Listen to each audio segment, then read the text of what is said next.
Hello everyone and welcome back to another video. This is going to be the best of 21 between Viper and TaToH for the Champions Invitational. As you can see behind me, I'm going to go ahead and full screen it. We've got the map draft. As always, you got 40 maps from 10 categories, a bunch of bans for either player, and then each player picks one map from every category. So you get 2 maps from every category total. So it's a wide mix of maps, and here's the draft as you can see behind you. And then going on into the Civ draft, this is it. You can go ahead and pause to try to analyze, or you can just keep track of this as the tournament goes on. But this is the civs that both people will be working with.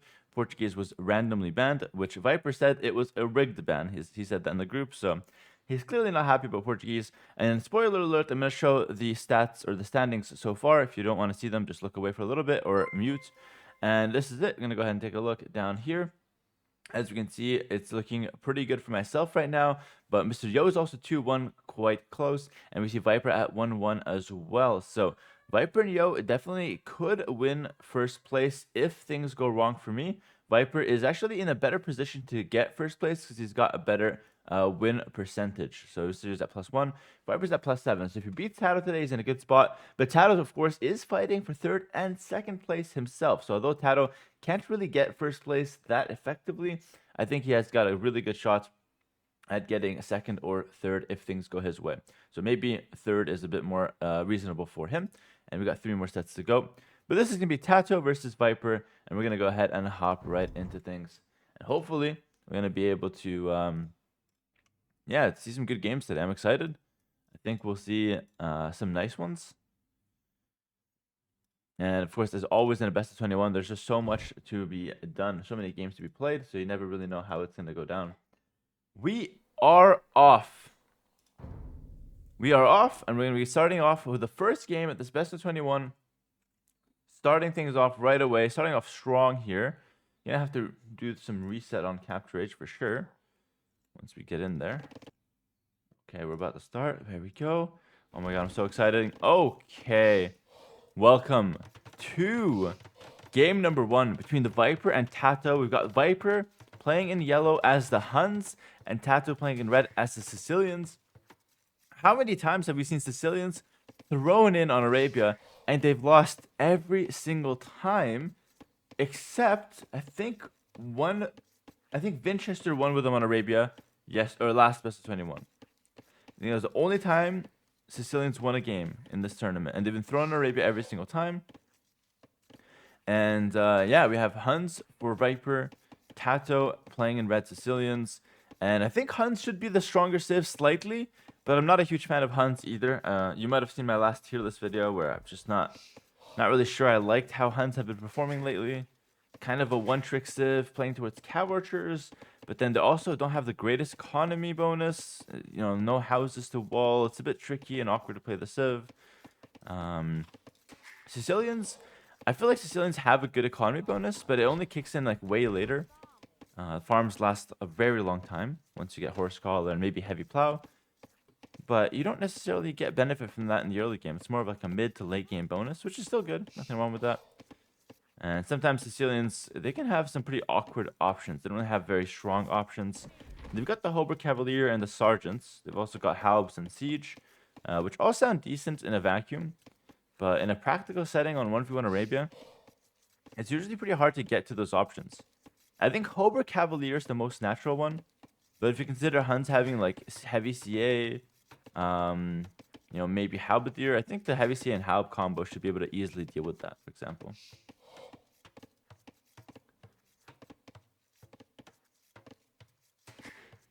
And it looks like Viper's going to get Loom at 19 pop. So probably wants to go up rather quickly. And looks like TaToH's going to go for a 20 pop and then Loom. And then he'll click up shortly after that. And actually it looks like Viper makes an extra bill here. No, so both will probably just go 20 pop. And they'll go up to the Feudal Age after that. Taking a look at the maps though, we see that Viper's got a little bit of a back gold here. 2 woodlands that are decent. But other than that, he's pretty exposed. It's pretty open map. It's hard to wall. In late game, I mean, you could wall this with stone, like this maybe. Sure. You can wall the sides with stone. Again, sure, in late game. Use the cliff maybe.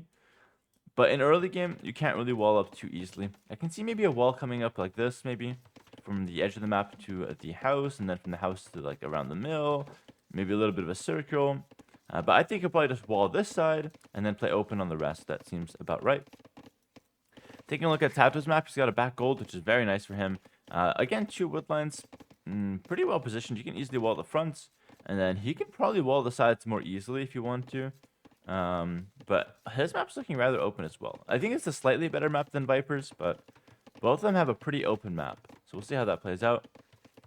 And we see TaToH going for a barracks, and also Viper going for barracks himself.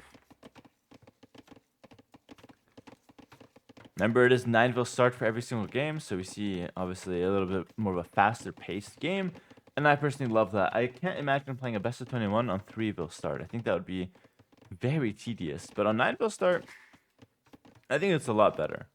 I think best of 21 actually kind of flies by on 9-ville start in a way. You get a lot of action as well.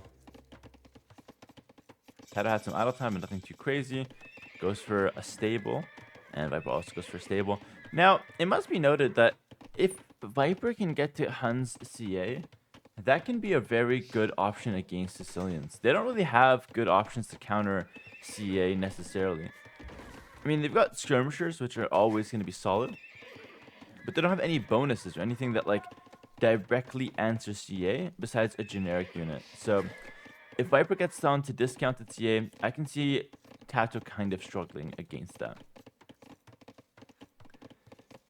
Viper picks up the horse collar, TaToH does the same, and we see a bit of a scout rush from both players. Viper sends a spear forward though, so he wants to get a little bit of aggression going.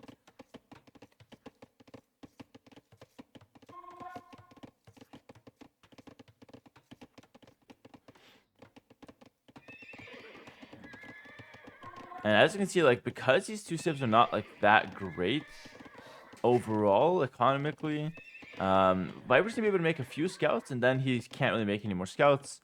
Same with TaToH. He's gonna make like 2-3 scouts, and then he's gonna run out of food. The best civs on Arabia for going scout rush, like the Chinese, like Mongols, like Khmer, maybe even Franks, they can produce like 5-6 scouts and before they run out of food. So these two civs are a bit weaker. And we did see a hit from a spear there on TaToH scouts. So usually what we'll see is like they'll make 4 scouts and then they'll stop making scouts for a little bit while they focus on their economy. They can't keep constant scout production the whole time.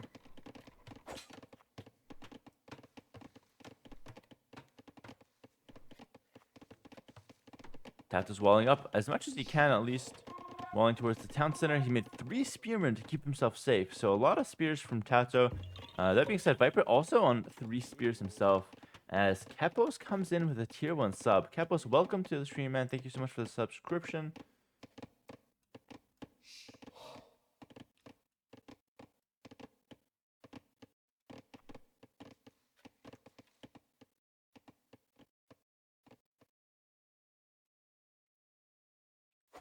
And Viper's gonna deal with this bear real quick, who is terrorizing the spearman. The spearman just kept running.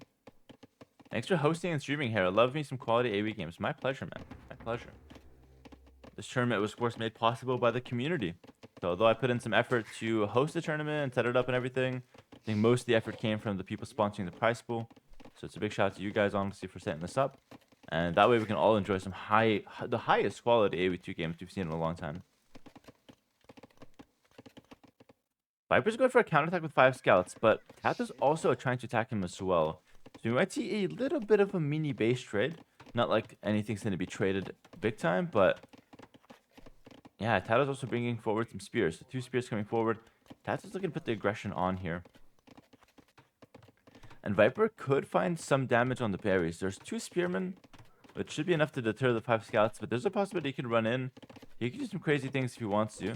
But he's going to start by just taking 1 hit, 2 hits, 3 hits. Ooh, 3 hits. That is a little sloppy from Viper. Good play from TaToH. Good positioning on the spears there.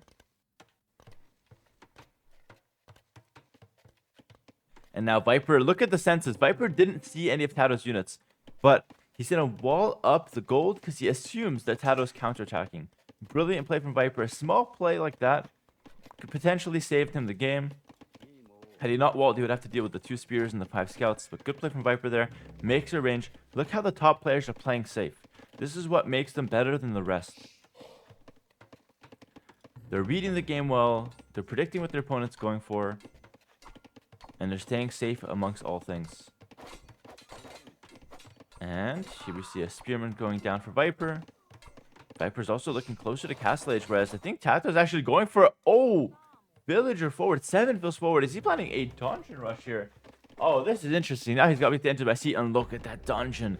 Straight onto the 2 ranges from Viper. Viper's not expecting this.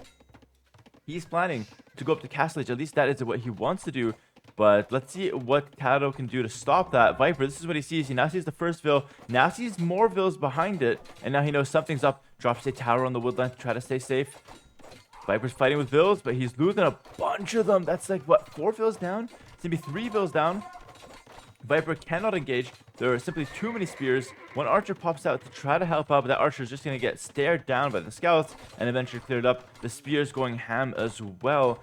And Viper is up to the Castle Age, but he's in a rough position. He just lost 3 vills. And oh, he's sending more vills to try to fight this one off. But there's 4 spears from TaToH, which are looking very deadly. The vills from Viper go through, and he really wants to clear this. Forging coming in from TaToH. Brilliant play from him so far. No bloodlines on the scouts. Not the strongest they've ever been. And it looks like Viper's just going to be sitting there and hitting the tower. But honestly, the scouts are doing a good job clearing up the vills, especially with forging. Tower from Viper is simply not enough. And oh boy, was that a lot of dead vills. Viper's on 25 vills, guys. Viper, let me just put this in perspective. Picked up the Feudal Age on 19 vills. And now he's on 25 after 10 minutes. Compared to TaToH being at 38. Not looking good for Viper here, not at all. And he might be kicked off wood entirely. These dungeons are also pretty tanky. 1250 HP. And oh my god, I think Viper might be completely dead as the second dungeon from TaToH goes up. TaToH's coming out with a bang here with the Sicilians. Really showing us that a bottom tier civ can be played to very high success if you're smart and tactical with it. Viper not resigning though. Maybe took a page from Mr. Yo's book. Try to the last second. And as always, when you're on the back foot, do something crazy. And Viper's indeed doing something crazy, going 3 ranges, and he's going to go all in CA. 3 ranges CA to try to come back into this one. TaToH will be trying to deny the gold. Archer goes down from Viper. These scouts have gotten so much value. Incredible.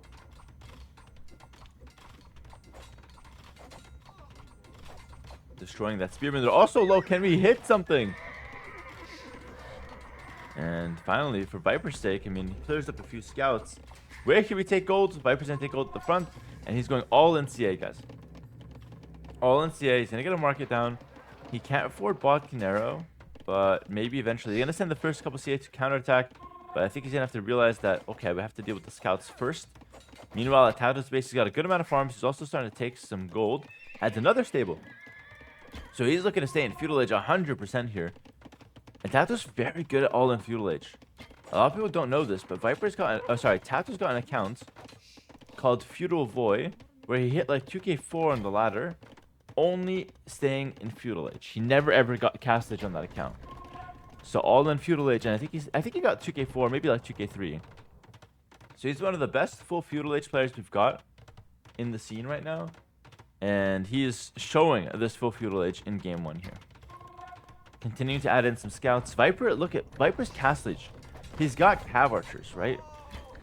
But it doesn't matter because TaToH's not worried about fighting the cav archers. He's just going to run away from them and target the villagers, always harassing the woodlines. And it's going to come to the point where Viper just can't afford to make more CA. So 5 CA are good against the scouts. But if all we have is 5 CA and we can't ever make more, then TaToH's just going to be able to continue adding scouts and eventually overwhelm. One Oxygen thanks to the Prime sub. Turbo Stars thanks to the 37 months on tier 1. Now we see a big engagement. Viper only has a few spears. They go down. TaToH's pushing in with the scouts and the spears. And as you can see, the CA are doing well. They're defending, but it's not enough to prevent vills from dying and to prevent vills from moving around here. TaToH picks up Wheelbarrow to keep his economy safe at home. 1 CA down. And Viper's got just enough food to keep CA production, but he's not got enough food, or sorry, to keep vill production. He's not got enough food to get Bodkin Arrows. So he's stuck on fletching only for the CA. Now we see another dungeon coming through. And this dungeon rush is actually really solid. Like, it's quite a solid play. 1250 HP is no joke.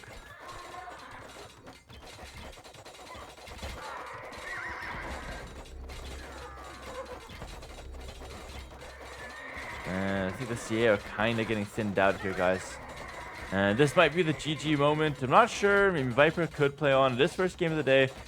So might as well take some time to warm up here if you want to. But he's losing a lot of the CA here, and it's not getting better in terms of making more of those guys. And yeah, the GG is going to be called. Nothing left for him to do. And TaToH takes game 1 in this best of 21. Let's get a GG in the chat for TaToH. I mean, well played to him. Great rush. He played a typical scout rush to open things up.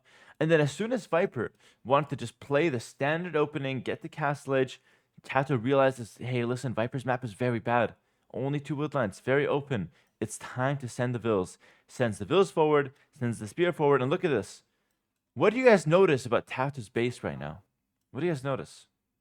There's no military. There's no defense. He sent everything forward. 43 Vills, no defense. His offense was the only defense that he had, and it's the only defense he needed. So really well played there. It is going to be TaToH playing in red as the Gurjaras, Viper playing in yellow as the Tatars. And this is a very exciting matchup because Tatars have been known to do well in Serengeti.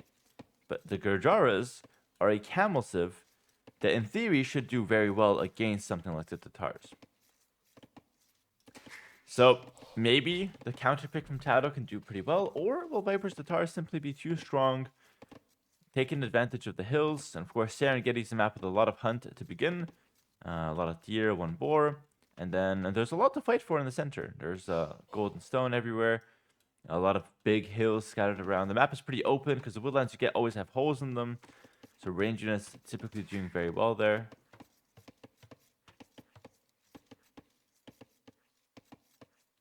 And remember, if Viper wants to win this tournament, which he's looking like the best candidate to win aside from me, if he wants to win this tournament, he's got to beat TaToH convincingly, and then he's got to beat Yo in the last series of the tournament, and I have to lose to Winchester. So we got 3 sets left, and a lot has to go in Viper's way for him to win the tournament. But he still has a very big chance of winning.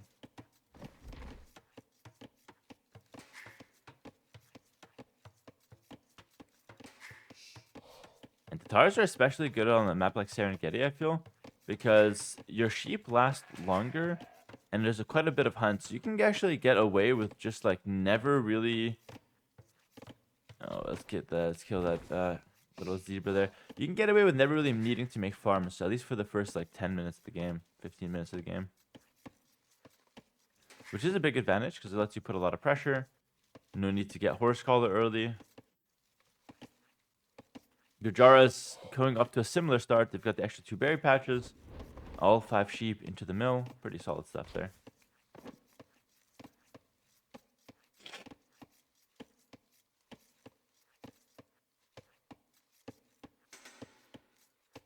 And it looks like we see TaToH most likely just go for a scout rush. I think he's set up nicely for that 20 pop. And he's got 4 bills on one woodline and 4 bills on another woodline. But yeah, okay, he's taking a tree there. Very nice lumber camps from TaToH. Look at how he's placing them. And still continues to lure deer here.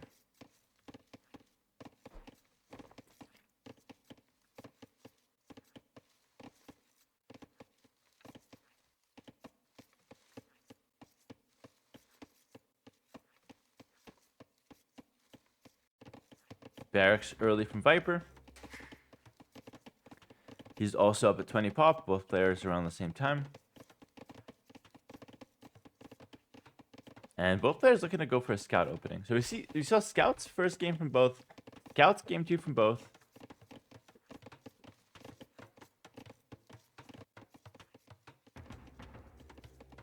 And it should be rather straightforward from both these players as to what they want to do. Scouts into full walls. And then TaToH plays towards camels. Viper probably wants to play towards cav archer or something like that. Could be fairly solid. TaToH's map is incredible with that back gold. It's looking very nice. Now we see the stable dropped as well, right off the bat. Stable from Viper too. Just getting that one down right away.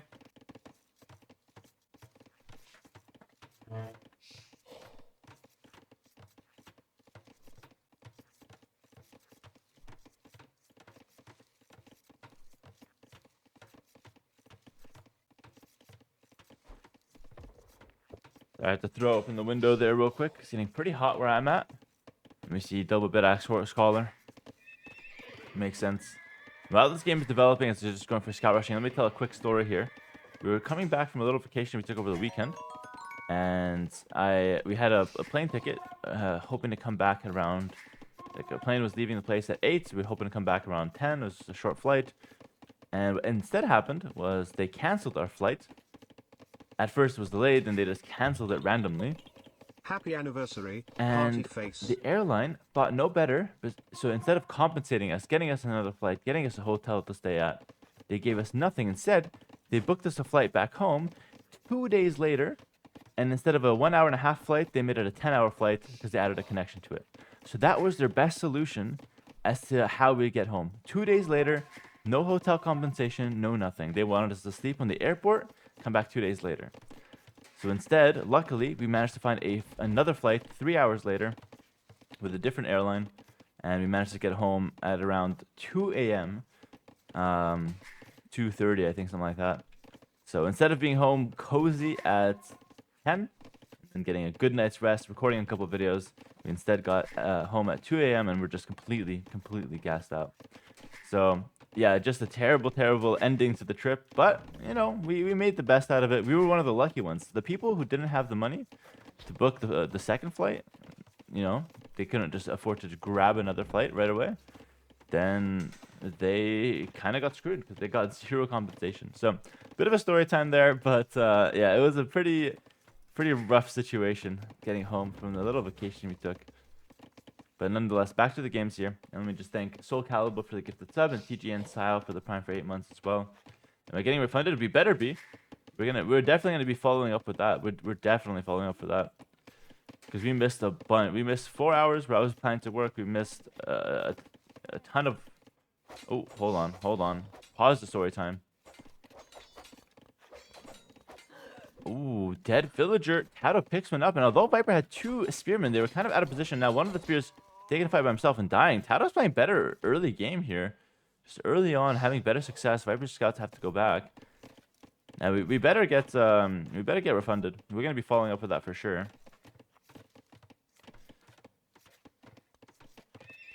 Nah, we didn't have travel insurance because it was a quick flight. Like it was supposed to be like super straightforward, right? But these things sometimes happen. But it was the first time it's ever happened to me, and we were able to kind of make the best out of it. Ended up not being the worst situation ever, and looks like we're going to see an archer transition from Viper. So this time playing a little safer. Instead of just transitioning straight to cav archers, he's instead going to make a few archers himself. But I feel like TaToH's just doing a much better job here of keeping his economy super high. Like, look at this. He went for scouts, and he made a bunch of farms, almost up to Castle Age. And behind this, he's got an archer range coming up. Let me quickly take a look at the resources collected here. So more resources collected from TaToH, but also TaToH made just like less spears in general. Viper's at 5 spears, and that's after losing 1. 5 spears is a lot. That's like MBL's level. Soda, what's up, my man? How's it going?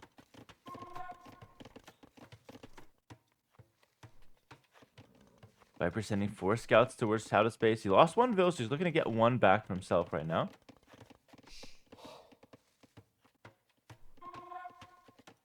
And now we see a blacksmith thrown down as well. So TaToH's going to be preparing skirms and potentially maybe camel, maybe some cavalry and castle. They just have one stable, 1 archer range.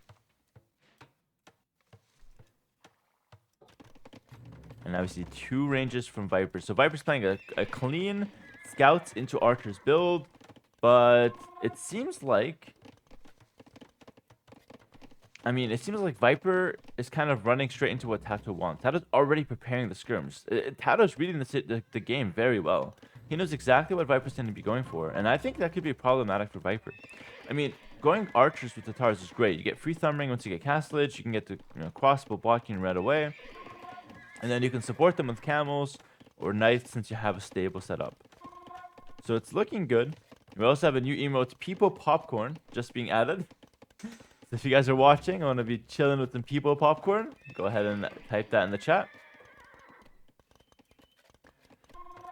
Of course, we can use a lot of popcorn for best of 21.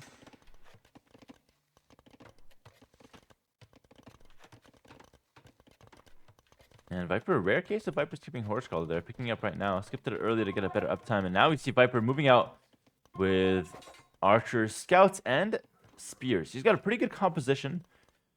TaToH's got Scouts, Camels, Spears, and Skirms. TaToH's also got a pretty big composition here. It's going to be a lot of micro here. It's going to be a lot of micro here.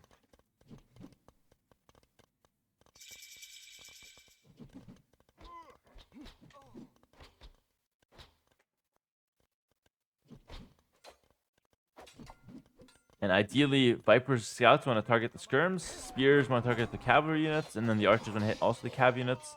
But what ends up happening is Viper just trades 3 Spears for 1 Camel there, and 1 Spear. So better trade for TaToH, and TaToH's doing a good job just pushing on forward. He's got lead Skirms since he hit Castle Age here faster than Viper. And the Camels that he had also turned into Castle Age Camels instead of just being the Feudal Age Camels that are ass. They're now the very strong Castle Age Camels. And how does Viper defend it? He's going to start by just walling up. Just defending. Elite Skirm is coming in. No Bodkin just yet. We're prioritizing armor for TaToH here. And I think Viper's in some trouble here. He's got problems. Skirm plus Camel. That's going to do a really good job countering what the Tatars want to go for here. Crossbow's coming in. Viper can barely afford Bodkin. Gets it right now. Some idle TC time from Viper though. He's taking some damage. And back home, TaToH is just going to cruise it and add another town center. So the Scout Skirms has proven to be better than what Viper's going for so far. But Viper's going to be going for a counterattack. Looking to find some damage himself. Doesn't want to stay at home forever. TaToH's forced to go back and respect this.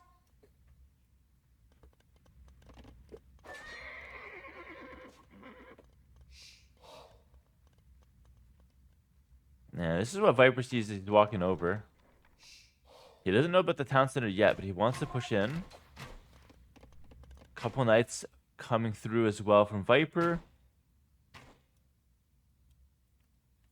And see if he's going to be in time for the town center. No, he won't. And TaToH gets a solid defense. But not only does TaToH get a defense, he's got a chance to actually pincer Viper's army. If he can get to the right side with the Skirms and just chase away Viper's army, he's in a great spot. Viper's got a couple knights now to join the mix. Crossbows and cavalry is very good for Tatars, though. If you can get that mix going. Now we see a gate from Viper and a pretty weird... Wait, that gate's troll. It doesn't work.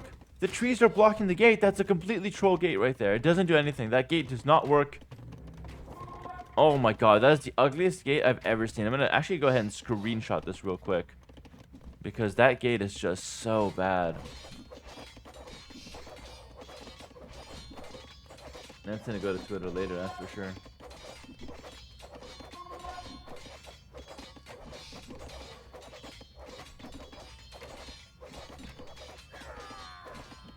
TaToH's knocking on Viper's doors, but Viper goes for a counterattack. Look at this, how the turntables. And Viper's counterattack army is actually much stronger. In a vacuum here, Crossbows and Knights have a lot more potential damage than Camels and Skirms. Camels and Skirms trying to break in, but they're pretty slow at doing that. And Viper's already sitting on TaToH's farms.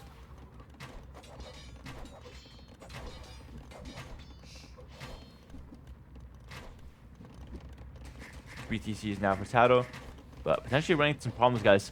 5 on food. I'm no mathematician, but 5 on food to support 3 town centers worth of production? That's not going to work. And we're going to see the famous market right here. Right here, market. Guaranteed. The market has to come down. And boom, the market indeed comes down. I told you, the fixer of all problems, the market, guys. If you have, even like IRL, you've got some problems, whether it's, you know, just financial issues, academic issues, any kind of issues, just drop a market. It will fix literally everything. It's going to be able to balance out TaToH's resources, allow him to make villas again, allow him to make military. Oh! oh, Viper taking the sheep. And snipes one, gives them back. TaToH sniping a couple, Viper snipes the rest, and oh, but this is, I feel like the sheep kind of got caught in the middle there. They didn't really do anything wrong, but anyways, it's going to be 3 TCs from Viper now, neck and neck in terms of villagers. TaToH with slightly more military, might even get a villager kill. Yes, he does. And oh my god! TaToH sniped the sheep from Viper. I've never seen this before. Both players snipe each other's sheep. And now the knights from Viper are dangerously low. Any hit from the camel will take them down. Viper's getting a little bit of a pincer movement done on him now as well. As skirms coming in from both sides here.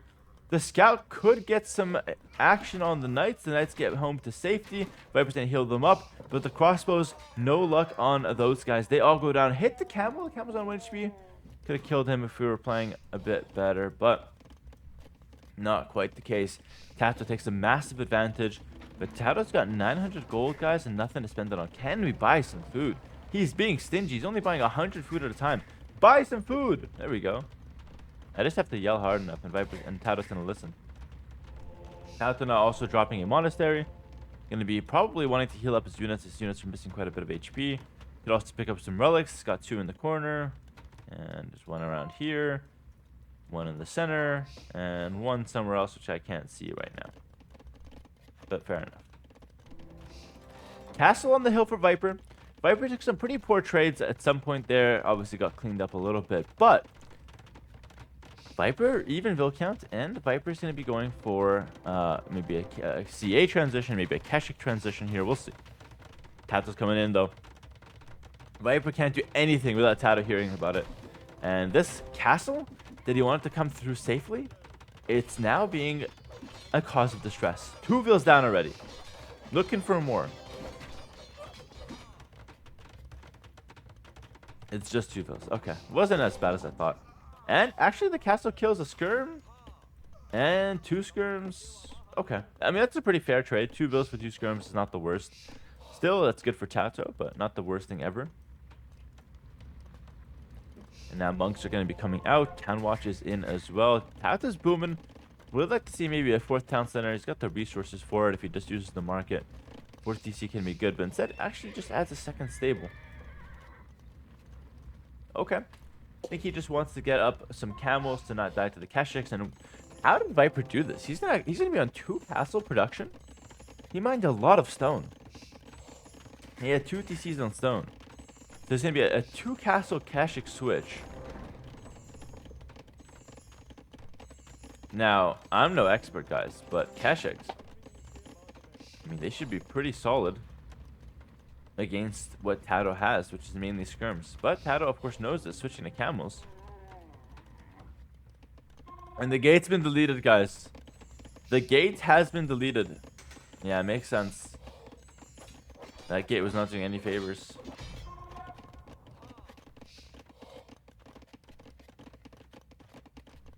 TaToH breaks a hole, ends up running back.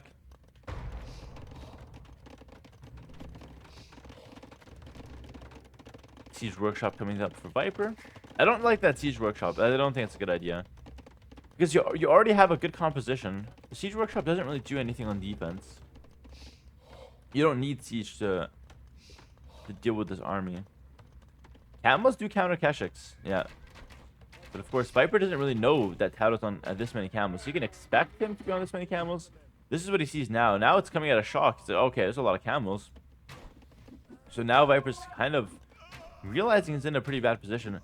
Also, TaToH got ballistic, so his skirms are actually quite strong right now. And it's not clear how Viper wins this game, guys. TaToH is just so far ahead now. 1,500 score ahead. He's got a bit of a Vill lead, if you factor in the handcart. Oh, that was a long conversion. Oh, Mr. Yo is not happy about that. That was a very long conversion. TaToH getting heavy plow, chain barding armor.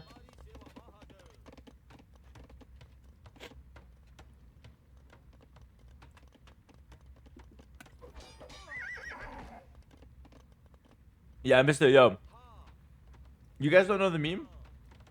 Guys, Mr. Yo always gets super fast conversions. And so whenever a conversion happens, it's not very fast. Mr. Yo just not happy about it. He wants to see always fast conversions. He is the guy to dictate how the conversions are going to happen. He's a monk IRL, I'm convinced. And honestly, TaToH's playing a bit of a flawless game. I'm not going to lie. Like, he's playing incredible. Also chasing down the relic. Wow. Finding the knights. Doing everything.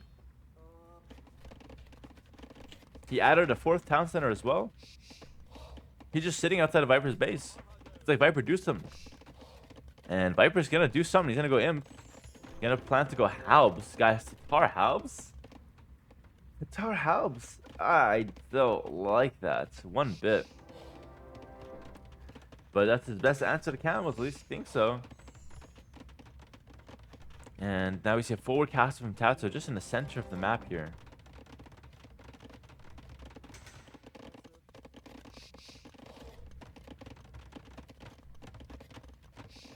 I don't know. I don't know. It's looking grim for Viper. He's trying his best. 2 castles didn't really achieve a whole lot, you know. He made the 2 castles, but then didn't make much from them. A few Kashyyyks forced some camels, I guess. Now we see Kshatriyas from the Gujaras making all of his food units cheaper. 25% cheaper, I think, in terms of food. Maybe Viper can go Flaming Camel. Flaming Camel Halberdier. Ambitious. I mean, the problem with the situation is that no matter what he goes for, Gujaras will always have a counter.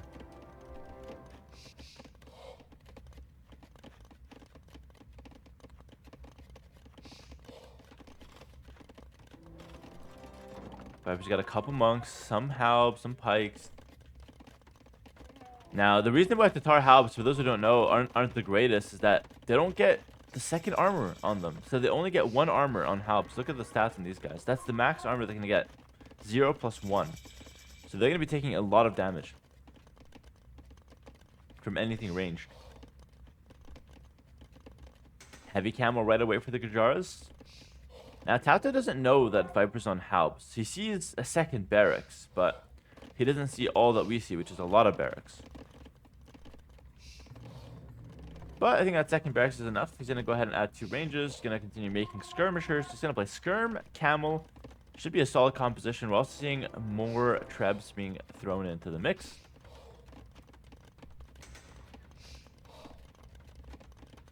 Now, TaToHs do get hand cannoneer if they want to go for that as well. Sorry, Gujaras. And TaToHs as well, fun fact.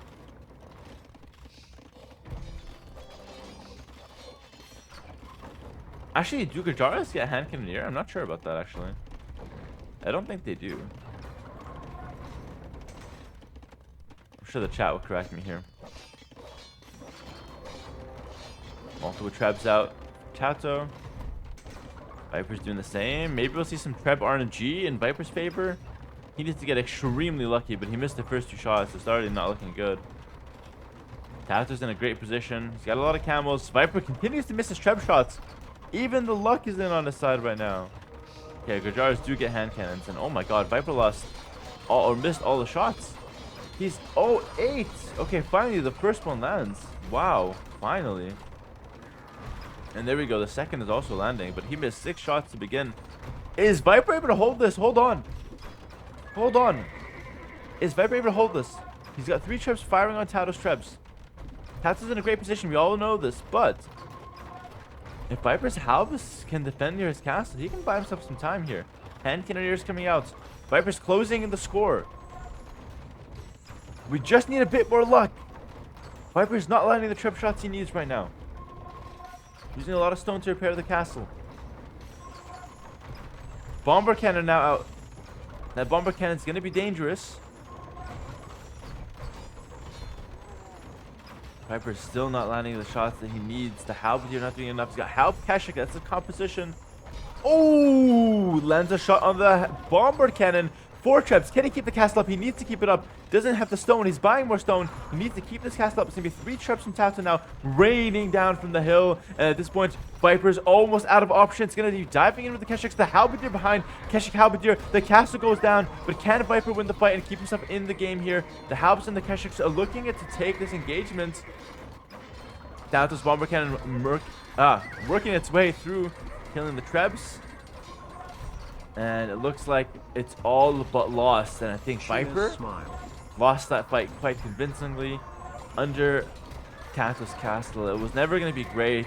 Viper lost the castle, now losing the trebuchets. And although he killed a couple trebs from TaToH, not quite enough there. And I don't think TaToH's got much left to do here besides just storm into Viper's base, kill the remaining trebs, and end this game.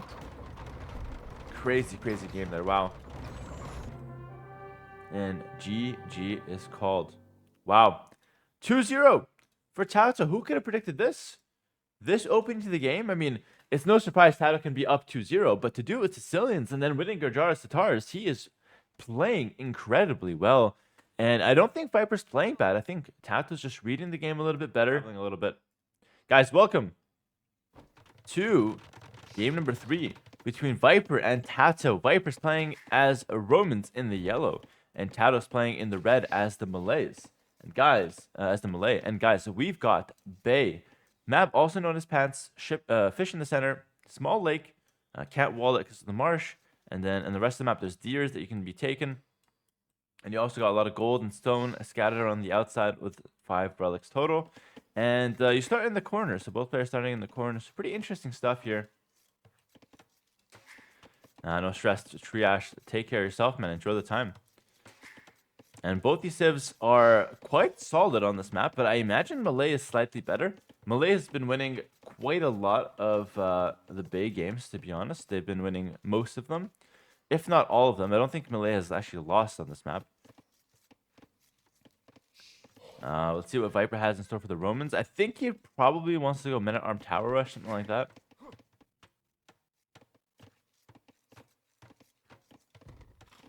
Now we see a dock coming up.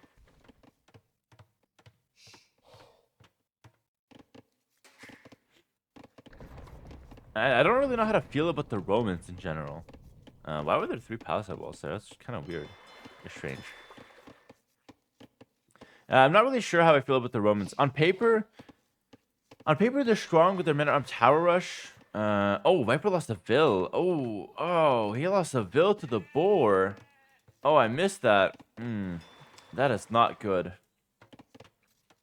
Especially up against Malay that are going to be naturally up Vils. You can't just be losing Vils like that.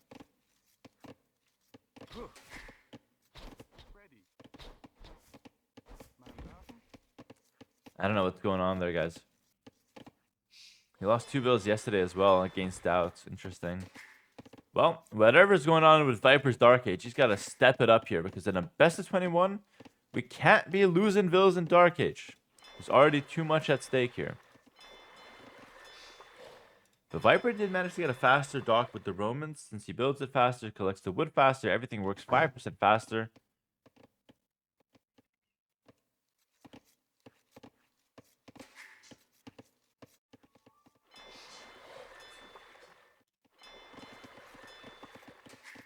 Loom coming in now for TaToH, looking to click up as soon as he can.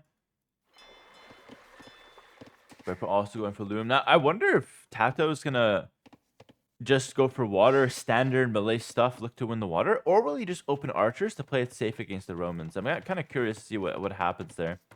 In theory, Viper kind of has to make something happen on the land, because if it's just a water fight, Malay will always win. And both of them click up around the same time, but I mean, TaToH's Malay is going to get there a minute and 10 seconds faster. Now we see the barracks come down for Viper, so he wants to play Men-at-Arms for sure here. Guaranteed going for a couple militia here. Yep, there it is. I don't know, man. I'm not convinced about that. I don't think this is a great opening for Viper. I'm gonna go over to the berries. His sheep is running low. This is gonna cost him a lot. Viper makes the first militia. Has to scout around, but gonna trade the first militia against the scout. That's not great either. This militia comes out the wrong side. Yeah, I mean, this is not great. TaToH's off to a good start. Making 1 fire galley. TaToH's also making a barracks at home. Going to be walling up pretty comfortably. So behind this, TaToH can easily get to archers if he wants to. Viper Stone is in a bad spot for sure, but on this map, stones tend to be very far forward, as you can see here. It's quite normal.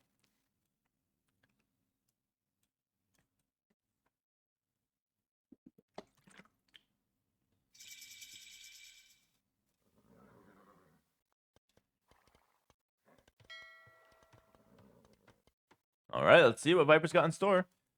Making a second dock. So he's kind of faking out the militia here. He's not even going to go men at arms.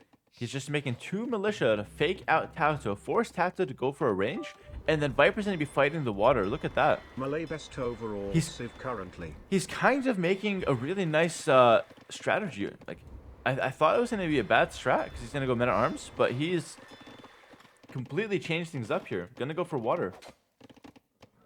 Fighting TaToH Scout under his CC. Oh, Viper's making some plays, guys. He's making some plays.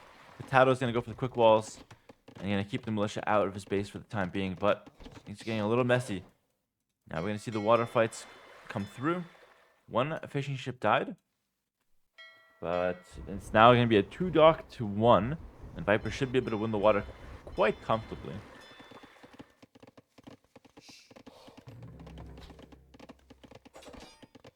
Oh. Archer. Oh, Scout goes down. Archer might go down. No, stays alive. It's got 8 HP. Come on, send the Scout. Oh, bit sloppy from TaToH. Gonna be microing the ships, fighting the water, making mistakes on the land. This is what happens, guys. Even the best players make mistakes if they've got to be focused in 2 areas at once. Now Viper's gonna be winning the water, taking out TaToH's fish. And is this the Romans coming up clutch? Is Viper going to be finally able to take out the Malay on a bay? It's still early. He's going to be winning the water. And doing it while losing a villain Dark Age. Very impressive. Viper's going to be walling up the left-hand side, taking his time, and now adding in a lot of farms as well here.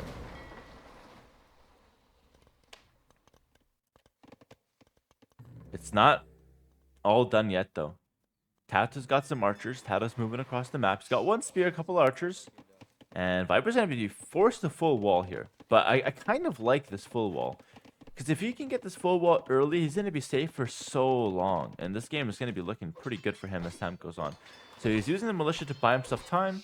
He now sees the archers. Surely he's going to be walled up in time. Look at that. Sends 3 vills. Yep. And he's now adding some fishing ships as well. TaToH hit a demo. Of course TaToH has a hidden demo. He just has to have a hidden demo. Oh, he might get a 2-for-1. Nope. Viper's spreading out all his fish. He knows that demos could come out. Oh! It dropped off the food. It's fine. It dropped off the food. That fishing ship was definitely worth it.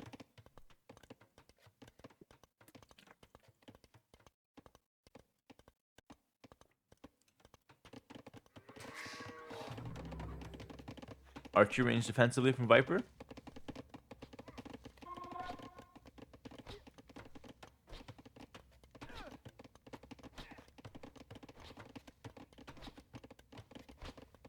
I don't know, guys. The Romans looking very good here. But do you need the Romans to do the strategy, or can it be done with any civ? I think going for like the strong part about having the Romans here is that you threaten to go meta-arms towers, and that's why TaToH had to go for the range.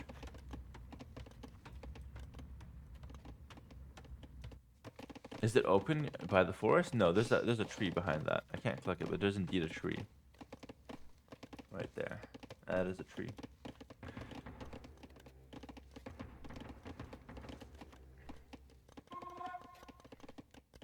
And Viper's gonna be looking for a pretty fast castle. Makes a market, but doesn't sell his stone.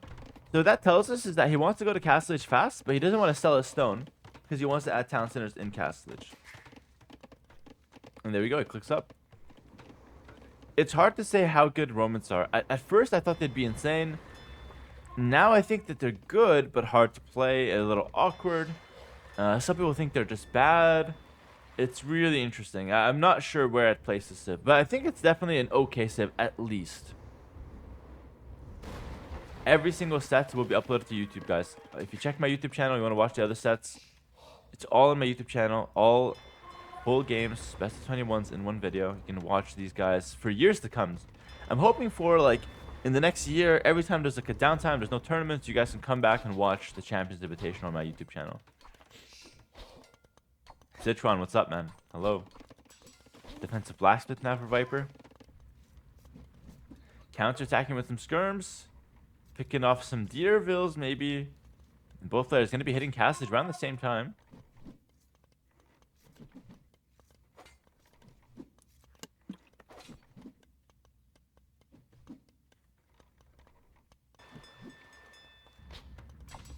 And there's some defensive scrims coming up from Viper. Viper's going to be maybe playing Skirm Knights, adding a stable here.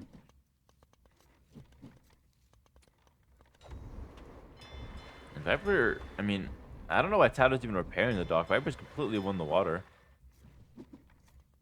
I don't know what's the point for TaToH investing into that. I think he should just stop. I don't see it. 2 skirms from Viper, enough to force back all of those archers. TaToH's trying to make something happen, but he's not really finding any success. And he's getting counterattacked, and it's being annoying. Both players hit Castle Edge. Let's see what TaToH goes for. TaToH wants to go for a second dock. Why are we so concerned about the water? Surely we can't afford to fight water and land here. And I think if TaToH goes for the water, I mean, Viper already has 2 ships to start things off. Viper can easily make more since he has 2 docks already. Viper's got knights already going to be swarming across the map here. I don't know. I'm just not convinced that fighting water is the correct play from TaToH here. Anyways, we'll see. Since you crossbow coming in, we're going to see no Bodkin because we can't afford it. Yeah, and the fish is already kind of almost out right now. Like, there's not a lot of fish left. So, like, what's TaToH really fighting for? I also lost the Vil there that was repairing. Oh, that's such a bad decision. That's a terrible decision. Like, the game just ends because he's fighting water. Instead, it would be much better to add another town center. It would be much, much better. Monastery comes up. So he wants to play for some relics, maybe. He's adding a second TC, but it's going to be 3 TC for Viper. And he's making them all in his base, which is going to be, you know, quite a solid boom. Very tight, very packed. Keeping his farm safe.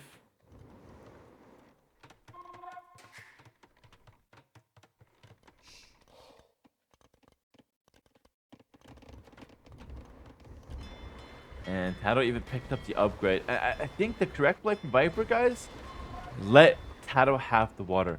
Serve it to him on a silver platter and then offer him dessert. Because seriously, he's invested so much into this. He's made a second dock, lost the Vil, repaired the dock, and then got the upgrade and made 2 ships. So Viper just let him have the water. We took most of the deep sea fish anyways. We don't really care about that. And we transition to full land economy. Meanwhile, though, TaToH is going to be on a 3rd TC himself right now. Also, has got the monastery, so could be picking up some relics.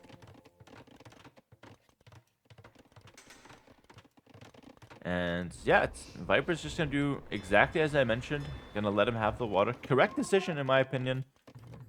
And we're going to see Elite Skirm come through from Viper. So, doesn't really care to go knights much. He's got a couple knights looking around the map, but it's not like he's going knights.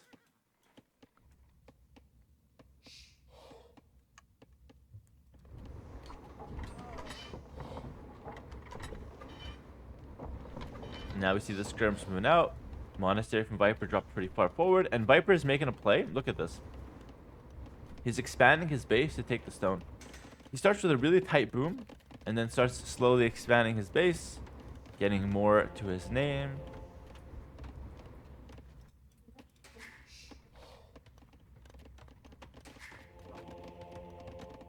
And it looks like TaToH already gets the first relic in.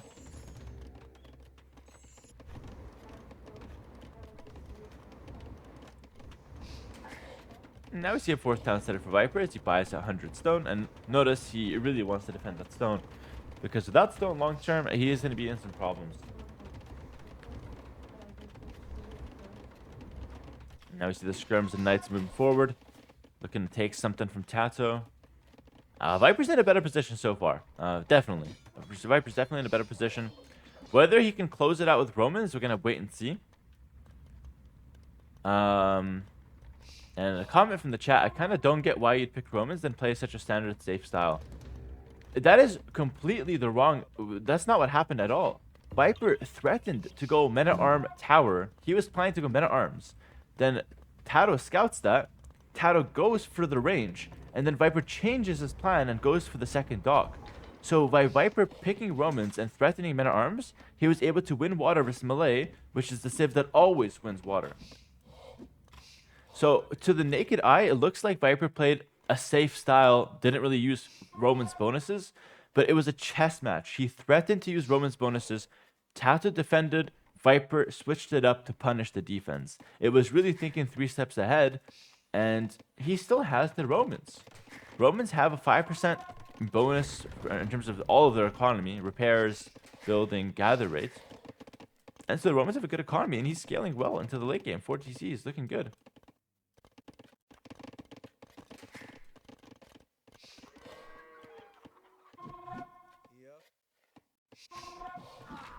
Ooh, Viper killed the crossbow because TaToH misclicked a deer there in Ibex.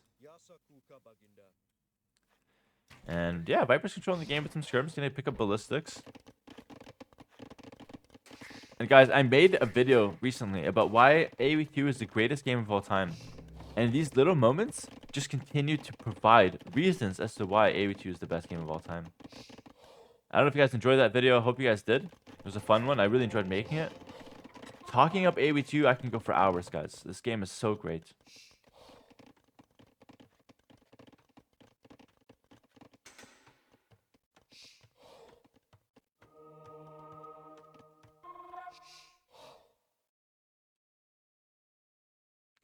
Now, the question is, how do we go from here? Viper's decided to add a couple extra rangers. I don't know if I agree with that, because Romans, they don't have a good late game archery range tech tree. They're missing Bracer. They don't really have Arblast. They don't have Thumb Ring. So you could go like a lot of skirms, but I don't know if you'd want more ranges, right? So I think this is a mistake from Viper. Now, it's possible. Ooh, kill a couple builds. It's possible that Viper's overcommitting to skirms. We'll see. I think maybe better than skirms can be Scorpions if he wants to play a range unit. I think Scorpions with the Roman discount are incredibly strong. I would definitely be going Men-at-Arm, or sorry, not Men-at-Arm, but Magging out Scorpions here. If I had all this information. But Viper's obviously playing in real time. He doesn't see everything. Decides, let's make 2 more ranges, get more skirms. I mean, it's quite natural, but it is a bit worrying for the late game. Remember, though, we might not be the best Roman players there's ever been. We're still figuring this civilization out.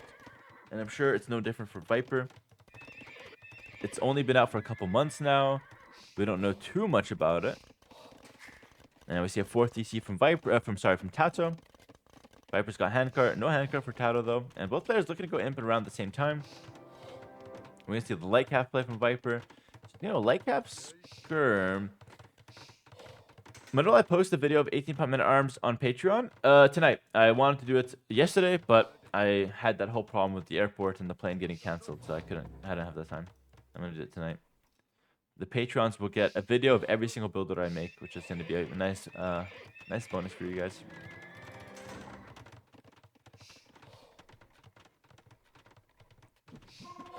Yeah, it feels like Viper's playing a bit of a generic comp. Like, I don't like this. He's not using the Roman bonuses. So, at first, it was looking good.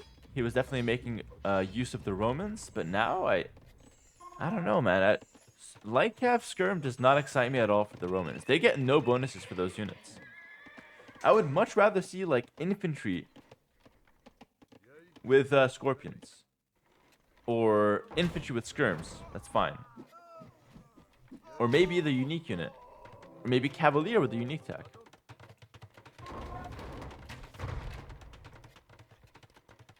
Oh, comment in the chat. Viper was trying some 1v1s on the ladder and explaining that he was thinking the best way to play Romans is with standard builds taking advantage of the eco bonus. Wow, okay.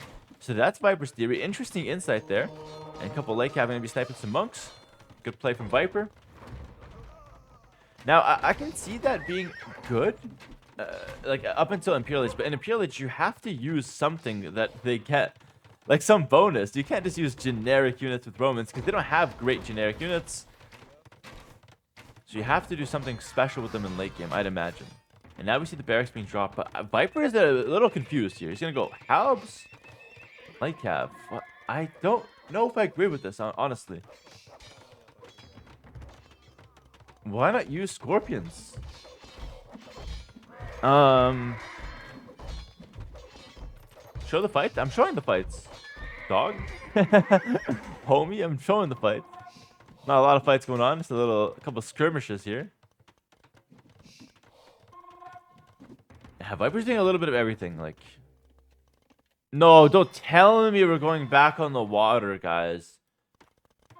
Bro, these guys are just obsessed with water. But in this case, it's good because, like, I mean, TaToH's starting up some fish traps, so we might as well. We might as well snipe those. That's fine. Castle at home for TaToH. And like having to be dealing with those fishing ships as we speak.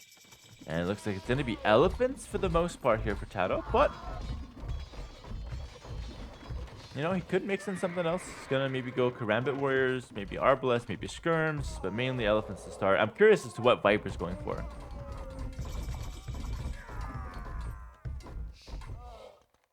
And let me quickly take a look at the resources collected.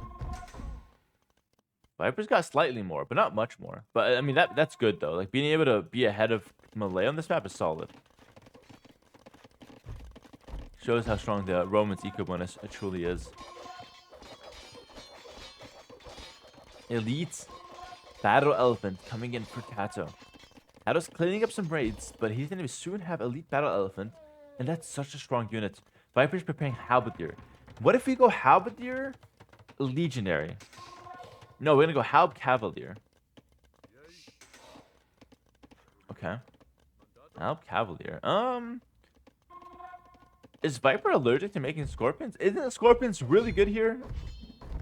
Why not go Scorpions?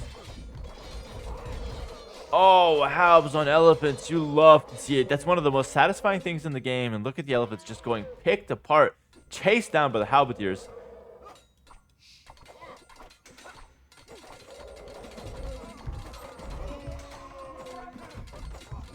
Scorpions sound great. I think Scorpions are the good call here. I mean, maybe Viper plays towards them eventually. We'll see. If going Cavalier, why not go Centurion? Good question. We do have 2 castles. Centurion could be good too. I mean, Centurion is more of a castle unit anyway. It's not great in Imp, so Cavalier's fine. Alright, good trades for Viper overall. He is doing some raiding with some skirms and some light cav as well now. So, you know, whatever it is, Viper's gonna be doing okay.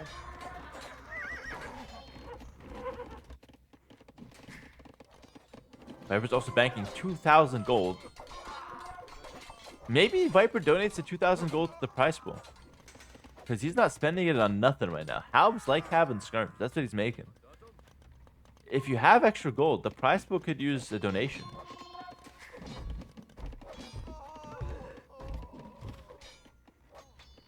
Okay, now we see the unique tech, Comitatensis. And that gives a charge attack to infantry and cavalier and centurion. So heavy, all gold units of infantry and cav. A lot of infantry from TaToH though, going Karambits. No elite upgrade on them so far.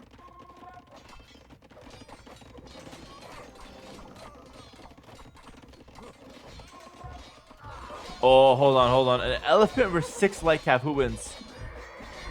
Okay, it's gonna be the light cav. Damn, that was an epic fight.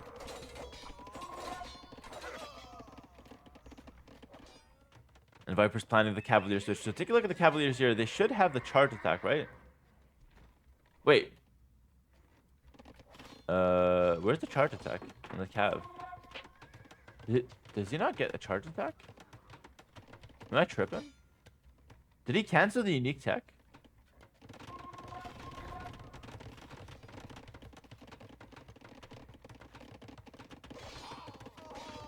Oh, under the picture. Okay, they've got the charge attack. Okay.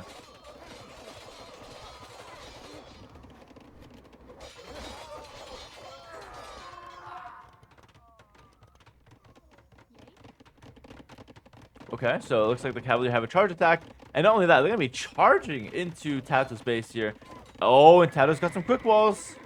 TaToH's getting fancy with it. But what does TaToH have versus Cavalier at this point? He's trying to go Halbs, but I don't think it's going to be in time. And now we see the men-at-arms being prepared already. So Viper going for Cavalier, then going for the Romans infantry. A smart play to counter the Halbs. This is looking good. Viper setting this up nicely. The Cavalier causing all kinds of damage. All kinds of corruption in TaToH's base. TaToH's dropping the pop randomly. Did I say randomly? Rapidly. My bad. Guys, I just want to say that while this is happening, I skipped a lot of English classes in high school because I didn't like my teacher and think she was bad. So I can't speak English properly. So bear with me and just keep that in mind, okay? I spent the time watching like YouTube videos for AoE and just thinking about the game. So it was definitely worth it, but I'm a bit dumb right now. It happens.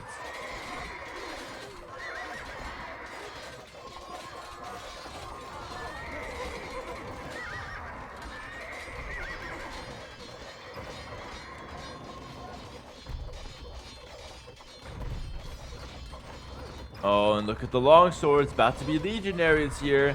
They've got the charge attack already with them. And now TaToH has nothing versus those guys. He's got karambits. He's got halberdiers, but nothing really counters the infantry. So Viper set this up beautifully. He took advantage of the eco bonus early, played some generic units, and now finally lands on the power unit from the Romans. And in comes the legionary attack. There it is. And these guys are badass. Look at these guys. Are insane. Can we see a centurion? Nah, bro. Viper's the garbage-ass Roman player, bro. Garbage-ass Roman player. Where's the centurion? Centurion buffs all your legionaries. Where the hell's the centurion?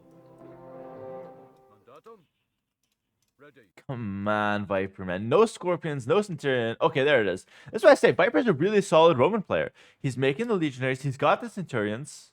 Yeah, he was doing everything right there with the Romans. Great stuff. And I always say that. You guys know how it goes. It is what it is, chat. Romans picking up the game. Great showing from Viper. And he's doing a great job in this game. And just pressuring TaToH. Always throwing all kinds of moves at him. And look at the map control. Look at the map control. Viper dominated the map. I mean, zoom out. Zoom out. This is what Viper saw. He just put TaToH in the corner, and TaToH's just cowering here. Just cowering in the corner with karambits. They're not even one pop. They're half a pop each. That's how fearful he was. Well played. Great stuff from Viper. I don't even think TaToH played bad. I just think that TaToH got outsmarted, out-strategized in the early game, and TaToH never really recovered from that. He just did the wrong things, and Viper was one step ahead. Okay, guys, tournament continues on, and it's going to be TaToH's home map, and we are going to be hopping into the next one here, and TaToH is going to be putting us on Arena. Guys, take a 15-minute nap. I'll see you guys soon. It's Arena. The doctor with the 100 bits. Respect the hustle. Thank you very much, man. Really appreciate it. I respect my own hustle, man. Thank you very much. TaToH's got the Cumans on Arena playing in red. Viper in the yellow as the Burmese.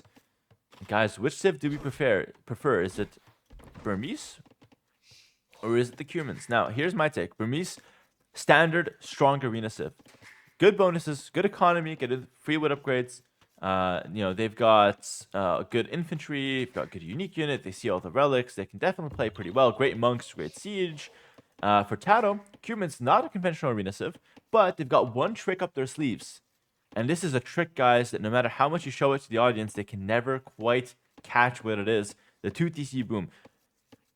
One of the strongest bonuses we've had in this game is the Cuman 2TC boom. It completely shapes the game. TaToH could probably do that. Just go 2TCs, boom it up, and then behind that, he can either go for a fast imp afterwards, or he can go something like, you know, all-in castle age with cap ramps with the Cumans. He's got a lot of options. He's going to start with the 2TC boom, and he loves to do this. He's going to go for a mining camp on the stone, because not only does he do 2TC boom, he also goes for tower rush most of the time. So he's going to go 2TC boom and tower rush. And you're thinking, stone walls? We got a tower stone walls? Yes, it's actually possible to do that. So we're going to see how TaToH does with the strategy. He does it quite a lot. He's very good with it. It's one of the strategies I respect the most from TaToH. I think it's one of the best kind of games he's got. He's got probably the best Cuman builds out there. Best Cuman strategies out there. And Cyber92, thanks for the Prime sub. Really appreciate it. Thank you so much. And Burmese is one of my favorite civs, very underrated. They've got pretty much good everything. Like, there's nothing that Burmese do that they're just bad at. Yes, they've got a pretty bad archer range, but aside from that, they're pretty well rounded. They've got a little bit of everything, solid economy behind it as well, and they can definitely go for some slow push. They can go for some raids. They've got a ton of very solid options here.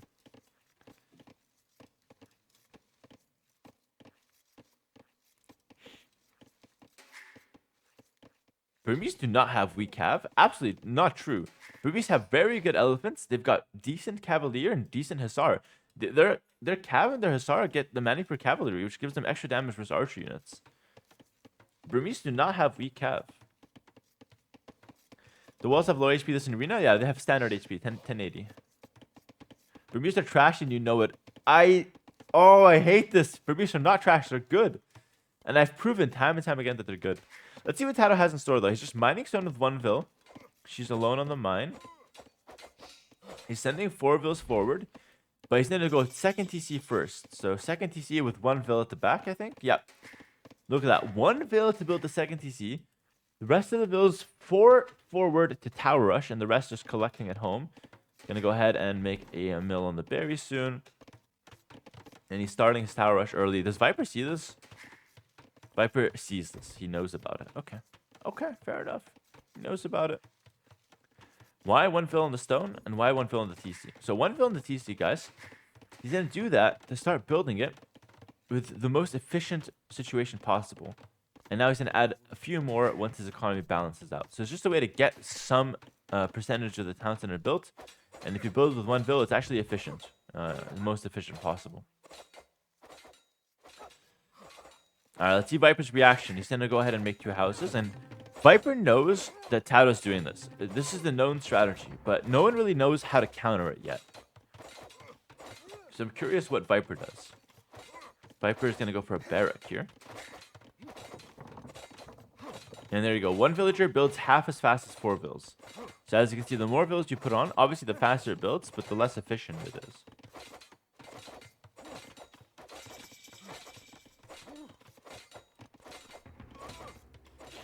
Okay. Defensive tower from Viper. Fair enough. Going to be controlling this area. Viper says he's not sure how to proceed. Okay. Viper's not sure how to proceed.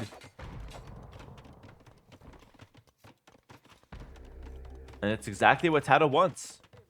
TaToH knows exactly how to proceed. Gonna go 2 TCs. Gonna be playing this one out pretty well. Viper's the guy who's gonna be struggling a little bit.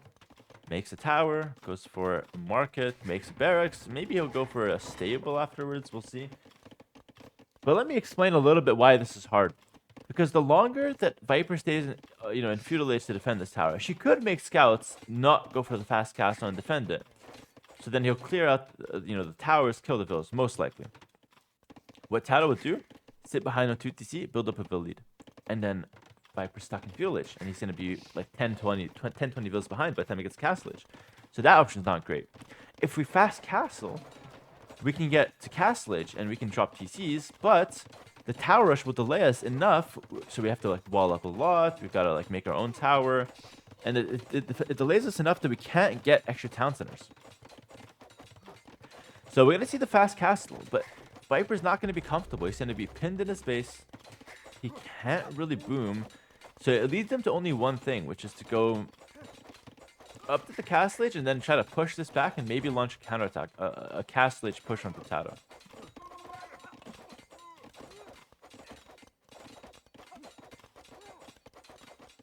And I think that's what Viper wants to do.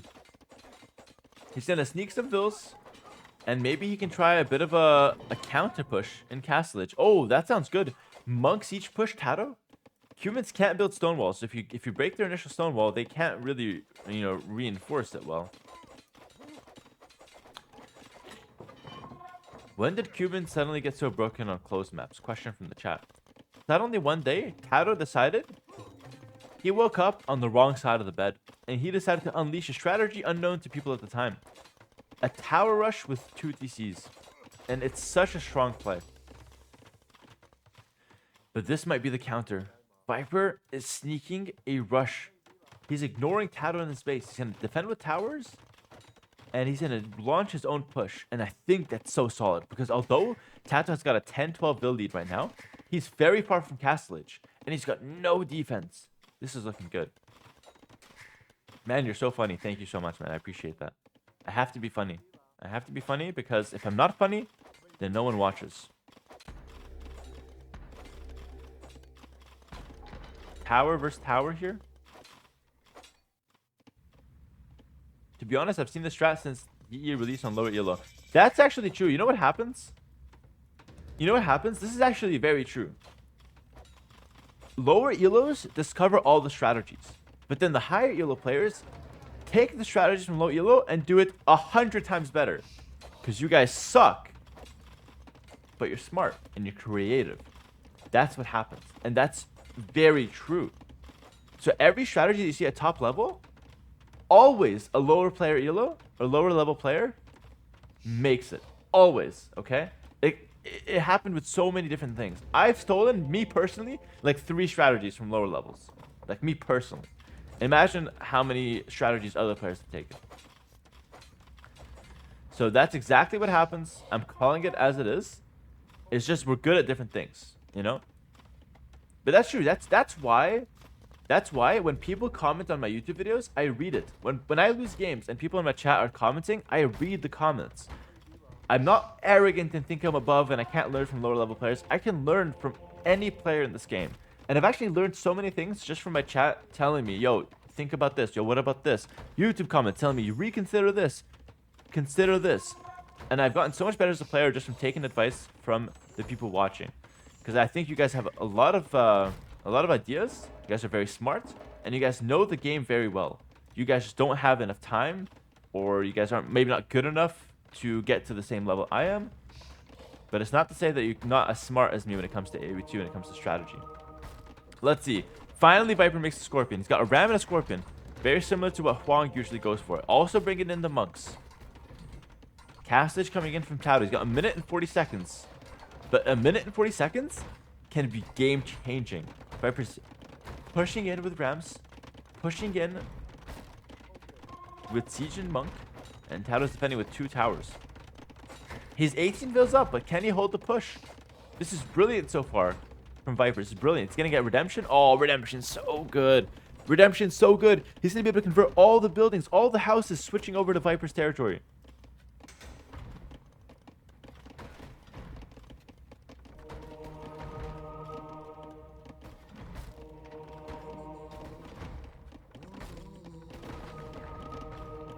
How can people find these tournaments? I announce the tournaments on my YouTube channel. So if you want to see more tournaments like this, I'm hosting tournaments for the community as well on my Discord.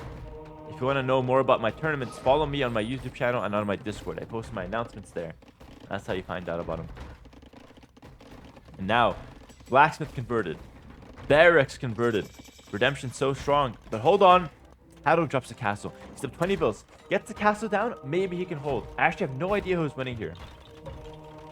Sinzax with the prime for 22 months coming in. Thank you, man. 2 Rams busting down the houses. And TaToH's dropping the castle. He just brought in all the architects around. And he just said, okay, we need to build the castle, men and women alike. Gets the castle down. And Viper's push, it's not stopped, but it's slowed down. So now, Viper's going to have to move to the left side of the base and maybe go around this side.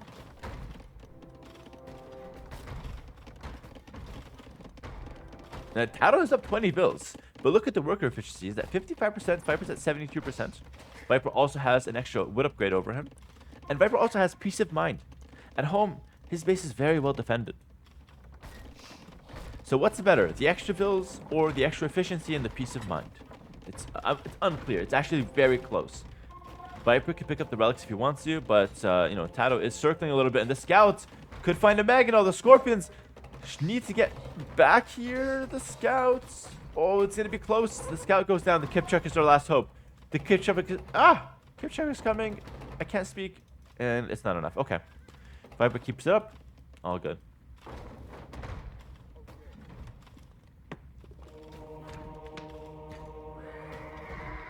Monk solves the issue. Kipchuk gets deleted. It's still hard to say who's in a better position.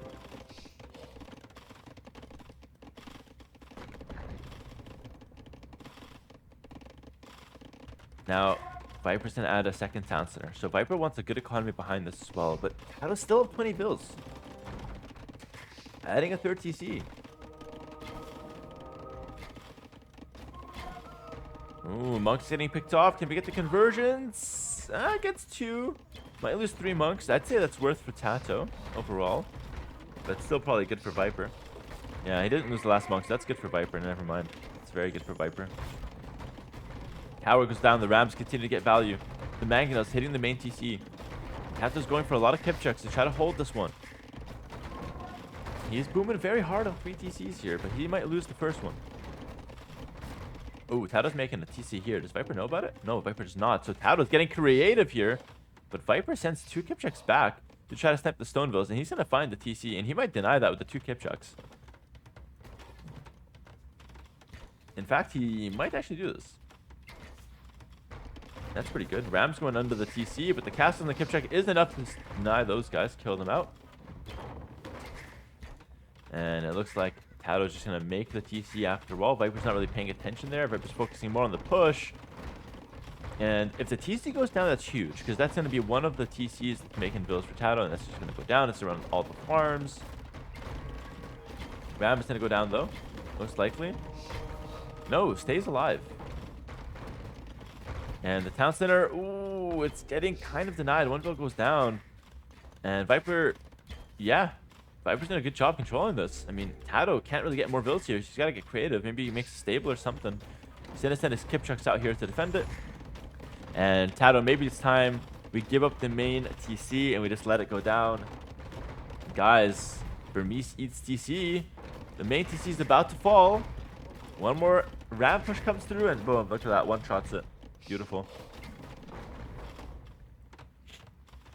Kip checks get cleared out, and TaToH gets a 3rd TC here now. Okay. He's now, the balance is restored. He's back to 3 TCs. And Viper's push, he's still doing a good job. I think he should be using his monks more, though. Use the monks, convert the blacksmith, market, houses. Go, go, go. Stop wasting time, Viper. No, the monks are stuck. Kip chucks. Mister. No conversion. Mister would convert like 3 there. Why would someone not be going light cap here? Well, there's no food for light cap on either side. 18 farms, that's enough for 3 TC. 13 farms, that's enough for 2 TC. No one has extra food.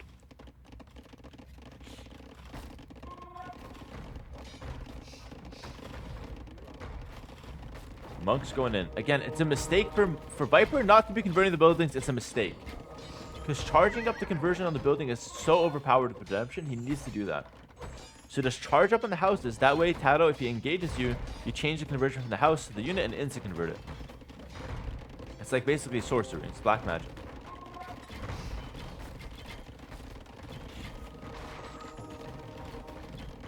Buy some food and clear this up with a few light caps. Bro, let me break it down to you.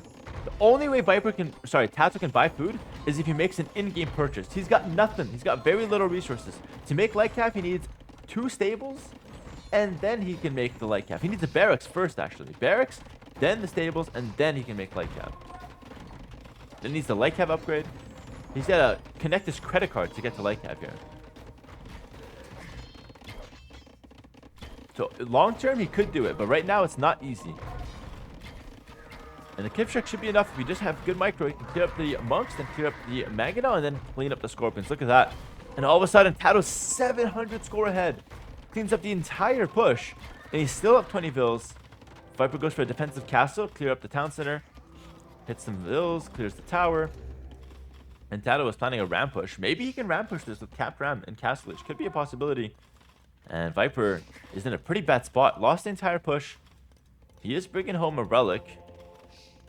Which is fair enough, but not the best situation ever. Res collected. We'll take a look, guys. 4,000 more for TaToH. Ooh, 4,000 more. Look at how strong the 2 TC boom is. So strong.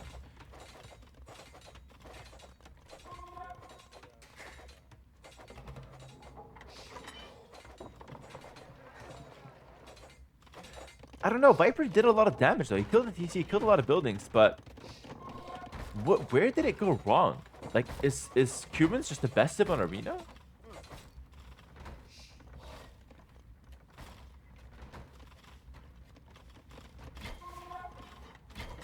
Are Cubans just unstoppable? Because I thought Viper played a really good one. Maybe Viper made too many Scorpions, needed more Mangonels, I guess. It's hard to say. It's really hard to say.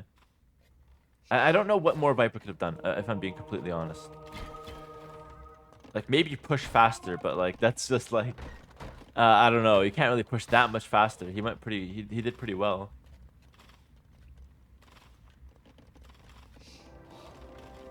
Maybe Viper needs to rush Imp and go forward Castle instead of the second TC. Maybe. That sounds interesting. And maybe he needs to take the relics. So 5 relics, sit on it, sit 1 TC, and then go Imp with Castle. Maybe that could be good. Because you're never really going to catch up in Vills versus humans anyway.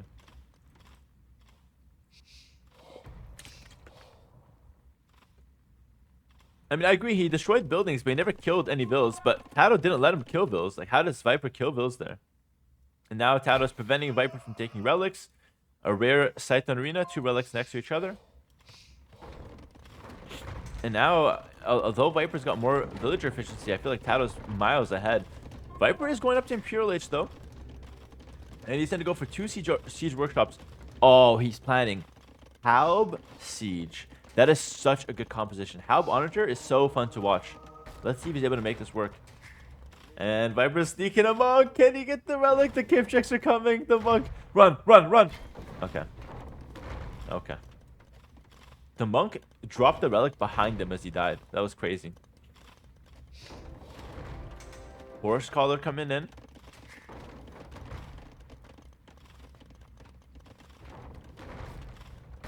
And TaToH's going to be pretty close to Imperial Age as well. Viper has only 2 relics, so TaToH should be able to scoop up 3. And now we see a second castle from Viper, so he wants to go Haboob Siege with castles and maybe some trebs. It sounds good on paper, but TaToH's miles ahead. I think the only way this works is if, I don't know, suddenly TaToH just loses a lot of units to the Onagers.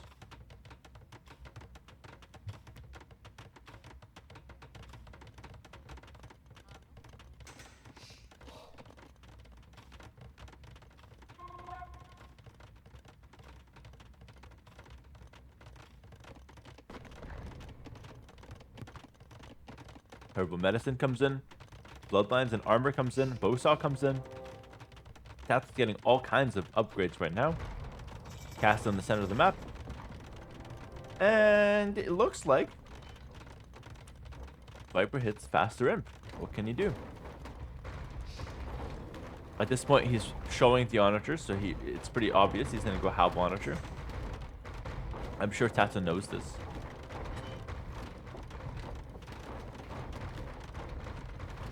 And does Viper prioritize the trebs? No, he goes conscription. Okay, 1 treb, conscription. He has enough for a 3rd castle, so maybe he goes for a fast castle in the center kind of strategy. Mangonels are kind of exposed. Remember, we want to upgrade Onager. We have to. It's coming in now. Viper's vills are still very exposed, and Viper is gonna lose 1. Gonna lose the position. Okay, TaToH is pushing in. Who do I think is gonna win? TaToH should win this. But Viper has a chance. That's the way I see it. I'm actually curious to see how TaToH plays this. I think the best strategy from TaToH is actually to go Onagers himself, cut the whole map, and raid. That makes sense. Or maybe just go Kipchak Hussar, and that should be enough. We'll see. He's gonna go Mangonel. Yeah, he's gonna do what I suggested. Are you IRL friend with Viper? We're on good terms. We're friendly with each other. I don't know if you can say friends.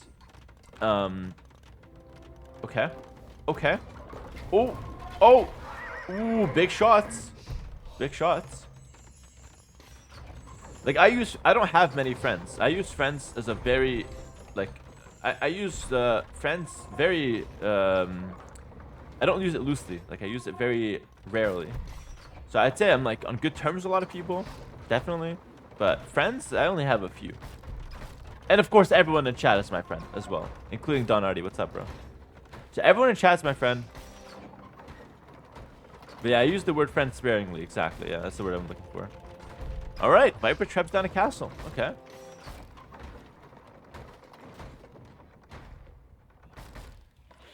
No, everyone in chat is a friend. The tier 1s are a bit more friendly. I'm a bit better friends with them. The tier 3s are my best friends. They're my BFFs.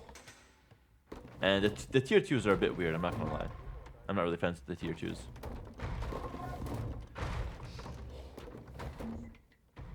Okay, TaToH's cutting on the side with Onagers. Viper's push looking good.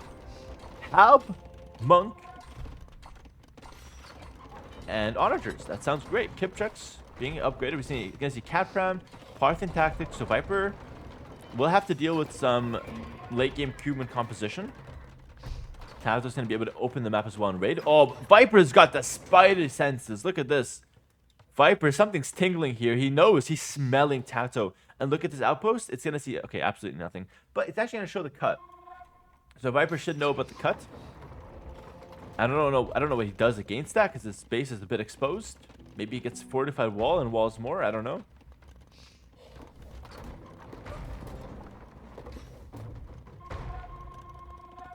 Okay, yeah, Viper knows about this. Sending the pikes back. Notice how Viper never got halberd attack. He just couldn't afford it. TaToH's in. The Kipchuk's running in. The Onager's there. And Viper's already evacuating the situation. This is a pretty bad situation for Viper. He needs to make sure he doesn't lose a lot of vills. He's going to be walling up a little bit here. And TaToH's at 200 pop. Meanwhile, Viper's at 140. TaToH also has Onagers to deal with the Onagers from Viper, but the Monk should be enough to deal with TaToH's Onagers. So, like, the way I see it is that Viper's got the better composition in one area, but he can't really fight raids. And also, Viper's down 60 pop, so TaToH's just way further ahead. But comp-wise, I think Viper has a really good chance at this. Really good shot here. He needs good micro, though. He needs a good Onager micro. Kipchaks could also micro well against this. Let's see. SAR's getting cleared up a little bit. I mean, if TaToH loses all of this, then all of a sudden, maybe Viper's even ahead. We'll see. There's a lot of Kipchaks to just lose. Oh, one Hussar. Okay. It's attack grounded. Viper rewalls with the gate, so these Kipchaks are officially trapped. Let's see the attack rounds. More Hussars running in. Okay. And those should get dealt with. TaToH's micro is really good, though. TaToH's micro is pretty damn solid. Viper needs ballistics for the castles, by the way. That would be very helpful to stop the raids. And in come the Kipchuks, the Onagers. Not really finding the shots they're looking for. Oh, but they do. They find some good shots. That's really nice. I spoke a little too early. A couple Hussars walking in to the back. Not going to find that much success. Halberd attack now coming in for Viper. We needed that long time ago. Halberd's going to be great. And take a look at the Onagers here. Still landing some solid shots in the Kipchuks.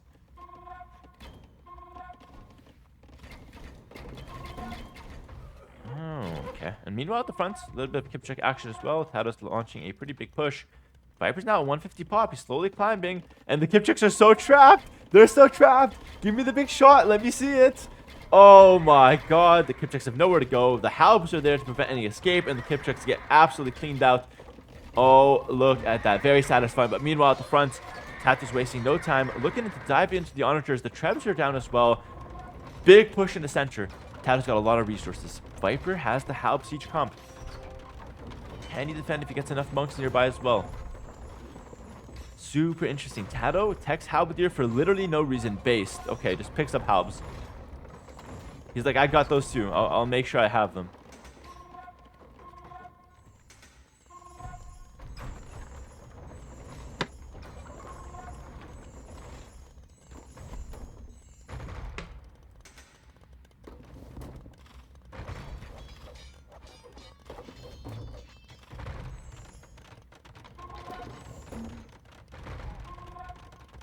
Oh, Hussars diving in. And they sneak to the back. Potentially sniping the Trebs. Viper trying to convert the siege. Manages to land one. Ooh, big shot on the Vills. Yeah, I mean, TaToH's taking decent trades sniping siege, but Viper's kind of holding this one. Not too bad. The monks are interesting, right? The monks are converting the siege. And with a little bit more luck, Viper would have gotten that, but no luck for him right now. It's hard to see who's going to win this one. Castle goes down. It's still looking better for TaToH. He's got more resources, more to work with. Viper is almost out of gold. Only got a little bit of gold left. I don't even know where he's taking that. Right here, that main gold. That secondary gold, he's eyeing it. He needs that gold.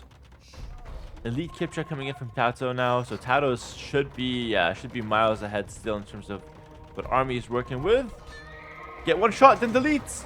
Oh, lands a decent one. Okay, not bad.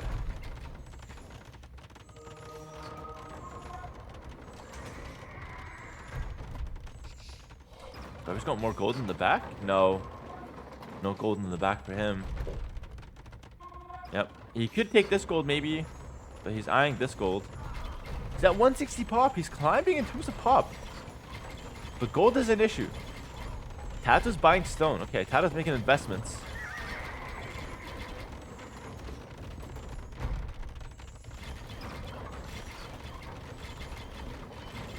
And Burmese Halbs, guys, they've got 3 attack for free. So even though Viper's missing all the attack upgrades, the Burmese Halbs are actually pretty well upgraded.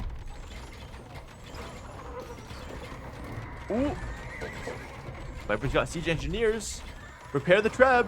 The Kipchucks run in, and the Kipchucks take a big shot to the onagers there. Oh my god, this game is just so interesting. This game is just so interesting. The Halbs diving in deep, looking to pressure the Trebs. Can he get them? If Viper can get those Trebs, he's in a decent spot. He gets the Trebs, loses half the Halbs, but it's fine. We can remake those. We got a lot of resources banked up, no problem. Viper sells wood, but look at the price, guys. He's selling for very little. Alright, he's working minimum wage. It is what it is. 14 gold for 100 wood. And now we see Capcom coming in. Forging also coming in. Well, I know Co-Caster is supposed to be T90, but he's not around. I think he got sick after his flight or something, or after his trip or something like that. He did say, like, ask me closer to the date, and we never really confirmed. So, yeah, I was hoping to get T90 for this one, but we didn't end up locking it together.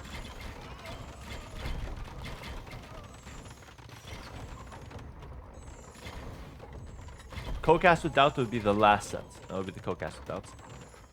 Viper versus Yo.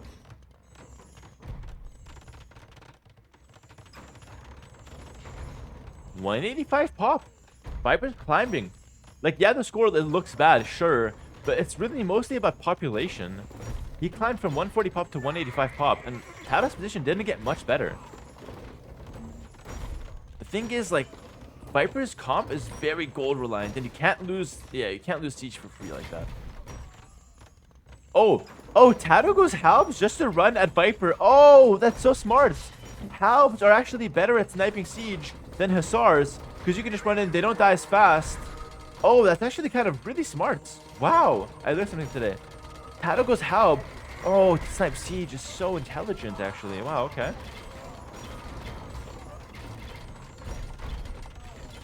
Good stuff.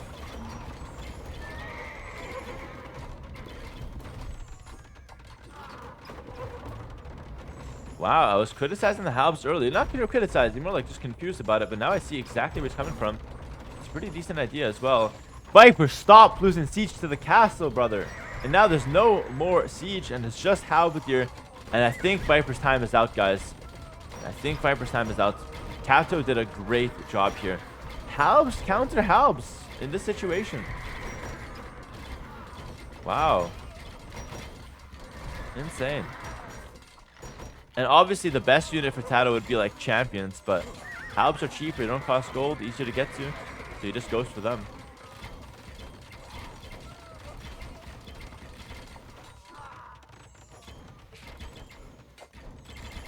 Oh man, we have a very bad situation for Viper. I think Viper's all but done here. If he wasn't able to win right now, he's not gonna win from this position because T-Drum's coming in. All those late game upgrades coming in. Burmese is alive. Burmese are good, man. Thanks to the Prime sub, Solomon Red. Really appreciate it. Burmese are good. Very good, in fact.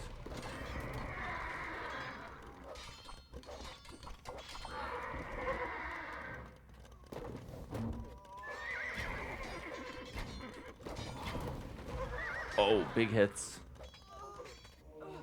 Oh, some raids sneaking in. A couple Hussars there, causing some problems.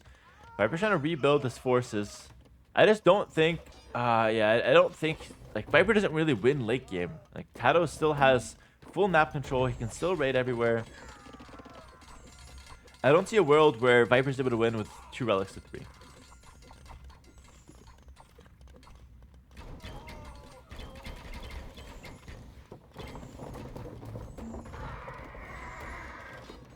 Let's see. I don't want to count out Viper. Getting some good hits with the onagers. Not too bad. Okay. Has to deal with those raids, though. I don't want to count out Viper. He's built up another massive 5 siege. If he uses the siege really well, he can win still. Like, he just has to play like literally perfectly.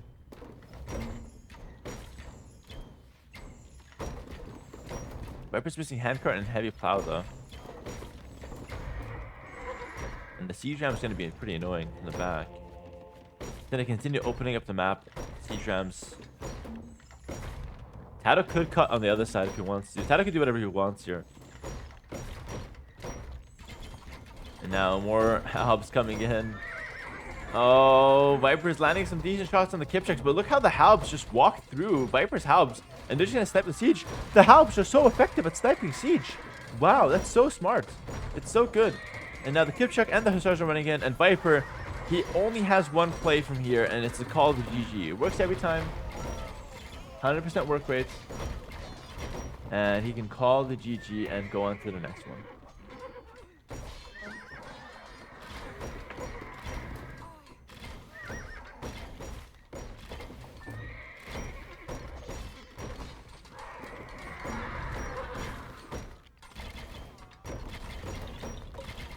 Take my prime, you goat.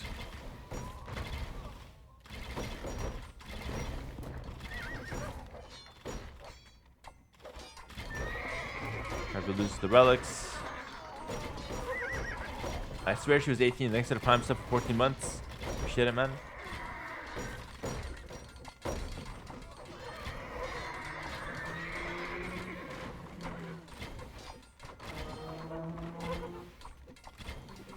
And this is one of TaToH's first picks, by the way, with the Cumans. So it's not the worst to lose this game.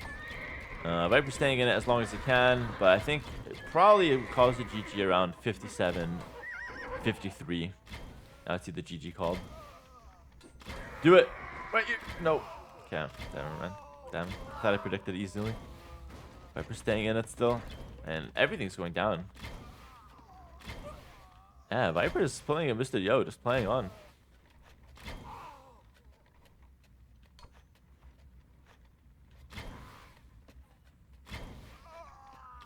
And TaToH's just having fun at this point, just microing his units. He's raiding everywhere. He's got Hussars, Travis. Viper can still win. Never mind, he can't. GG. There it is. Stayed on as long as he can. But in the end, he just had absolutely nothing left. Completely over here. Well played to TaToH. Great game, though. I really enjoyed that one. I think it's a solid arena game. Solid game in general. It really showed the strengths and the weaknesses of Cumans. But it turns out that the strengths just outweigh the weaknesses. The weaknesses being no stone walls, could get counterattacked. But once you get a castle down, you're just in such a good position. And TaToH did a great job winning the game. Also, TaToH has a pretty bad late game comp to fight Halb Siege directly. But by opening up the map, he was able to raid a lot and then just snipe siege with Halbs. It was a great play from TaToH overall here. Well done. Okay, we got a Gold Rush coming up next, and Viper's busting out the big guns. He's going to have Gold Rush on, or Aztecs on Gold Rush for himself, playing in the yellow. And TaToH pulls out the Berbers, playing in red. Berbers versus Aztecs, okay. Looking pretty good. I mean, those are two pretty solid civs on Gold Rush. If you guys don't know what the map is, a lot of gold in the center, blocked by a bunch of wolves, or not blocked, but defended by a bunch of wolves. And of course, a relic in the center.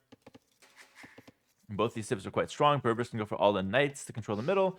Aztecs have a strong infantry, good economy, and good monks to control the center as well. And it's a really fun map, if you ask me. I think there's a lot of cool things can happen. A lot of aggression, but you also need to balance your economy as well. Like, you can play for all-in strategies, but if the guy just outbooms you, you never really make use of the gold in the center. So, like, even if you have full map control, you're pushing, you have all the gold. If the guy just outbooms and then, you know, has 40 more villas than you, he will just beat you even without gold. So, you can't go all in for the gold in the center, but you can't ignore it completely as well. It's a very nice balance between economy and military. And we saw one of the craziest games between Winchester and Mr. Yo on this map. It was a really sick comeback from Yo. I saw Hera and Heidelberg too, but was too lazy to stand in line for meet and greet. Missed my chance to make relationship non-parasocial. So you went all the way down to Heidelberg for the event, and you were too lazy to stand in line. Oh, you're a legend, man.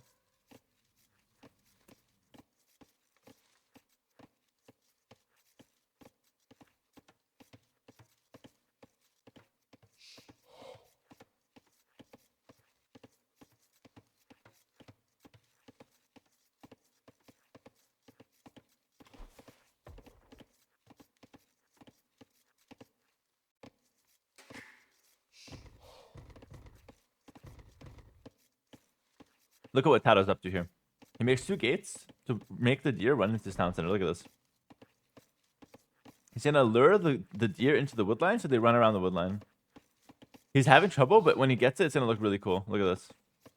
The deer's giving him a hard time, though. A really hard time. And now he's just gonna delete the gates. Okay, he realizes, okay, there's no point in trying that. Ah, it didn't work out.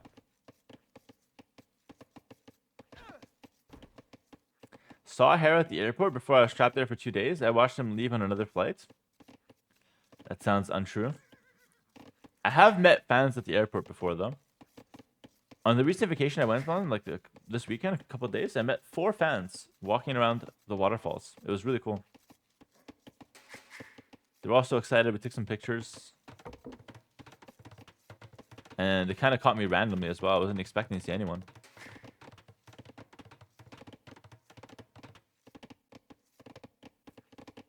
Which waterfalls did I go to? I went to the Iguazu waterfalls, and it was amazing. Like, it was such a good experience. I loved it. It was so cool. Janetsky with the tier 3 for 22 months. Really appreciate it. Thank you, man. Welcome back. It was amazing. It was like one of the best things I've ever done. We took a boat and we went really close to the falls, and they splashed us under the falls as well. And like we rode through the river. Oh, it was so sick. Yeah. Which country are those falls in? Argentina and Brazil. A mix of both. We went on both sides. You get different views on both sides. We walked around some trails, saw the waterfalls up close, on top, from the bottom. It was really sick. Alright, I see a barracks and feudal age comes in. So maybe a stable from TaToH, maybe.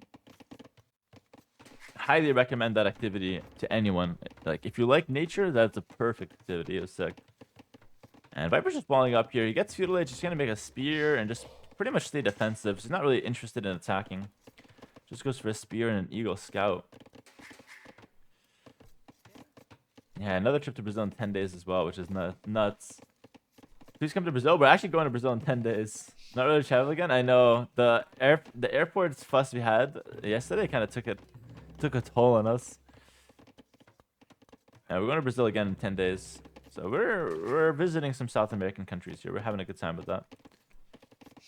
I've never been to British Columbia and Canada, no. Yeah.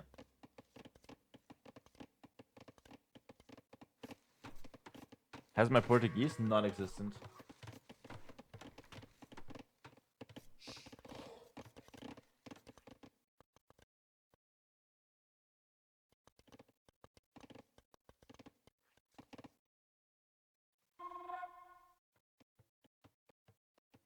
PKZ is saying, I had that strange experience at Heidelberg when I met TaToH and Doubt for the first time. It felt like I knew them my entire life and went to hug them.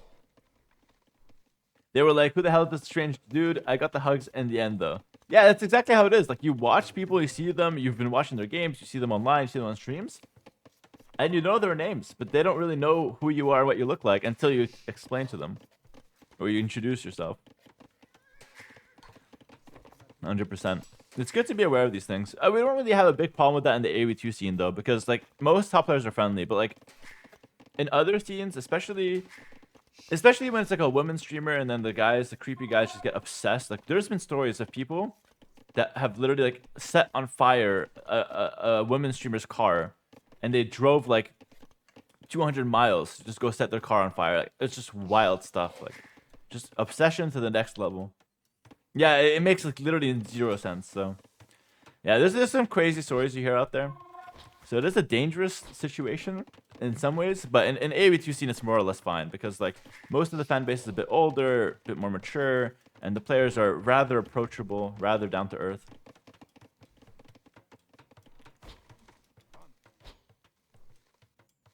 So you can't set your car on fire? No, don't do that. That's why I don't own a car, just in case. And Viper's pushing this back. He went Eagles, got some armor.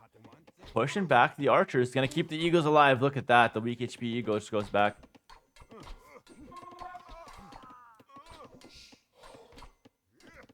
My YouTuber sister-in-law had to reduce her exposure to fans because of things like that. Yeah, that's smart. For sure smart. Especially the bigger you get, right? Like, at 100,000 fans on YouTube, you should be, like, more or less safe. At 1 million, it's fair game, bro. 1 million is so many people. Like, there's for sure going to be some crazy people in there. Or some people that just get obsessed or whatnot. I don't know how it works, but... AV2 is always sarcastically mean. We are mature toxic. Yeah, there's some passive aggressiveness. That's true. Which is annoying sometimes. I personally hate passive aggressiveness. Because how do you respond to someone being passive aggressive? Also, by the way, in the background of this game, both players are just working over at Castle. There's nothing really going on, so we can talk about other things for sure.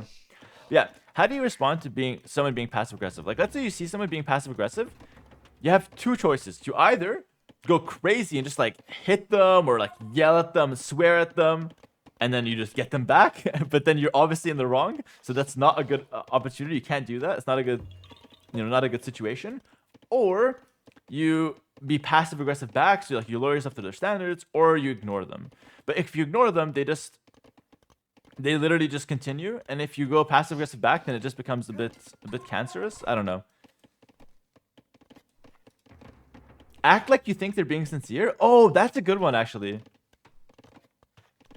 Okay, just pretend you're completely oblivious. They're like, oh, you're really good at this game. And you're just like, thank you very much. Like, wow, I can't believe you said that to me. Thank you so much. That means a lot. And you're just super happy. Yeah, that's good. Yeah, being extremely friendly while making your point very clear, it gets them angry. Yeah. Ask them to repeat or rephrase. That's good as well. Ask them to repeat makes them feel like awkward. That's good. I heard that works as well. Yeah. Take off all your clothes. It works every time. Okay. I guess that guy's talking from prison. Thank you, Kobe, for the Prime for 6 months. Really appreciate it. Alrighty, here we see TaToH pushing out another small group of archers. Viper's waiting for Castle Age. Ooh, Viper's got a hole here, actually. Could be problematic. Could be problematic. And Viper's just going to completely abandon this area. It doesn't really need the berries anymore, so it's completely fine. It does have a hole here, but shouldn't be that big of a deal. And now we see a stable at the back of TaToH's base. God forbid Viper scouts the stable. This stable will not be scouted by anybody this game. Very back of the map stable there. And now Castle Age comes in. Eagle should be able to clean up the crossbows, but Viper, if he's good, he loses 0 eagles. If he's bad, he loses any eagle. Oh, is he bad? Is Viper bad? Confirmed. No, he's so good. Confirmed. Wait.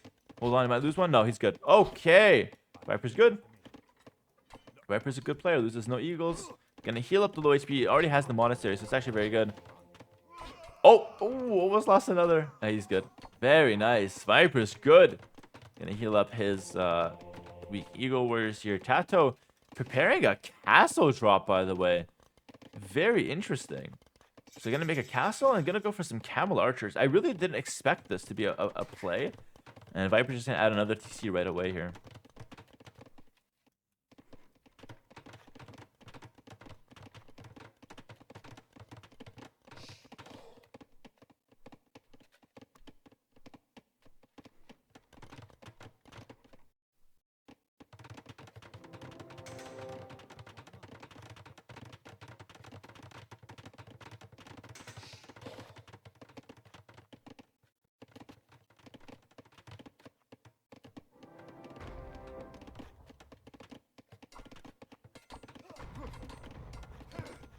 And TaToH's really committing to this, guys. He goes ballistics at the back, or university. Make camel archers, now getting a monastery. And he's still mining stone. So this is what TaToH wants to do. He wants to make one castle at home, produce army, and then go second castle forward once he gets map control. Viper's on 2 TC boom, so Viper's naturally going to be very ahead in terms of army.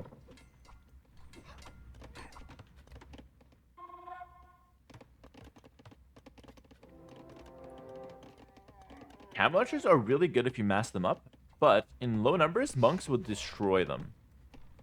And eagles shouldn't really die to them too often, or too fast.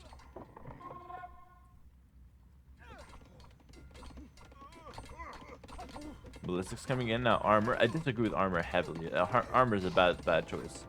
You're never going to get hit with the camel archer, so you don't need armor. Better off getting husbandry and bloodlines with that. With those resources. Husbandry especially, not so much bloodlines. Because, yeah, you're not getting hit. So, like, armor does nothing.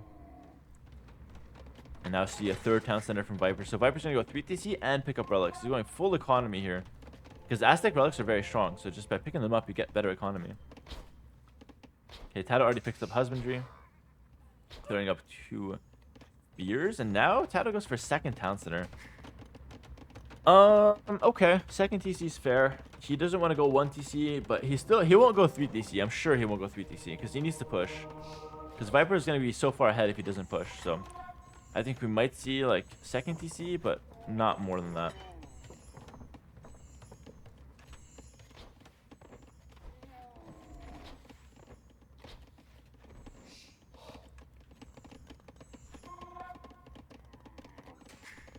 Bowsaw coming in from TaToH. So you can see he's a bit late on the eco upgrades as well. Viper already picked that up.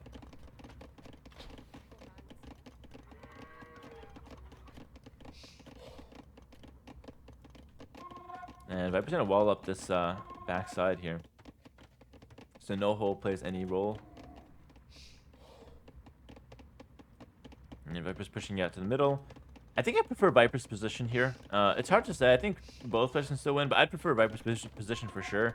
In fact, I'd probably launch a bit of a siege push myself, like maybe a monk siege push, while having the economy, or just work my way up to castle. Both are good. Looks like Viper's choosing to go for a castle. TaToH has ballistics, by the way, so he's gonna be able to deal with those monks pretty comfortably. Look at that. And yeah, picks up 3 monks. Very well played. And he can just heal those camel archers later. He doesn't need to really rush it. TaToH also picked up 1 relic. He's got 1 relic in the corner, but doesn't see it. Oh, that's a bit bad. And camel archer should do okay against the eagles, but he's only got 6. And oh, lost the camel archer. That's really, really bad. Oh, Viper switching to elite skirms. Wow. I didn't expect that, actually. I thought he'd just stick on monks, but he switches to elite skirm. He plays it 100% safe. And now we see a second castle in the center from TaToH.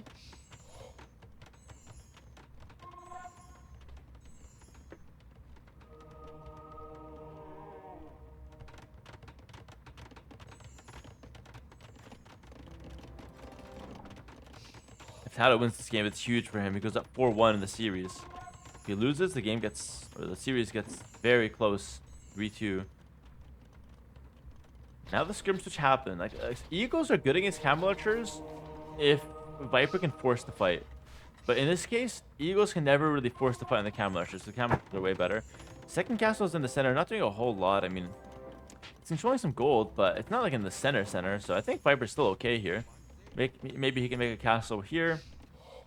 Just take some gold. Maybe over here, can take some gold. And bill count is pretty even. Viper does have a small lead there, around 10 bills and wheelbarrow.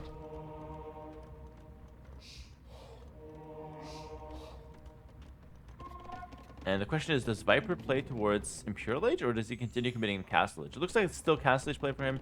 Gets to University, he wants a Ballistics. Which, fair enough, Ballistics would be really good here. And he is going to go for some sort of a forward castle.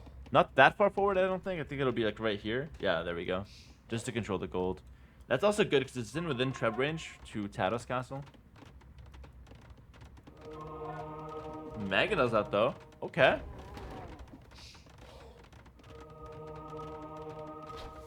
The eagle should just die to the mango. Yeah, it's fine. It's fine completely. Oh, unless TaToH goes back.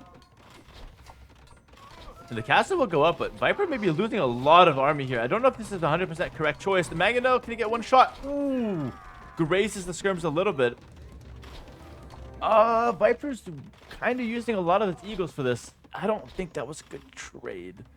I don't think that was a good trade for Viper, but he did secure the castle, so that's somewhat fine. Yeah, it's somewhat fine.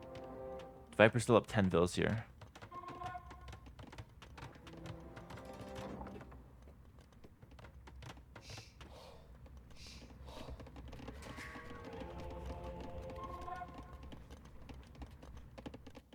TaToH's camping this relic, so Viper only got 2. And Skirms now have ballistics. Now, in theory, Viper can get Atlatl and Castle Age. So you could go Atlatl Skirms in Castle if you're Viper here. It is possible. It's an expensive upgrade, but it's possible.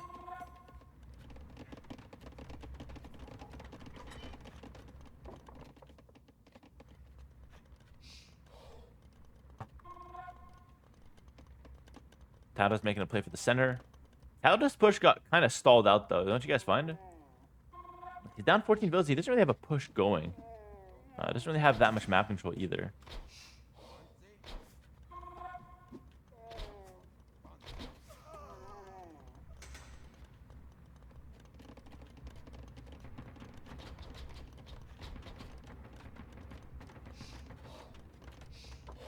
A little bit of a pincer tactic, though. Viper's coming in with Skirms on one side, Eagles on the other.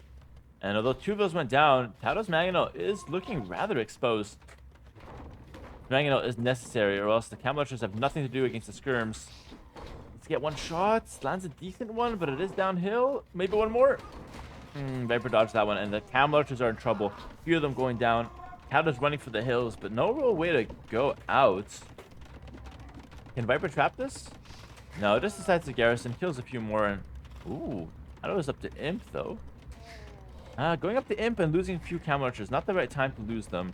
But we'll make we'll make it back with the rest of those guys. I think TaToH wants 1 more castle in the center.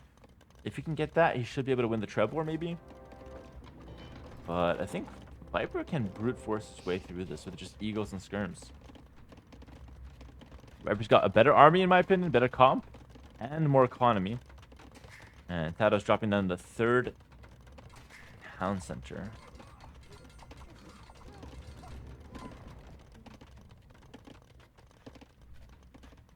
TaToH stone walls will stop any kind of push here. Yeah, I can't really break those guys. Stone gates are really solid. Takes too long to break through them.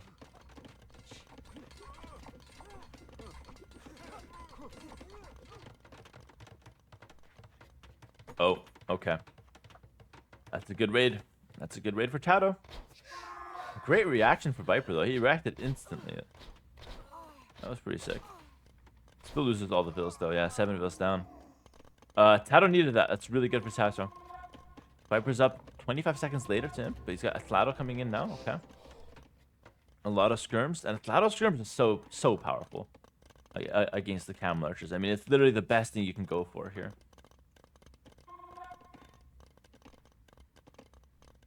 And here goes nothing. TaToH makes a castle in the center, or at least he's trying to. He's got 2 Mangonels. He needs this to go up. This is the only chance he has to win the Treb War and control the middle.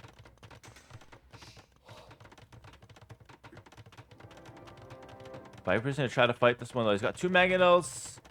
Camel Archers on the hill, and oh, look at the Atlatl Skirms melting the Camel Archers.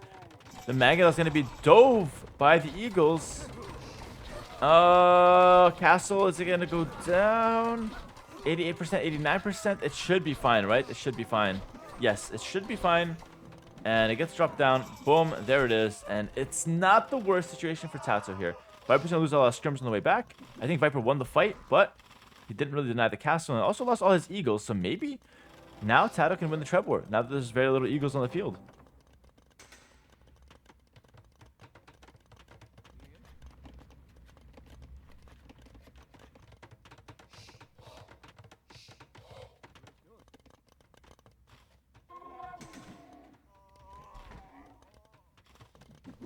Can TaToH make it to Cavalry?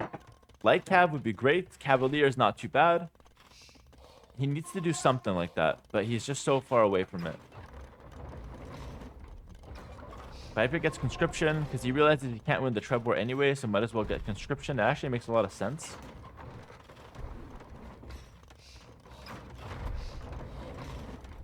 And looks like Viper's going to die for the Treb. Okay. Good splits. Can he get the Treb? It's actually really huge. If he gets the Treb, it's actually nice. And he gets it. Really good trade there for him. Those 5 Eagles are very much worth it against that Treb. He needed that. He's trying to repair the castle now. I don't know if that's a good choice, actually. Don't you just let the castle go down and just play from there? We still have a lot of gold access, even without the castle. TaToH's preparing a light cap transition.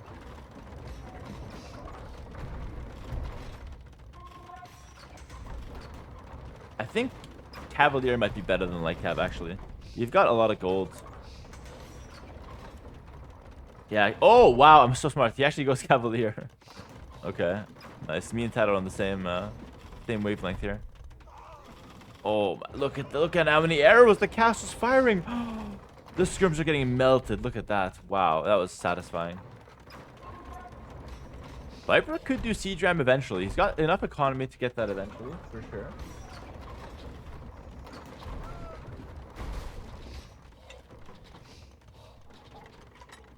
Cap goes down. TaToH's still raiding. Guys, I am beginning to believe in TaToH. It's not clear who's winning.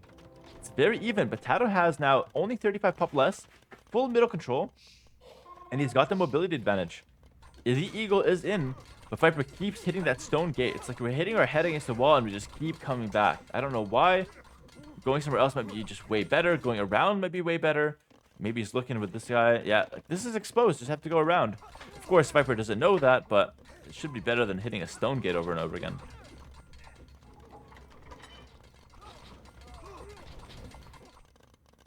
Yeah. TaToH can't really do champions because champions are really bad versus TaToH scrims, actually. So, although you could go champion, it's a long transition, and it's not very good against what Aztecs have right now. I think Cavalier is much better. Defensive. Thank you, man. Hello, goat. Thanks for the whole year on tier 1 sub. Thank you so much. Another castle from Viper. This one a little further back. Gonna be harder for TaToH to snipe it. Now, Viper's gonna attack into Pikeman. Getting ready for the Cav transition. TaToH's on Cavalier plus Camel Archer. Full gold composition. He can afford it. He's got so much gold. That's the thing about Gold Rush. Playing with gold units will get you just a better result than playing with food units. Goblin Wars coming in. Viper's now getting fully upgraded Eagles. Well, trying to. Getting Iron Casting as well. Oh, the Cavalier are running in. What does Viper see? You know what Viper's missing? He's missing outposts to see what's going on. He needs to get some outposts going. It's going to help him a lot. Berbers also get bomber cannons. That's an option if TaToH wants it. But TaToH's resources at the very limit right now. I can't believe it's this close, by the way. I thought at some point Viper had a clear advantage. And maybe just took some questionable fights. Like, he could have had another 25 Eagles if he just didn't take some questionable fights in Castle Age. He's at 200 pop now, though. Cavalier on the field. Very interesting. It's impossible to see who's winning this one. TaToH's on full gold composition. He also has the hill. Eagles running in to snipe the trebuchets to start things off here. TaToH skirmish should be dealing with the camels just quite well, but the Eagles get melted by the Cav. The Cav from TaToH doing so much work, and TaToH even finds the time to sneak some camel archers onto the left-hand side. TaToH's Cavaliers are just storming through everything, and Viper's all but lost right now. He's got nothing left. He got completely cleaned. It's full gold army versus mainly trash army. And we also have the hill bonus for TaToH. It's looking very good. Viper's trying to hold on as much as he can, but his units are just simply much weaker. The scrims are nice in a vacuum, but not when your opponent has full gold control in the center. Look at the camel archers doing so much damage. It's not even elite. He's got enough upgrades on them to make them pack a punch. And now the killer blow can be a forward pass from TaToH if he wants it. Taking some trades into cheat. He's called 4-1 TaToH. Who could predict this? Viper came in the favorite according to many people. But TaToH's up 4-1. Wow. Incredible. Great game there from TaToH. I think he played a really strategic one. He had great micro, great control of his units at all time. Viper is down bad here. 4-1. And we've got TaToH versus Viper. Game number 6. It's going to be on Meadow this time. Viper's home map. TaToH playing in red as the Teutons.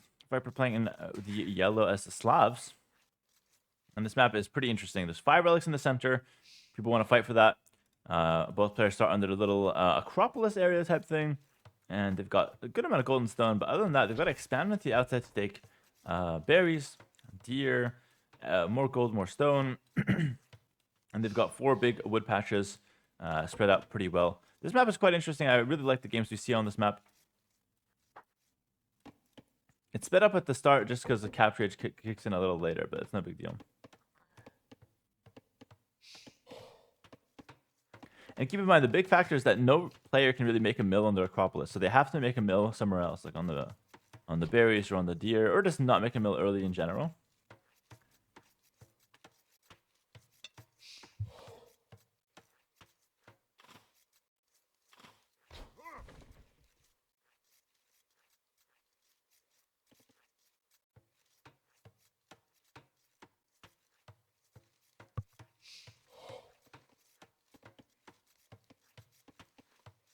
And on this map, we generally see a lot of scout rushes. Those tend to do very well. And then come Castle Age, usually knights and monks. Pretty solid choice just to get the relics in the center, put pressure. And both these civs can do that pretty effectively. Slavs recently got a nice bonus. Their monks move 20% faster.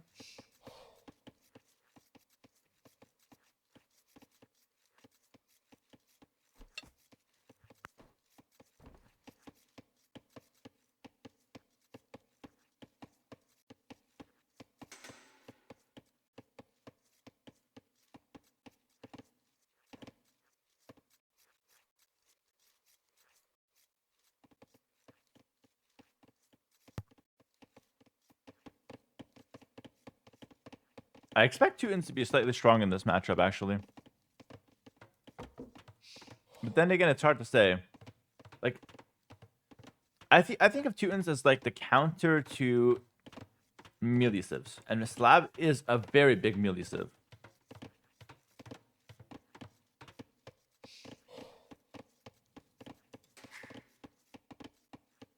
Viper's up faster with the Slavs. TaToH has 12-second out of TC time, so I'm not sure what happened there. Teutons have good monks. They've got extra armor on their cab and their infantry. So they just do what most melee civs want to do, but they do it better. Teutons, usually their weakness is mobility. Sometimes their weakness is just dying to archer civs. Dying to like timings. But versus melee civ like Slavs, Teutons are usually quite solid. Oh, and okay, TaToH is missing his building to go up to Feudal Age. That's why he had a little bit of idle time. No, TaToH's map is not bugged. You should have some holes in the woodland. There always is some sort of like mini hole.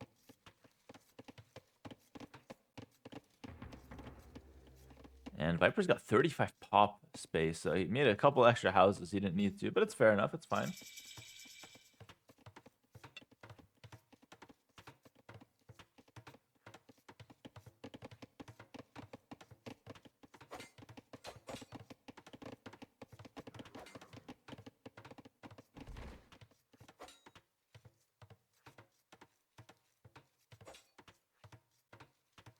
Chat, the real question.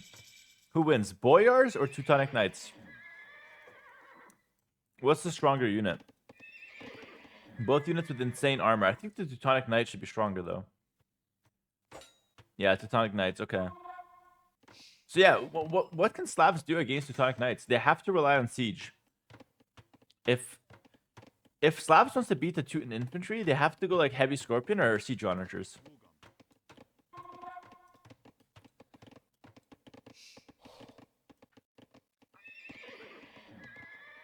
Have I ever been to Dubai? No, never been. Warriors do have the mobility, but oh, for now we got scouts and spear action. A lot of spears though. Look at that. A lot of spears on the field.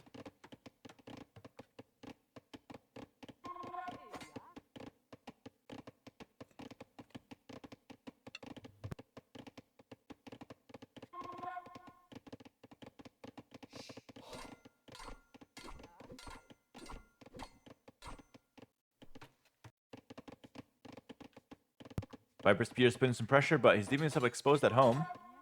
Defends with villagers to start things off, though. Okay. CA with no bracer can work in late game? No, never. Guys, never. CA with no thumb ring, no bracer. That never make that unit. It's terrible. Only make it in like Castle Age if you want to, but that's such a bad unit.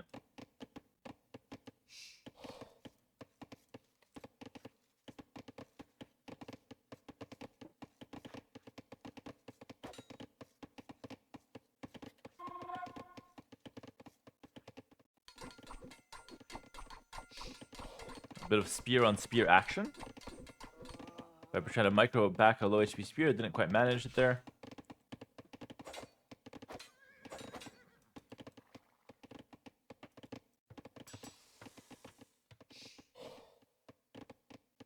A lot of spears being masked up. Remember, the Teutons only get the armor on the infantry come Castle Age. In Feudal Age, they are very generic infantry.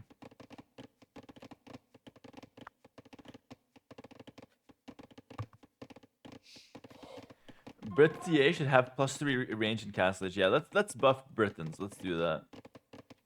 Sounds like a good idea.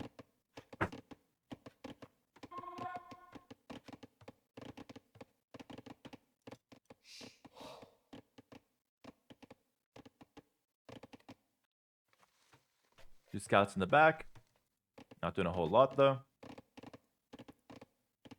Viper should just wall this woodline. Why are we not walling it? Why just keep the spears around?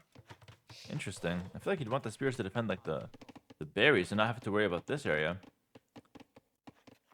Yeah, they're both not really walling the woodline, which is interesting.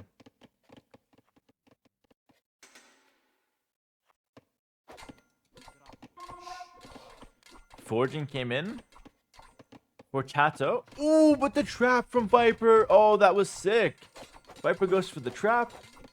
And he should be able to clear up the spearmen. But TaToH has forging first, so he's going to be doing okay with the spears. Viper calls some vills. And it's a little messy, but I think Viper should be the guy with the last laugh here. That was a good play.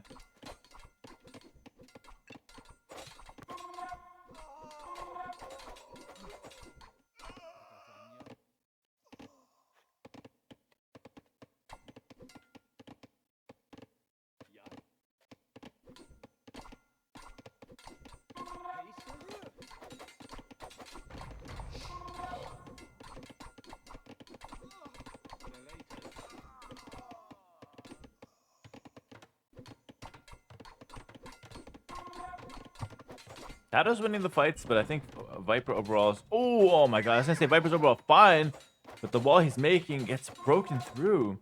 We need to remake that wall, or else we could lose a couple vills. So far, it's just TaToH losing a lot of his scouts, though.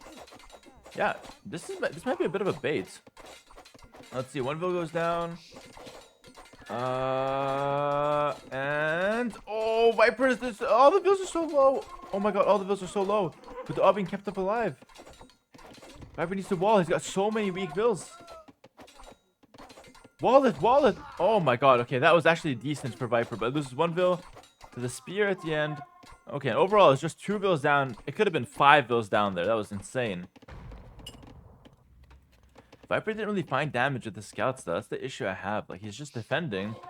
And he's doing a good job on defense, but he's not finding value with his offense.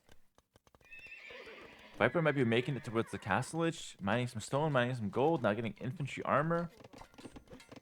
But oh, in comes TaToH with the tower. And Teuton Tower is just very solid. You can garrison up to 10 vills. That tower could be potentially devastating.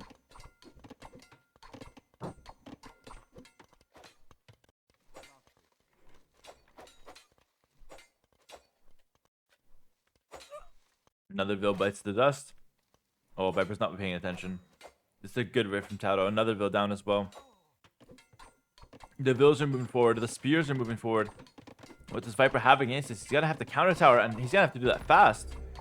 Going to go for the counter tower, but I think Viper might be actually just dead, to be honest. Since all his vills to go fight this? Oh, this is so strange. Gets Bloodline's armor. I think Viper was trying to go Castle Age, but then TaToH just goes full feudal. And what do we have here, guys? This is not going to work. I think Viper's completely dead. This is a Teuton Tower, guys. It's got 9 vills garrisoned. It's just so much damage. Oh, and TaToH baiting the fire with a spear. Viper's trying to wall in the vills. It's getting messy, but I think TaToH's still fine. Score says Viper's ahead, but it's 7-0 in terms of KD, so I don't know about that. And now it's a big old mess here. It's a big old mess. It's usually always good to be the attacker in this situation, because behind this, TaToH's economy is more or less fine. Obviously, sends 9 vills forward, so it's not the best economy back home, but it's not bad. Viper's work efficiency hit 19%. Wow. That was quite low.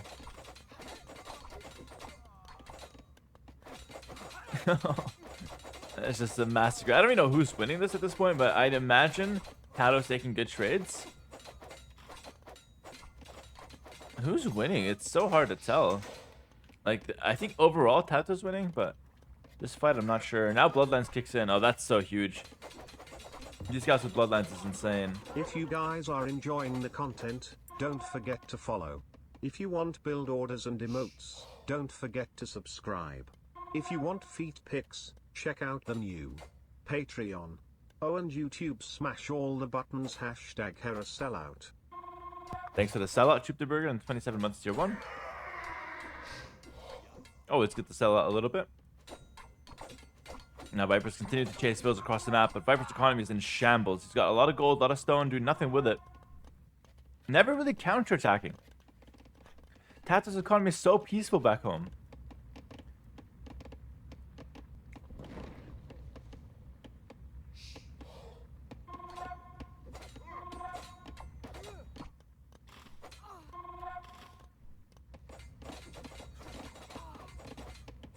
TaToH takes a score lead. Some small counterattacks from Viper with 2 scouts. Not amazing, though.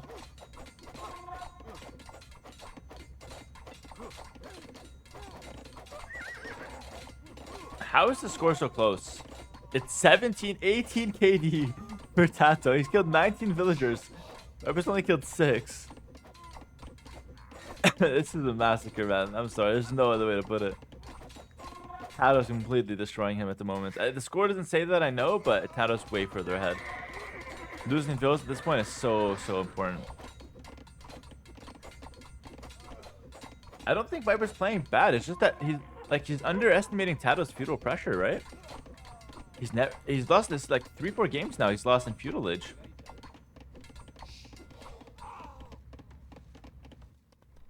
Always underestimating, and his reaction is not on point. No, I don't know. Maybe Viper can make a mark and buy his way up now. Maybe. But I think even even TaToH should be faster to do that. But TaToH's sending more villas. He doesn't care about Castle. He's sending more villas forward. Okay.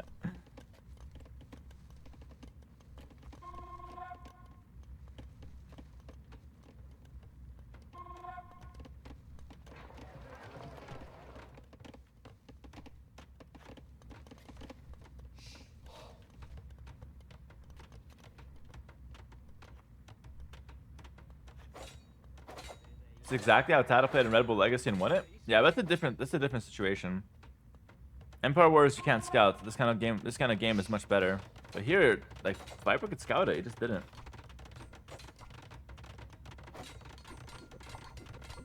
A lot of spears forward. And I feel like TaToH's just like brute forcing it. Like it's not like he's sneaking the towers. He's just brute forcing it. 9 kills all the time. Gets into the Toon Tower and just does so much damage to everything around it. And now TaToH starts to take a really big score lead as he just kills absolutely everything. Just under Viper CC, doesn't care. Longsword switch with Rex is advanced the new mod on the channel. I mean, longsword switch sounds okay if Viper had an extra 10 villas and was in Castle Age, right? It sounds terrible when he's so far behind like this. He's just completely stuck in feudal age, doesn't have any farms. And the full feudal from TaToH is just accomplishing so much.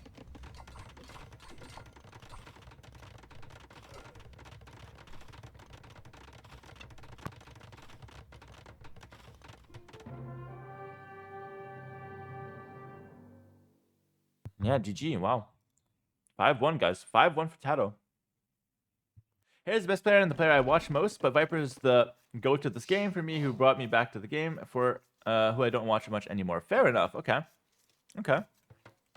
So, fairly good analysis coming in for Advanta there. How's the day going? Going pretty solid so far. TaToH's having a good start so far. We're hopping into Game 7 here. Viper is in yellow as the Ethiopians, and TaToH is in red as the Bohemians. Ever thought about getting tips and tricks from Mem? No, bro. I still want to compete in tournaments. I don't want to lose all my yellow one shot.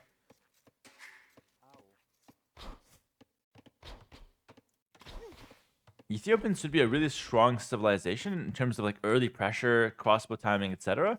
Bohemians, though, powerhouse in the late game. powerhouse in the late game. They also have some really nice tricks up their sleeves, some Monk Rush, some Siege, Chemistry and Castle Age leads to the Hand Cannoneer maybe. Leaders, Trump. Thanks to the Prime for 3 months. Appreciate it. less than 3. A lot of people legitimately don't understand how good Viper actually is at AoE. Viper isn't good at AoE. He's losing 5-1 to TaToH. Viper is clearly terrible at AoE. He might be the worst player ever to step foot on the platform because I watched a tournament and he's losing. He's terrible. He used to be good, but he's not anymore because he's losing. He's 5-1. How could this be possible? Viper, I watched you for 10 years. You can't lose. Now that, guys, is the average Viper fan. Now that's the problem. But of course, that's the average, like, outspoken Viper fan. It's not like they're all like that. It's just those are the most extreme. Nikki Gallion, thanks for the gifted sub. Really appreciate it. Thank you so much, man. Really appreciate it. Which streamer did I look up to before I became the GOAT? I don't think I'm the GOAT, but I looked up to a few players. There wasn't really streamers back then. I looked up to, like, Viper, Chris, Doubt, and Slam. And maybe Mr. Yo, so those 5. Those are the 5 I looked up to, and I wanted to play like them. I thought they were the best. They were playing, like, insane AV2. There were some other really good players back then, for sure, as well. Like, Ryu's definitely one of them. But those 5 I looked up to the most, for sure. And MBL. No, I hated MBL. I was playing against him. He was beating me a lot. I was like, I hate this guy. I need to play a lot so I can beat him. Me and MBL played so many games together, and we actually both became top players, I think, partly because of each other. If MBL didn't exist, I might have just quit AoE to go like study or something like that. Because I'm like, yeah, it's not much going on. But because MBL was alive, I was like, bro, I have to beat this guy. So I log on every day to go play him, and eventually we both became much better. It was like the biggest practice partner we had. Yo, French, thanks for the Prime for 4 months. Really appreciate it. It's like I attribute like all my success to MBL, basically. Slightly faster feudal age from TaToH, but both of them up around the same pop. I'm expecting a lot of archer play, but it would be interesting to see maybe some men at arms from either play. I don't think so, though. It's looking like an archer opening. Yeah. Do I think Viper can beat T90? I don't know. I've seen like a video on YouTube. I think T90 won, so I don't know.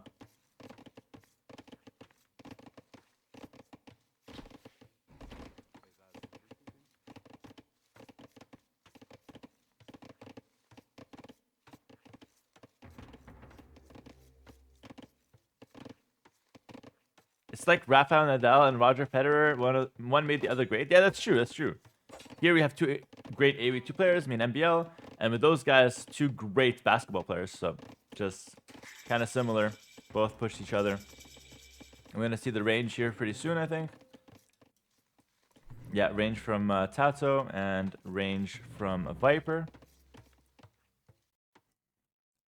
Does Microsoft contribute something to the prize pool? Not to this tournament. This tournament was sponsored 100% from the community. Tennis. Oh, tennis. Okay, thank you. I don't watch much tennis.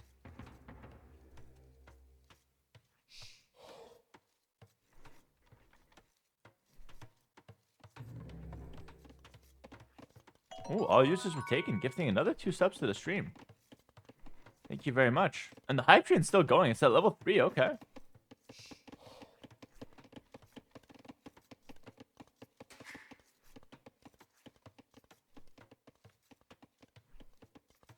There is a hype train. Oh, Viper could pick up this rogue TaToH villager here. Oh, a spear's coming. Who's gonna make it in time? The villager's fighting for his life. The spear is on its way. Viper's trying to block the Bill, and it looks like the Bill gets to safety. Okay. Yeah, I mean, that's bad for Viper. He lost a lot of his HP on the scout there. Viper's got a lot of food.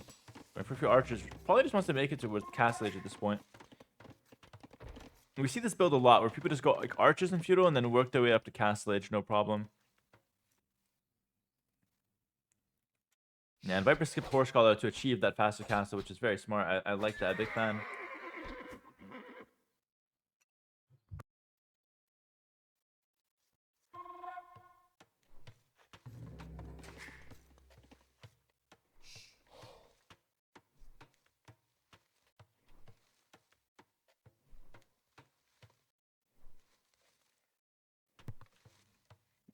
I like this comment. I know tennis is a lot like golf, but other than that, I haven't watched it much. That's so funny, man.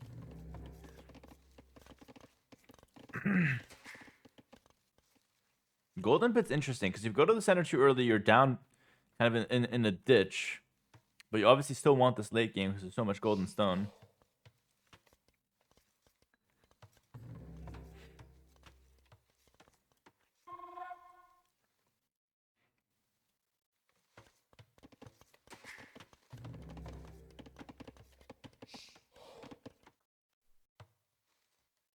Fletching is down, so Viper kind of...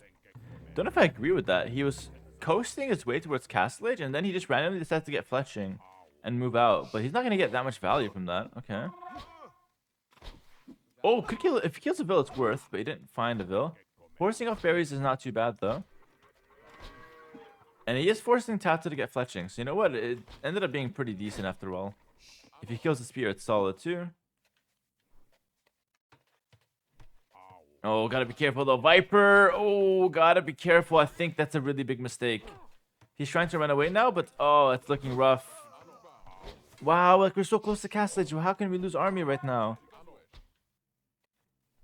We're about to click up. We're only on one range, so we don't have that many units. Okay, Viper only lost 2 archers there, so it's not the worst. And now going for a second range. Okay. All the new YouTube content lately has been awesome. Keep it up, Hera, and thanks. My pleasure, man. My pleasure. I'm actually loving making YouTube videos right now. And Viper's gonna be walling up the right-hand side here. JB Cell Real, thanks to the tier 1 for 3 months. Appreciate it. Thank you, thank you.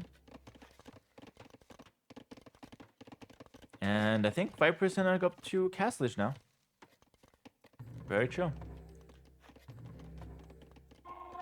Yeah, nice little play. So the only mistake that Viper made so far is just moving out early. Moved that a little too early.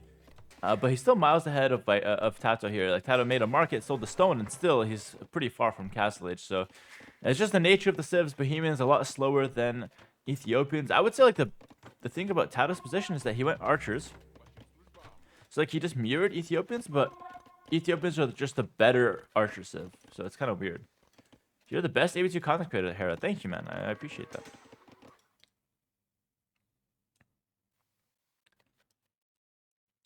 Do you think your motivation level has been much higher lately? And if so, what helped you? I'll tell you what helped me. When I went to stream other games, and I realized that I just loved AoE2 the most, and I realized that it's just the only thing I have going for me. So I put in 100% of my effort and mind into it. So after I came back to AoE, I went 100% all in, and I have the best results ever from that. So the motivation came from having nothing else to do and just focusing 100% on this. And that's a really big motivator. I spoke about this in my 100k sub special on YouTube, though. You should watch that video. It's good. Minute and a half faster Castle Age from Viper. Already putting the pressure with the archers. TaToH finds himself at the back of Viper's base for the scout, but nothing too crazy there. Stable there as well. And the scout goes down. So we want to see 2 ranges and a stable. Pretty solid play from Viper. I like that approach a lot. I think Viper's playing a pretty solid mid game. Only thing is the stable is not 100% correct. I think Siege Workshop might be better because TaToH is on archers. If TaToH is on skirms, then stable could be good. But obviously Viper doesn't really know that. Viper could expect TaToH to be potentially on on skirms himself.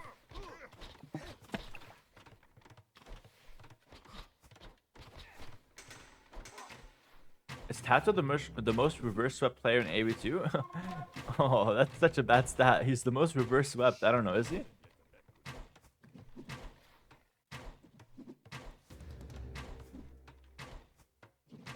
Forward Siege Workshop, that's a good play. I like that. That's really good. Viper's making some good decisions. I think TaToH's gonna have a hard defense here. He needs to probably get University and Siege Workshop right away. Work his way towards the chemistry. Get some siege out in the field. And oh, the stone gate's been broken in. Viper's moving in with the crossbows. TaToH's got nothing to stop those guys. Makes the Siege Workshop to close the gap. And actually manages to lose 0 vills. Great play from TaToH there. Gets crossbow bodkin, but loses 2 vills. On the farms. Okay, I know some things, guys. Look at my casting knowledge. He goes Siege Workshop University right away. Exactly as I expected. And I'm pretty happy to call that. Hello, Chester in the chat. What's up?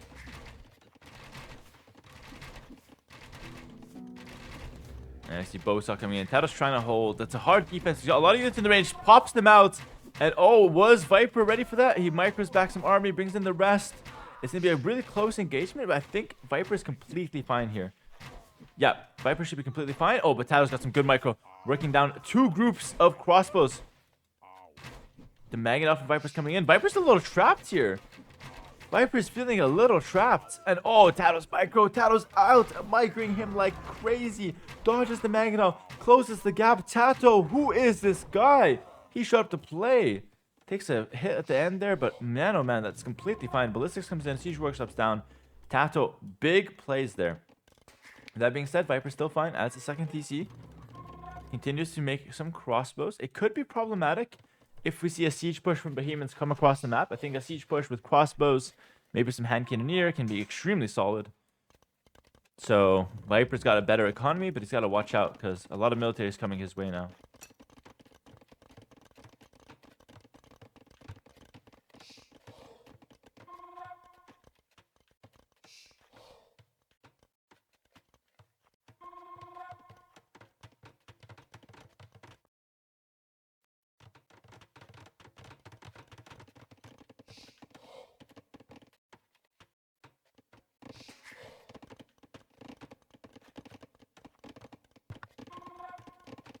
TaToH's had a great showing so far this round. Looking to extend the lead to 6-1. Down 6 villagers, but moving in with some crossbows. So down 6 villagers and wheelbarrow. The Viper's economy is no joke here. Also, Viper did something really smart. He housewalled most of the side. So TaToH has to go all the way here to break in. Crossbows can't really break house walls as easily. Oh, but that's the problem. Viper didn't see them coming. 3 vills down. Good counterattack from TaToH. Good sneak. 3 vills down. How good are hand cannons versus crossbows? Hand cannons should lose the crossbows, but if there's siege, hand cannon siege wins versus crossbow siege. That's like in a nutshell how it works. Berber coming in, okay. That's for the economy mostly.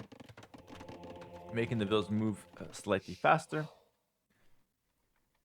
TaToH's still on 1 TC, but I wouldn't say he's like all in because he still has a good amount of economy. But he's just prioritizing a lot of army right now. 3rd TC from Viper continues to prioritize economy. But this could be the classic. Viper underestimates what TaToH has on the field. This is what Viper sees so far. He's got some crossbows looking to find some damage. He doesn't know about this army at all. And he's just going for 3 TCs, looking to coast it. And now he's going to get surprised by what TaToH actually has. And these guys have ballistics. Chemistry soon coming in. And it really feels like a repeat of what we've been seeing so far, with just Viper not reacting to what TaToH has and what TaToH's doing.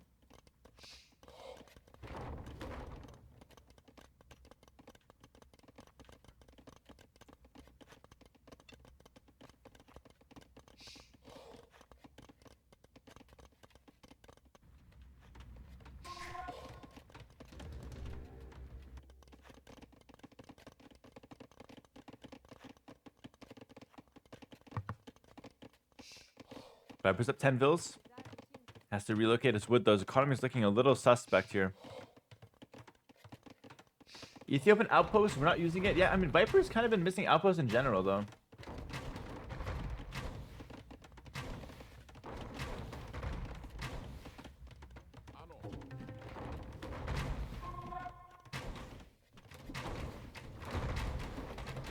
Ooh, good stuff from Viper.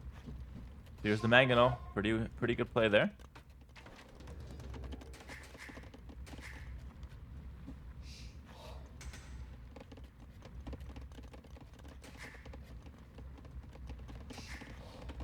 Now we see universities being dropped down at the back. 3 Mangonels. Good amount of crossbows here.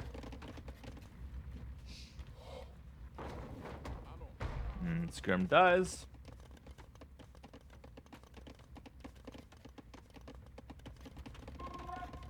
Hard to say who's winning this because TaToH's now adding in some economy. So he went army first, economy second.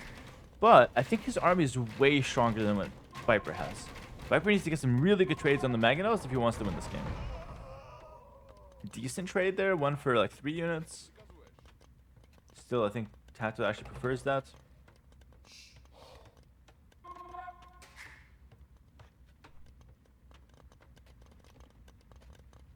And now we see Viper adding in the outpost, so that's good. I'm sure the chat is pretty happy about that. Ethiopian outpost, of course, costs no stone. This one should die. The hand cannons can easily snipe the mangonels. That's what they're good for. Ooh. Good micro from TaToH, but also good micro from Viper. Yeah, good micro from both actually. But I think TaToH comes out slightly on top there. Elite Skirm now coming in for Viper, so he wants to go Elite Skirm plus crossbows, a little bit of a mix. As Viper kind of runs out of gold. Only has this little bit of gold at the front, which is a little exposed. So Viper, like, boomed. Now has to make army, now has no gold. Like, that's the problem. Why are we booming so much? Just make some army, get to the center. And that could be a potential mistake.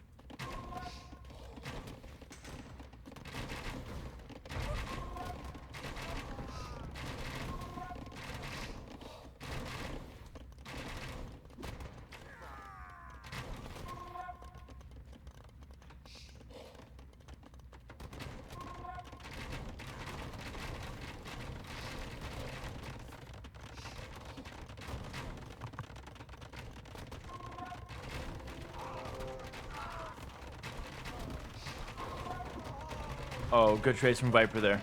He's getting the castle down. Oh, attack round. And last second, that Magneto's a hero.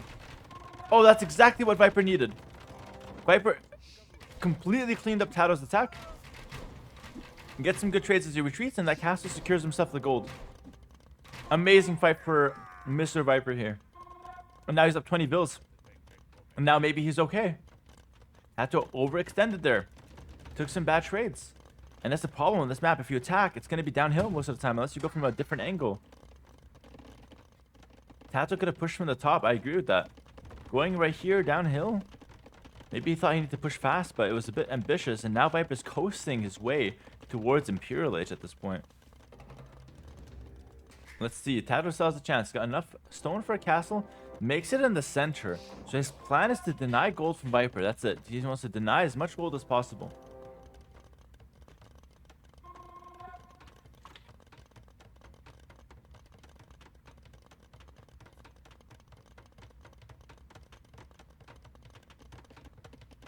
Viper can click Imp, but after that, he's gonna run out of gold pretty much. He only has 1,000 gold left over.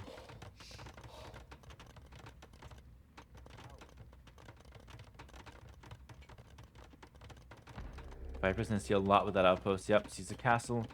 Kind of understands that the game is gonna be played. Imperial Age is in now. So Viper just has to wait for that to come in. TaToH could sell resources to get Imp as well. He can sell some stone, some wood maybe.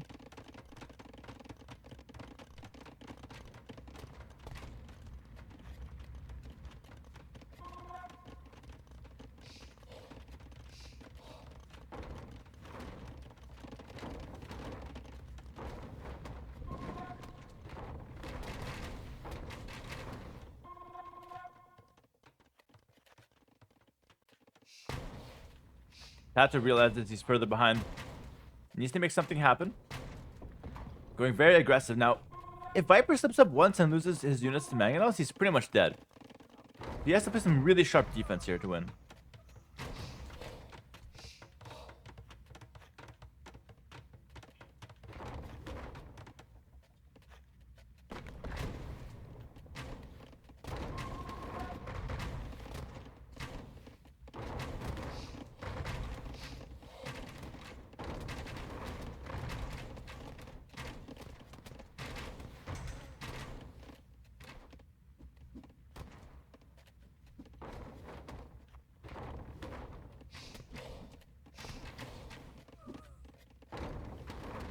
Alright, Viper's got 33 seconds to Imperial Age now. 30. And it looks like he's still messing a lot of Mangonels. Does he want to go Onagers? Or does he just want the Mangonels to defend here? Viper's got a lot of range units on the field. We'll be able to get Trebs out, but look at the gold. It's all but out.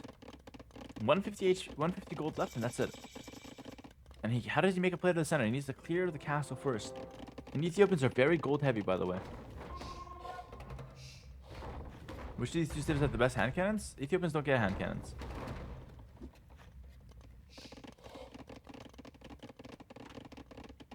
Oh, do you mean like bombard cannons? Oh, bombard cannons. I think overall Bohemians are better, but I think the Ethiopian ones should do more damage.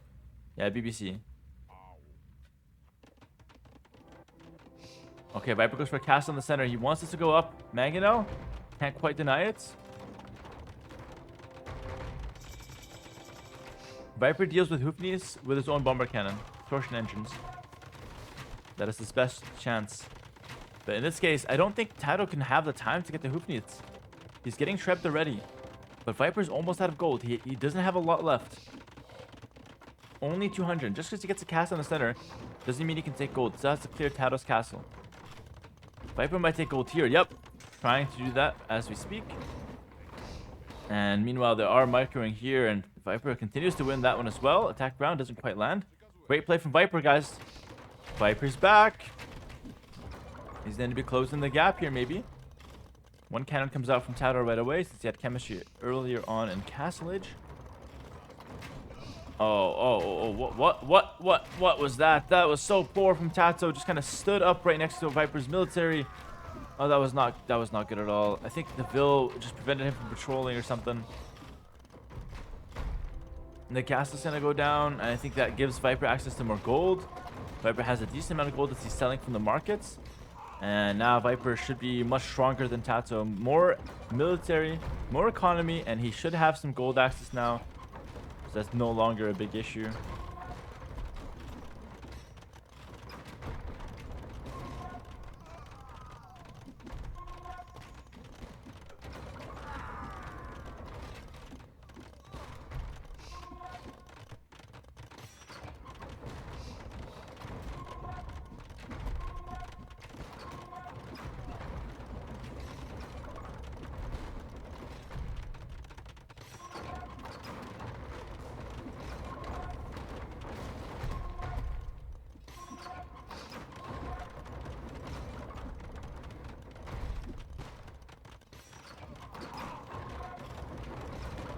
Naganos on the field for Viper. One goes down. Trying to get those trebs. Might be able to get one here. He always gets one shot and then dies, but it's not enough. Is TaToH holding this one? I mean, it's hard to say. He's got 3 cannons now. One of them dies. 2 cannons. I don't think Viper... I don't think TaToH can get to Hoofknees. It's too expensive, so he's just on cannons. Magano should give it a... Yeah, could snipe the trap, but had to go back to the Vils. And it's going to be mainly Skirm Bomber Cannon for both of these guys. And none of them have great Skirm Bomber Cannon tips. They have like decent ones until they get their big upgrades. No bonuses on Skirms or anything like that. But look at Viper cleaning up the traps, hitting the Mangonel. And repairs don't do anything. Viper's going to shoot the middle, and boom, both go down. Okay, almost. But TaToH's going to get some Bomber Cannons cleaning up the traps as well. Both just scooping up some traps. Don't mind if I do. Yep, scoop, scoop, scoop. Scoops up one more. And it's Skirm Bomber Cannon. TaToH's got a lot of stone. He can repair forever, but he just needs more Vils in the center. Viper, he's sending a lot of his Vils in the center. Viper's work efficiency is at 50%. Oh my god, look. Just take a look at this economy from Viper. Oh my god, terrible. Oh my god, terrible. Wood economy. Everything's idle. Everything's long. Look at those guys. Long distance. Everything is ass cheeks, left and right. And now we see siege engineers from TaToH. TaToH's on less Vils, but just a better economy. Oh my god, look at that. Yeah, that's not really good. Of course, the game is just so intense, right? The game is so intense, it's hard to really expect perfect play. But I mean, I expect a lumber camp, right? Those Vils do as well. TaToH's going for a castle on the left-hand side. Trying to control some of that area. Big shots though in the center. It's going to be Skirm Bomber Cannon still for both players, but Viper's got ambition of Light Cav. I don't think Light Cav is the right choice though. I think you need to get control of the center, and I don't think Light Cav helps you do that. I think we need more cannons and more skirms. That's it.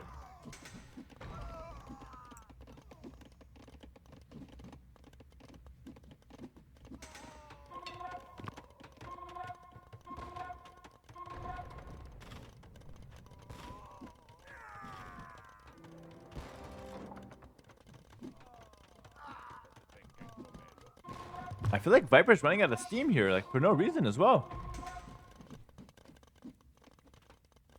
TaToH's got less pop. In theory, a weaker economy. Viper just needs to get his act together, fix his idols, fix his economy, and he's gonna be in a much better position. He's got gold access, he's fine. But TaToH's just playing it better.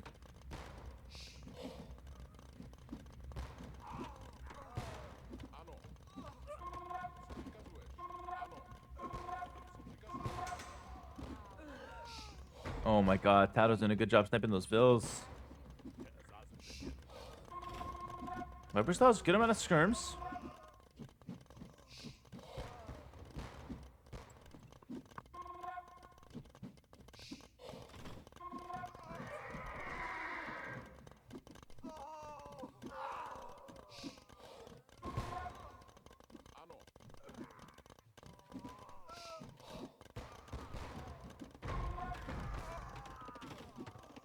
Alright.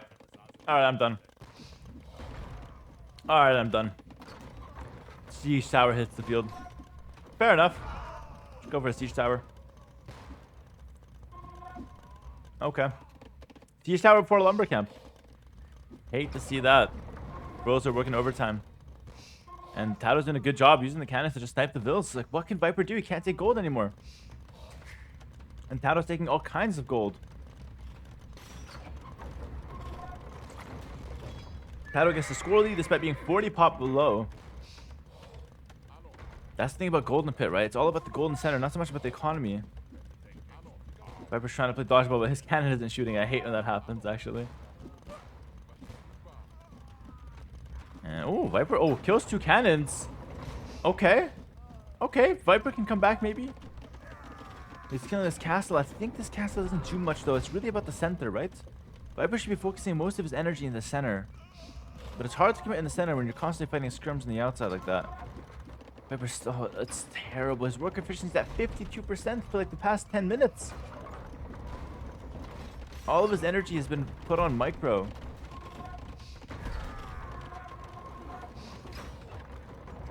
The cannons just absolutely picking apart those villas on gold. And the siege tower is tanking some shots. It's tanking the skirm's fire. It was all part of the plan here. Look at the siege tower go. It's actually doing a good job tanking. And I think TaToH was distracted enough to where Viper got a good shot with the bomber cannon. And the light cap is in the... Wait, siege tower is literally MVP. It's distracting everything. we were making fun of it, but it distracted everyone there for a second. And Viper's on 200 pop. He's playing well now. Like for a while, he was kind of sloppy. But now he got the 200 pop. Now he's focusing on the right things. But TaToH's doing a good job keeping the castle up, using the bomber cannon to snipe the traps. Viper, forget about this area. It doesn't matter. Just fight the center. Fight the center. This wood line, boom. Here. Take the stone. Fix, fix, fix. Fight middle. Boom. 30 seconds, I fix Viper's life. But he's just kind of tunnel visioning. He's being a little stubborn, just focusing on the wrong areas. It happens. Sometimes you're playing and you don't really get a good grip on what needs to be done. But in this case, it's kind of like Viper has a winning position if he just focuses on the middle. He's at 40 population for the longest time. But TaToH's just focusing on the right things. Look at that. He's continuing to deny the gold from Viper. This is what TaToH sees. TaToH sees the entire middle. Skirm rating. That's pretty nice. And that's pretty nice. We can use some skirm rating. +2 armor. Siege Engineers finally comes in for Viper. That's a big upgrade. He needs that one. Skirm's dying left and right. TaToH should be able to buy Hoofness soon, depending on the food price on the market. Lightcap could be nice to try to snipe cannons here. Good job from Viper to back up there every time, but it's really annoying. It's hard to take this gold. Viper needs to take like more of the middle, like some vills here, some vills there, just kind of spread them out a little bit. And he's gonna kill this castle. This castle does nothing, guys. This castle does nothing. I don't know why we're focusing on this one. And it's just TaToH who's got the priority straight. He's fighting in the center. A lot of the skirms there. Cannons have not left this area. They're just terrorizing the vills. Yeah, TaToH's just terrorizing the vills, preventing them from taking any gold. Now, finally, Viper kills that castle. Like, kills that castle and then just comes here. just come here right away. The castle's doing nothing. Light Cav running in just to die. Oh, they're not very good. Yeah, Ethiopian Light Cav guys, not very good. Only +2 armor. 60 HP. They're dying to skirms. Viper could make one final play if he's able to win the center now, but Hoofy's coming in 1 minute and 45. Guys, type a 1 in the chat if Viper needs more siege towers to win this game. 1 in the chat if we need more siege towers. He's adding in ranges, but he needs siege towers, I believe. That was the best moment of his game. When he got the siege tower out, he was able to tank the skirms. That was the best moment. I think he needs more of that, and he can win. Siege towers, light cav, and shotels. That's the composition. That's like how to speedrun losing. It's the worst comp in the game. Freaking siege tower, shotel, light cav. Now we see some skirms. With Arbalest transition coming out. So it's going to be a skirm, Arbalest with Hoofnitz. TaToH now for the first time going to be able to hit 200 pop. And it's come to the situation like if Viper couldn't win from now, there's no way he's winning from here. TaToH's in a much better position now. TaToH's been absolutely abusing the golden stone. That's why I was saying like it doesn't matter if you kill this castle. Because if TaToH has the middle, he gets so much stone anyway. He can remake the castle. Like it doesn't even matter, right? That's why it was so strange to see Viper focusing on the area. And oh my god, the Hoofnits are landing the shots. The light cav coming in. With the 3 light cav guys, it's just gonna like just... I don't know. The Hoofnits, I mean, it needs to go to a mechanic now. That's it. That's all that happened. Nothing crazy. Light cav gonna be going down. And Viper's hopes are out of gas. Like, it's just nothing left. Castle's at home now. The raids doing good work, but with the castles should be able to hold. I don't see Viper's win condition anymore. Halberdier's even coming in for TaToH. I don't think he needs Halbs, to be honest, but fair enough. Just in case, I guess. I think better than Halbs would probably just be some other gold unit like Champion. Yep. Better than Halbs. But either way, it's completely fine.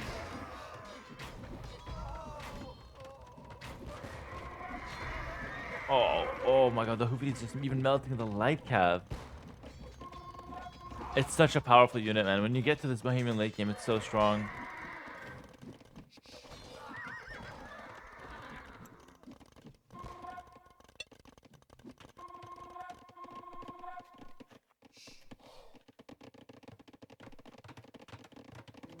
Castle on the left, Viper's trying to win the land. Maybe if he wins the land, he can win through raiding, food wood economy. But it's not like TaToH has a really bad economy. TaToH has a fully functioning economy. So if Viper pushes on the side, TaToH could just move his siege over and just deal with it.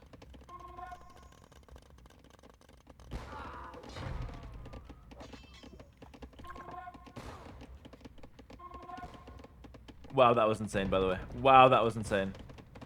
That was a big shot. Is it enough, though? Viper's trying to do the same thing he did against me in the Gold Swamp game when I was Vikings. Yeah, I mean, yes, it makes sense, but it's not the same situation. In that game, I had a really bad economy on land. In this game, TaToH has a fully functioning economy. Like, TaToH isn't losing to Viper, but TaToH has the center. TaToH's winning on all sides. And has the center. What's better, Torsion Engine or Hoofnits? Hard to say. I think overall Hoofnits is better. But in a Bomber Cannon versus Bomber Cannon, I think the Torsion Engine might be better. I'm not sure. It's hard to say. I think they're similar. Hoofnits used to be way better, but after the nerf, I'm not sure anymore.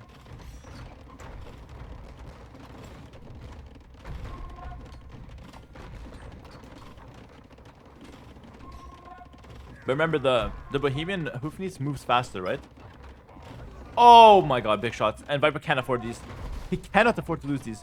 Oh my god, pain. Oh my god, pain, pain, pain. Oh my god, pain and suffering. Oh man, that is just get me out. 4 bomber cannons down. And Viper's making his way.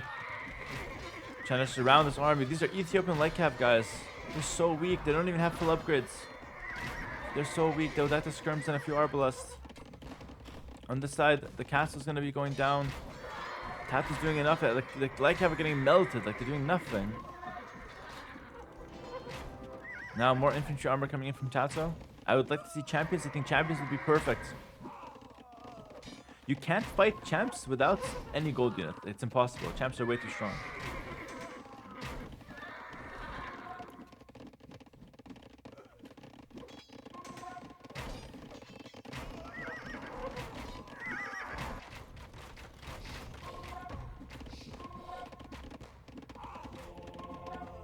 Yeah, champs. Yo, me and TaToH are thinking the same today. You guys see that? Me and TaToH literally thinking the same.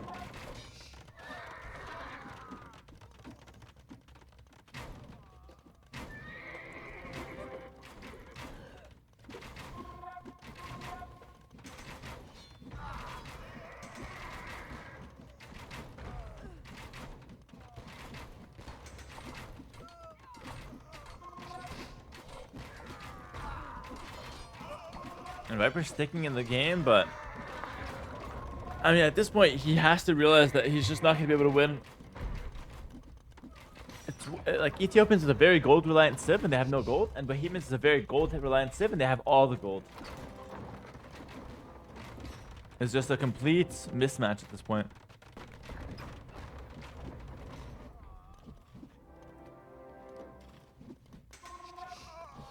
Armor coming in now as well. Yeah, the light cab was never going to work. I called it as soon as I saw light cab. I wasn't excited about it. I thought Viper underestimated the middle. He had to commit everything to the center, 100% to the center. And then maybe he wins. And in fact, he probably does win. Like, he was ahead for a long time. He was up 40 pop. If he commits everything to the center and fix his economy, he would definitely win this game.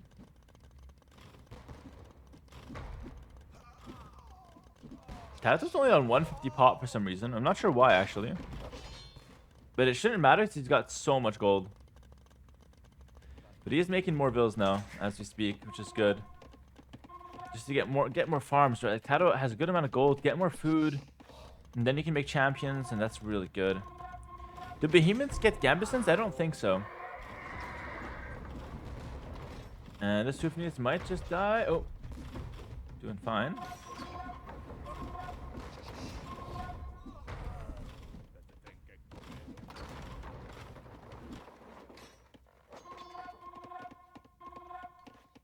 TaToH shows the 200 swordsmen. I don't think that they get Gambesons. Yeah, no, they don't.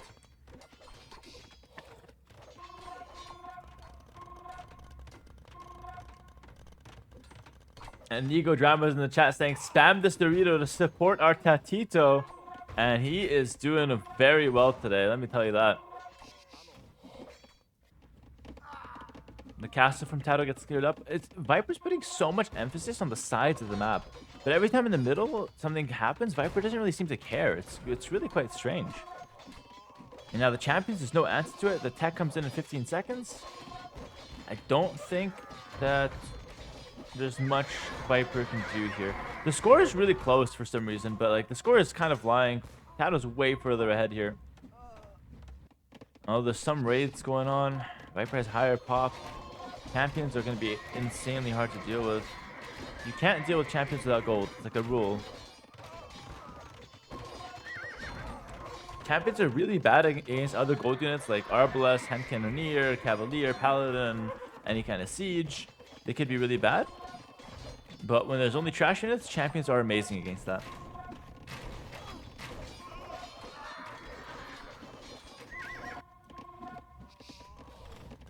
And it's quite clear, like, Viper's trying to play for wood control. But there's just too much gold in the center. I don't see that really working out. Viper does have 4 cannons left. Is there a chance he wins this? Like, TaToH's pop is quite low. I don't believe there is, but like, at the same time, I've seen crazier comebacks.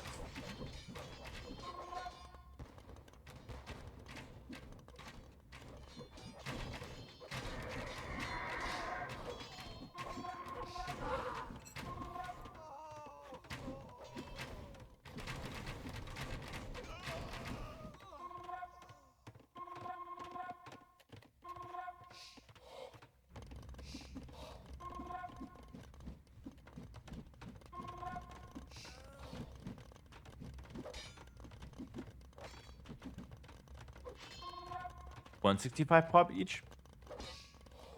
Viper's back in the middle somehow. Why not just Cav from TaToH? Well, Bohemian Cav isn't very good.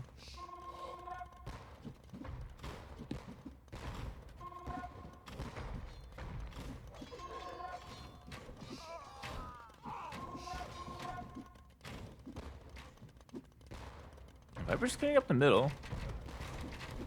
Is Viper able to come back here? I mean, if Viper wins this game, it's one of the craziest comebacks in history. Like, straight up. It's a really, really good one. I've seen some crazy ones, but this one is quite up there. Especially from this position.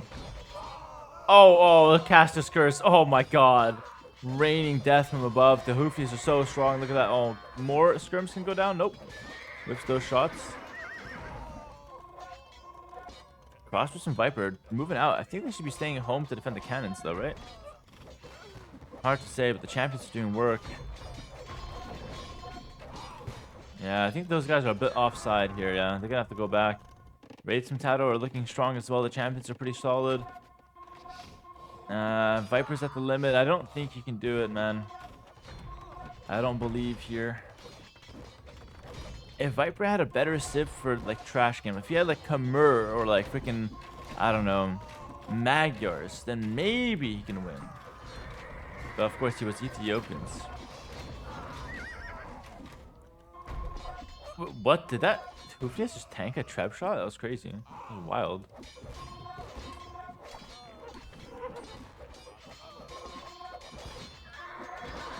Oh, Viper's playing with fire here. He can't afford to lose those bomber cannons. Let's take some good trades, though. Let's take some good trades. Okay. Tactical Cavalier. I kind of agree. I think champions are okay, though. Yeah, champions should be enough, guys. TaToH just needs 200 pop. Or I guess he doesn't need anything. It's GG. 6-1 for TaToH. And it's looking very good for TaToH here. Wow, well played. Can I get a GG well played for TaToH? That was a great game.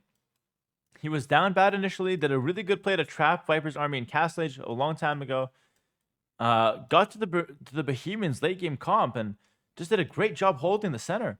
The control with the cannons to keep Viper off gold. Viper had just out of answers. And I think Viper's biggest mistake there was focusing on the sides way too much. And he is rocking the Italians versus TaToH's Koreans. So Koreans versus Italians. I don't know what the better civ is overall, but I do know that Koreans get off to a better start. Look at the line of sight on those vills. Look at what he sees here. It's a pretty bad dock position though. Viper's dock is slightly better positioned on the big water.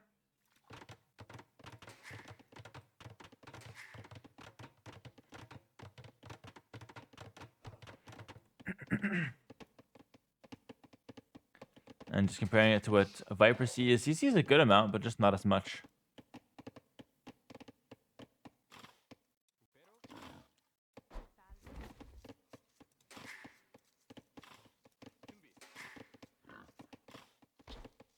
Okay, looks like both get their first boar in.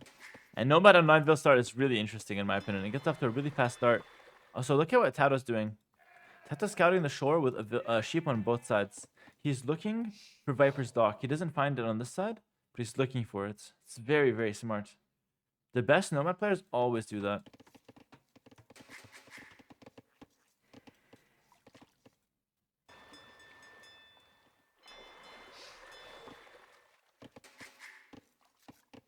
Guys, ladder matters, but at the top level, it doesn't matter that much. Like, I'm gonna be honest. It matters a lot on on most levels. Ladder is very important, but at the top level, like top 20, it doesn't matter that much. Top 10 doesn't matter that much. But on most other levels, it matters a lot. Ladder does say who's better.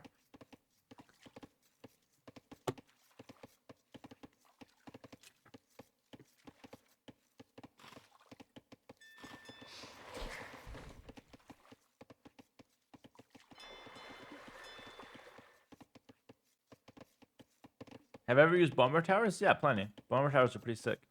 Good late game.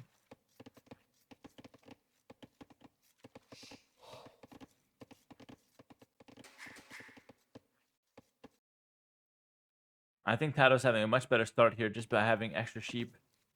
He's going to be able to locate Viper's dock in good time. He's got a lot more scouting done. Loom coming in for Viper. He's going to go for a really fast uptime.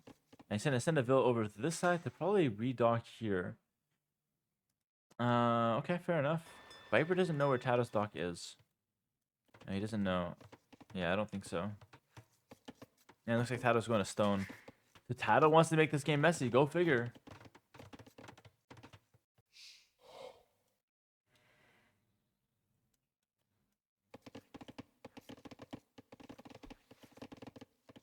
Oh no, Viper's doing a boar with this guy. I thought he was gonna go make a dock. Okay, it's just he's just getting grabbing a boar. All right, fair enough. Grabbing a boar. And I think the Italian player should go for a Grush, in theory, but you don't have to do that. You can do pretty much anything. And with these two boars coming in, I think Viper's maybe more inclined to go for some scouts or something. Has two boars under his CC.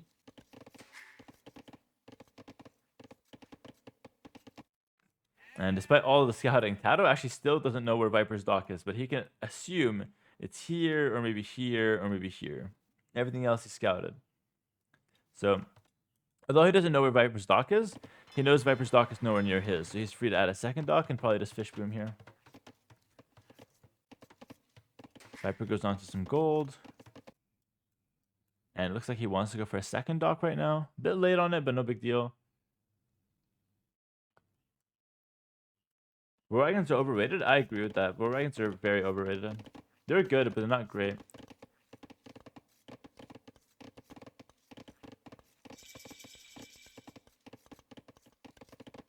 Okay, let's see TaToH's tower rush here. This is what he sees. He knows Viper's town center is around here because of the boars. And he's got one Ville tower rushing Viper's woodline. And Viper's got a lumber camp there and the town center. So if that tower goes up, it's going to be very annoying. Viper has no idea this is happening. Oh, but he gets town watch. And now he sees the tower. Very smart play from Viper there. Very, very smart. And now sees the other tower from TaToH. So he's going to be able to react if he wants to. He's got some stone nearby as well. But this tower got locked out. So TaToH did a really good job to defend this tower. Let it go up. I don't think Viper needed to tower here. I think Viper should have towered back here. Oh, bit of a trap. Does he get it? Not quite. No.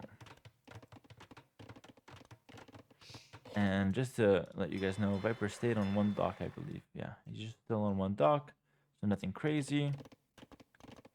And it looks like TaToH should be able to get that tower up, forcing Viper to go over to this wood line. Viper's tower is at 88%. You might as well finish that. I don't think we'll be deleting an 88% tower. Town watch is so crucial. And we saw how good it is right there. TaToH's going to have two fire galleys coming out now. So he's looking to fight the water as well as tower rush the land.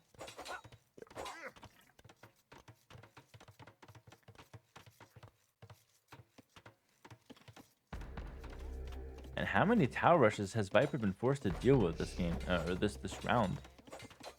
Seems like TaToH's just having Viper's number. TaToH's style just seems to be much better against what Viper has.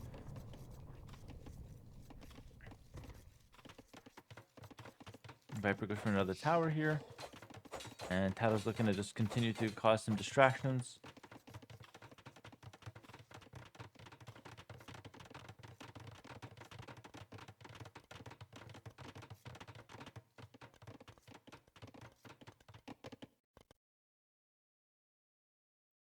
On the water is also TaToH that has the advantage because it is 2 docks to 1. And TaToH's also now found some deer to take. Okay. A lot of food building up here, though. Maybe we can wheelbarrow. Oh, wheelbarrow is good for tower rushing. I actually don't know about this, chat. Like, what's better? The 3 extra vills to help you in tower rushing? Or is it the wheelbarrow to help you chase down enemy vills?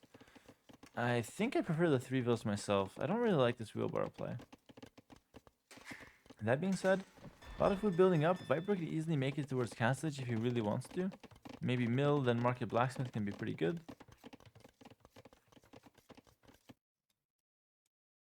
Three ships on the field already. Viper does not have a vill here. He can't repair, which is a bit awkward.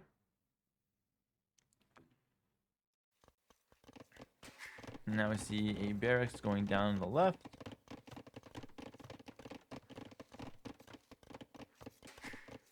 And I guess he got wheelbarrow because he was housed as well. So I guess you might as well get it. No, Now we see barracks, so he probably wants to go stable, I guess. I don't see him going range. When there's towers on the field, stable is much better. Because archers just die to towers too hard. Scouts can at least use their mobility a bit. Water's pretty even.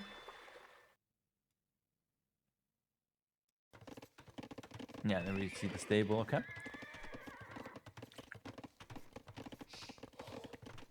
And the market from TaToH.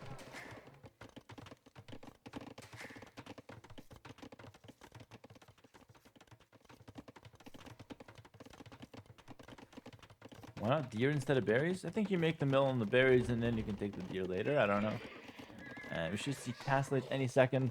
Viper's just missing a building, which is annoying for him. Once he gets the building, he'll be up. Come on, get a blacksmith. Yeah, there it is. And he's going to be up much faster than TaToH. But TaToH's got a lot of stone in the bank. TaToH's going to be winning the water as he just did. So even though Viper's got the fastest castle age time, I think TaToH has an overall better position here.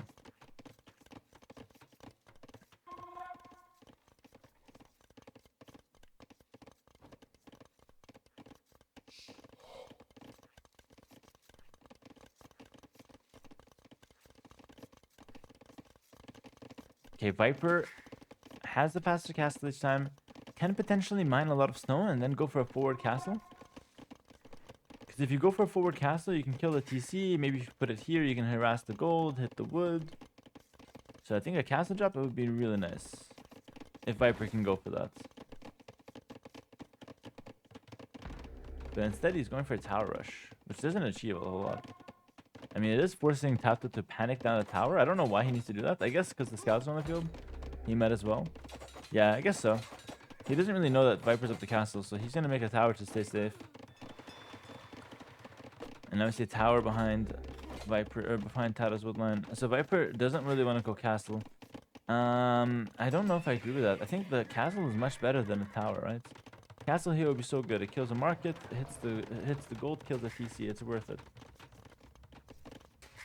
Yeah, forward castle would be great, but I don't know, I guess Viper doesn't want to go for that. Which is a bit strange. TaToH's heavily fishing on water now. And Viper's not gonna dock here, okay. But that's not doing too much. The total scoreboard is on Wikipedia.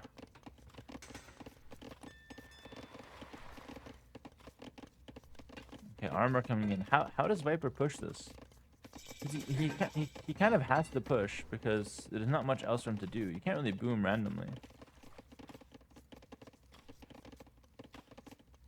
Goes for a tower on the left. Tries to deny the stone. Oh, and TaToH saves this random village just taking shorefish in the middle of the map.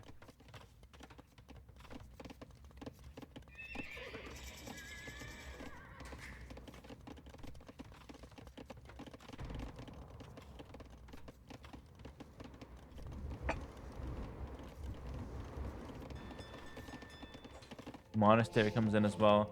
He's getting a war galley. Man, I really don't understand this. I really can't understand this. Why is the water so important at this point? It's such a big mistake. Like, from all the GL guys, they always fight water way too long. Like, at this point, we lost water, right? It's fine. We lost water. Let's move on to something else. But he's just getting war galley, and now we're just gonna lose the water anyways. Like, it doesn't make sense. It doesn't make any sense. And now Viper lost the window where he can attack on the land. He completely lost the window. And even TaToH doesn't need to get a war galley upgrade. He doesn't need this upgrade. He already won the water. It's fine. Just cancel it, right? If he gets it, it's such a big mistake. Just fighting water way too long, man. And TaToH didn't cancel it. So it's some wasted resources for him.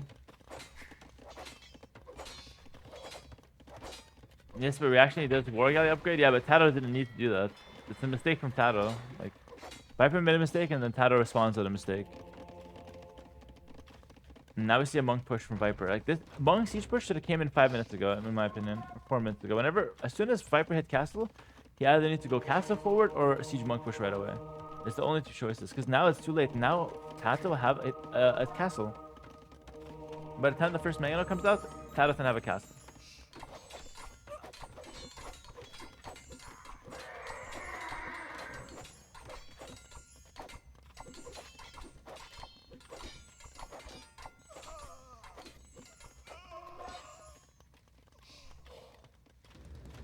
And there we go. Magnet's coming out. Boom. Castle gets dropped. Now the siege push is too late. So Viper committing on water there kind of lost him any hope that he had to push. It's not to say he can't win. He can still win if he just adds in some economy and stuff. But the push idea is out of time now.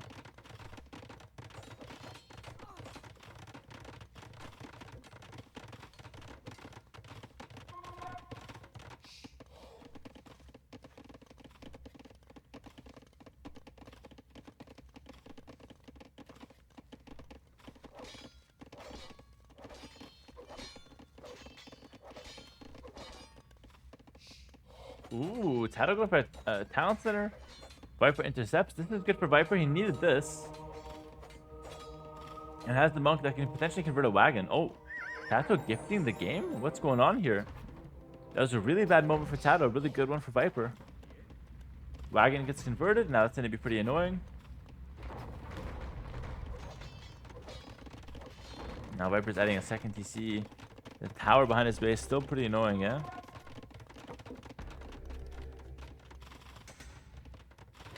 TaToH's now getting fletching.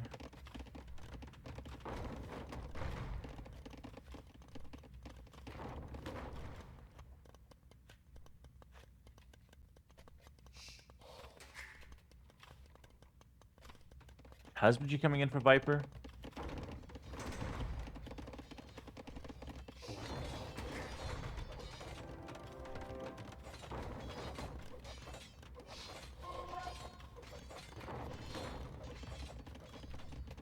I feel like war wagons are not the right call though. I think wagons get countered too hard by monks. So I was saying earlier how I felt like you know, wagons in general are a little bit overrated. Someone in the chat said that. I agreed. And I feel like it's exactly the situation. Wagons sound really good, but because monks convert them so easily, I feel like that makes the wagons a lot worse, especially in the situation where there's not too many of them.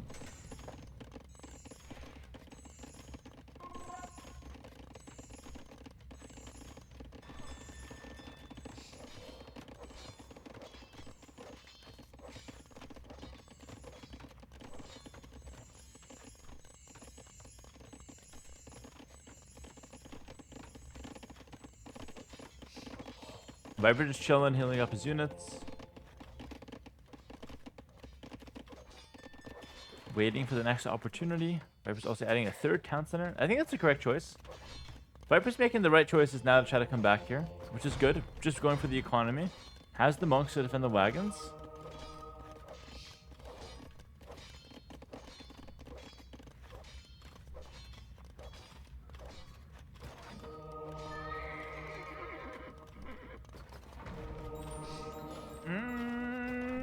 Yeah, gets two. Keeps one monk alive. That's actually great. Viper can come back here. Viper can win. Viper can definitely win. This is exactly what needs to happen here. Now, TaToH's only on 2 talent centers, and granted, he is booming heavily on water with the fishing ships. Yeah, sure, he's got a few fishing ships extra. But overall, if Viper can close the gap on land, get some vills, it's looking okay for him. That mango will die, though, for sure. Yep.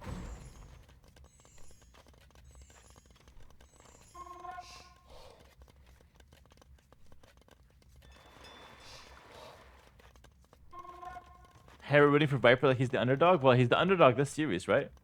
And he made some bad decisions this game, but now he's making some better ones. So I'm calling it how it is. More mangonels coming out. I don't agree with that. I don't think you need mangonels here, but I guess maybe he wants mangonels to prevent forward castle. Which, yeah, that makes sense. But for now, the monks is all he really needs versus the wagons. Might get some fast conversions. Nope, not quite. TaToH playing it pretty safe. And oh my god! TaToH just can't place a town center on this side, getting raided once again by Viper's Knights, losing 4 vills, maybe even 5. And that's what I'm saying. Viper can win this game still. Good raids there from Viper. If anything, mistake from TaToH to just leave those villas exposed every single time. And get an outpost here or something, my man.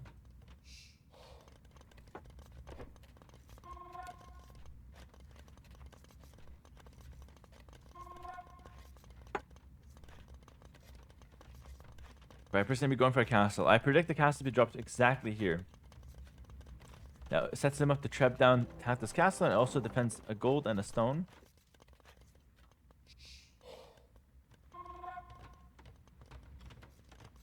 Is Viper still fighting in water? I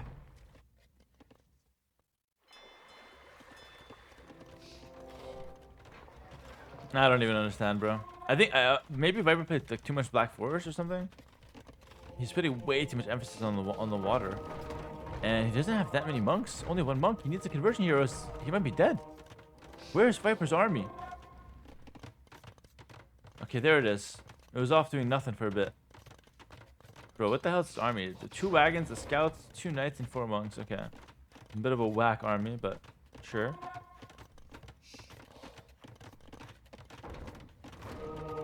Now 4 castles from TaToH. TaToH's trying to brute force this one. As always, TaToH always goes for the brute force approach. Just tower forward, castle forward, sends all his military to fight. Viper gets only 1 conversion there out of 4 monks, so probably not the best situation. Tries to get some more.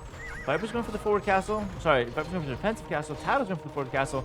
Viper's castle goes up. Meadow is there to try to deny the castle, but I don't think it's enough. It's only 1 shot, then goes down. And TaToH scores a pretty nice push there, but I think Viper's still completely fine.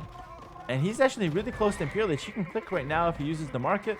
Abandoning this area, he's forced to abandon the gold, abandon the farms. So, I mean, not great. TaToH's also following up with a guard tower push. But if Viper's able to get to Imperial Age, which he's just clicked, that lets him get trebuchets to trap down everything, and it lets him get +3 ranged monks with block printing. And now Viper rebuilding his economy towards the back. Listen, don't get me wrong, TaToH's pushing, and TaToH's doing a really nice job attacking the Viper. But if Viper's able to get the Imperial Age and he's able to stay safe, Viper can push this all back in the blink of an eye, and his economy is not looking too bad to do that either. Really, really interesting game.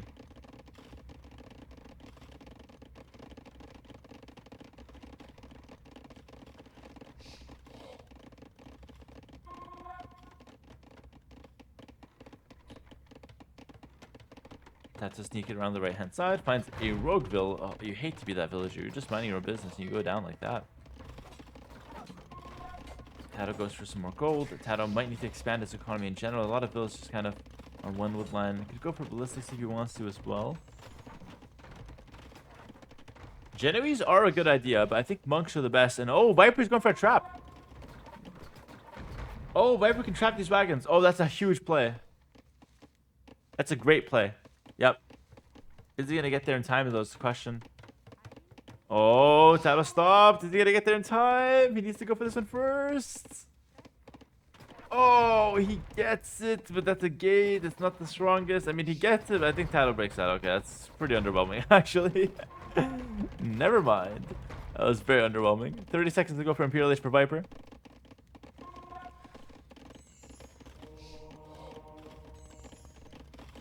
I mean, just keep the monks alive. Viper's indeed going for monks. Just have to keep them alive. +3 range is very important. Guys, someone in the chat saying 7-1, but I think Viper's looking better. Imperial Age is huge. Trebuchet right away coming out. He has to move all his economy, yes, but... Oh, that's bad. Losing 5 bills. He has to move all his economy, yes, but... The Imperial Age is a really, really big factor here. Faster imp, lets him treb. Lets him get block printing right away. Why would that monastery, not this monastery, getting block printing? This one could make monks. And, oh, Viper goes for a castle here. He knows he's going to win the treb war, so he just goes for a castle to keep his farms and his main gold there. Okay. He's continuing to expand as well behind this. 76 villas to 97. So TaToH has a really big lead in terms of population, up 30 pop. But he's down Imperial Age, and he's nowhere near Imperial Age either. Oh, I think Viper's planning... Oh, sorry, TaToH's planning a ram push. Yep. He's going battery rams. This is very interesting. He doesn't care about imp. He's going to go battery rams. And wagons. Okay.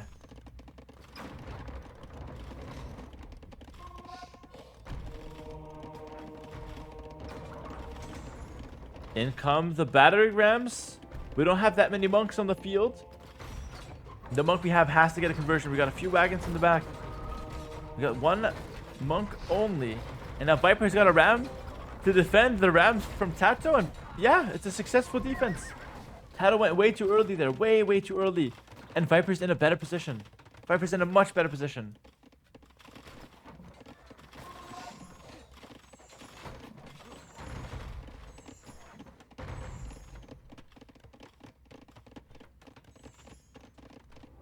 Very close still, but I mean, TaToH will lose a lot of his castles here if he's not careful, right?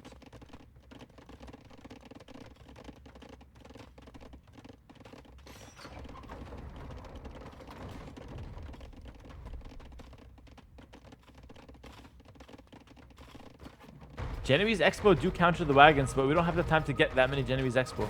It's a long-term strategy. The monks are more short-term. Look at the monks. They're doing very well. Monks converting wagons. And now Viper goes for another town center. The rams are doing nothing. And the villas are dying. TaToH is crumbling. I think Viper's got this one, guys. It's looking much better for Viper now, but the pathing of those trebs are looking a little weird. I'm not gonna lie. Those trebs walking some weird pathing.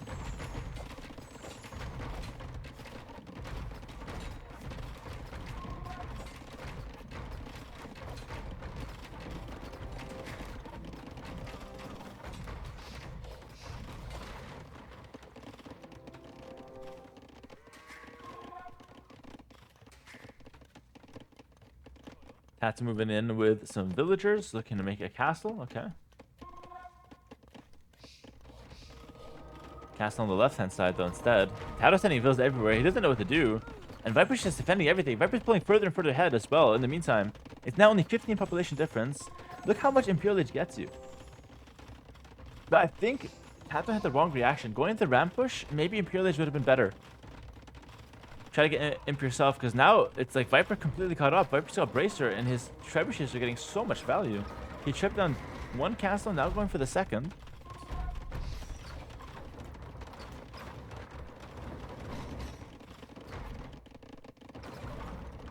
Wagons moving on over to the right hand side. Thumbring coming in, so the wagons are slightly stronger as well, more accurate. And Viper's got the score lead now. Viper's got the score lead. But TaToH still has a much better army if they're fighting head on head. If it's under Viper's castle or town center near monks, then of course Viper should be able to push TaToH away. Castle goes down now.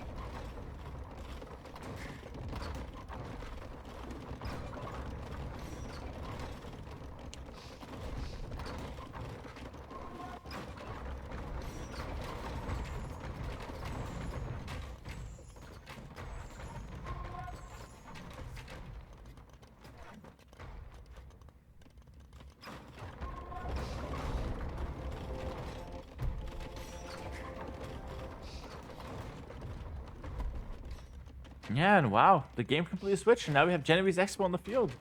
Chemistry coming in. Genovese Expo are insane versus wagons. It's a great unit overall. And now Viper's going for a bunch of stables. His economy is 117 villas. Got handcart done. And he just reclaimed all his farms. He reclaimed his gold. Chubbing down TaToH's last castle here. Obviously one more behind. We're not doing a whole lot. Yeah, and Viper's got a decent number of wagons himself. Exactly. He's got 7 wagons on the field. Send this back to go ahead and heal. And TaToH doesn't have ballistics. That was definitely an oversight. No ballistics makes his wagons miss so much. Finally, Imperial Age comes in for TaToH from the back town center.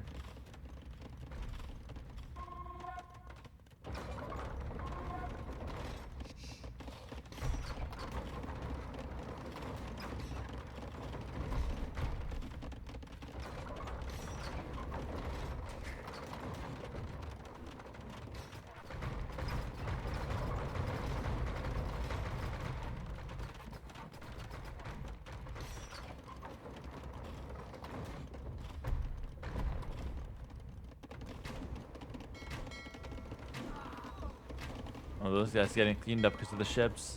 That's okay. We don't really need that many Genovese crossbows. Look at the score. 9,000 to 6k. It was lit to 7k. It was literally like Viper was down like 500 score like 3 minutes ago, and in the last 3 minutes, Viper climbed for a 2k score lead. That's the power of Trebs. They get so much value. They kill a bunch of town centers and they never castles and town centers and they never die. So the Trebs get so much value.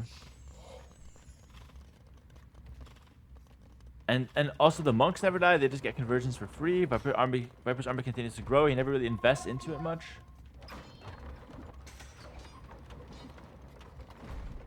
And now forward castle from Viper on the hill in the center. Very smart choice.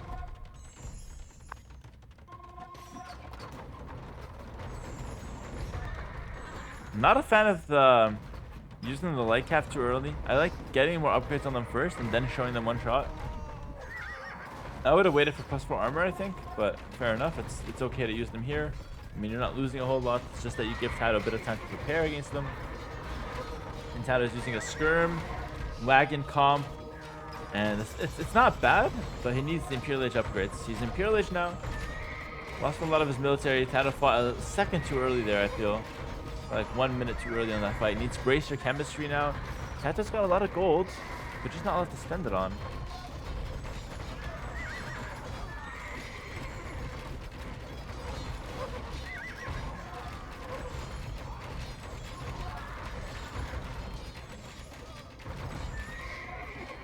Now +4 armor is finished, and now the light cap is so strong.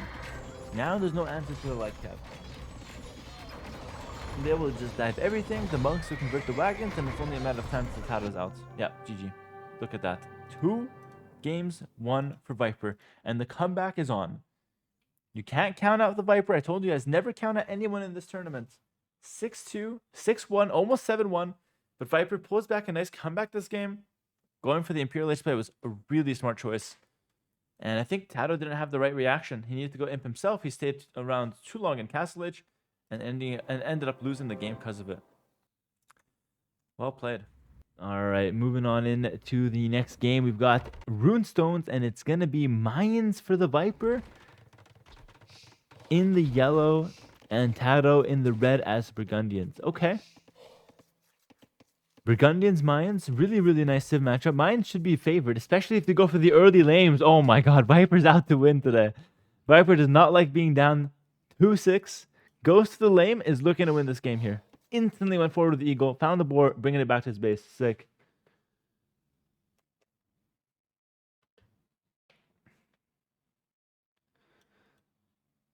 Some laming is nice to see. We don't see a lot of laming, so Viper might have caught TaToH a bit off guard with that. And it's really good to lame the Burgundians because they like to get off to a good start to be able to afford double bid axe. If you lame them, like TaToH's got double bid axe. If you lame them, they've got a lot less resources to work with.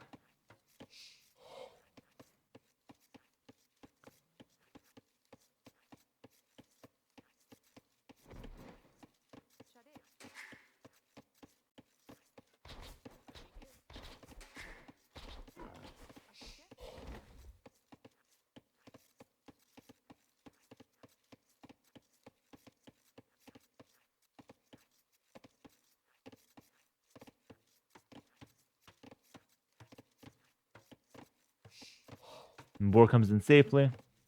Now Viper can even lure deer if he wants to. Viper's gonna go for a barracks as the second building and then go lumen up. I don't think he's gonna be able to up actually. He got 4 on wood. Yeah, he's gonna go for a house.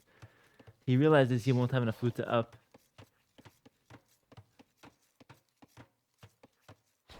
How does TaToH know that he was lamed and it's not a bug map? He will have to assume that if it's a bug map, I would catch it and I would restart it. So he would just assume that it's a lame. And he probably assumes that. He's just luring in the deer.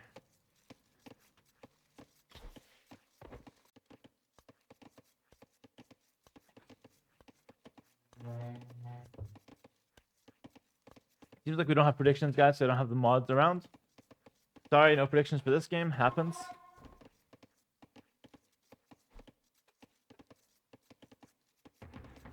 I'm going to see militias, the choice for Viper. Going for a couple militias. Okay. Okay, we have the prediction after all. Okay, the mods showed up. Nice. On a work cost as hamburgers. Yep, no worries.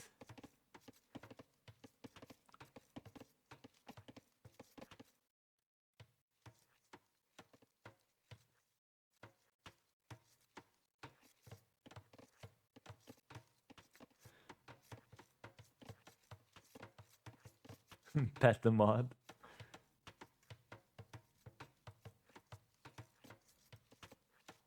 Two militias coming in. Viper needs to go in to this small gap because TaToH's walled pretty much everything else. And the militia will find their mark. These seem to be unloomed villas as well. No, they have loom. They have loom. Village comes in, so it's going to be a 2 militia rush. And behind it, Viper's going to add a range. A little too close to the gold for my taste. I think 2 tiles forward would be better, but that's okay. Minor thing. And the 2 militias will be very annoying for the time being now.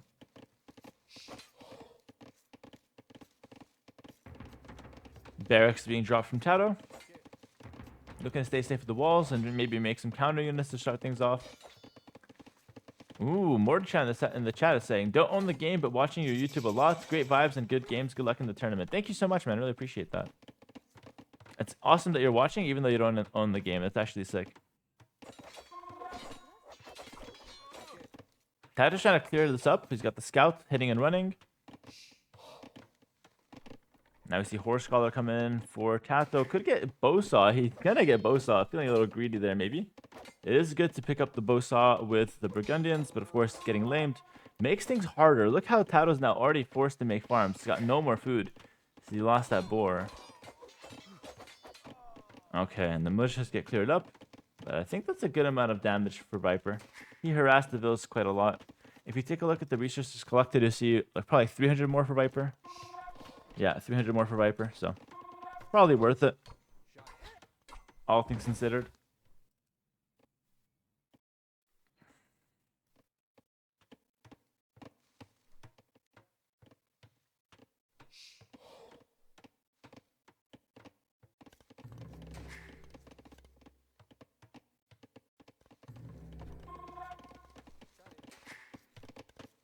And Viper's going to be slowly developing now with archers.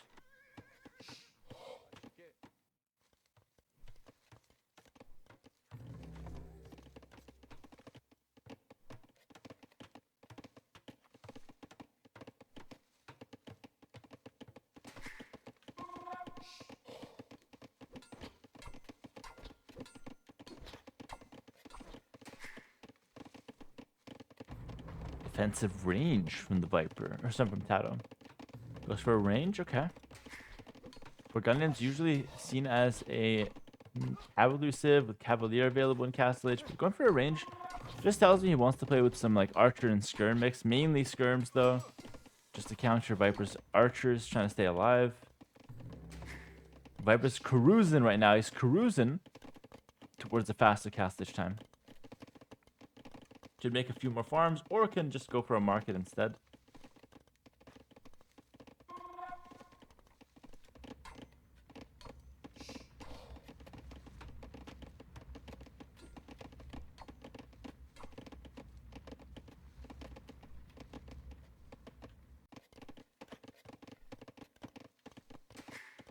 Viper goes for a couple houses and now sees 2 farms, so it doesn't want to go market route. Just wants to get the food in naturally. How does it feel to win a rigged tournament? Feels great, man.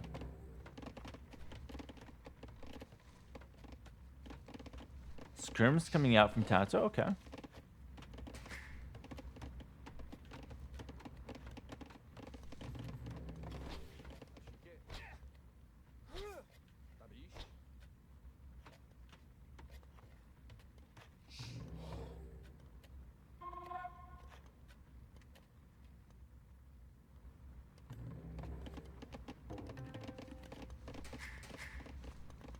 Now I see a market being thrown down as well.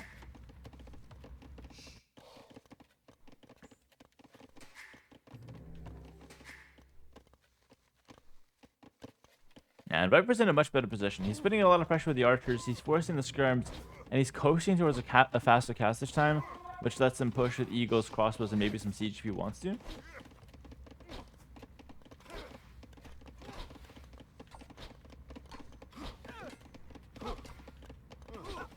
In the meantime, TaToH's just picking up wheelbarrow.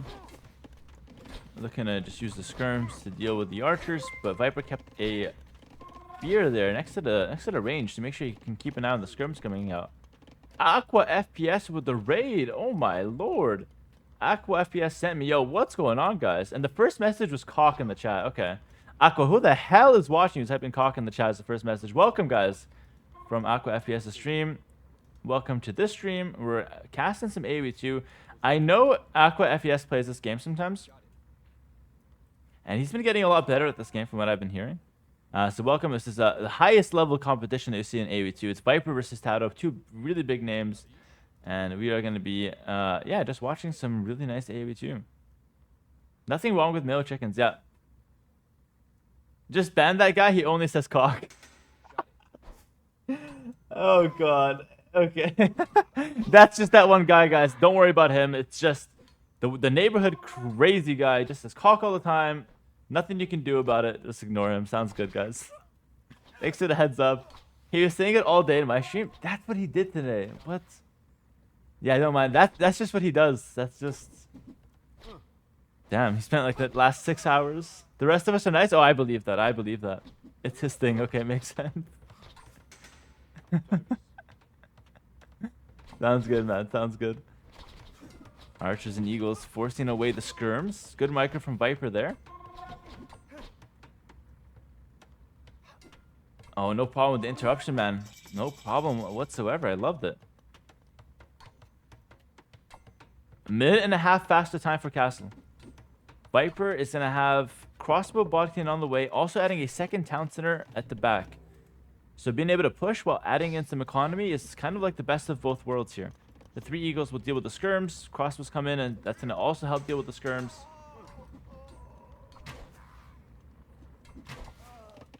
And looks like TaToH's resorting to some cheesy stone walls here. You can't blame him. He's been lamed. He lost the board early. He's very far behind. He's got some house walls, some stone walls. He's trying to stay safe. TaToH's shivering. He's covered up. And Viper is on the hunt. Viper's looking for some blood. Trying to break into the house now. And it's going down rather quickly because there is 4 Eagles. It's not easy to defend this. TaToH's kind of got no military here as well. I think like TaToH's kind of coasting it, not making that much army, but he should probably just be on 3 stable cavalier here, I think. How does he plan to stop this? Okay, town center. Town center siege workshop. He's gonna go full economy and try to hold on, but this is looking bad. Viper's going in. This is what Viper sees. He's gonna catch all the villas completely out of position here, trying to build a town center. I think the town center should go up, but a few villas will be lost, no doubt here. 2 villas down so far. Make that 3. Make that 4. Okay, I mean, 4 villas, it's not the worst situation ever. Viper's gonna run away. But TaToH's just in a bad slot in general. That's a nice quick wall. The Mangonel's coming out. Okay. Alright, we'll see if TaToH can hold this one. 3 TCs for Viper behind it, though. And that is the Mayan special. Put a lot of pressure, get the faster castle, and then also be on 3 TCs. More villas will be coming out for Viper. And thank you for all the followers coming in. Guys, welcome. Those who are new. Ooh, 2 Eagles being dropped down as well. This is a strategy game, by the way, for those who don't know too much what's going on from Aqua's raid. It's a strategy game. It's a fine balance between military units, villagers to gather resources. And you see a lot of players kind of fighting to kill enemy villas. Because if you kill enemy villas, they gather less resources per second. So therefore, Viper now with 46 villas will be able to develop a lot faster than TaToH with 38. Gathering more resources, building more things. And now Viper, after all that damage done, just kind of goes away. Just runs away. Keeps the archers for another time. The Mangonel's not going to find too much value. And Viper has a 10 villager lead. Monk coming out to heal up some units, maybe get some conversions and pick up relics. And I think Viper's got a very, very big advantage now. Only thing I can think of, TaToH has like heavy plow. He's still on 3 TCs. Maybe he can like kind of out boom Viper, especially if he's able to add a 4th town center somehow. TaToH's gonna add a stable though. Okay. Stable could be a good choice if he gets to go cavalier maybe. But I think a 4th TC is very much needed, by the way. I would like to see a 4th TC. But he's going to go for the stable. Okay. I wouldn't mind a Cavalier push either, but you can't take your time too long. Let's see the Magneto shots. Ooh, decent one there. Viper loses a couple crossbows, forced to run away as well now. And Heavy Plow is coming in for Viper, so his economy's going to be tip-top shape. 800 gold for Viper. Okay, floating a lot of resources there. You don't like to float resources in AoE 2 because, yeah, now we see the market, because it's considered inefficient. You want to spend your resources as fast as possible, continue to invest into more things. And in this case, we see Viper spending that gold on just getting some more stone. So he buys it at the market, and that could potentially lead to a forward castle. Indeed, that's exactly what we see. Forward castle could either be the best thing for Viper or the worst. I can see a world where TaToH denies the castle with the mangonels and then pushes back with Cavalier. There is a world where this happens. But Viper will probably play it safe and just make it right here. Probably on the hill, like right here. Right there. Look at that. That square is going to be a castle. Okay. Not quite. I was like halfway right. Yeah, it makes the castle pretty safe on that hill. It's still going to be able to kill this one town center and keep an eye on the Scold. But it's not going to be able to get denied. And behind it, Viper also goes 4th DC. Viper's playing very well, guys. Making all the right decisions. He's down 2-6 in the best of 21. But he's making all the right decisions now. Good micro. Okay. Good micro. Dodging all the mangonels. Oh my. Where was this Viper in game? Like, the first 6 games.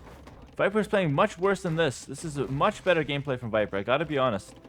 He really found his groove in the last few games. Few villas dying for TaToH. Now TaToH's completely wrecked here. He's 1,000 score behind. Viper's got a better economy. Viper's got the map. And Viper's got more military on the field.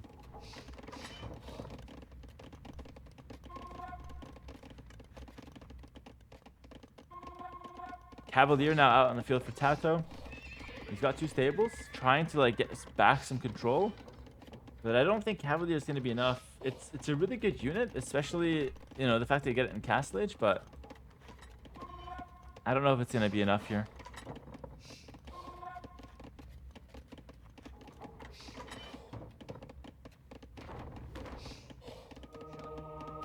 Monk could get a conversion, maybe.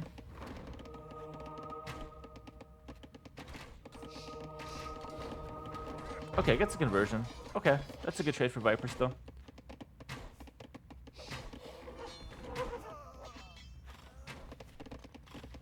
And that town center will go down. Viper's now attacking pikemen. I don't really agree with that. You don't really need pikes. Can't you just go imp first, then go pikes after? Why pikes now?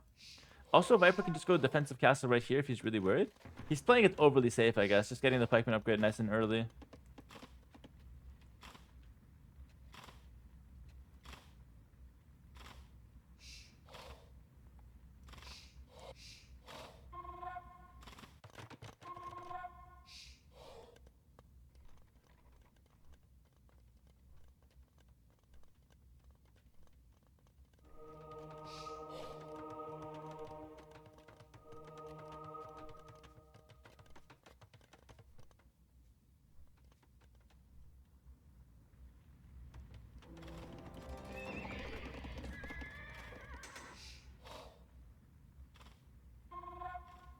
Viper goes for an ultra defensive castle. Look at this. I didn't mute myself. I'm fine. I was just not talking. I was just kind of showing the fights.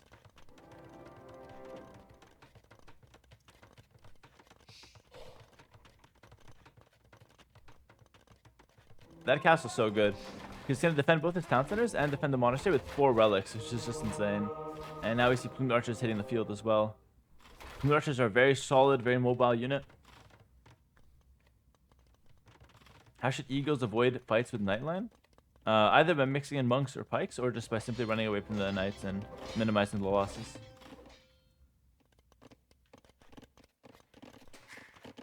Viper's now going for a castle on the left.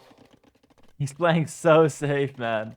He's up to Imperial Age 2 minutes faster than TaToH, and he's playing so safe. Just castle on the hill, completely chilling. He's got the pikeman attacks, single plumes, and halbs.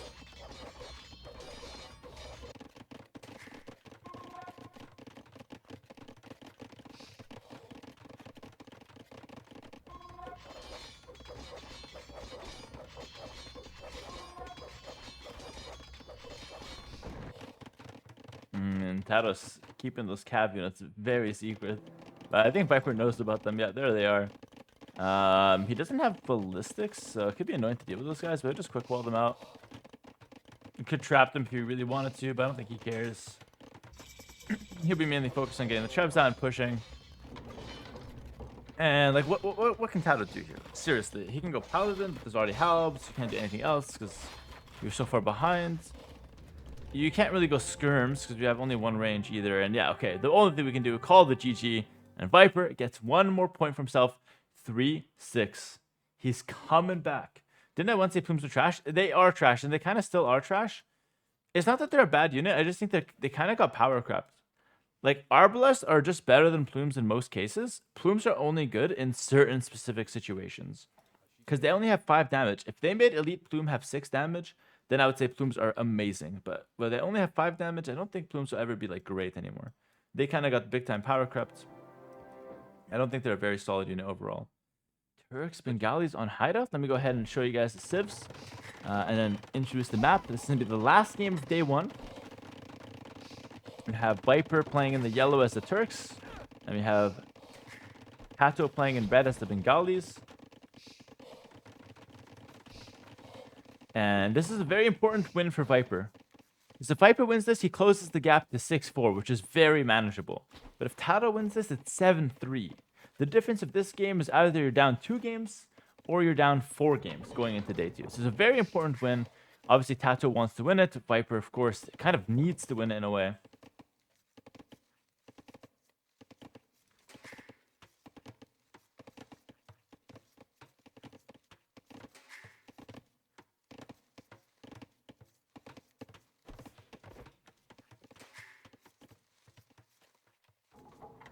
And we see both players starting out by luring some deer. Viper's already up to Feudal Age, by the way. I think we missed out like a minute of this game as they fast forwarded. TaToH's already going for a few farms because he wants to go up really, quickly to the Castle Age. So by doing that, it stays in Dark Age a bit more. And then we'll probably go up to Feudal Age and then go up to Castle Age right away, going for a fast castle. Whereas Viper, with this fast Feudal, I think he wants to go for some sort of tower rush, I guess. That's the only thing that makes sense.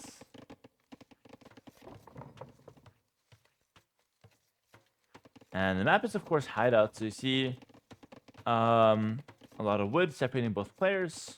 Not much wood elsewhere, but a lot of gold and stone on the outside. And both players start with a palisade wall, which defends you a little bit, but it's pretty easy to break. And you could cut with onagers in the late game. Not Turks, they don't get onagers, but Bengalis can if you want to.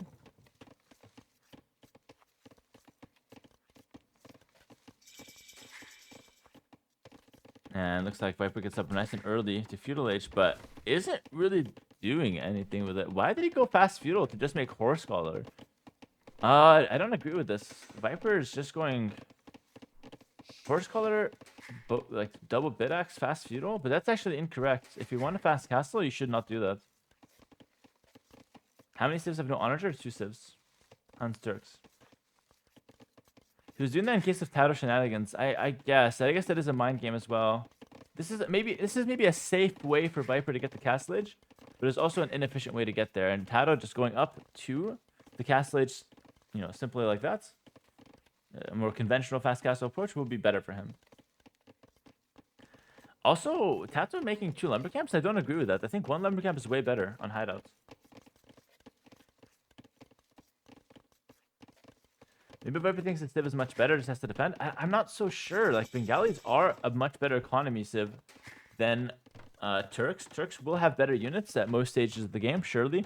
They get some really sick bomber cannons, great bomber towers, really strong hussars, great gunpowder in general, good cav archers. 1 lumber camp is better than 2 in a case where you have a lot of wood and you're going fast castle, because then you get the town center on the wood, and you don't really need to spend 100 wood making a second lumber camp. It doesn't really add too much.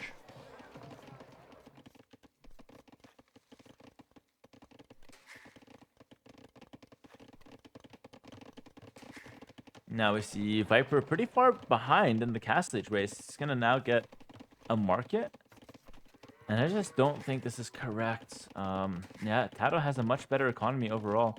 I mean, let's take a look at the resources collected, shall we? TaToH's up a little bit. It's not much, though, to be fair. But having a faster castle each time will be much better. Will snowball. So TaToH being ahead in resources and also faster castle time is very good for him. I don't think Viper can fast imp off this, so it looks like he's just doing fast feudal into fast castle into play from there. I really do think he went fast feudal just in case TaToH tried to push him. So he just played it a bit safe, but yeah, it's my job as a caster to point out that that's definitely not an efficient way to do things. And yeah, it's now back in Viper's favor in terms of resources collected, but he's down a minute to castle age, and that just means that TaToH could drop the town center slightly faster. Getting more villagers out.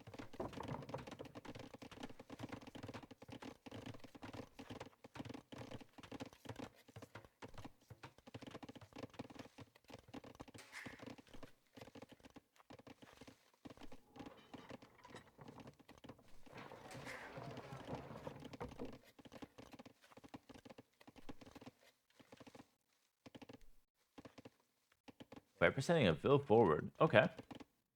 Going stable. Okay, so this is maybe where we understand what he's up to. Getting a slower castle time, but going for the push. Going for a forward stable. TaToH should be able to scout this, though.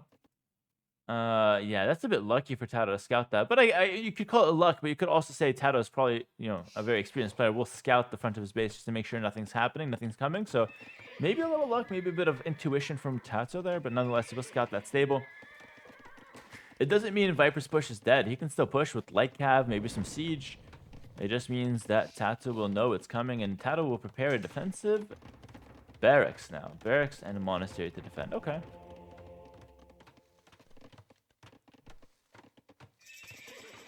Viper goes for a siege workshop, so he's going to have light cav and siege workshop. The reason why we don't see knights, by the way, why light cav, why not knights?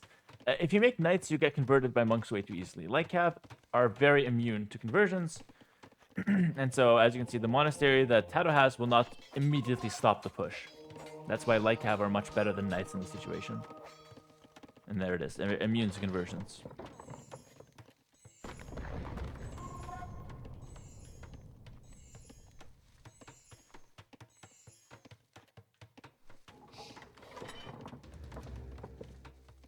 Maginot coming out for Viper, looking to push this one home.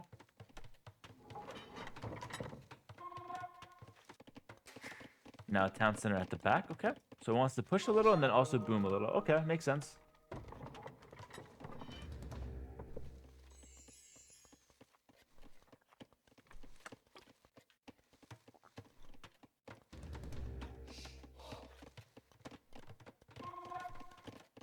I mean, I side bet to this channel with real money. No, I don't support betting with real money.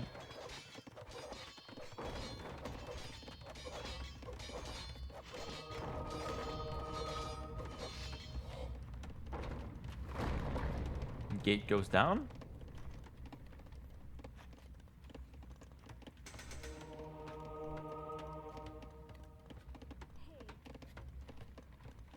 Armor coming in for Viper. Why would you want armor on your light cav? I don't think that's needed, actually. If anything, foraging should be better. Armor seems a bit weird. Oh my god, two pikemen going completely down by that Maginot. And Viper's on one here. Push is getting some value. Forcing with the redemption as well. So we see redemption. We see some pikemen on the field.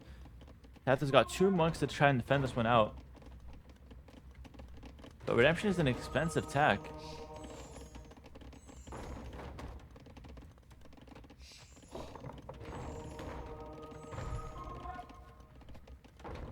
And Viper only made one Maginot, so he's not committed to this. He just wants to force redemption and force a response and a reaction. After he did that, he's completely stopped committing to this. He's not making any more siege. He's actually adding in the third town center now and starting to mine some stone. So potentially he can switch off to something else. And now the monk gets the Maginot. It's gonna trade. He's gonna lose the monk for it, but the Maginot should die. Oh, good dodge there. That was sick. Oh, but TaToH keeps the Maginot alive and keeps the monk alive. Does lose one villager, but not the biggest of deals. Redemption cost 475 gold. Quite the expensive tech. And Viper isn't really making any more units and just continuing to stay alive with the light cav. He can kill that. He can kill that Vil. In fact, he should kill that Vil, but doesn't really see it. Might loop around and try to hit the Maginot. Should not go for that monk. Could have ran for the mangonel for sure. One more light cap from Viper will kill the Seville for sure. Nice. But the mangonel should be able to get out in style here. Okay, fair enough. And behind this, TaToH's going to likely just go for, you know, the cleanup. And goes for 3 TCs at home. And in fact, the 4th TC. Viper's now adding a 4th TC. So a mega boom for both players. They both fight it out. It's now 45 vills each. But now it's going to be a mega boom for both players, adding in a ton of town centers. And, well, I think TaToH's in a better position slightly. He can convert the buildings, pick up some relics. He still has some pikes and mangonels on the field. But I would say Viper has the slightly better economy, and Viper survived the Bengali boom. So slightly better for him in that department. Viper goes fletching and makes 2 ranges. I think that's incorrect, guys. If you make 4 TCs, you can't make 2 ranges at the same time. I know he wants to make CA, but focus on first 2 minutes to make vills. Now, look at Viper's auto TC time. It's at 140. It's going to climb so high. And it's just math. Like, if you make 4 TC, you need food for vills. You can't make 2 ranges and fletching right away.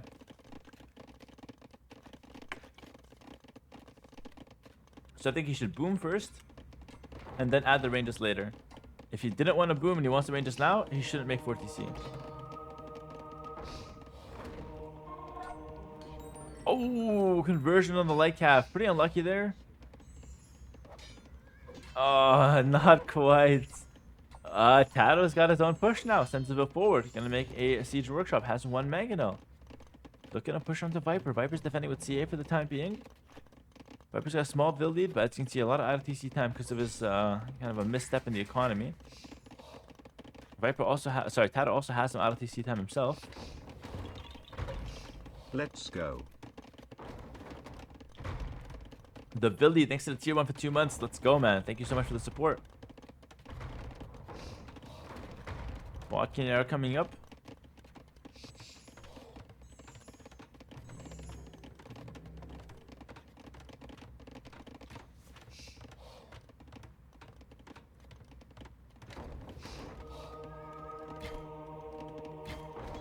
Yeah, Viper has husbandry, but he doesn't have bloodlines. Good job defending with the CA there. Yeah, CA was an excellent choice in terms of unit. Oh! The monk! Get the monk! He gets a conversion. The monk does go down, though. And the CA go down. Okay, I mean, pretty decent trades. Both players pretty happy with it, I'm sure.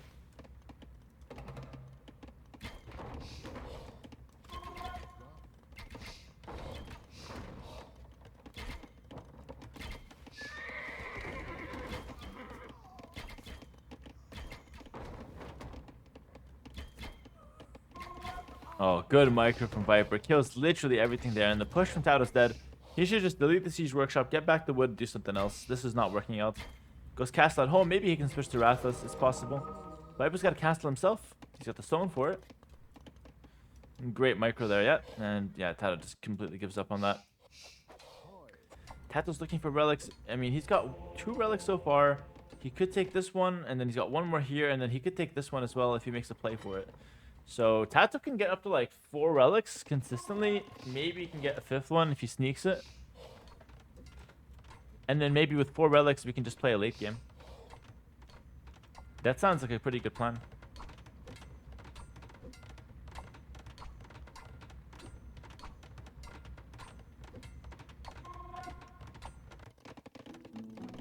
University being dropped for Viper. And now TaToH just goes back to convert Viper's houses. Could switch the conversion to the Cavalry to get an instant conversion if he wants to. No, it doesn't quite do that. This is a monk for free. And we'll convert 2 houses here. Okay.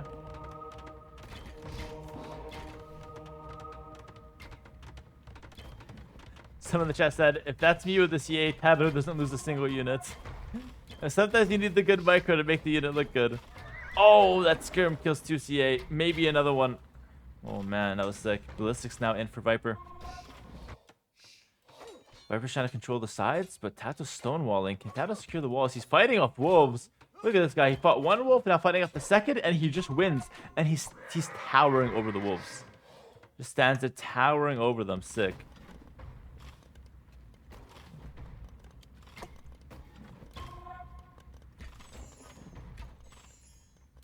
Would you guys prefer Rathas or Elephant Archers for Bengalis in late game here? I'm not sure. I think Rathas, they keep up with mobility better, but they're weaker.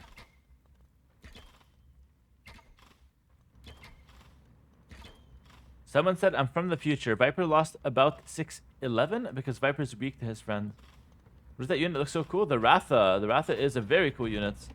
The Chariot unit that can switch from melee attacks to range attacks. It's not the best unit in the game, but it's really not bad either. What civ do I prefer? I think I prefer Turks. I'm more familiar with Turks. I'm more comfortable with them.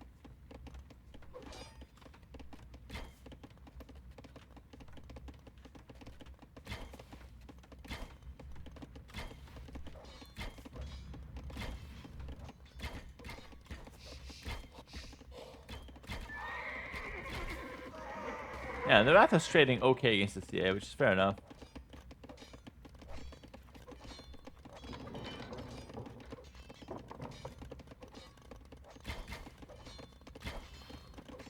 Viper has ballistics, so his units are much better in terms of upgrades. TaToH only now gets ballistics. Now it's waiting for Bloodlines and +2 armor. Should just wait, not take too many engagements. Viper's also up to Imp. He's got a cast on the left-hand side to deny the walls. Viper's also getting a good amount of army on this side. Cav Archer Hussar should be a great comp for the Turk player. I would love Heavy CA Hussar. Only downside for Viper, 0 relics to 4. Could get 1, but you know, TaToH having 4 relics is a really big advantage going into late game. That might be the only saving grace. More ranges on the top side. So clearly Viper wants to go heavy on CA. Going more ranges, more stables. Okay. TaToH's at 15 vills, but it's going to be a 2-minute faster imp for Viper, which should be a pretty solid advantage.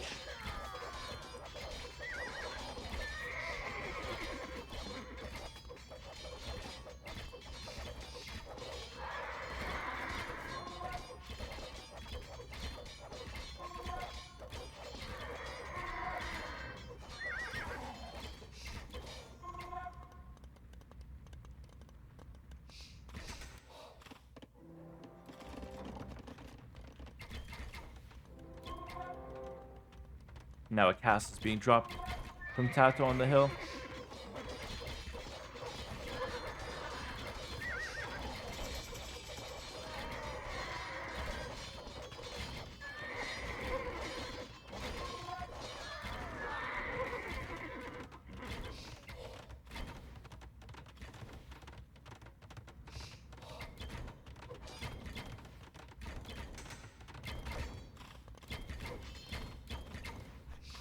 Squires coming from TaToH. Is he preparing some barrack unit? Maybe he wants Halbs?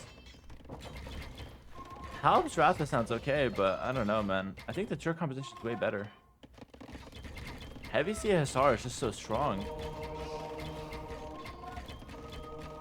Believe that guy. He's gonna get converted. Okay, he dies.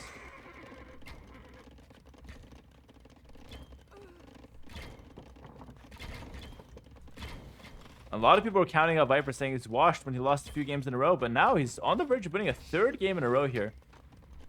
Making a nice comeback in this best of 21.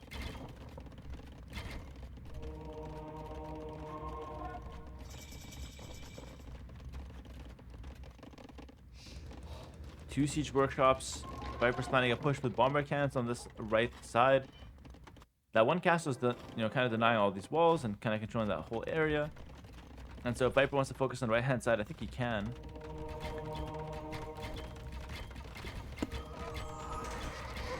Oh, TaToH's the guy who's washed now. Okay. The first Viper was washed, now it's TaToH who's washed. That makes sense. No one ever plays well. It's just always someone playing bad. The Rathas could easily clean up the trap now as well. TaToH has a lot of resources. TaToH also has 4 relics. So if TaToH can get to a lot of good Rathas here, maybe get to Elite Ratha, I think he can actually win this game. But Viper clearly has the momentum. Take a look at how he's rating. He's always a bit faster. A bit faster to every unit. He's got Hussars now coming in. A lot more tech down. Viper selling and buying a lot of resources. What does he want? Another castle?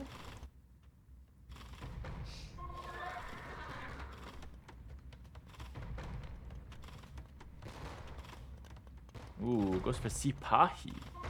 Extra HP on the Cav Archers. Wrath is forced to chase these Hussars. Good walls from TaToH, keeping them out of his economy. And Ratha should win the actual fight, especially if you mix them range and melee. Last armor coming in now.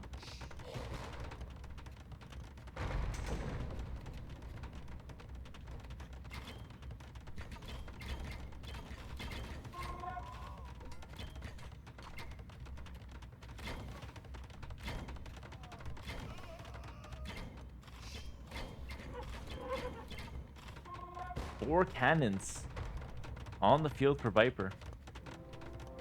Cast forward, like, can TaToH hold 190 pop? 4 relics, but he's got to hold this push. This is where Turks are much stronger. He does have redemption, does have +3 range on the monk. Maybe the monk can help out here. Oh my god, what was that shot? That was insane. Oh my god. That was so satisfying. Can we please get a clip on that? Wow. Hit 6 pikes with that shot.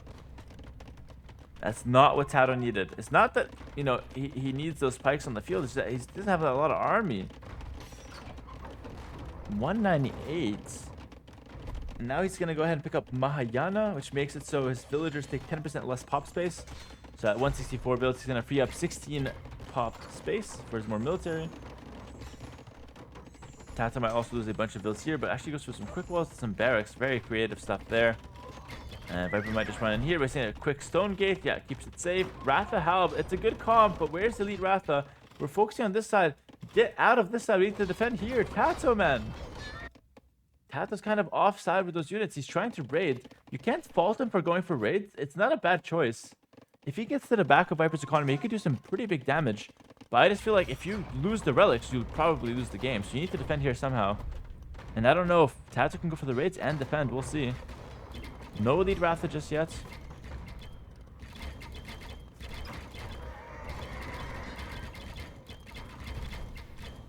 Viper should probably stonewall this, but I don't know if he knew about the Rathas moving. He should have known about them, yeah. He does know about them. They're not going for any stonewalls. It's strange. He's going to have to send some army back. Yeah, he's going to send some Hussars back to deal with those guys.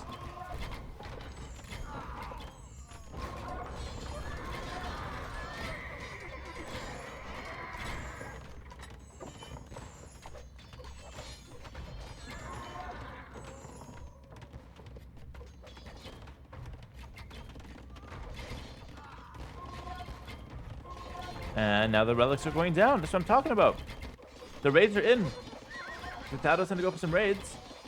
But at the same time, he's going to lose his relics. I don't think it's worth it. There's nothing you can raid that's going to make the 4 relics going down worth it.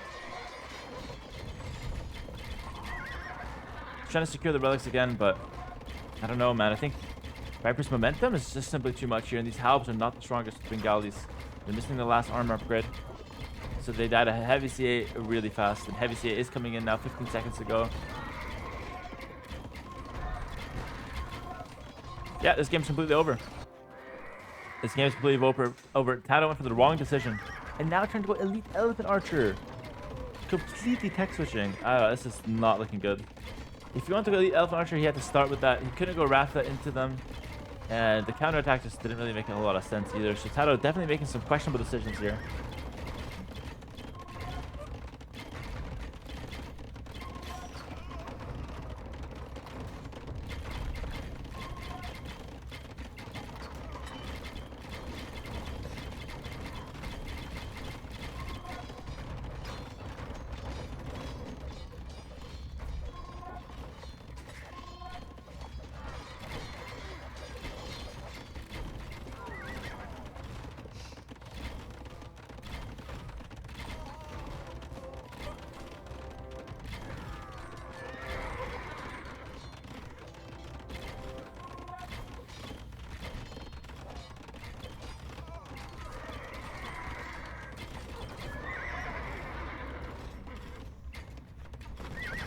TaToH's trying to hold on. He's got 160 pop.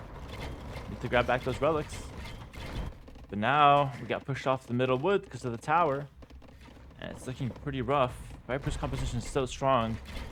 Bomber cannon, heavy CA now, casters forward. Artillery's coming in, giving the bomber cannons an extra 2 range. Staying for bomber towers. Wonder what happened to that raid? Not much. I mean, TaToH didn't kill much. He killed a few vills, and Viper just cleaned them up, so not much happened really. And the elephant archers are charging in, trying to kill some bomber cannons. It's not doing a whole lot. I mean, elephant archers are a really good unit, a really good unit in late game. But Bengalis, they don't have a lot to support the elephant archer, I feel. So though it's a great option to go for, what are you doing? Like elephant archer light cab, elephant archer help. It's always a little underwhelming.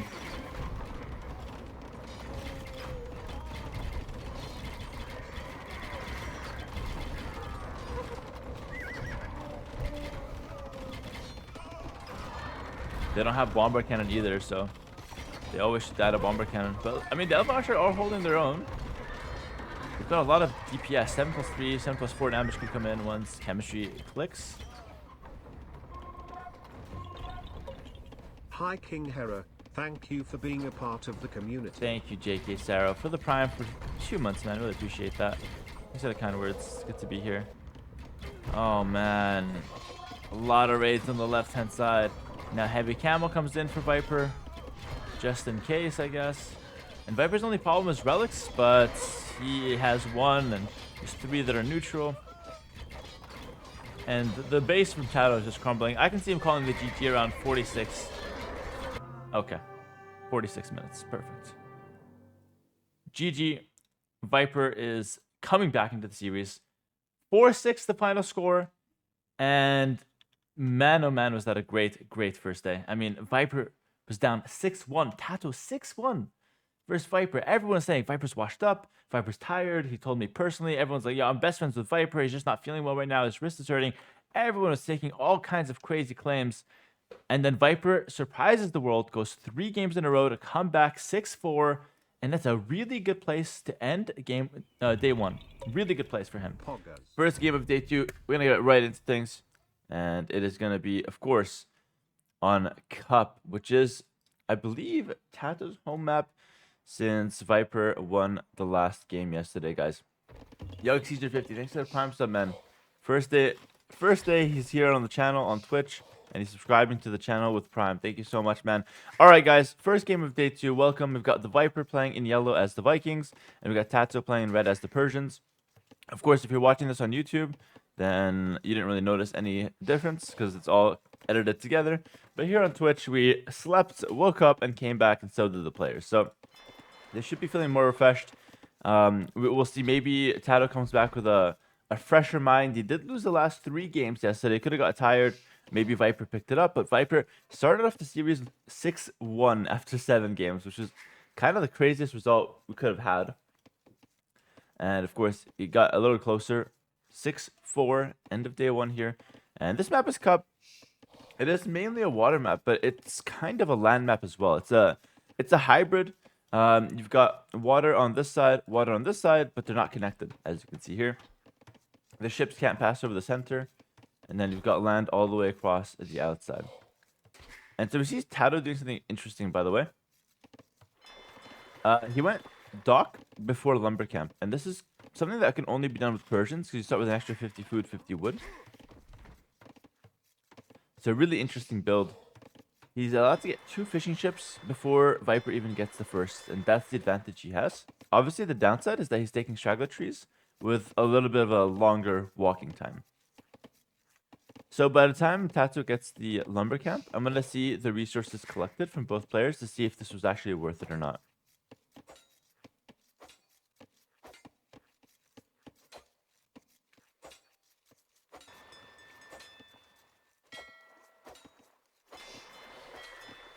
Viper's trying to harass the fishing ship, but probably has to run. Yep. Oh, good job from Viper.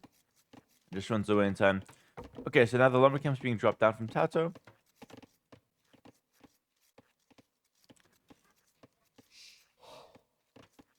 And Viper continues to harass the fishing ships behind us. He's kind of just chilling. He's got the lumber camp set up, starting a house wall. His first fishing ship's out. And okay, now the lumber camp's down. In just a moment, I'm going to go ahead and check the resources collected here real quick. So TaToH's up around 60 resources collected. So from that start, he got an extra 60 resources compared to Viper. So it was a pretty good start, I'd imagine. Was probably worth it. Going for the dock first. Helped him get a little bit of a stronger early game.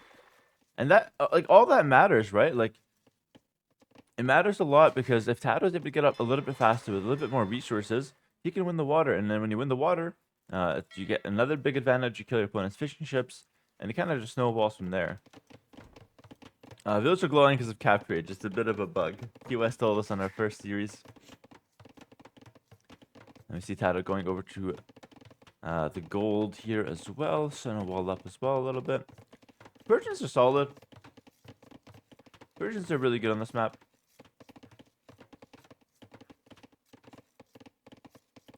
And now we see a villager off to the left-hand side here from Viper. He can probably go for a dock right there. Oh, that would be so nice. He does know about it as well. 3 fish. Oh, what is he doing? Where's this guy going? Okay. What? Why would you make a worse dock on the side? Here would be perfect. It's okay. Thanks again for a great tournament. You're a huge credit to this community and game. Alex Rose, brother. Thank you so much for the prime for 3 months. Really appreciate that. And thanks for the kind words, man. I'm doing nothing, man. I'm just doing my thing.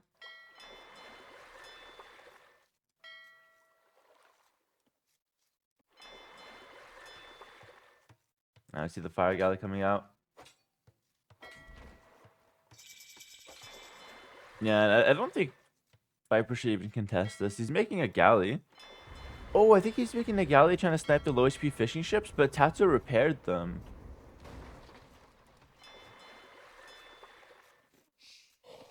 Comment from the chat. Hera hosting a pro tournament and a community tournament, forging a new career. I'm setting up the backup plan in case my player career goes downhill.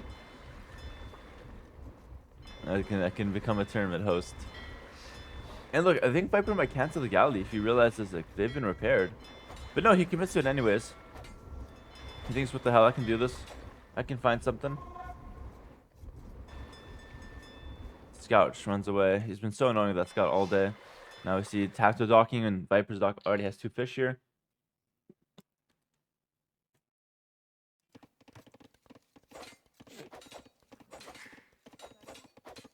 Okay, finally Viper loses some HP, so he can't harass us efficiently now. Because now TaToH can just chase him around all day. And okay, Viper's gonna wait for 2 galleys and then go snipe the fish. That's fair enough.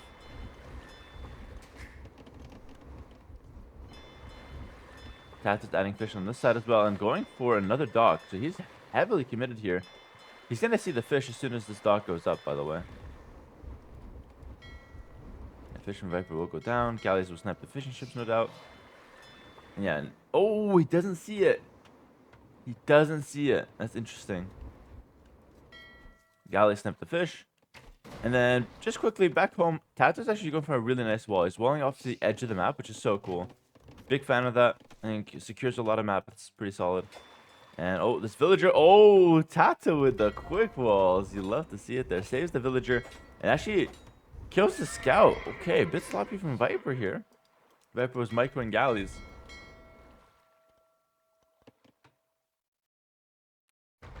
And now TaToH's likely to win the water on the left-hand side.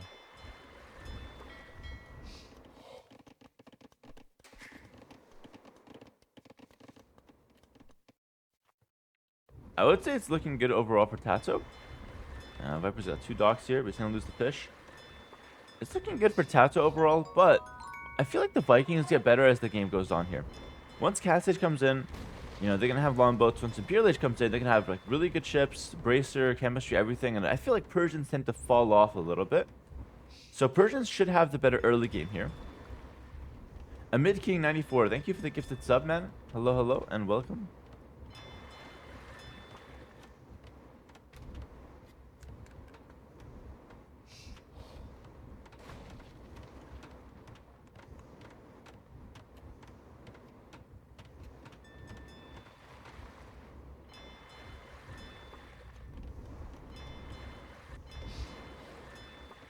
Now we see a market go down here. And some walls.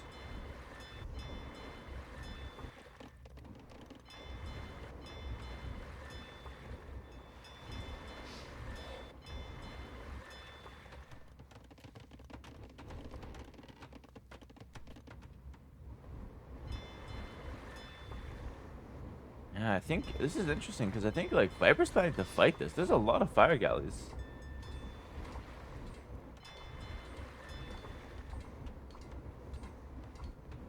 Hello, Ivy Coley in the chat. What is this game? This is Age of Empires 2.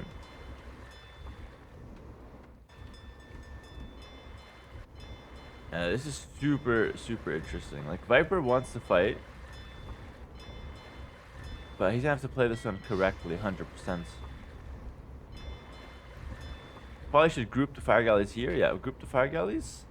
Or the galleys and avoid the fires. There's a demo coming. He's got to snipe that. Good snipe. And he's got a demo of his own. And okay, hits a decent shot here.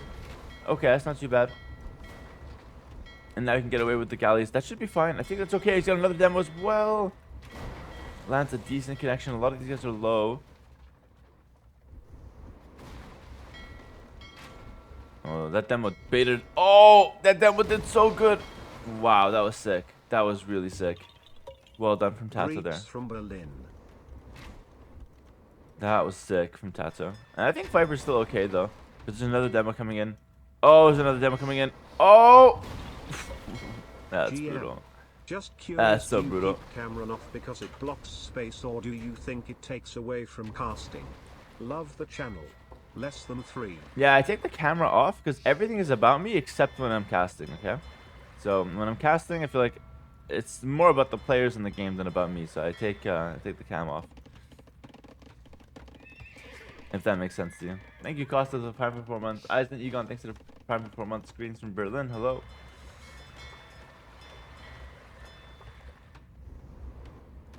Okay, and that one galley goes down. We see Castage coming in for Viper. So, like, this is the thing about Vikings, right? We saw, like, Viper losing all his fish. And, you know, things were looking bad. And then all of a sudden, Viper's up the castle faster. And that's just a Viking bonus. Like, the free wheelbarrow with farms so solid. Now we see TaToH. I mean, he's got the market. He could buy up if he wants to sell stone, but he doesn't care for that. He's picking up wheelbarrow. He'll go up eventually, I suppose. And he's going to also go with a stable. Thinking I'm not here just for the cam. I have a different audience, it seems. I have to satisfy everyone. The demo, I mean, oh, maybe killing the scout could be good, but it's too high HP. I don't know why Viper's still committing to water right now. Awesome tournament. THX Hera. Yo, Leroy Yeti, thanks for the 2 years on tier 1, 24 months, man. Appreciate it. Glad you guys are enjoying the tournament. I'm personally loving this tournament. I'm not gonna lie. It's been great. Viper Scout is still alive. Oh no, this is another scout. He made another one. Okay. And we have a hype crane that does nothing in the stream now. Nice. Very nice.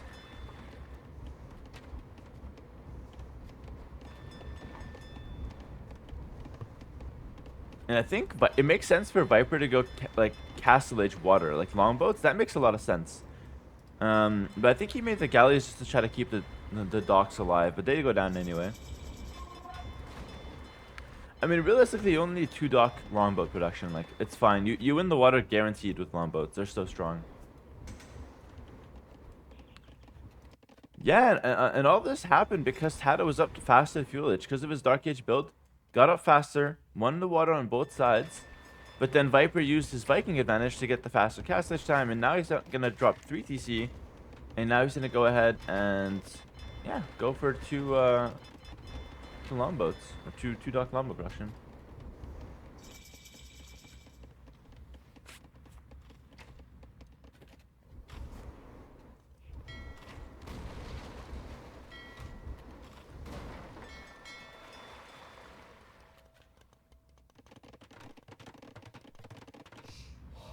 Now the longboats come up.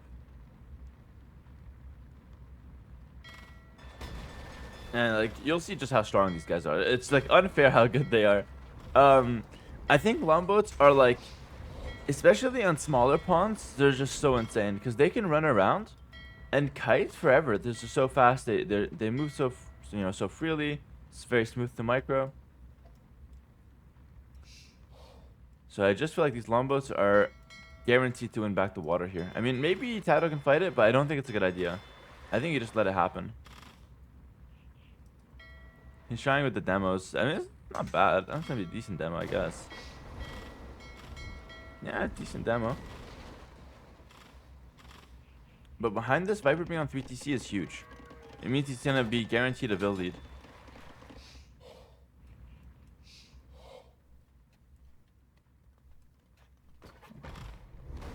Yeah, just snipe the demos.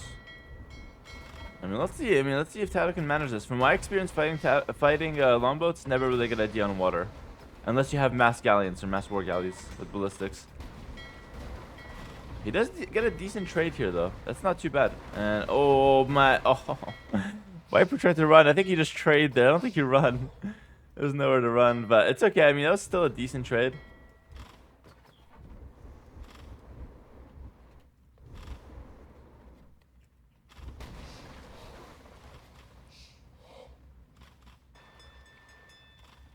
Not bad at all for TaToH, though. You know, he's definitely finding those nice pincers. I feel like Viper needs to, like, continuously move. Like, you can't stand still. Just hit and run. Constantly move. Don't go to the corner. Go around. And if he does that correctly, he should not ever get trapped. Like, okay, he's gonna get trapped. Don't hit. Just run past them. Just run, run, run. No! Stop hitting! There we go. Okay, now he's doing well now. Yeah, just run. Exactly. Run and shoot later. Don't get yourself trapped. Again, just run past it and then hit later. Okay, it's fine. It's fine. It's easier for me because I'm not touching anything. I'm just talking. So it's easy for me to see exactly what he should do, but it's fine. Gotta dodge the demo. He trapped himself. He's always trapped himself to the demos. Oh my god, no! Look at that coming in. Okay. The demos that he's throwing in are so sick. Meanwhile, TaToH's only on 2 TC, but remember, this is 2 Persian TCs. But they're working faster here, so he doesn't really need a third, but it goes to a third anyways. I mean, Vilcount's pretty neck and neck still. Otabaka, thanks to the Prime sub, welcome.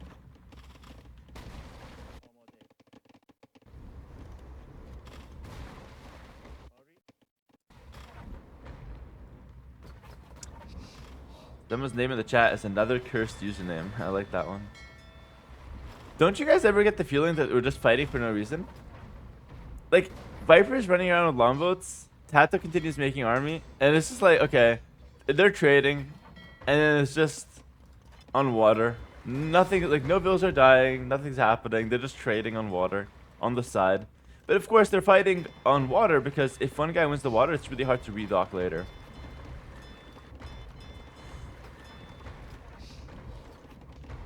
Yeah, the docks also work faster for Persians. That's why TaToH's able to mass so much more than Viper.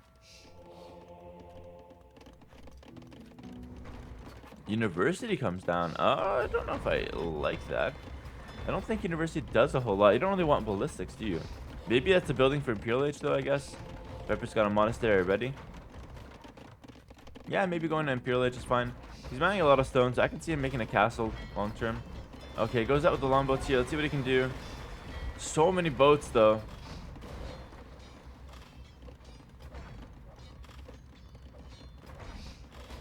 Comment from the chat. Thanks, Hera. I watched every video. Learned really a lot from you. Hold on, let me get that.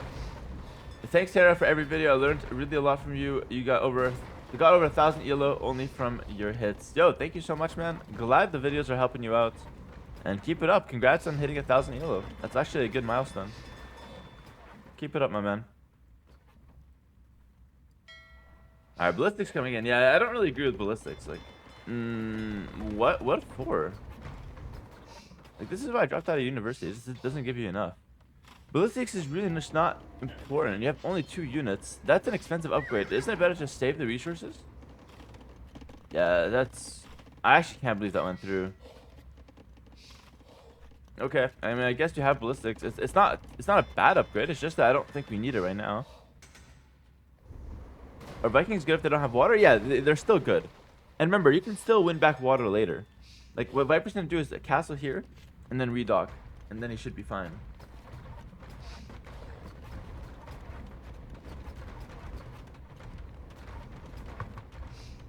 Okay, it's gonna be a castle here instead. Okay.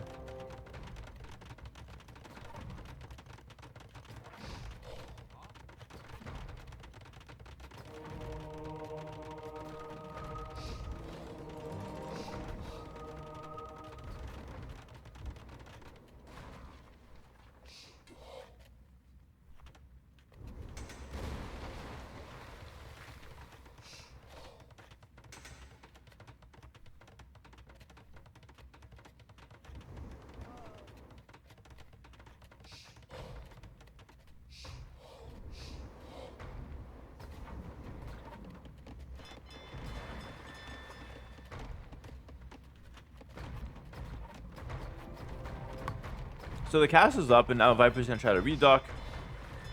TaToH's trying to snipe the docks, and I wouldn't be surprised if Viper goes to like repair these docks and fields, because he kind of needs to keep them up. He's up the Imperial Age. He does have ballistics here. He's using monks to push away the ships, which is a good idea. He just wants to keep these docks alive and start massing. Also going for a barracks. Okay. Now he lost his first barracks. This is actually a second barracks. Not to make like a stable. He just wants the barracks because he might go infantry. Fair enough. And now we see a third dock.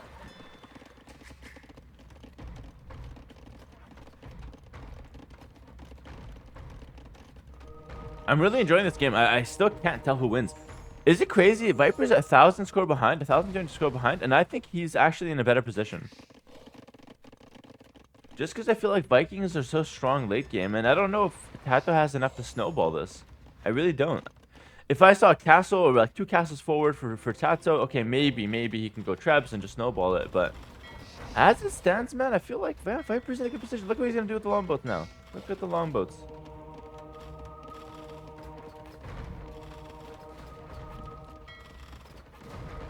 And now we got ballistics in, as we got it earlier. So, you know, these fights should be going our way, guaranteed. Carini coming in as well. Got good eco upgrades. TaToH's missing the wood upgrade and handcart. So he's kind of missing some good stuff. And now we see a few berserks just to get map control. TaToH's going to try to push on the left-hand side. All the eco upgrades from Viper coming in. Gold chaff mining is really good in case you win the middle. A lot of gold there. And yeah, the Vikings are going to be destroying everything on water here. And the score is going to slowly switch. This is exactly what I'm talking about. Persians are so good for most of the game, and then Vikings just kind of take over as the game goes late.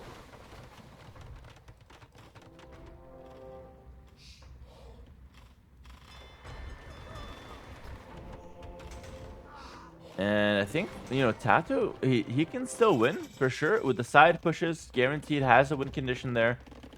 Viper's making a 1-ville castle in the space. I actually love that. It's a really good move. Wow. 1-ville to build it efficiently because he doesn't need it ASAP, and it just like perfect position there. And like Viper sees the side raids now, or like the side base that TaToH has. TaToH might also try to fight for water. He's got fast fire ships coming in. Fast fires could be tricky to deal with. And also, the monastery from TaToH is on the shore. Like, that's something that has to be noted as well, right? So, like, he's got 3 relics, but those relics can easily switch to Viper if he's not careful in late game, if he loses the water. Fast fires on the field, but longboats destroy fast fires, to be honest. It's not even a competition. And now Viper can go into the center, take all that juicy gold. TaToH's gonna have a hard time dealing with this Treb. Look what Viper's doing. A Treb and 2 stone gates to defend it. Wow, that's sick. And the fast fires just can't really approach that, can they? Like, this is a really good play. I'm telling you, Viper showed up today. He's ready to play here. Longboats and fast fires kind of going at it here. Oh, but there is a Treb. Oh, and Viper opens the gate. Viper opens the gate. The fast fire's in, but it's kind of a bait because the freaking cast is there to kill everything that comes close.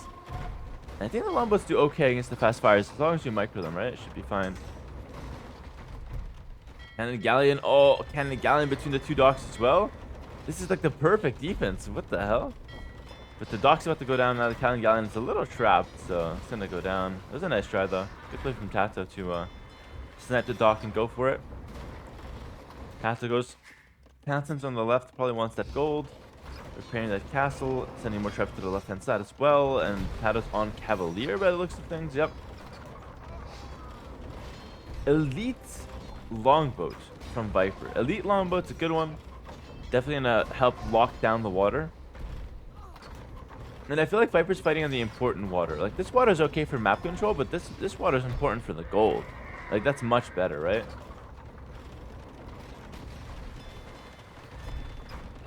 And now we see more Cav on the field. Chemistry, +4 armor. Good amount of pikes will hit the field soon for Viper. He also made some ranges. Not sure why ranges, but I guess he made those earlier. He wants to go infantry now. Needs to get Chieftain. I think Chieftain's the important attack. It's going to help his Berserks and his pikes. Viper's got a lot of stone set up. He's gonna get Chieftains. Okay, look at the caster knowledge here. Gonna get Chieftains and probably wants a castle in the center. But Viper's kind of dying on the water still. Like, this is actually really surprising to see. Guys, I still think Viper's in a better position. I don't care what the score says. I don't care what the situation is looking like. I think Viper's in a better position. But let's see. TaToH's not going to make this easy. He's going to go for a side push. He's going to go Rams, Cavalier, and Hand Cannoneer probably. He's going to go full gold and try to win this one. Nice and early. The problem with TaToH's full gold approach, though, let me tell you something. He doesn't have that much gold left, right? This gold's about to run out. This gold, okay, he's got that left. He's got this left and this left. So he's got some gold. But he might have to make his way to the center eventually. And that might be difficult. And, okay, Elite Longboat got denied, actually. So the dock went down, or Viper canceled it. Not sure what happened.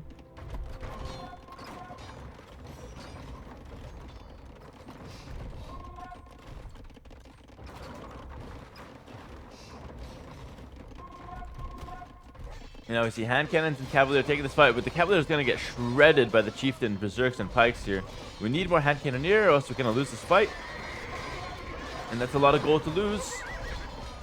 It's a lot of gold. We can't afford to lose those trebs. The castle doesn't go down, though, so it's pretty good.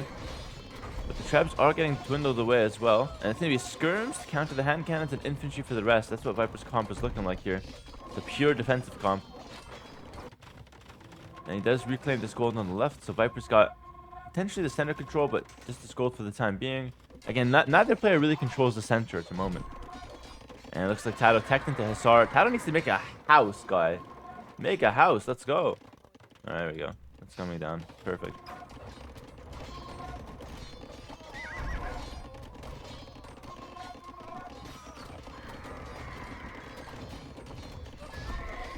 Okay, for the first time, I can say it's looking bad for Viper. For the first time. Now I can see it's looking a little bad. I mean, I think TaToH played so well. Like, he played so well to just go for the side push. It's like he drew the attention away from the center, right? He said, I don't care about the center. We're fighting here. Viper's like, no, I want the center. And Viper's like, okay, fine. I'll have to fight you here. That's kind of what happened. No, Chieftains is in, but not a lot of attack upgrades on these pikemen, right? Iron casting just came in. And the skirmers have to focus the hand cannoneer, or else they do 1 damage. They're really weak. That's the problem with skirms late game. If they're not hitting the desired target, then they do nothing. Like, literally nothing. But if they hit the desired target, then they're very good. Another castle forward. I still think Viper's fine. Like, he has the gold, he's got the middle, and he's just holding with trash units. I don't see a world where TaToH can win. Like, he can't push. You know what I mean? He can do damage, he can, like, kill a couple castles, but I don't see a world where he just rolls Viper. Viper's always going to be able to make pikemen, skirms. These are pretty cheap units and just hold. Because Viper's only job is to hold, it becomes a very easy defense for him in a way. Am I capping? No! I'm serious.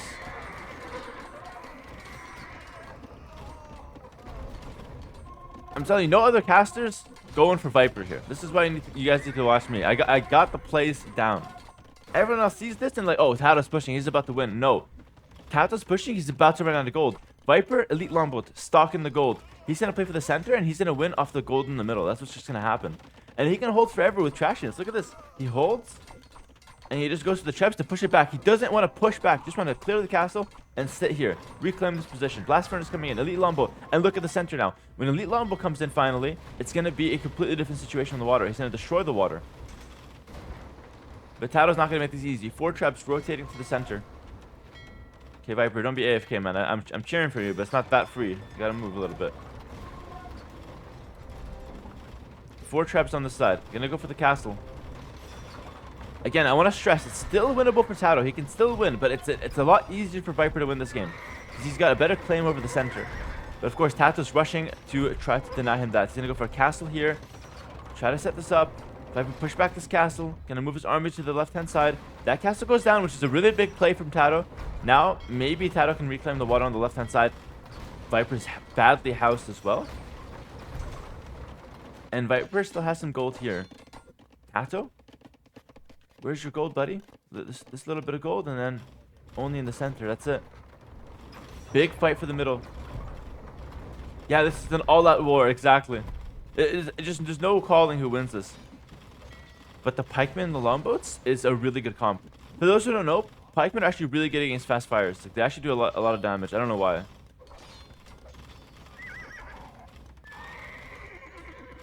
And now the 4 traps are here. But guys, the one win condition for TaToH is heavy demo. I don't want to speak too loud here, because heavy demo could just come in and win the game on the spot. But I think that without heavy demo, TaToH doesn't have many options. But heavy demo could be the game changer, of course. TaToH's going to try to ignore this. He doesn't want to fight on water. That's exactly where Viper wants to fight. TaToH wants to ignore it and go on the right-hand side. He wants to fight down here. Go for the relics. Go for the castle. Go for the economy. And that's where the Vikings are weak. And if he can distract Viper and then swoop in with heavy demos, that's a nice win condition. I'll try to keep an eye on everything here. Big fight about to break out. Pikemen and Skirms versus Hussar, Hand Cannoneer. TaToH's comp is obviously much better. Viper takes a score lead for a second there. And now we see Boggs Vagar. And we see crossbows coming in. Viper says, screw it, I want to go for Arbalest here. I've got the gold, I can go Arbalest, I can afford it. The longboats are going to join in. This also affects the longboats as well, by the way. So +1 attack for longboats. And oh, the heavy demos get spotted. Viper knows about them. That's huge. But now, oh boy, what's defending Viper's farmland? TaToH's running in with the Hussars. There's only a few pikes. The Hand Cannoneer are moving in. Viper's in a pretty bad position. It's pretty awkward. He's going to go Men-at-Arms. Alright, Viper lost. I'm kidding. He's not lost, but Men-at-Arms is definitely not correct. Definitely not Men-at-Arms, bro. We got to go like... we got to go Arbalest here. Men-at-Arms not doing nothing here. Longboats completely went off the water. Take all these villas, Viper. I'm going to solve this entire problem. Take all these villas on farms, put them in the middle gold, and remake your farmland over here. Okay, he's doing that. Yo, me and Viper are literally the same player, by the way. We do the exact same things. I've been like calling everything from TaToH and Viper as well. Nice. Like, we think the same. And now the heavy demo's getting cleared up. Viper's also getting some counter raids here.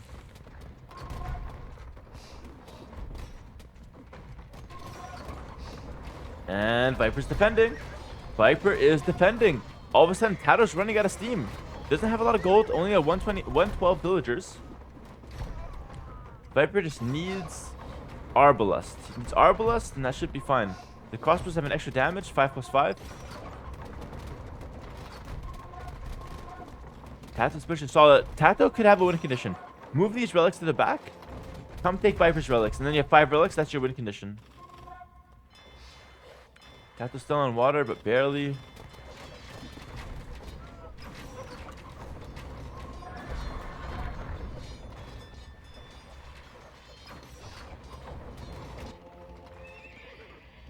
TaToH's adding economy, adding town centers to the back. Did he misclick Men-at-Arms thinking it's Arbalest? Yeah, it goes for Arbalest now, okay. Yeah, I was saying, like, there's no way Viper's going champion here. Like, that makes 0 sense. Absolute banger of a game indeed. Viper's at 173 pop. So TaToH's got more pop still.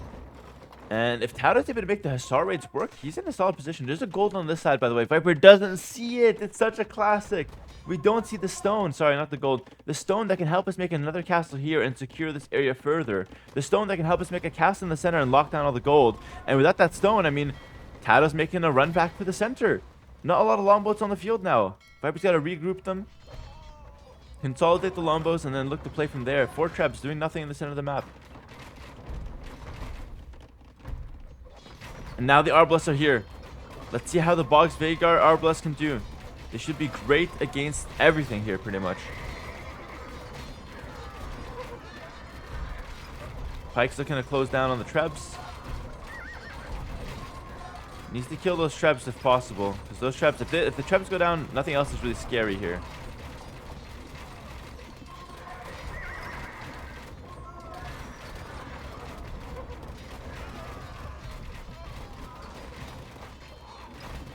Not a bad trade from TaToH though. Like this is a pretty good trade from TaToH. A lot went down for Viper there. Oh, and Viper lost his trebs. Oh, I think TaToH might actually be in a better position now. It's hard to say for sure, but I think TaToH might be in a better position. He's raiding the gold. How is Viper not able to win the gold with longboats? You gotta win that, man. TaToH winning middle should just never happen. We see War Galley coming in. You have longboats. What are you doing, man? He's gonna go demos? Okay, wants demos. Fair enough. And now Viper taking matters into his own hands, sniping the hand cannoneer. Needs to get the pikeman involved, though. He needs more pikes set up. He can't micro in 2 spots. It's an easier game for TaToH to micro in. Viper's at 0 TCs. Any villager he loses now is gonna hurt. And he's got no economy, man. TaToH might have outdone him. TaToH might have outdone him.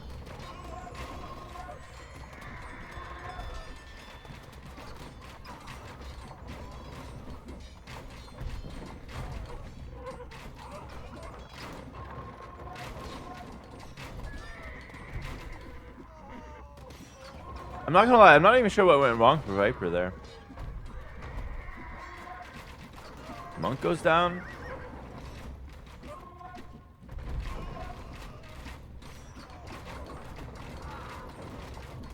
Oh, and TaToH's pushing forward with buildings. I love that. Notice that TaToH recognizes he's still on a timer, by the way. TaToH still recognizes he's on a timer. It's looking good for him, but he needs to end the game fast before Vikings taking the middle can actually matter.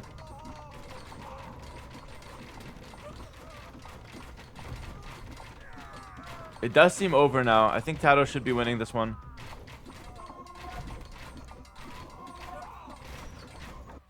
Was I wrong or did Viper throw? I'm not sure. I think I don't know, man. I think he should have won this one. I just don't understand that the longboats just didn't get enough value. Maybe we should have like town center here, just completely set up, taking all that gold, and if you have gold, we're completely fine. Viper's on no town center though. He does have a market. He could easily buy a stone and go for a town center. He's pushing back here. Viper's only on 50 pop below. Like TaToH's not doing that hot either. Like, you know what I mean? It's not like TaToH's full 200 pop. He's like barely 200 pop.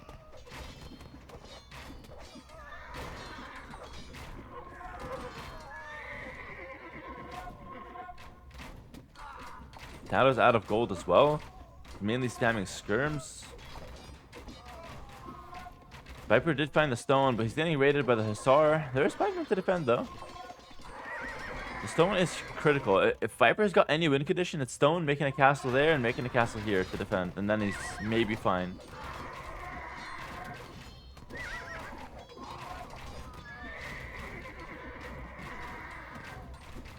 Yeah, 77 villas looks bad though. That looks really bad. Man, this is such a crazy game. I feel like it's coming to an end, but this is such a crazy game. Wow.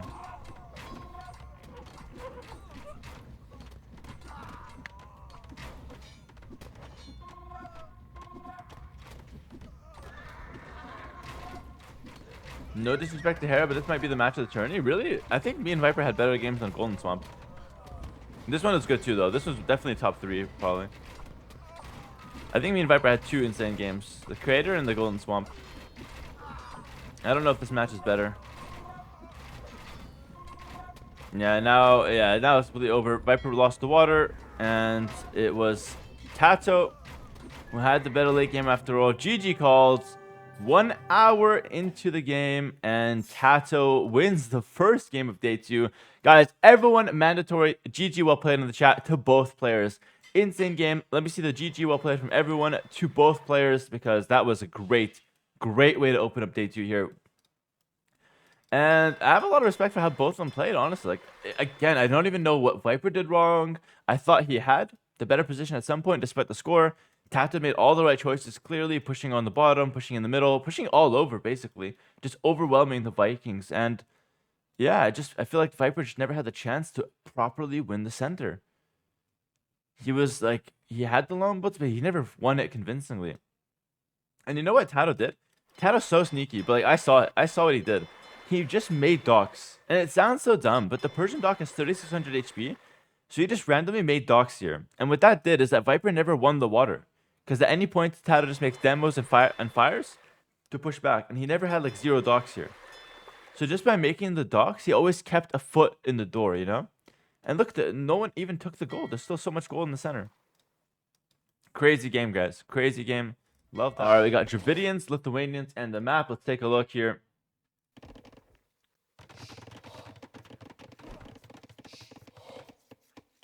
It's going to be the Viper versus TaToH.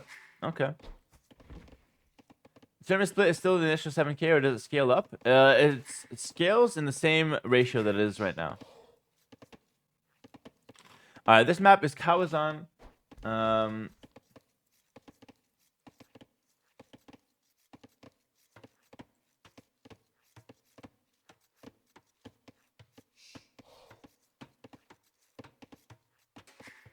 And Viper's playing in the yellow as Dravidians, TaToH playing in red as Lithuanians. And both teams are pretty good for this map. I feel like Dravidians have a better claim for the water early on. They can definitely win the side waters. But Lithuanians might have a better claim for like the land pressure initially. Especially if they can get like... Okay, Dravidians... Let me see who's watching my videos on YouTube here. What composition do Dravidians lose to? Like, just they always lose to. In the mid game, what comp did they lose to? Let me see who's watching my videos. Who's just like an imposter? Okay, so they lose to Night Skirm, right? You guys know that good stuff. Lithuanians have one of the best Night Skirm in the game. Like throughout the whole game, they're one of the best at doing it, right? So if TaToH can get to Night Skirm, pick up some relics, I can see him destroying the Dravidians on land.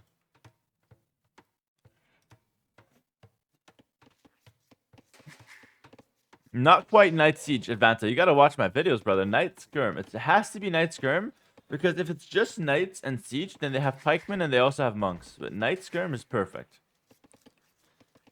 Oh, Tabaka, thanks for the gifted sub, man. Thank you so much and welcome. Thank you so much for that. Aren't you new to the stream and gifting a sub? That's pretty sick, man. All right, very good question in the chat. Is low heat oven viable for unfreezing a packet of cheese faster? No idea.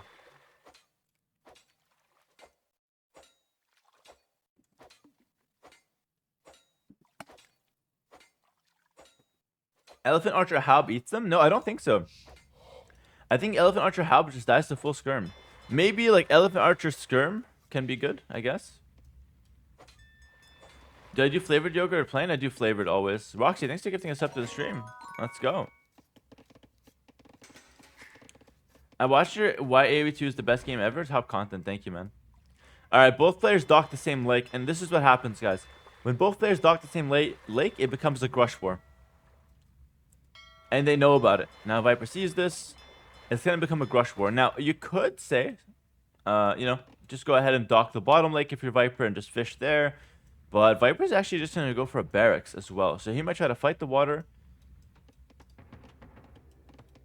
And also put pressure on the land. New to the stream, but I'm just greatly happy from your content. Thank you, man. Yeah, I did know you're new to the stream, but it's awesome, man. Thanks for gifting sub once again. Where can I see the tournament results on Wikipedia? Now we see the gold coming in for Viper. And yeah, he's going to go for 2 militia. Maybe he'll go for men-at-arms as well, and I assume he's gonna do that while fighting water. Meanwhile, TaToH is just gonna go no land. Second dock for him. He wants to just play for the water early on. What approach is better? We'll have to wait and see. Oh, Tobacco with another gifted sub. Thank you so much once again, man. And now you see the 2 militia coming forward with 1 more trailing behind. It is going to be men-at-arms, and Dravidians get the men-at-arms upgrade half off. All right, half off there. And Roxy gifting another sub to the stream as well, guys. Let the subs come in. A lot of berries in the center here. All right, the militia moving across the map.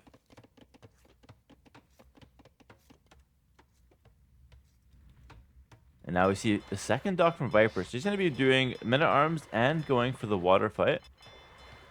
I should be winning that. It's 2 docks to 1. And meanwhile here, TaToH making a fire galley to control the lake before making fishing ships, no doubt.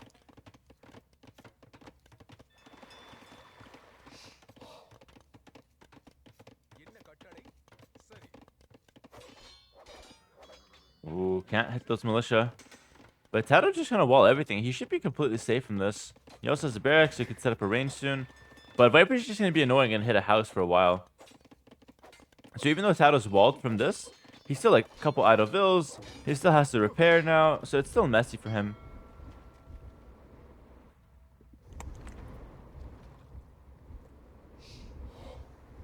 It's up to you, Louis. And that's galley to fire galley. It's really up to you. I think fire galley is safer though. So I would go like fire galley, but it's really up to you.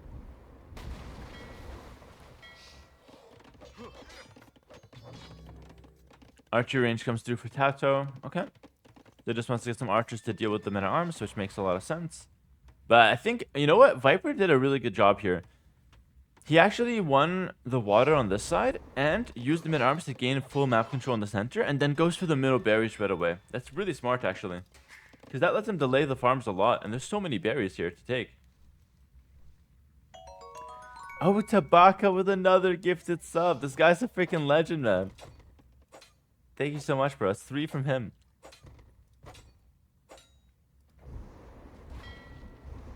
And Viper was a bit late on double bit X, but it is coming now. Berries gathering rate on this game are worse than farms. Yeah, they're worse than farms, but of course you don't need to make the farms, so it's still better in some way. But yeah, the gather rate is slightly lower than farms, if I know correctly. Okay, so now TaToH's gonna clear the men-at-arms with archers, and he's also going for a blacksmith. And Roxy, thanks for another gifted sub. Also, Legend gifting 3 subs to the stream here. Thank you. And we're gonna have, yeah, a couple archers here set up. More fish coming out from TaToH. So this is the situation. Viper wins this side. He's gonna have fish, right? But TaToH almost doesn't care because he's on this side and he's fishing freely. But hold on, Viper's gonna go for dock. TaToH sniffs him out. Whoa, look at that. TaToH sniffed him out. What the hell? And he might be able to pick up that villager. Come on, get this guy out there. Don't let Viper quick wall this. Is Viper gonna quick wall this? He can. No, I don't think so. No, just gonna let it go down now. Oh! Oh! Oh my god, bro. I hate this guy. But luckily there's no archers here. I can't let this villager get away. Get him down, man. Get him down. Okay.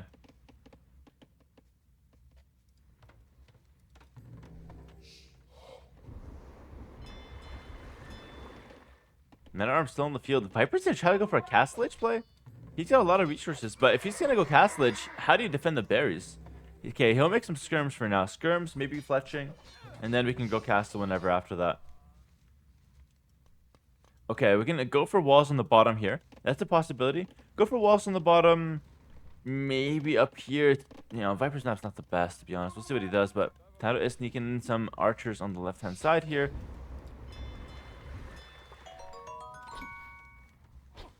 But yeah, no fletching, so the skirms kind of just die. No fletching is okay, but we need more than one. We need like 3 or 4, and then you can fight this off completely. Oh, Tobacco with yet another gifted sub. Thank you once again, man. Thank you so much for the 4.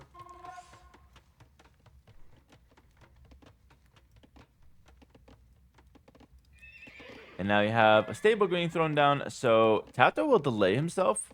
This is what's happening. TaToH's going to delay himself. He's going to stay in Feudal Age. But he'll be able to get a good amount of army to push back all of Viper's units. So in a way, it's still worth it for TaToH to do this. Second range coming up now for Viper.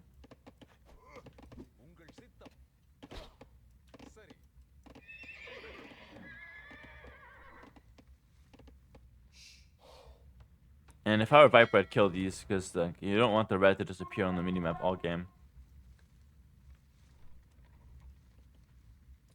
What do you gain by going Castlage Dravidians without a mass army? Oh, that's a good point. Yo, Robert, that was actually such a high level point. Like that. Wow, that was a great comment. I agree. What do you gain by going Castlage as Dravidians without a mass army? You don't get knights right away. You don't get any like power spike necessarily. You're gonna just be forced to sit back and master units. So maybe Viper aiming for the faster Castlage time didn't really do him much. Like he's just still on few units. He's forced to make a tower now. And Robert completely read the game in the chat there. Well done. I completely agree. Viper might have went up a little too early. Should have maybe stayed in feud a little longer. Got a bit more army so he didn't have to make that tower. Viper needs to wall here. Doesn't see the wood. He can wall a lot easier. We just went this way. Go this way. And Otobaka gifting one more sub as well. That makes 5 total. Thank you so much once again, man. W Robert. Yeah, Robert is smurfing the questions in the chat. Let's go, man. This is what I'm talking about, bro. I swear, I'm literally the only pro that listens to the chat. Like, the chat has some good ideas. Sometimes it's actually the reason why I was able to improve so much. Because I kept an open mind and always listened to people. Just me, I can only learn so much. I only play so much. But you guys seen a bunch of games, watched a lot. You guys have some good ideas as well, and I definitely learned from that. Alright, Castlage comes in from Viper. Let's see what he gets out of Castlage here. So, you know, you could say, okay, he'll add TCs, but not anymore because you have to make a tower. So now he's mining stone. Now he can go for TCs. Goes for that indeed. Then it goes Bodkin Arrow and Crossbowman. But again, because, you know, he's just didn't have much army, he's forced to just chase TaToH with this early Castlage, and he lost the Vil there. Moist alive, thanks for time for 42 months, man. Really appreciate that. TaToH does have armor on his scouts. Crossbow's in, but again, still clearing up army. Crossbow's attacking TaToH as well. TaToH's got 45 seconds to go here. Okay, Otobaka gives one more sub and says that's his last one. Thank you so much, man. Really appreciate it. Second stable for TaToH. That was his plan, but I think he should play... He's playing archers versus Dravidians. I think I'm going to put TaToH in jail. That is illegal. That is criminal. Why would you go archers versus... What? We're Lithuanians and we go archers versus Dravidians. That makes 0 sense. What the hell, man? That is so bad. That makes literally no sense.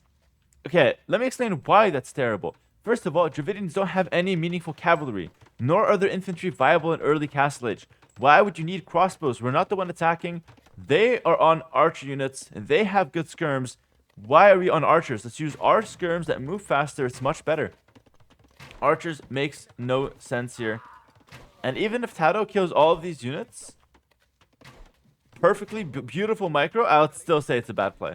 That's how bad this is. Skirms would be so much better. If these were skirmishers, he can clear this up because he moves faster. He just runs them down and then goes to the center and has Knight Skirm, which is the correct composition. This game, in my opinion, is a lot harder now for TaToH to win. Viper's in the center with a 30C. Already has a monastery. Very nice setup. Starting to mine some stone. It's only a matter of time before Viper wins the center and gets the castle down. Man, oh man. 50Cs from TaToH. He walled the side. Like, good setup. TaToH's in a good position if only he had skirms. Honestly.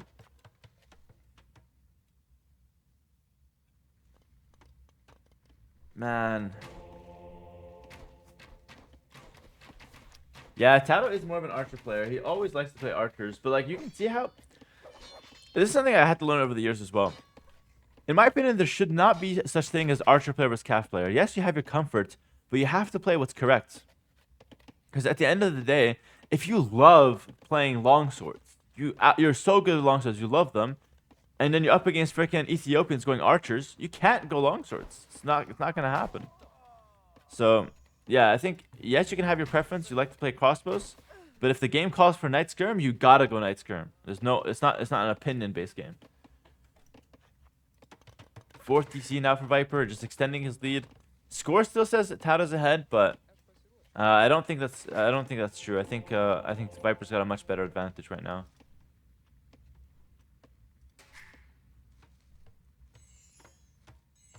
I'm a longsword player. The price is being 1100. I love being a longsword player, but unfortunately that means I can't break 1100 ever. Yo, Tabaka, he's done gifting subs. So he's got a €2 donation. Thank you so much, man. Landing on the chat. That super chat coming in. Thank you. And now we see Sanctity coming in for Viper. The cost is my ELO, exactly, man. Siege Workshop coming down. Got some stables.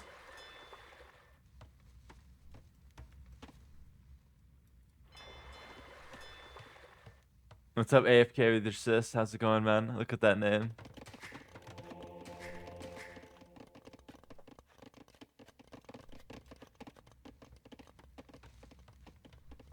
I'm gonna see the Siege Monks from Viper down the center. They're just fighting for the relics at this point.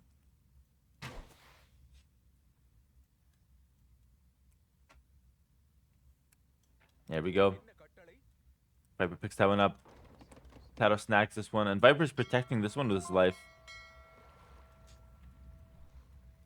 Viper should have at least 3 relics here, though. Could go for the 4th, which is solid.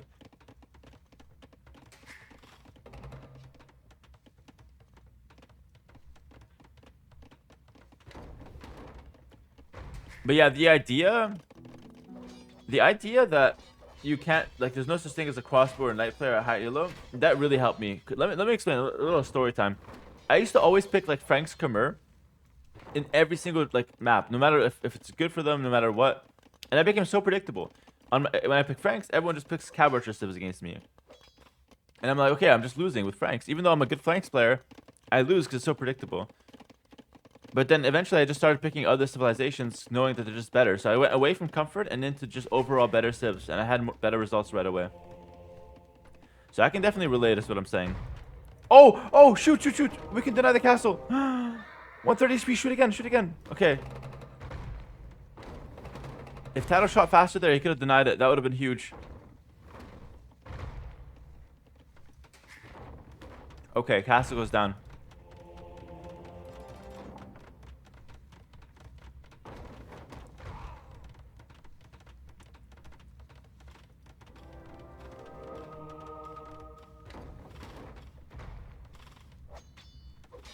Hera starting out as a Franks only player is the equivalent of a janitor becoming CEO. True. That's why Mongo's one trick. Yeah, Mongo's are sick. They're so flexible. What's your elo, Karen Crow? Let me put you on blast here. That's such a scary question. If I just asked you what your elo is in front of the whole chat. The real ones know but Hera's Hunwar time? Yeah, exactly. 1385. No, not too bad, brother. That's pretty sick. You could have rounded that to 1400. 10 games in? You're 10 games in 1385? Bro, you're a prodigy. What the hell? Yo, my viewers are insane. He's 10 games in and he's 1385, bro. That's me on a Smurf. Viper's kiting all those knights. All those knights are just dying. That +2 knights and they're just dying like that. Wow. Marine Lord in the chat says 1400 is not too bad, man. You're just missing 2 arms. Bro, that's not bad. If you have no hands and you hit 1400, that's solid, bro. Congrats. Freaking A, man. 99 vills to 79. Okay. My elo is 1100 with Archer Rush and 850 otherwise. Makes sense. Yeah, and you can just see what happened to TaToH this game, guys. He's 3DC now. He's in an okay position. But because he never went Skirm, he doesn't have a composition. Just Knights is not enough. You just dive, you're getting cleared up. Knight Skirm was absolutely needed. As soon as he didn't go Knight Skirm, I think the game was just completely over, to be honest. Now he's trying to make something happen. He has only 1 relic, trying to go forward with like maybe a forward castle, something like that. But Viper's 1 step ahead. He's stonewalling, defensive castle, and he's going to cruise towards Imperial Age here. New video idea. You and Viper analyze the same game separately and have a counter for when you both have the same commentary. That could be pretty fun. Oh! Oh my god. That castle could have been denied. So many castles could be denied. That one gets deleted. Okay. Oh. Nah, 2 for 1. Viper takes those. Horse collar coming in. Yeah, this game's done. This game's done, so. My DPI is 1200, I think, or 1100, something like that. Pretty low, pretty mid. Yeah, Viper's missing some eco quests. Brother, pick up wheelbarrow. Monk goes down.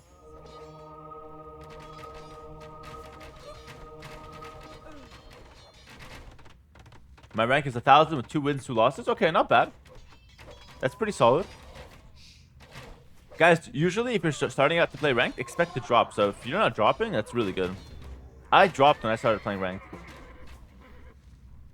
When do they remove Monk RNG? It's not going to happen. It should not happen. Monks need RNG or else they will become the easiest unit to counterplay in the game.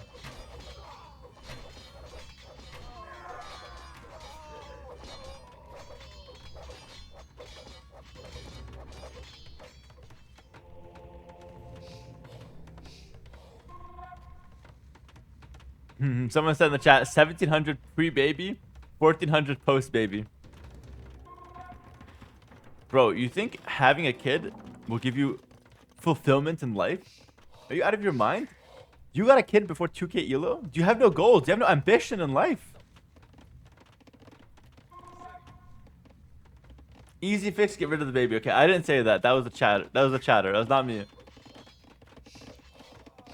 How can you prioritize a family over elo? I would never understand that.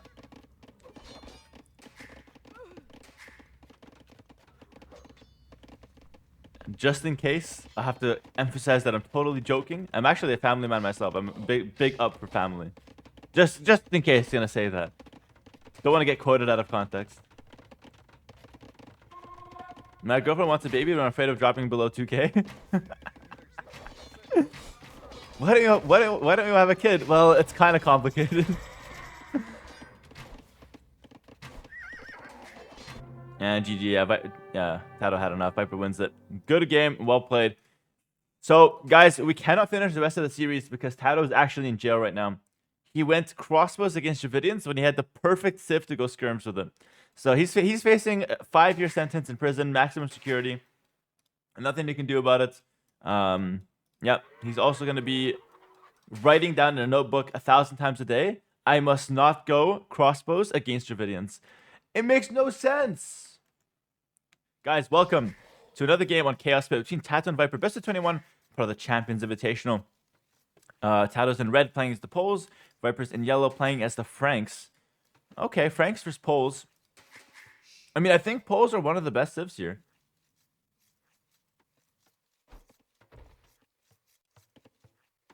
Their villagers heal. Starting in Feudal Age, so they can Tower Rush. When they take stone, they get some gold, so they can get gold pretty easily.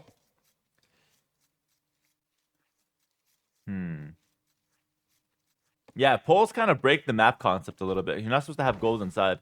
And of course, on the outside, there is gold. Players want to chop out as fast as possible. There's a good amount of gold and stone.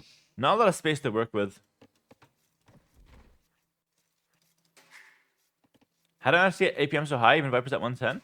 It's just muscle memory. I mean, I play a lot of games. If Viper played 10 games of 1v1 a day, he would also get faster. But he doesn't do that. He plays like some campaigns, some Rage Forest. He plays some team games, some chilling. It's just about playing a lot of games and getting more muscle memory, playing faster. And don't get me wrong, Viper's one of the fastest players we have. It's not like he's slow, but he can also still improve it. Like, I improved it by playing more games. And I fixed my hotkeys a little bit, which also let me improve my my APM. So like, it's just a matter of like of dedication, really.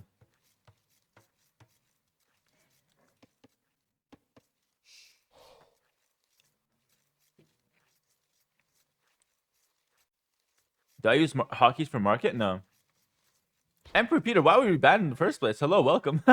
Why was Peter banned? I think that had to be a misclick, right? How to change hotkeys as well? My brain has to adapt to it? Yeah. Changing hotkeys is good, though. Oh, from the game. Oh, oh, we banned you. Oh, I'm so sorry. That's so true. Guys, remember when we banned 9 people because of the hype train? One of them, who's been subbed for like 2 years, didn't get unbanned until now. We banned him for like 3 days. That happened like, wait, that happened like a week ago. Oh, that's so funny, man. Collateral damage. What the hell? Bro, I feel guilty. Viper's can get up nice and early. TaToH's a bit slower here.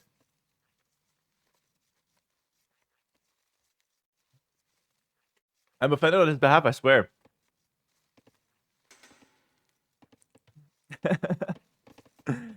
I'm sorry, Peter. I'm sorry you got unbanned. Should have stayed banned. We had it right the first time. Hopefully I didn't break his sub streak. Nah, he's still going strong. Viper's gonna go for a barracks here.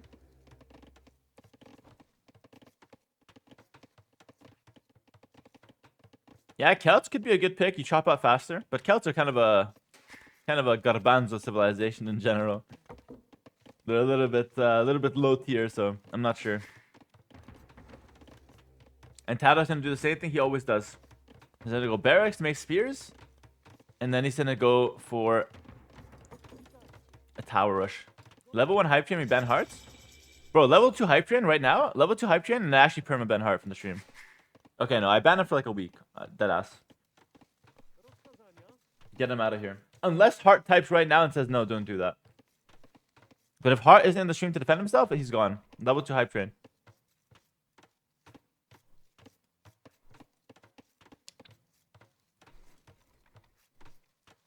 TaToH's waiting for the first tower here.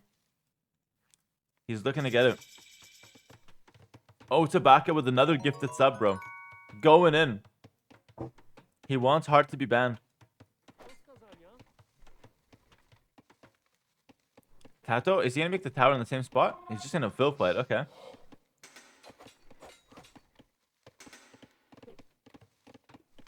Yeah, makes the tower in the same spot. Viper's gonna try to defend. How does Viper deal with this? Does Viper counter tower, or does he just fight it with spears and vills? Counterattack with a couple scouts, okay. Remember, the poles, vills regenerates. I think Viper has to defend this though. He can't afford to lose berries with Franks, right? They're way too important.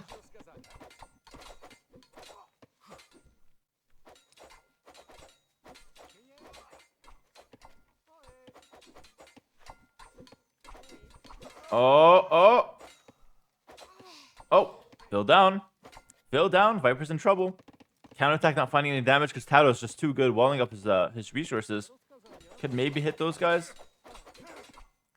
Viper escapes with that Vil. Go for the stone. Okay, that's not too bad. Instant reaction from TaToH. TaToH's playing pretty well here.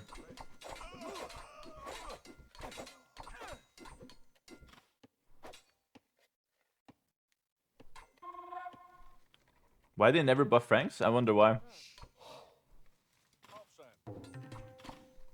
You know why they never buff Franks? Oh. Because there's like a group of like 1400s to 1800s that are just terrorizing everyone on the ladder with Franks. Like, Franks are not actually a broken civ. They're just a good civ, and they're easy to play.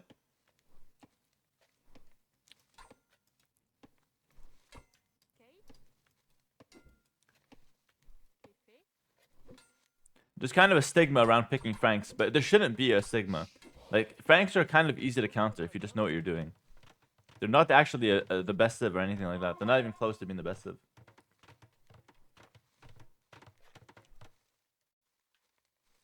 I feel targeted as the Franks picker. You should be. A lot of auto TC time from both players, by the way. Tower coming through from TaToH.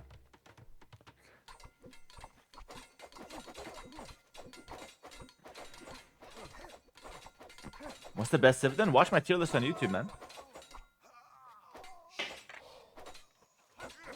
Oh, it's such a scrappy game. Look at this. Vills, spears, everything. I have to say, yesterday we saw TaToH doing this, and Viper was reacting so poorly. But today, Viper's reacting much better. That's the adaptation Viper is making here. Like, his reactions have been a lot better today. It's not perfect. He's still adding some vills, but it's a lot better than it was yesterday.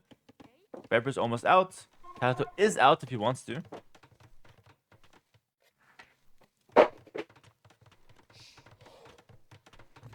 Archery range drop for TaToH. Okay, he wants skirmishers. I don't think that does a whole lot.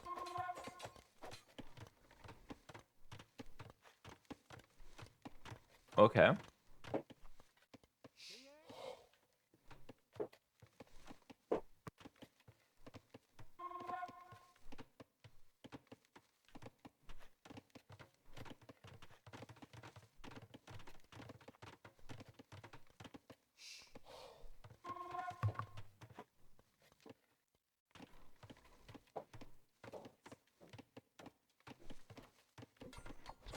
TaToH's going to wall him out. Viper, break out fast. Viper's got 35 with the chop, but he's only got one vill chopping it. TaToH's coming to wall him in. He's sending a vill on both sides, but this one's kind of lagging behind. TaToH's so good on Chaos Bit, by the way. Oh, he made an archer. Oh, I thought he was going to go skirms. He made 2 archers. Those archers are so strong because they do a lot of damage to spearmen. Wow, that's so smart. And he's only able to make archers because he's poles. He gets gold from mining stone. Wow. TaToH's playing so incredibly well. Viper's going to try to fight it, but there's 2 archers there going to be picking up the spears nice and easily. Spears should be able to defend the archers. Don't let the archers go down.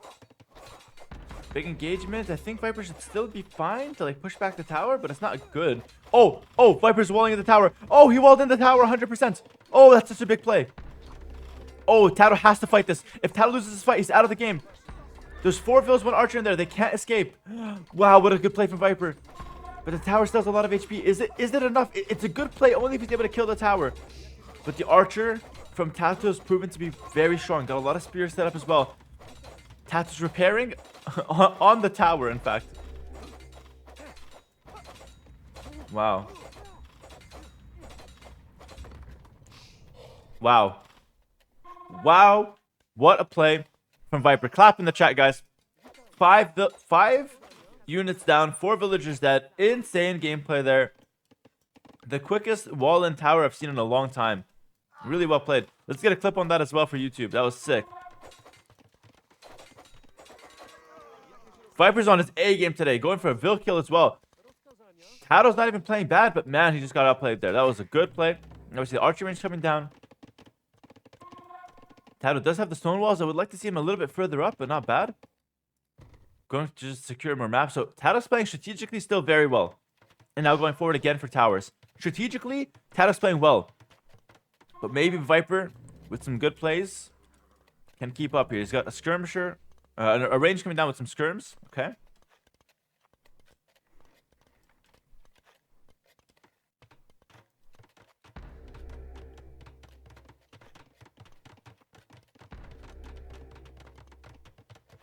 Defensive tower from Viper right away. Comes down.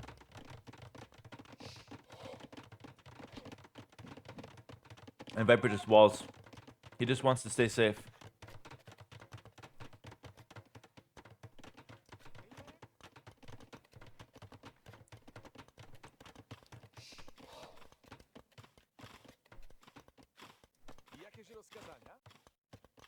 Snipe the archer. Maybe. No, not quite. Not quite. Armor on the spears. Look at this. 11 spears. But the spears are so useless if you can't really force fights with them. They don't scale very well. TaToH might be working his way towards Castle Lich here.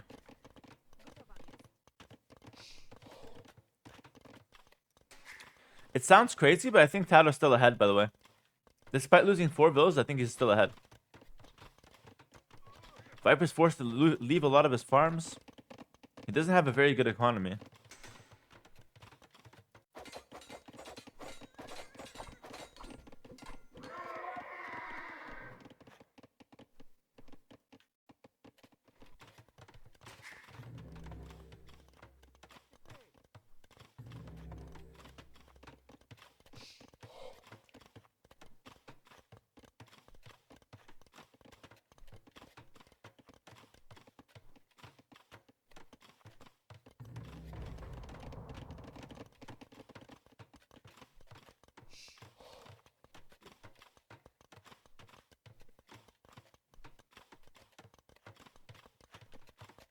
Hard to say who's winning, but TaToH should have a faster castage time. The thing is, what does that castage time get you? He's got spears and archers. Like, what are you getting out of it? Maybe he goes pikeman? Pikeman siege push? Hera, this is the most competitive AV2 I've ever seen. I agree. I think this tournament showed the best AV2 I've ever seen. Which is incredible to say.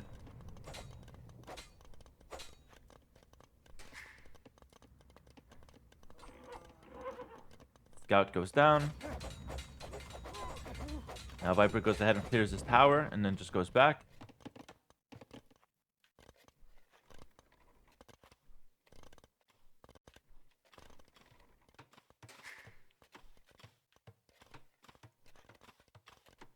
Doesn't a castle just end the game? Not quite, because a castle will push Viper back, but Viper can easily boom on the outside, right? There's a lot of space and a lot of resources on the outside. So a castle forward doesn't end the game. It's good, but it doesn't end the game.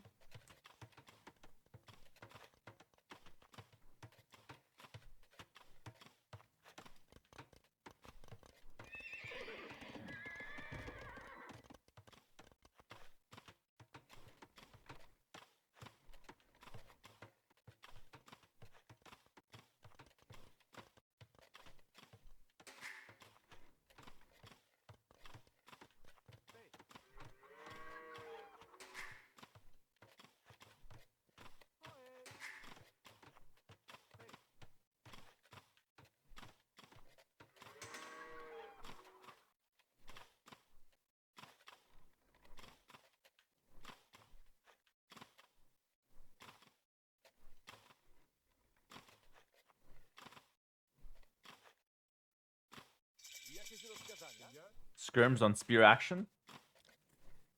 And there's the forward castle. Okay, let's see if this does a lot. I think it's a bad position. Isn't here better? Here is better because you hit more farms and you kill the tower. I don't like that position at all, actually. It's safe because it's between two towers, but like it's fine. Here is better.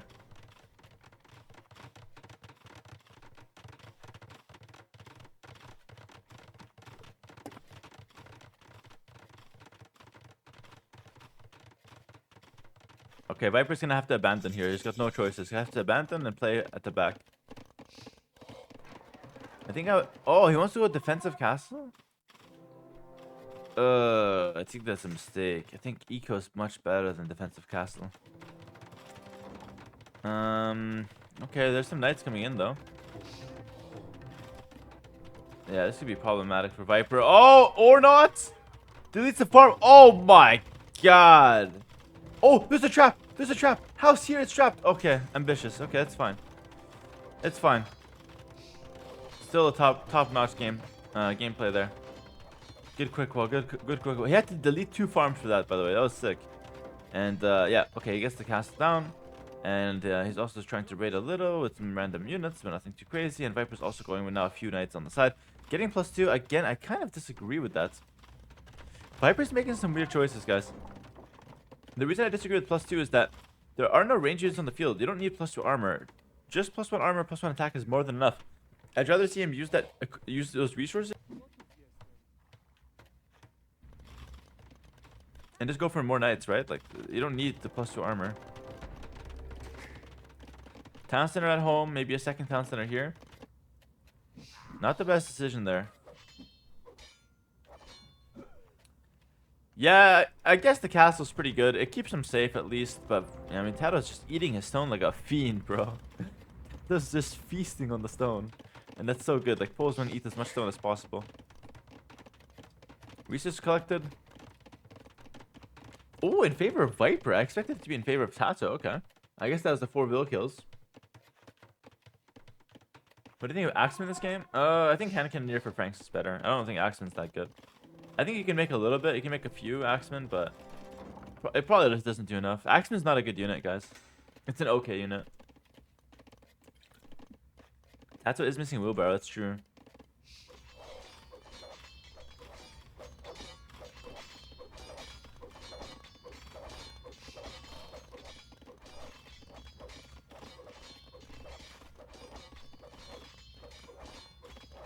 What do you compliment Axeman with? You can't go Arbs.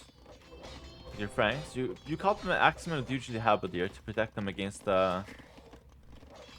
against Cavalry in this matchup.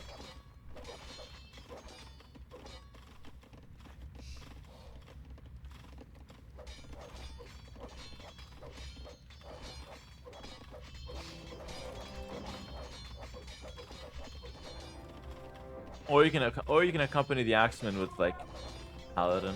You have a lot of gold. Which is two civs I favor more on this map? I think poles are better. Good rating from Viper here with the Knights. Great rating from Viper here, actually. Wow, killing a lot of villagers. Okay. Really solid stuff.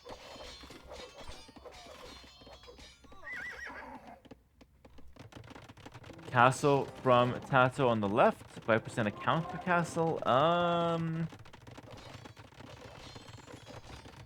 And go for siege workshop. So he wants to go maybe Rams. Okay, Rams and castle. Yeah. That's a good defensive castle from Viper. Gonna kill one vill. That's it though. He still has to abandon and loses 2 vills. Almost a third. Okay, those 2 vills. That's a bad lumber camp. That is a depressing lumber camp.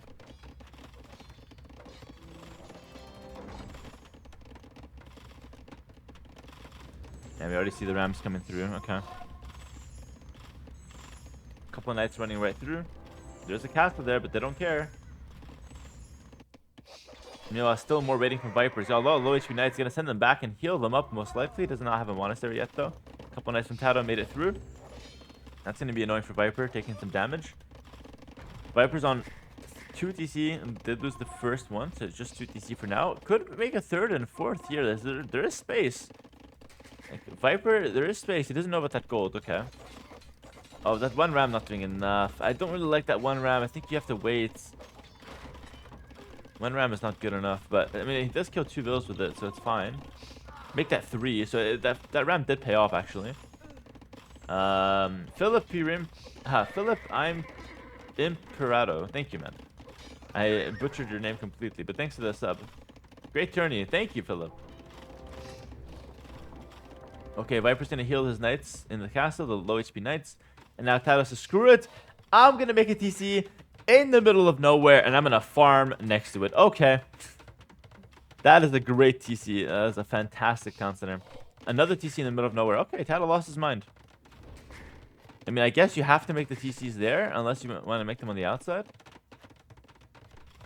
Fair enough.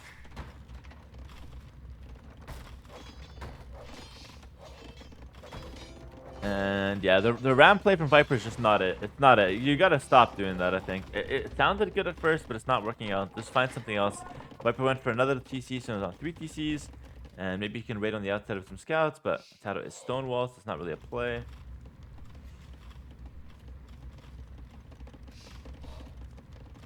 Do pros normally get murder holes? Yeah, you get murder holes if your opponent is threatening to take your castle with like a lot of infantry or cavalry.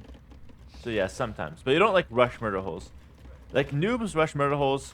I was a noob back in the day. I used to always rush murder holes. I used to think that castles were useless without murder holes, by the way. I used to think it was like a huge weakness to not have murder holes. I used to pick Teutons as well just to have murder holes for free. Yeah, it was definitely a thing. I still rush murder holes. Yeah, I mean, it's kind of a newbie play, but if it makes you happy, it makes you happy. It's good. Murder hole research time should be shorter. I like that it's not, though. It gives a window where you can kill castles. I like that it's not.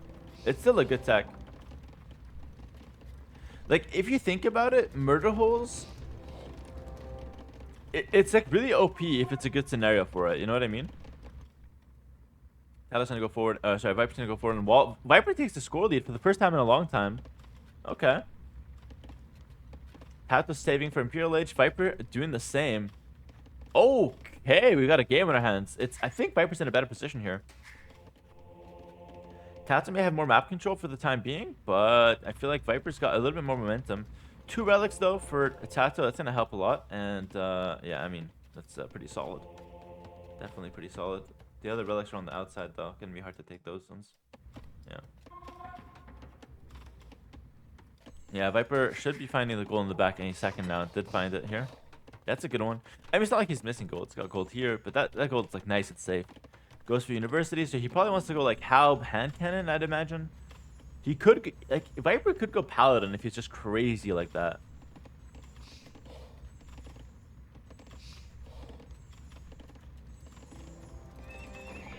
The thing about Franks is that like paladin is the obviously good option, but because it's so obvious, pros don't really go for it.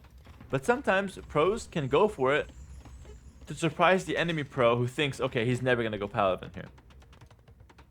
We're gonna see pikemen from TaToH, I think. Just some straight up pikemen. Poles don't get helps though, so I'm not too excited about pikes, to be honest. But I guess better than nothing. What's the best 1v1 paladin civ? I mean, it probably is Franks. It could be like Burgundians.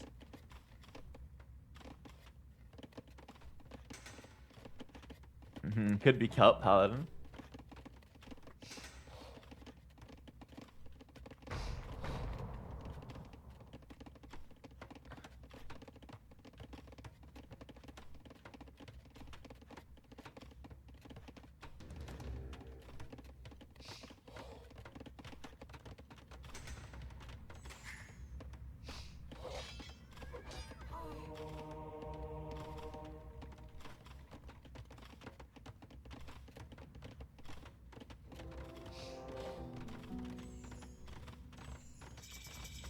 Okay, now we see the Stalactra Privileges tech from TaToH. So he's going to go a mix of pikemen and cheap cavalier, and I think that's a really good choice.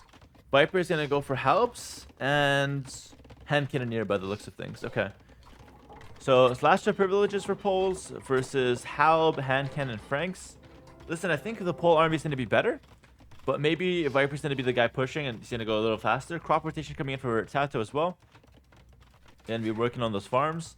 And in late game, I think poles are way better than Franks. But early imp, like Franks can definitely be solid, you know? Is that the late game for poles is very good. Everyone's on the outside taking a lot of resources. Very interesting game. The problem for TaToH, though, is that because he made all his farms in the center, if he loses the center, he loses the game. Like, even if he's got gold and wood on the outside and everything, because he doesn't have farms on the outside, he's starting to make some, though, which is good. Then he needs to defend the middle. Whereas Viper, if he loses the middle, he loses nothing. Like, he's got nothing in the middle. Everything's on the outside. So I feel like Viper's position is a little more secure. He goes hoardings first. I disagree with that. I don't think you need hoardings. We have faster imp. We don't need to play defensive. It's going to help us castle. Like, sure, that's fine. But I think using those resources for, like, more help should be better. I don't know. I've been disagreeing with a lot of decisions Viper's making, but I have to remember that I see the whole map. He just sees, you know, a little bit. He might think TaToH's got a lot of, you know, castles set up.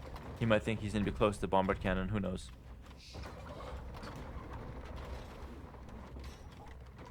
TaToH is getting the first bombard cannon out. I think Viper should be also getting a couple cannons out himself. Yep, 2 cannons.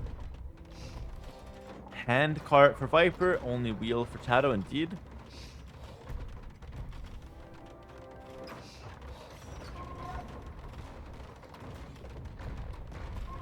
Now 2 bombards with a treb is pretty solid.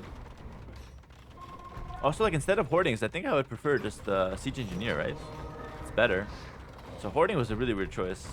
The ram is running in. If he can step the treb with the ram, that's insane. Oh, I think he can get it. Oh, wow. TaToH, how did you let that happen? No, get it. Get the treb. One more hit, one more hit, one more hit. Ram, you can do it, you can do it. Oh, hit it. Okay. The cannon should be able to finish it off, though. Yeah. Castle stays up with flying colors here. No big deal. On the outside, TaToH's looking to maybe onager cut. Oh, that could be so sick. An onager cut. Pikeman. But we got hand cannoneers here for Viper. And it looks like it's going to be crossbow tech from TaToH. Gets now the first armor and gets onager. He's going to onager cut and he's going to raid the shit out of Viper. That's going to be such a good play. Look at Viper. Viper's in La La Land right now. Literally in a fairy tale. Just taking gold, stone, walled in. Everything's happening. But TaToH is basically a villain right now. He's going to be undercutting and killing all of that. Oh, okay. I mean, Q Cavalier running into Sniper Cannon. Score is neck and neck, but TaToH's late game is much better. Remember that. The pole's very solid. He tech crossbow, but he's still very far from like good tech. He's still missing a lot of upgrades. And just spamming pikemen for the time being. Nothing crazy here. Now TaToH gets a lot of vision. This is what TaToH sees. This is what Viper sees. Viper actually knows about the siege workshop, so he could expect this. And how does the Viper defend if he expects it? Maybe I would like delete a house and make a castle here in the corner to defend. Maybe. Viper's pushing in the center here. A lot of halbs, few hand cannoneer. Very good army. Architecture coming in now for Viper. He's going for all the defensive techs. And now you see the honor cuts. Viper doesn't see that yet. Okay, he could see it. He does see it now. Goes for a castle defensively. These villas can run. Good play from TaToH to cut here. Meanwhile, Viper's pushing in on the front. Halberdiers going in. Nothing too serious happening for the time being, though. And the Onagers closing in on the castle. TaToH sees this. TaToH's not going to let this go up. The wall's down. The wall is not going to help. And that castle will not be able to go up. In fact, it might die. It's on... What? Oh, no, it's on 1700 HP. No, I clicked the gates on 40 HP. Never mind.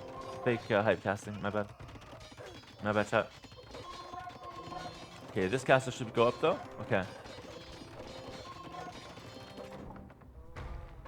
Meanwhile, here, they're still battling it out. This castle's going to help hold the aggression for the time being, but it's not great. Like, that's still a good raid for TaToH. Now back to the center. Viper, you got to push fast, man. We're low-key on a timer here. Low-key, we're on a timer. The pole late game is very, very strong. But I'm not sure. Maybe Frank's going to win. Maybe healing up the halbs can be good, too. The relic count is 2-2. Very even. Monks going down. Yep. Trades against a few cab, though. It's not the worst. Pole's economy is just so strong, right? I worry about that long term. And TaToH did a good job. He got into Arbalester. It's a good unit. Bracers coming in. Arbalest is perfect here. Okay, Viper's gonna clear this up finally. Deal with that. And now can get another castle if he wants to. But I don't know if Viper can deal with this kind of comp. Arbalest, Cavalry, Pikemen. TaToH's got like a little bit of every unit, and it's working out well for him. Quickly gonna check the resources collected. Very even, but TaToH's got slightly more. That should be more for TaToH as the game goes on, because the pole's farming with crop rotation should be insane. Oh, TaToH's gonna cut the map. He's gonna cut the map. And Viper's castle is looking very bad here, actually. It's not gonna go up, I don't think. Viper's clearing at the bottom, but...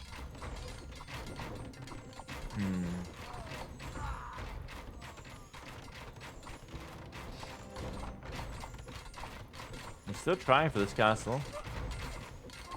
Nah, it just deletes it, yeah. He's had enough. He shouldn't delete it and go back. Oh, the cannons are by themselves. The cannons are by themselves. No, no, no. Oh, no. Viper loses 3 cannons.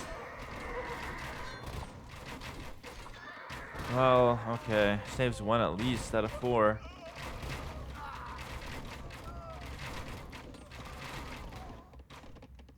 Keep in mind, this is a game where TaToH lost 4 vills in feudal. Like, don't forget about that. That's how good TaToH's decision making has been. And TaToH can get onto Winged Hussar soon if he wants to, but he's gonna first go cap round. TaToH's a big cap round fan, I realized. They did get buffed recently, so it makes sense that he's a fan.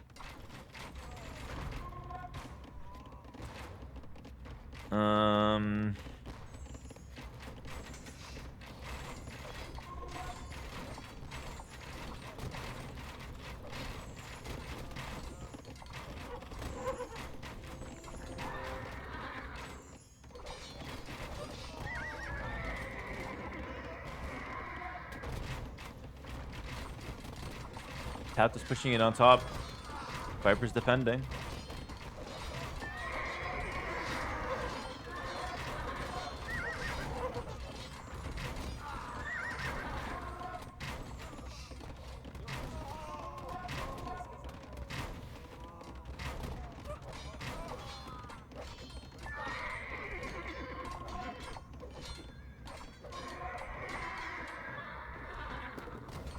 How good is Siege Ram? It's very good. When in the situation where siege ram is like useful, it's very good.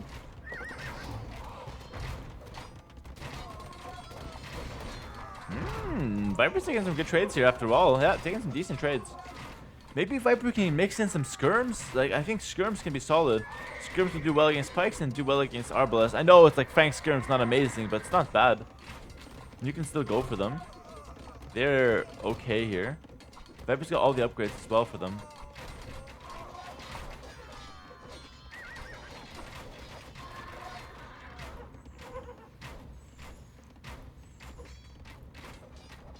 Yeah, I know it's Frank skirms. I know it's terrible, but like, I don't have any other option here. He needs something like cheap to mix in, because gold don't last forever. He still has a good amount of gold left though. TaToH is going for a middle push. He's preparing it though. Nothing crazy. He wants to first address what Viper's doing first. Yeah. You know, I will say Viper prioritizing the defensive upgrades on the castles was really smart. Like at first I think he might have gone in a little too early. Good quick wall.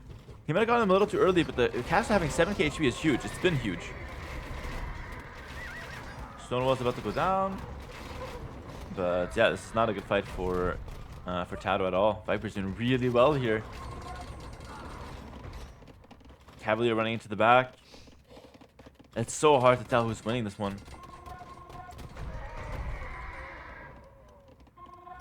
Siege Engineers coming in finally for TaToH. Viper already has that one.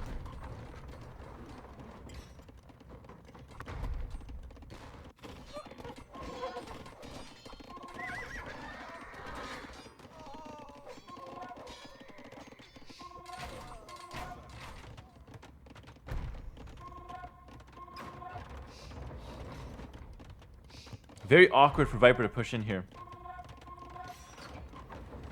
Oh, Viper Reno in the chat is saying, I don't feel Viper's winning this one, to be honest. Don't know why. Fair enough, you just have a gut feeling. But TaToH, standing still, not going to ever be a good idea. TaToH's going to go for this one, though. Trading the Arbalest for that Bombard Cannon could be a good trade. Well, loses the Arbalest, kills one.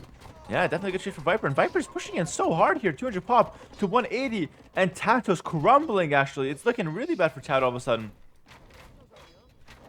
Very little resources in the bank. He's losing this entire right side. And Viper is steamrolling the side. Viper adding some light cap could help for the rating, yeah, no doubt. But he wants to focus on gold units for now, as he's got the gold to spend. Can Viper ever get the Paladin? Maybe he can. Paladin could end the game if he gets there. That could be the finishing blow, right?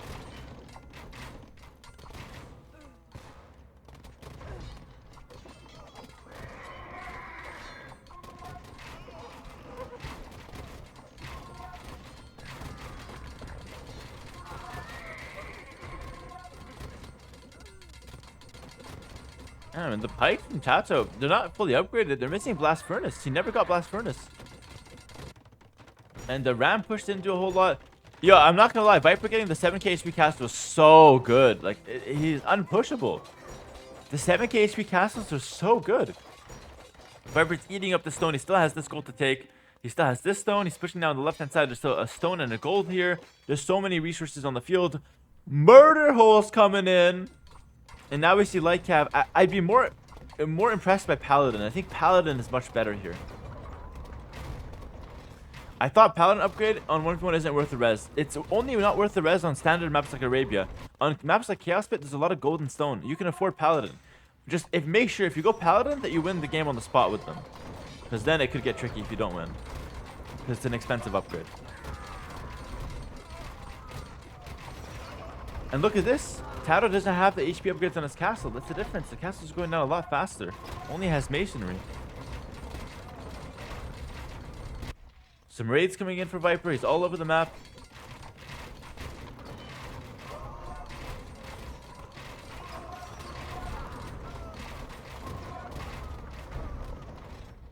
Man, the games on day 2 have been crazy. Just bangers back to back here.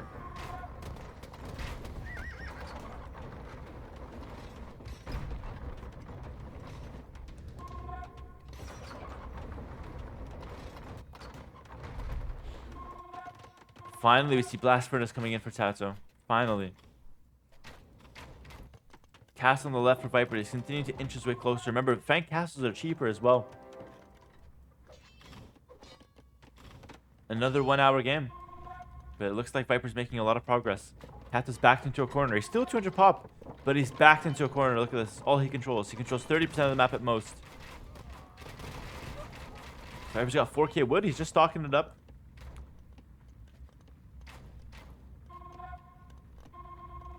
Take a look at the castle difference.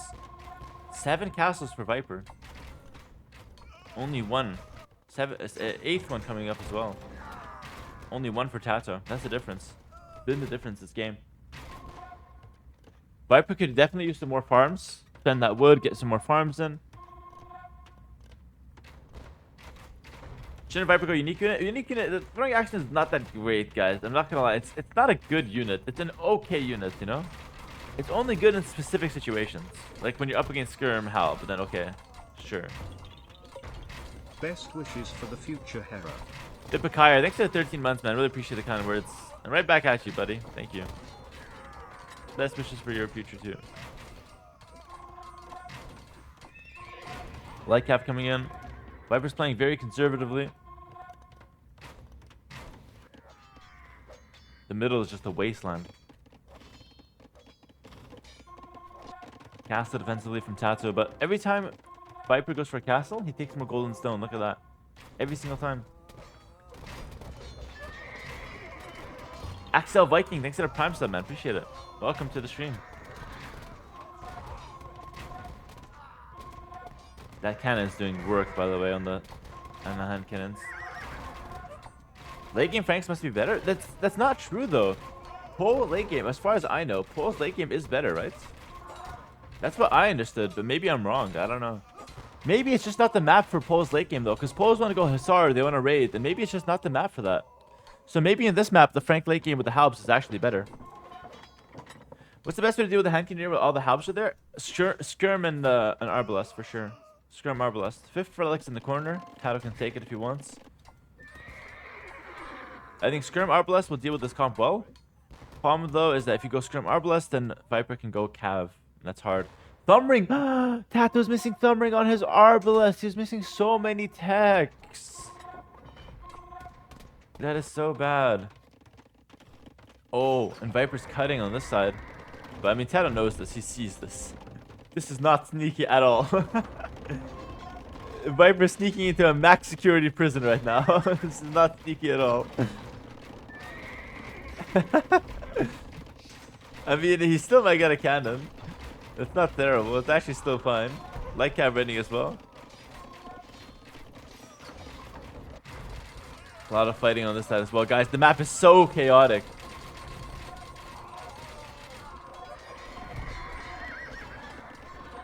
Still better than Season 2 of Prison Break. True. Yo, Season 1 Prison Break, 9 out of 10. Season 2 onwards, 4 out of 10. Oh, bit of a trap. Okay. Bro, Prison Break was such a letdown. Every time I think of rewatching it, I'm just like, okay, I'll rewatch it, but like, there's nothing to watch after Season 1, so there's no point. And bro, their characters are so good. Like, they had no reason to have a bad Season 2. They had such good characters. Okay, now we see the unique tech to make the Winged Hussar have trample damage. Season 3 is insanely good. I forget, what was Season 3 again? I forget what that one was. I kind of... Like, Season 2 to 4 just meshed in my mind. Oh, Season 5 Prison Break was a joke. Season 5 Prison Break was a joke, bro. Season 3, they go back? Okay, I have to check out Season 3. I forget what happened there. Season 3 is Prison Break again. The best character in Prison Break, hands down, Teabag. Hands down. Best actor, too. That guy was crazy good acting. Like, you feel uncomfortable when he's talking. It's so good.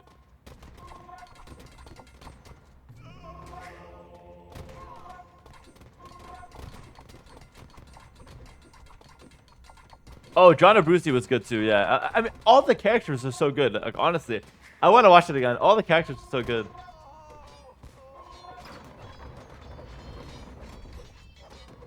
I forget everything. You guys, Season 3 in Mexico, Panama. I don't remember Season 3 at all, guys.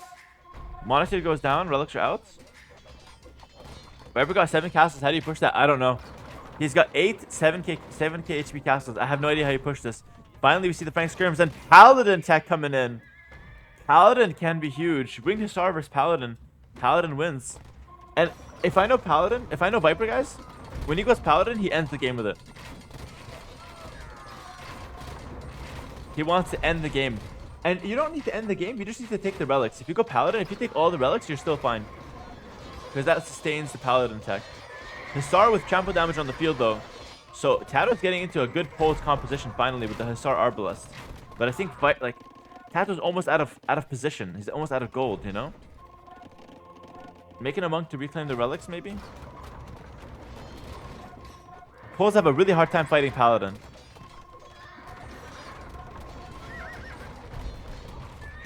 Really hard time fighting Paladin.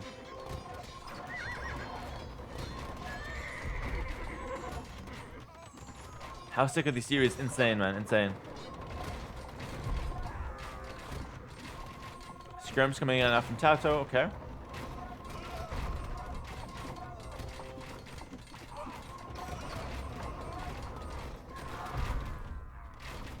Ninth castle from Viper.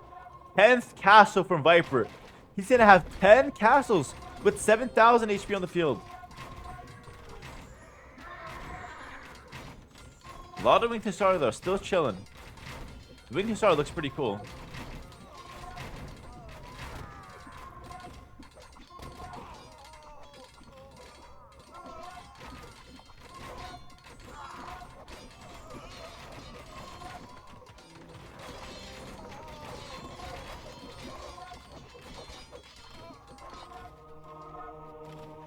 Paladin doesn't get converted. Monk got stuck on himself. Okay, we'll get converted eventually, though. Yeah, TaToH did get the trample damage upgrade, so he's Winged Hussar fully upgraded now. And they're a very strong unit. This is the best Hussar in the game.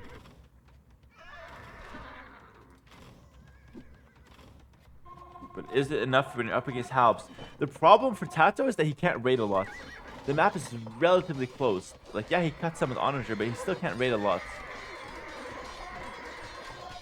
Still Hussar doing pretty well even against Haboob. They're strong units. TaToH needs to take these relics, though. In theory, if TaToH can take this relic and then this relic, so he could be at 3 relics. So he can win late game. If Viper runs out of gold, like, TaToH wins. If Viper runs out of gold, TaToH wins. Simple as that. Because pole late game is much stronger with Hussars. They also have Bracer on their skirms in addition, so... Oh my god. I think TaToH can win this. I actually think TaToH can win.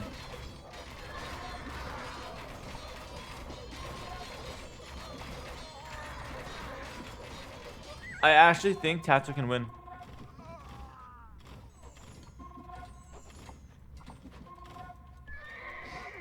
Viper might have to stock a lot of Paladin.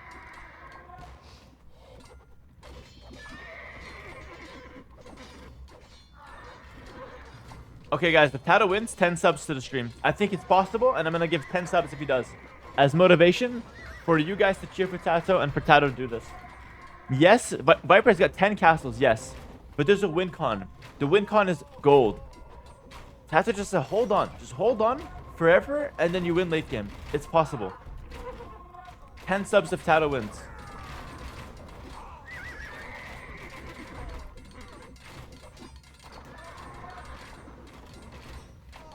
But yo, TaToH, pick up the relics, dog. Like, imagine you drop a $100 bill on the ground. And then you just leave it there for like 30 minutes. That's not a good idea, right? Oh, but Viper's moving in on the left-hand side. The Winged Hussar are gonna snipe the siege, though. They have an attack bonus. Hit the siege! They have an attack bonus. Randomly, they have an attack bonus, actually. It's good. TaToH quick walls. TaToH's chilling. TaToH has such a hard game to play, but he's doing a really good job here. Okay. These guys are like imposters. They made a wall and left the hole, so the Paladin runs in and snipes the trap. Okay. Nice. Okay. Well, 3 women. I'm just saying. I'm just saying.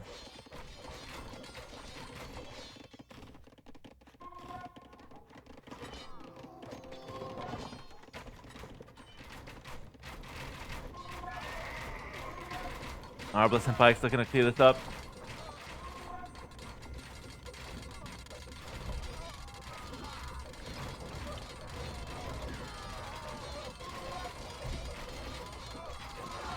This game is still really close.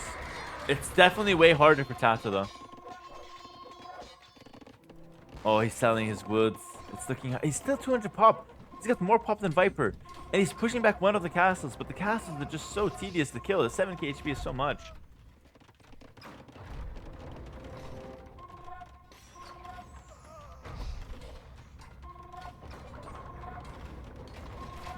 Poles should lose ARBs. I like that they get ARBs, actually. I like that. It gives them a lot of options. They should just lose crop rotation. That's it. But they're a fine civ. Oh, get a Hera trap in the chat. TaToH landing a trap shot on the most expensive unit in the game. TaToH sniping 2 more traps with Hussar. And TaToH can win. This is... I think TaToH can win this game. Viper's almost out of gold. Oh, Viper's got to chop. This gold is trapped. This gold they can't take. This gold is taking only a little bit. No more gold. TaToH can win. Only a little bit of gold left. He's almost out. TaToH can win. It's still Viper's game. Like, Viper's still doing really well. Axeman here, sniping a trap. Good job from him. Elite throwing Axeman is on the field as well. Not sure why he got that, actually. That seems a bit weird. Elite throwing Axeman, okay. And look at TaToH. TaToH is so smart. He understands its win condition. That's what I'm telling you guys. This is why I like casting the top 5 in the world. Because they understand what they have to do. If I'm casting this game, and I'm like, oh, TaToH can win. And then TaToH just runs his army straight into Viper's base and loses all his units. Okay, it looks like I'm dumb, but it's because TaToH made a big mistake. But TaToH's playing to his win condition. He realizes all he has to do is hold. Hold until he can win the late game. And he's doing that. So by making the right call, it's making the commentary look good. And I like that. So respect TaToH. We're on the same page. We're basically playing the same game. This is great stuff. And it's obviously a lot of credit to him because I'm casting, but I can say whatever I want. I see all the vision. He doesn't see that. So for him to make the right choice while playing is really impressive. Yeah, TaToH doesn't understand crossbow versus Dravidian. We already put him in prison for that, though. It's fine. I'll tell him after. Now I want to see Hera casting a Loyal Legend. I mean, I'm hosting a community tournament. If you guys want to play in that, we're announcing tonight, by the way. It's going to be the same settings as TTL3 Platinum League, available for the community, and I'm going to put 200 USD as cash prizes for the leagues. So if you want to play in tournament with up to 200 USD cash prize, join my Discord. We're announcing tonight. It's going to be open to all ELOs, by the way. And I will be casting the finals of each league on the stream, so it should be a good integration. I want the people who like to play and like to compete to be able to compete. You don't need to be Viper to play in a tournament, you know? So I'm going to give you guys some tournaments, put some cash prize on it, and see what you guys can do. Hopefully have a good time as a community here. So all that said, I will be casting some Loyal Legends soon when that tournament gets to the end. What's the MR ELO range of tournament? All ELOs welcome. All ELOs welcome.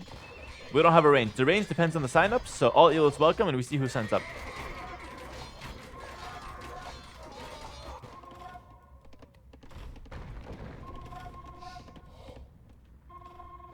Is it all out or will it be arranged by ELO? No, we're gonna make it fair by ELO. We're gonna match people fairly. So you're not gonna be a 1400 playing against like me. You're gonna be a 1400 playing against another 1400 or 1300.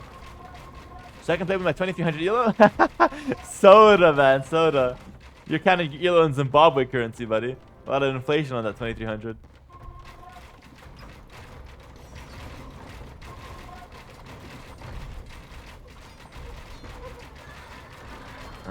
Fortify wall from TaToH coming in. Bomber cannon holding the fort down. Can TaToH hold this? He's at the limit. A lot of resources in the bank.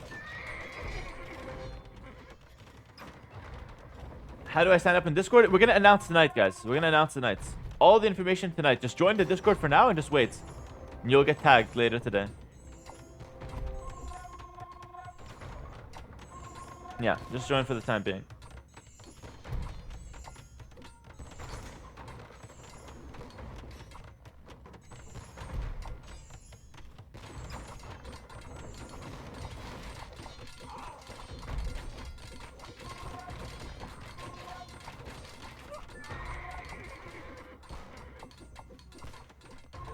I feel like TaToH might be running out of steam.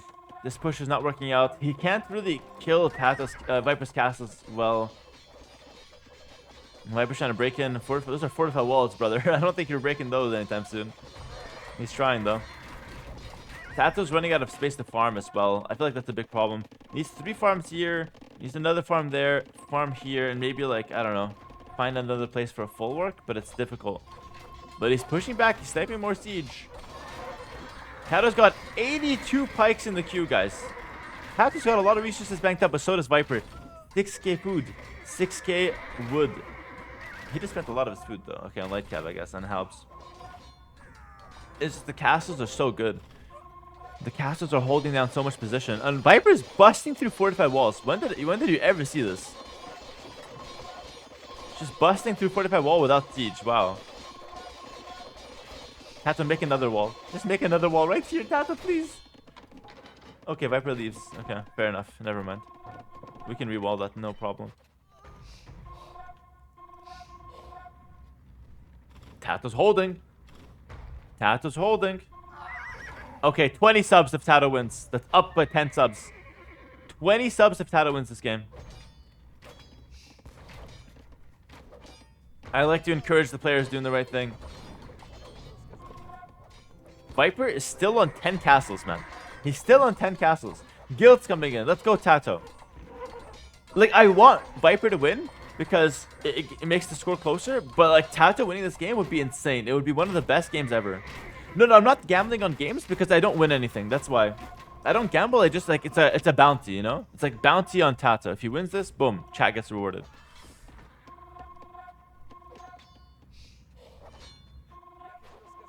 So it's more a bounty and not a gamble.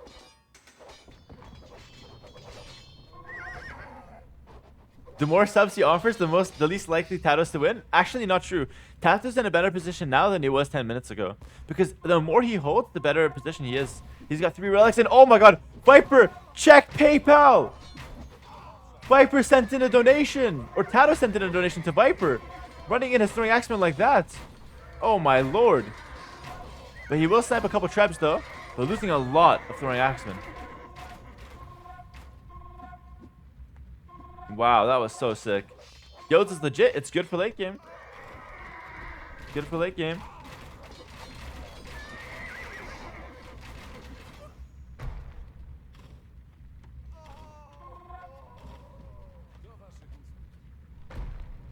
Viper is losing a lot of gold units. Not a lot of gold. Not a lot of gold set up. Viper's making some archer range and barracks. Trash units. Trash units from Franks, guys. Emphasis on trash. They are all bad. Okay, guys. Clap in the chat, please. One more hit to 8 HP. The first castle from Viper going down. He was at 10. Now he's at 9.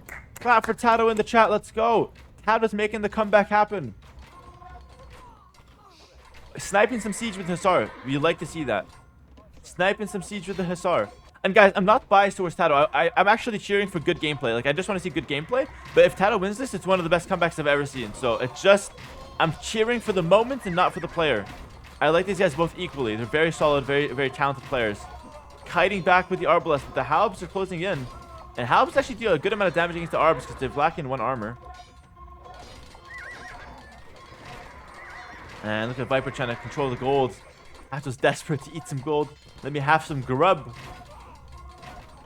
Oh, 163 pop though for TaToH. He's dropping. Needs more vills, brother. Need more vills. Delete this fixture eco. Delete this. Make farms. Make farms. Fix the eco a little bit. We need to have perfect eco to win this game. How many vills do you try to keep in late game? In this kind of late game, I would keep 110 vills from TaToH. Maybe 120. Because you just want to bank up a lot of resources. But you also don't have space for like 140 vills. Like 120 at most. Viper's doing a good job pushing this left side castle. If this castle goes down, TaToH's in a really bad position. TaToH's moving a slow-ass army over to deal with this.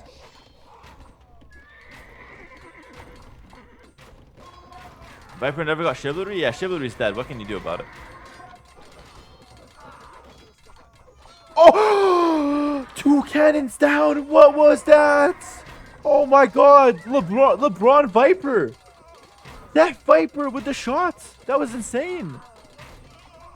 Just lands on 2 cannons. Yes, his cannons was gonna die. Sure. But kills 2 cannons on the way out. Okay.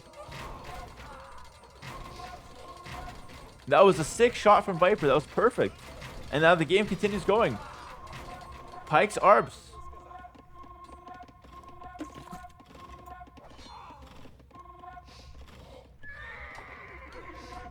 How long would this have to go for TaToH to run out of wood? TaToH runs out of wood in an hour. Actually, no, he's almost out of wood right now. But I mean, he still has this wood, this wood, this wood, and then this wood. But he needs to control this area. So if he controls all this, he has another hour. He has another hour to push back this castle and this castle. And then he gets even more wood, gold, and stone. Hi, Hera. Do you think sometimes your jokes go over chat's head? Sometimes the jokes aren't that good.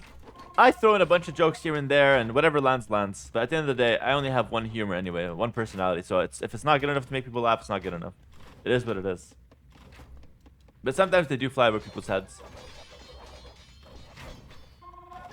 But that's okay. Another cannon goes down. Cat's just bleeding out a little bit, I'm not gonna lie. Your jokes are very bad, not gonna lie. Thank you, man. Thank you. It's very kind.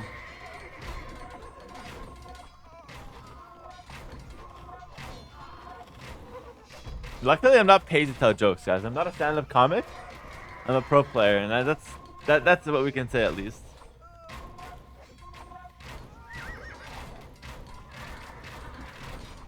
Your jokes are very good, not gonna lie. Thank you, man. You know what it is? Every time I tell a joke, you guys have to laugh, because laughing is infectious. So if like 2 guys start laughing right away, everyone starts laughing. Like every time I tell a joke, just spam 11 in the chat. It's gonna be good. Oh, Viper's got a big massive throwing axeman now. And it's a pretty decent unit when there's not a lot of gold units to counter it. So look, everyone in the chat's laughing, and like now everyone's going crazy. See that? If you guys do that every time I tell a joke, I swear to God, everyone's gonna start laughing. Like, you know how comedians sometimes pay people to laugh at their jokes in the audience? Look at that! Like everyone's just laughing now. Good one, Hera. Oh man, no worries. You guys are flattering me. See that now? It's like it's perfect. Perfect. Now we have the setup. Just spam laugh every time I tell a joke.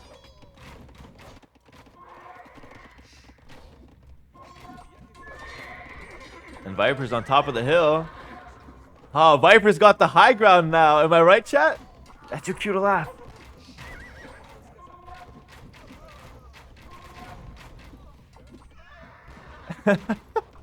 It's actually so jokes. Okay. I think we got a new genre of streaming. We got a new genre of streaming. I'm gonna tell the worst jokes, and if everyone laughs, imagine the new viewer there. They're gonna stumble on it. They're like, what the hell? Everyone's laughing at the shittiest jokes, but then they're gonna join in and laugh as well. GG called. Oh my God, Viper 6-7, and it's what I said, guys. TaToH never had a chance this game. Viper was always dominating it. He had 10 castles, down to 9, but still good. TaToH never had a chance. GG, and man, we had a good time there. Look at the chat laughing at that. Perfect. Now we're on the same page. In fact, I'm going to give 10 subs anyways, because you guys are laughing at all my jokes. That's what I'm going to do. That's what I'm going to do. Look at that. 10 subs going out. This is getting like borderline weird, by the way, because everyone's just laughing at nothing. And guys, took an hour and 38 minutes. But Viper wins the game. Good stuff, man. Good stuff. And Viper pulls out the Goths. So it's going to be TaToH's home map, Viper playing in yellow as the Goths, TaToH playing in red as the Mongols. And guys, let's get serious for this one, because if TaToH loses this, Mongols is a high pick for him. And if he loses it to Goths, which is a pretty low pick, it's a problem. But Goths are pretty good on this map because there's 3 boars, a lot of deer, and Goths get more food from hunt. They got buffed recently, so they're pretty solid. Mongols, of course, we all know how strong they can be. Really solid. Ironically, Hera would be a good girl's name. Yeah, it's obviously a girl's name, but I'm a guy, so it's a bit weird. A bit weird to be named Hera. I think a lot of people are wondering that, but yeah. Okay. Goths cannot win. I think Goths can win this.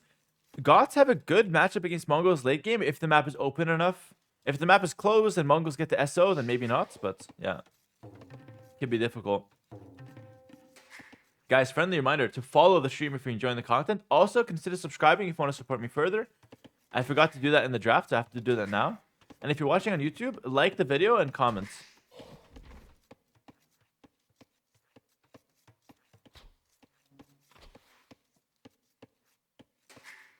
I always love watching Yucatan. Like the starts are so satisfying.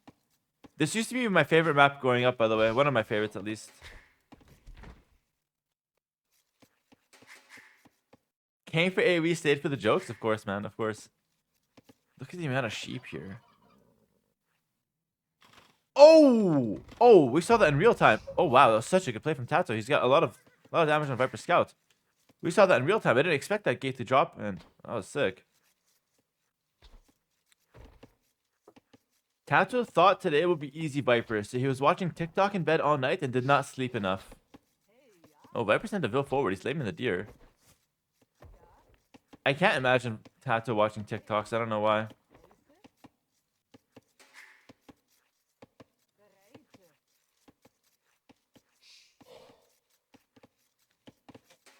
Yeah, what's better, longer lasting hunts or faster gather rate on the hunts? Like, I'm actually seriously asking because on open maps, faster gathering is much better because you get up like really fast. It's good, but on like a closed map like Yucatan, sometimes just getting more food from the hunt could actually just be better. So I'm not sure. A little sloppy from Viper under the TC here. Kind of all get idle. I think longer lasting might be the better bonus on this map. Yeah, yeah.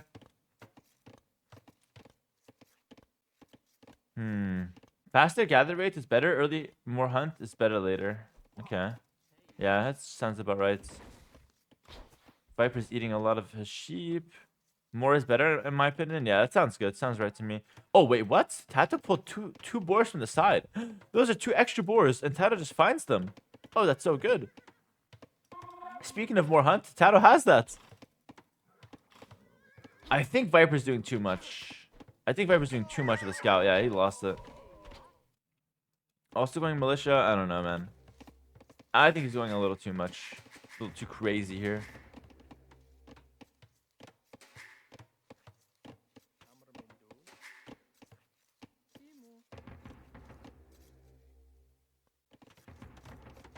Let him cook. I'm letting him cook, man. He's cooking in the microwave so far, losing the scouts. Let's see. Looks like TaToH, I mean, he's not FCing, but he has so much food. He could basically FC.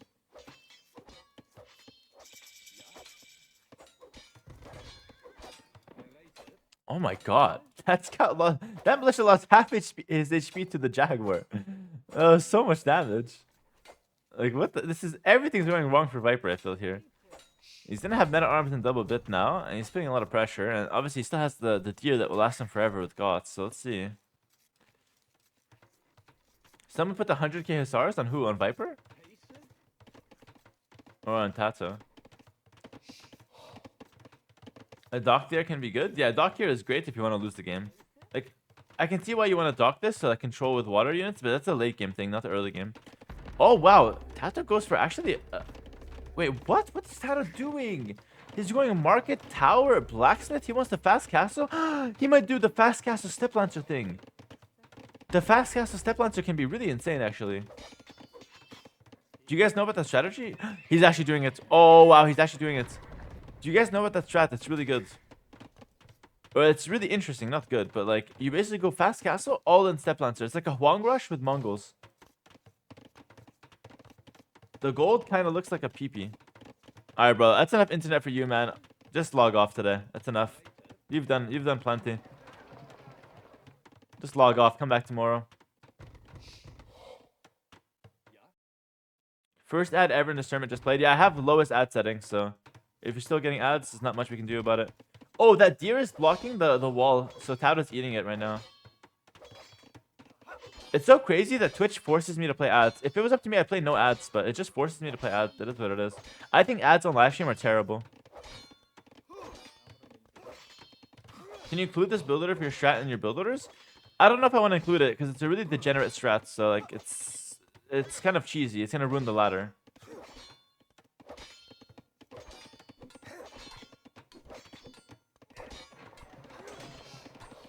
It doesn't add up to much, the ads? Oh, no, it adds up to a lot. If I played full ads, I'd get $1,000 a month extra, pretty much.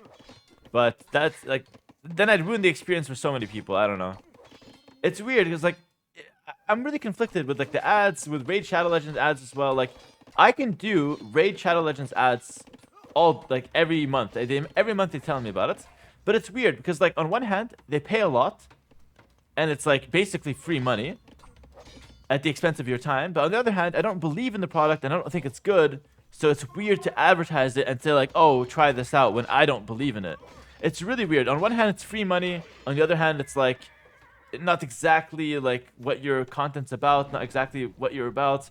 It's really weird. I can see both sides. Same with Twitch ads. I don't like Twitch ads, but at the end of the day, it's free money at the expense of people's times. It's really not sure. It's really not sure. My take on it is that if I ever needed money, I would do it. If I don't need money, I'll pass on it for now. Yeah. No, I can't say try this out, it's bad. Just try it out for me. I can't say that. I have to pretend like it's good. That's the problem. Okay, so now we can see Step Lancers. It's only one stable. And oh, TaToH wanted to go Siege Push, but he forgot the Blacksmith. He forgot the Blacksmith. Now he's gonna get the Blacksmith down now. I want to see how Viper plans to defend this. Blacksmith going down.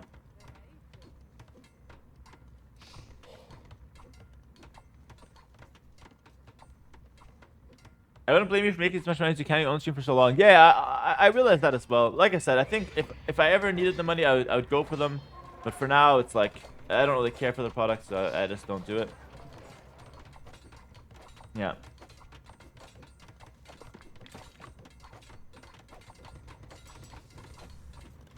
But it's definitely an interesting discussion, you know? For the time being, I just take the ones where I believe in the product and it's fun. Oh, TaToH might lose this Vil. Like, it's such a big mistake. He didn't have the Blacksmith. He's gonna lose the Vil. His Siege Push is heavily denied. What is TaToH doing? He's just going Monastery. If you're gonna go FC, you cannot just chill. He sold his stone. We have to push. Send the Vil forward. Let's push. TaToH's really messing this up, like, big time. Step Lancer is just here for no reason. TaToH needs to push fast. He's in a really bad position if he doesn't push.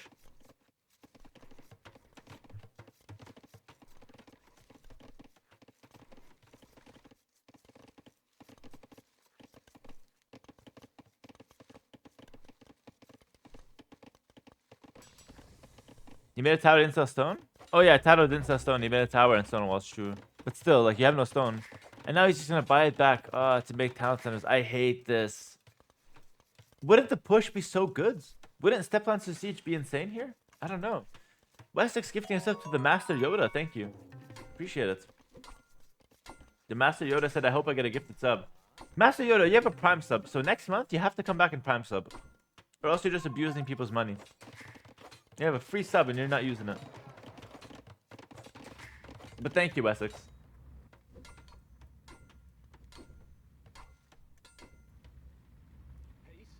I don't know. I feel like Viper might be in a better position here.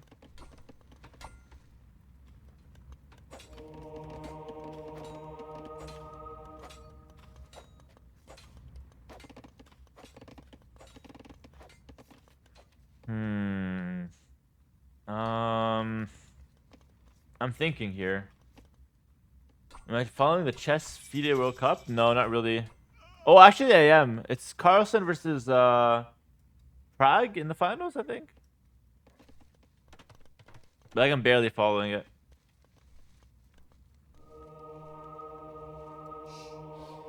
Yeah. Yo, Prague and Gukesh are insane though. I like watching those guys. The new Indian generation's sick.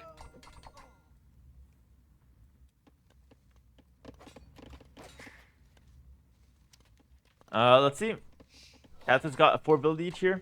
Viper's adding another TC. So I would say TaToH's still winning, but his push definitely got delayed heavily. Rest collected? Sure.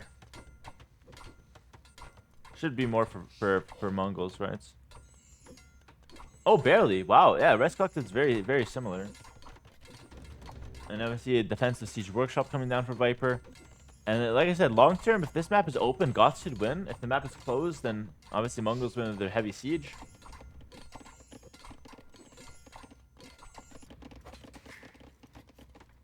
Yeah, I mean, Viper is one of the best in the world, guys. He's like, he doesn't get demoralized being low in series.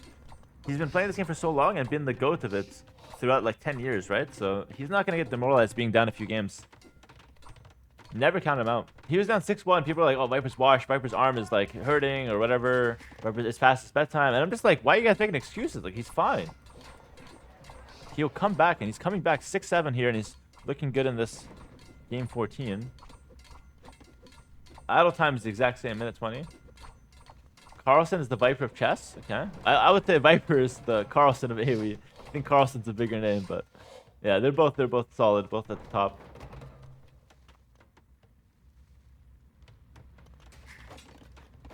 You know what it is, guys?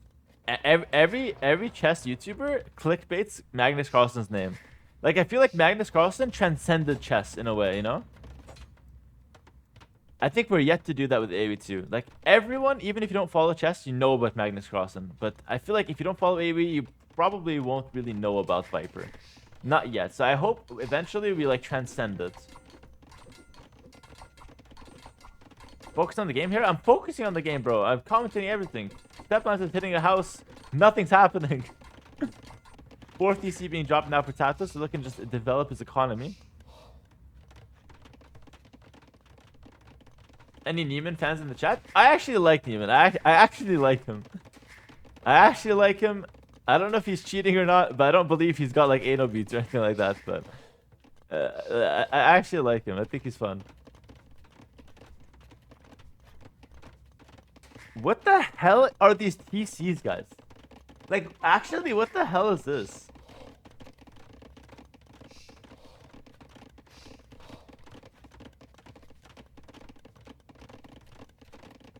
It's a farming TC.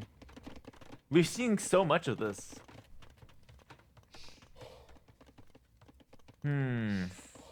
These TCs are the new meta. We saw so many of them in the last game as well.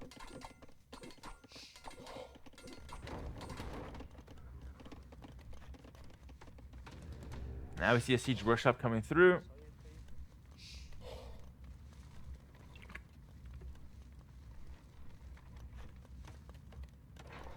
I think TaToH should kill this market. It's worth it. Just work down the market, kill it on this side, because killing the market's killing the market's really good. It's gonna force Viper to remake it, which is nice. It's like a 175 wood plus the build time, so around 200 resources. 3 relics for TaToH. I like that. If he can get all the relics, that's a huge win condition for him. Viper doesn't really have any relics. There's 1 relic here, and what else? Where's the other relic? I don't see it. Oh, it's here. So yeah, TaToH's gonna have 5 relics, guys. But he could have 5 relics. He'll have at least 4. And that's a really big deal. I think Viper, pure booming is nice, but if you have no relics, it's gonna be hard. Have I tried Baldur's Gate? I don't really know. I don't really play single player games. Is Baldur's Gate good? The only single player game I really play is like Zelda, but I watch a lot of single player games. Like, if you guys say it's good, I might watch some Baldur's Gate. I'm not gonna lie. It's very good. Okay, it can be co-op. Oh, really? Co-op on the same PC or different PCs? Ah, okay. I might look into it. Play with Roxy? I might. If it's co-op, I don't mind. I like that.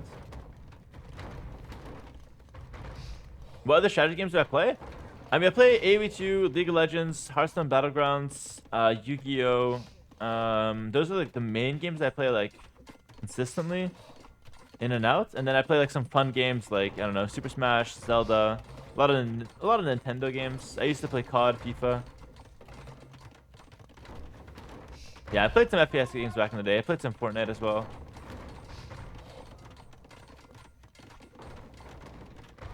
Hearthstone Battleground ELO, I think my max was like 7.5. I was always hard stuck 7k. Age of Mythology I've played once. My Smash main, it was Zero Suit in most of them, but I also played some other characters like Cat and Falcon. No, not Melee. I'm terrible at Melee. I played the other ones though. I played Brawl onwards. Okay, oh, 1 for 0 on defense. Viper's doing a good job here, but TaToH's coming forward to the castle, and he's also up to Imperial Age. I think Viper has only 1 chance to defend this. His only chance to defend this right now is if he goes for all-in Castle Age. He has to go Husk Scrolls, Baby Pikeman, and go all-in Castle Age with Rams, something like that. I don't think he's got the time to go Imp. But maybe he can, I'm not sure. We'll see. I think all-in Castle Age going for counter raids can be an option. Because TaToH's all-in, like for the Imperial Age, but he doesn't have that much army, just a few Step Lancers. I thought Hera's a funny streamer, but no, he's a cool one. Thank you, man. I'm cool. My chat said I'm cool. That Vil died. He had handguard too.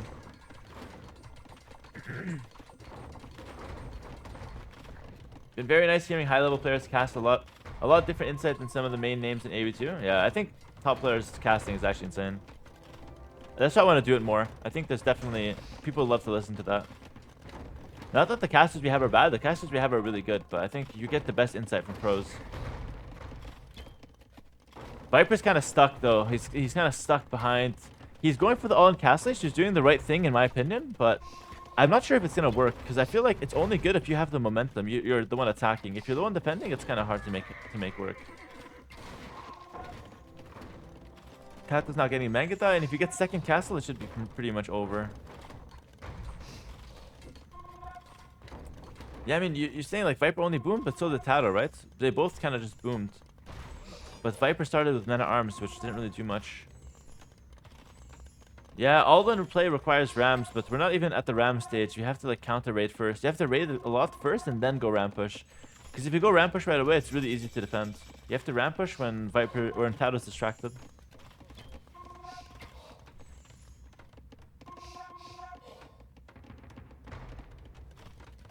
Nah, another castle. I think that's actually really hard to deal with now.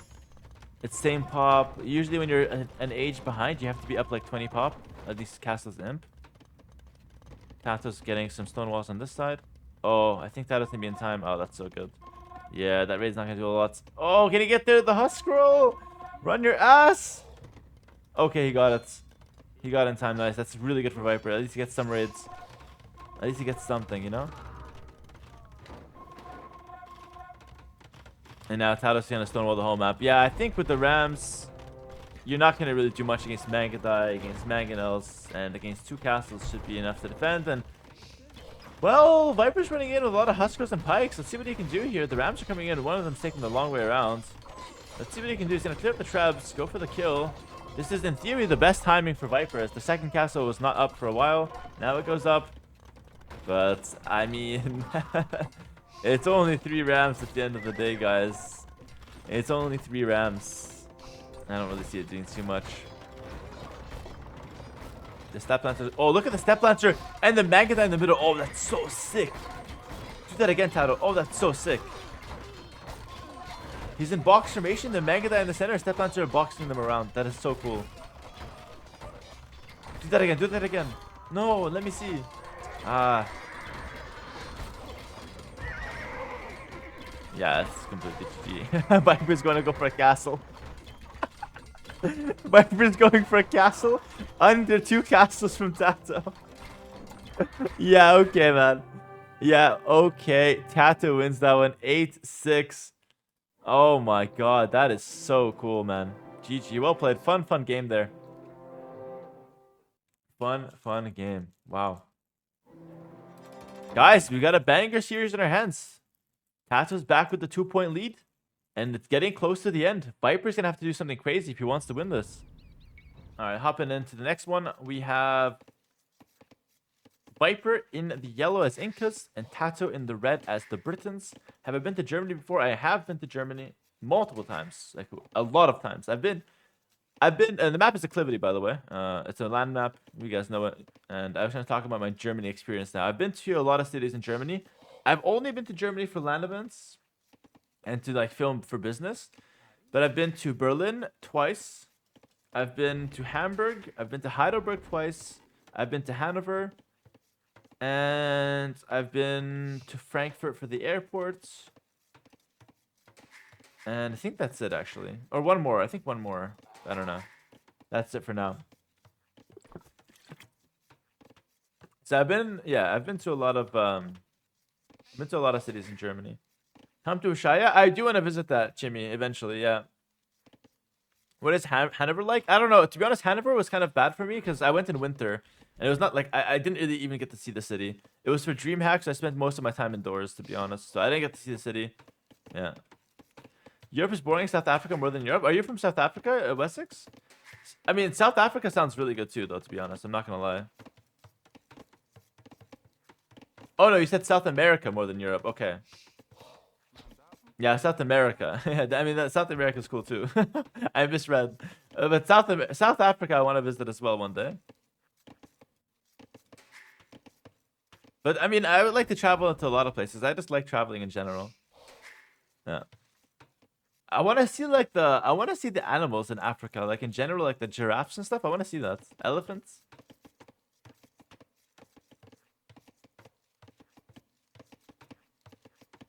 I feel like Europe is boring as the European. I always go to NA, South America, and Asia. Europe is definitely not boring though. Like if you live in Europe, I can see why it's boring, but I don't think Europe is boring. It has a lot of nice architecture, has a lot of cool sites, it has a lot of nice cities. Yeah, I think it's nice. I feel like just Europe doesn't have that much nature, I guess. Yeah. This is one of Viper's top picks. Let's see if you can do it. Two malicious drush from TaToH. It does though. Europe has a lot of nature. I don't know. Obviously, it has a lot, right? But I feel like maybe other continents can have more. I'm not sure. I'm not sure.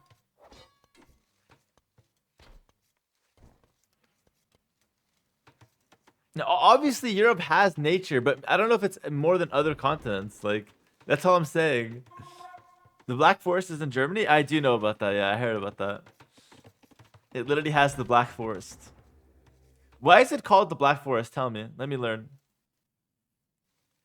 Wait, did they name it the Black Forest after AoE 2?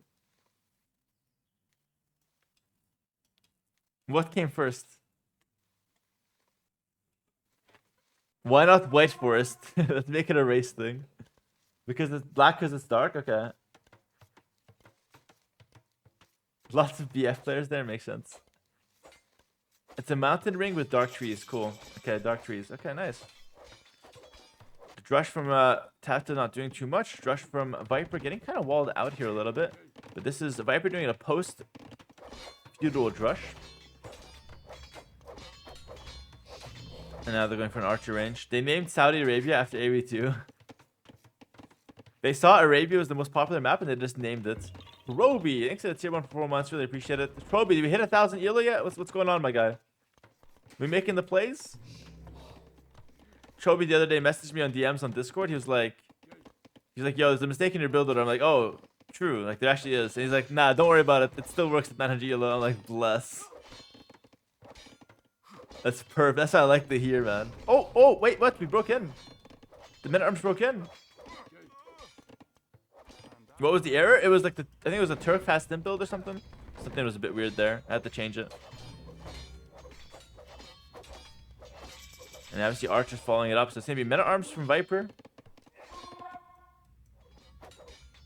Now we see Archers behind it as well.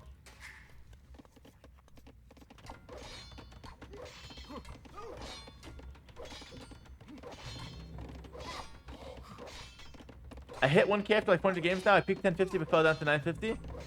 I mean, that's pretty good. That's a pretty solid peak. Falling up and down is no problem, man. Don't feel bad over it. It's all good. The real people know that I dropped to 800 ELO, the equivalent of 800 ELO when I first started. So you always drop and then you always can get back in. As long as you're practicing using the builds, oh, you're going to be good in no time. As long as you're having fun as well. It's important. Always have fun. Men at arms looping around the side. What do you guys prefer, Incas or Britons here? I feel like Incas are actually the better civ. If you can play a mix of like Skirm, Eagle, long term, that could be really solid.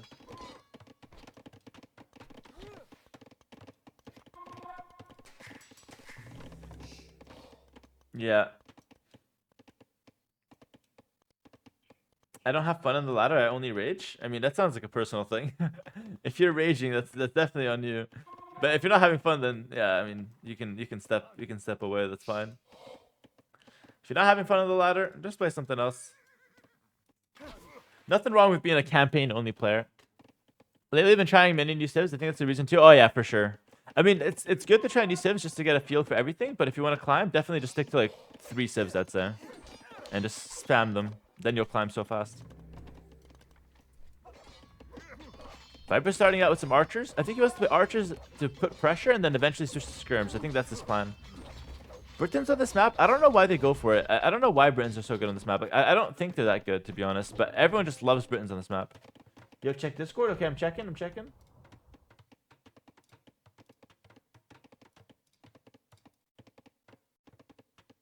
Okay, my food is here. I have to go get it. Bless. I'm actually really hungry. So, guys, follow these 4 archers for like 1 minute. I'm gonna put you on follow. If Viper loses them, it's his fault, not mine, okay? But you will follow those archers. Be right back.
Okay, we still follow the archers. We still follow the archers. You guys good with the archers?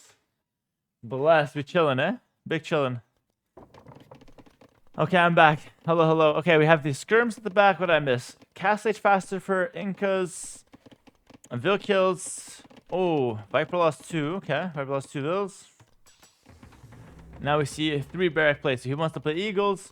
And it looks like we see 2 stables from TaToH. He wants to play for Cavalry. Okay. You guys eat outside every day? Not every day. But we're not living like very stable yet. We're kind of in and out though. We don't really have like a good setup right now. So we're eating out more often than not.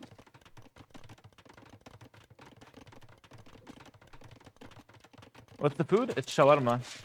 And boy, does it look insane.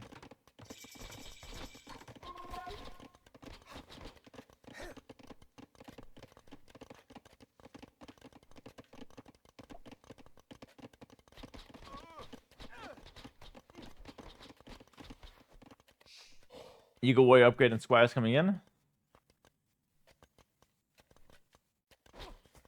I always say it like cavalry. How do I say it? How do I say it?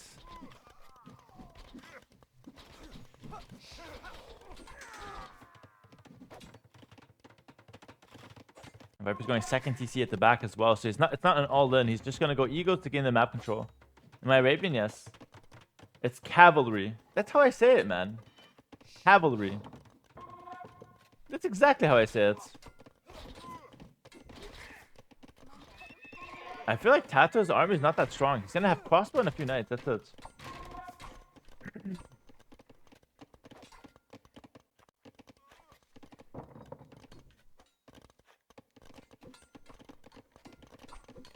Will I continue the AM podcast? I don't know. Maybe. We'll see.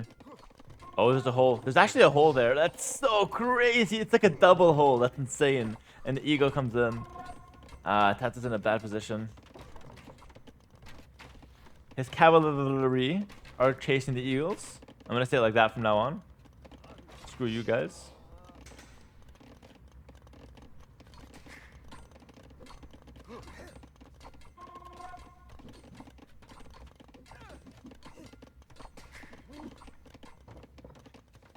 And I feel like TaToH's got really low resources. He sold the stone as well. Just say horsies? I like that.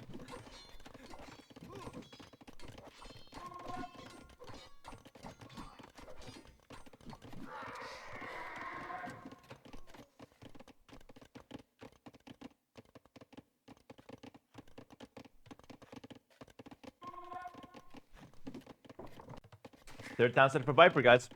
He's booming. He is booming. TaToH's just defending with crossbows and knights for the time being.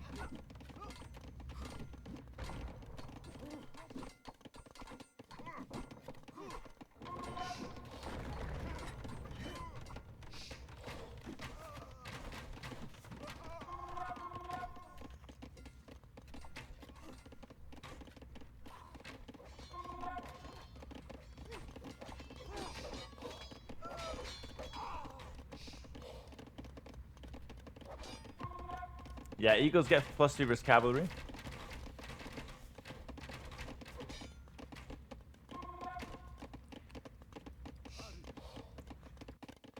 And now we see a 4th barracks being added. So Viper's going to be committing to more and more eagles. The thing about Incas or any Mesocivic Britons is that if you go eagles, you scale really well. The only answer Britons have versus eagles is actually champions. That's why I'm really surprised TaToH went knights. I think longsword would actually just be better. Yeah, longsword would be way better for TaToH. Just 1 barrack or 2 barrack longsword. You don't need 2 stables. Just add 1 more barrack, go longswords. It's actually much better. No, slingers don't matter because you have crossbows with extra range, which can kill slingers. Knights are good. No, I don't like the knights. I think the knights don't scale well enough. Like, he's all in, right? He's 1 TC. He's making a unit that doesn't scale. So he's forced to win right now. And Viper is 3 TC booming, adding a ton of eagles. I think he's completely in a better position. Mobility doesn't matter that much. I mean, if you're just defending with the longswords, you don't need mobility. And look at the knights, they're so weak without bloodlines. Margency, thanks for the prime for 7 months, appreciate it. The knights are so weak. Not a fan of those, not a fan of those guys, not at all.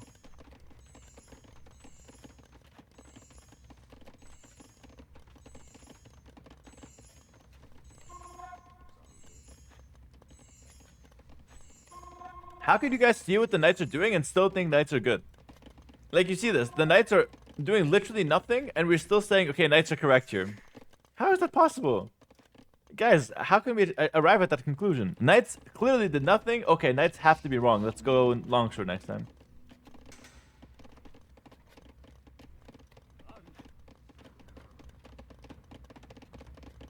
He's just massing more knights because he's forced to continue adding them and taking a big fights. So he's gonna continue trying. He's gonna go for ballistics and just go for one big push. But he's on 1 TC. He's falling behind 10 vills now. Oh my god, Viper has 8 minutes and a half idle TC time. Wow, that's so much. Why does he have so many idle TC time? So much idle TC time. Interesting. Playing infantry against Incas is scary. Not if you have 8 ranged crossbows. We don't care about slingers. But let's see. Maybe I'm wrong. The knights are coming in. Knights and crossbows. They're both at it. Let's see what they can achieve here. Yeah, Viper's only on 12 farms, so he might be kind of caught off guard here.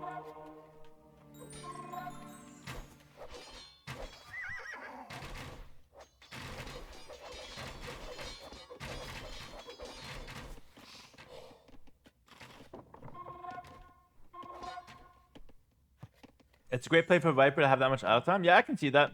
Prioritizing military. He just got the TCs for protection, really. So he's making TCs just for protection. He doesn't really care about idle time. I kind of agree with that. You're right. Idle time doesn't matter that much here. He's just scaling. But you don't want that much idle time. He should work on getting more farms, though, like, that being said. Because he's got, like, very little farms right now. If he keeps that up for too long, he might just lose.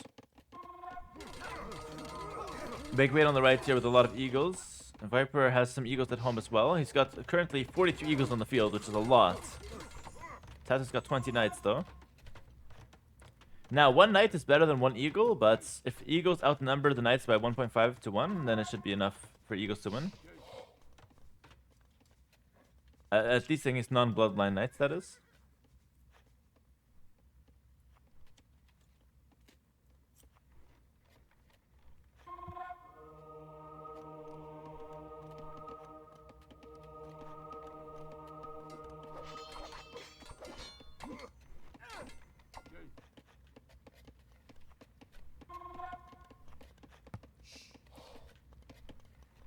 It's still only an 8-vill lead.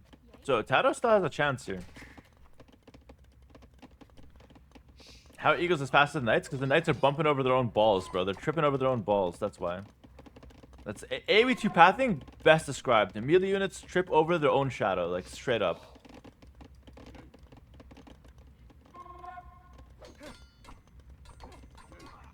That's why the eagles can outrun the knights. Oh, it's gonna be a big fight. Who's gonna win? TaToH can't get a good patrol with the knights. A lot of them are just bumping. And he's gonna just dodge with one eagle. So the crossbows aren't doing a whole lot. I think Viper just wins this fight. No, decides to just run away instead. Doesn't want to risk losing the army. Castle at home defensively. Forward would be better, but it is risky. So he just makes it defensively to chill. Buy himself some time. He knows he's on 4 TC to 1. So he doesn't need to actually take any risk here. Viper's playing very well right now. Very well. Yeah, and Viper's getting a lot of time just by running around. That's true. Very true. Running around the eagles, doing a good job there. Yep.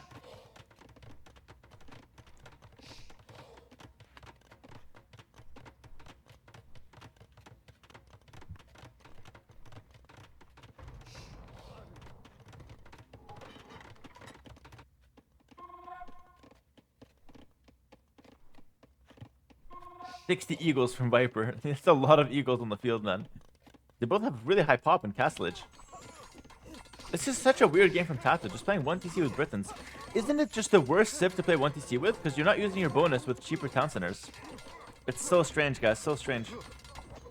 I really don't like how TaToH played this one. He's not using Britons at all. Like, he's playing 1 TC, no bloodline knight with Britons. How is that the strategy we arrived to? It's such a weak strat with Britons, and Viper left the gate open with one eagle to run away there. That was sick. Breaking on the right-hand side, left-hand side as well, and also chasing the army from TaToH. TaToH cannot catch a break. Eagles should be able to win that, but nonetheless, Eagles are fighting on the front as well. Viper's missing forging. Forging would be really good for Eagles, by the way. That's a big upgrade to be missing. Yeah, forging is very bad. Oh, look at the knights. But Hera, he's got mobility. Yeah, mobility just to run around and die fast. Nice. Good mobility. How are the crossbows winning this fight? It's crazy. Mobility is good, but like, not if you're making such a weak unit, you know? Now we have forging coming in. That's good. So Viper's not going to make any bad mistakes and throw due to losing upgrades.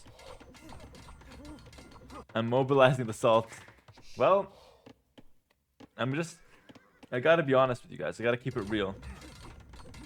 Why are the 5 villas inside the castle hiding? There's only one villa. He's a coward.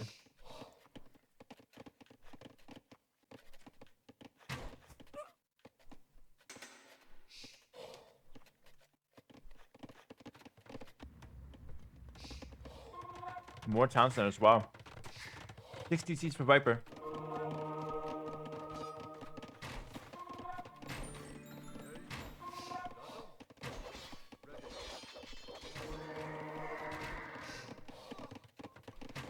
What is TaToH's plan here? I'm not sure. This is a very weird game. I think TaToH just didn't really know what to do, to be honest. I think Longswords was the only correct choice. After he went Knights, I think he kind of sealed his fates. And Viper knew that. Like, Viper played really well this game, I'm not going to lie. Viper played 100% correct strategy, and he punished TaToH for making a mistake there.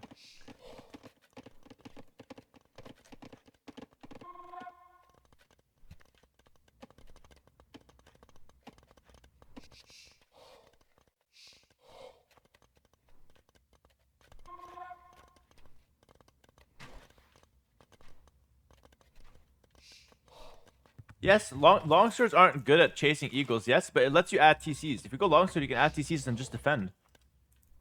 And then you just boom, and then you get to champion Arbalest, which is the late game comp we want anyways. So yes, champions aren't good. Maybe Britons is the wrong pick here. Or maybe Incas are just better. Champions aren't amazing, but it's the best play we have. This is a good learning lesson, chat. Like, we tried something here with the Knights. It didn't work. Let's find another option. Longsword seems like the best. Even if it's not the best, even if it's not good, it's still the best option we have, you know?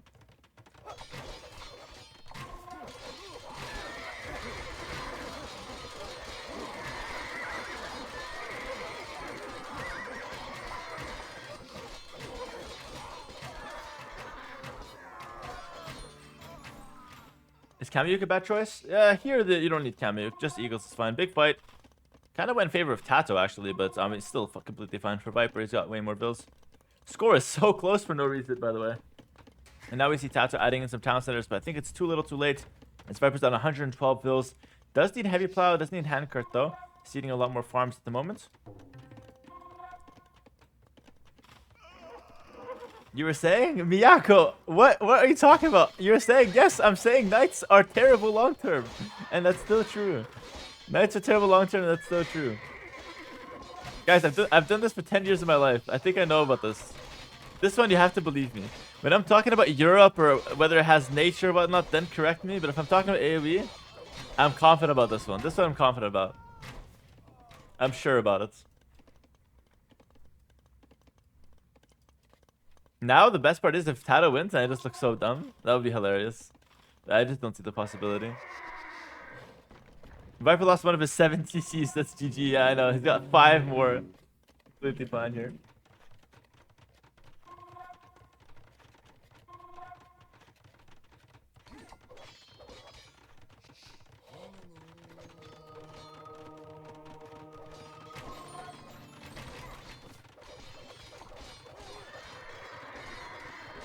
How is TaToH score so good? I guess because he's taking good fights.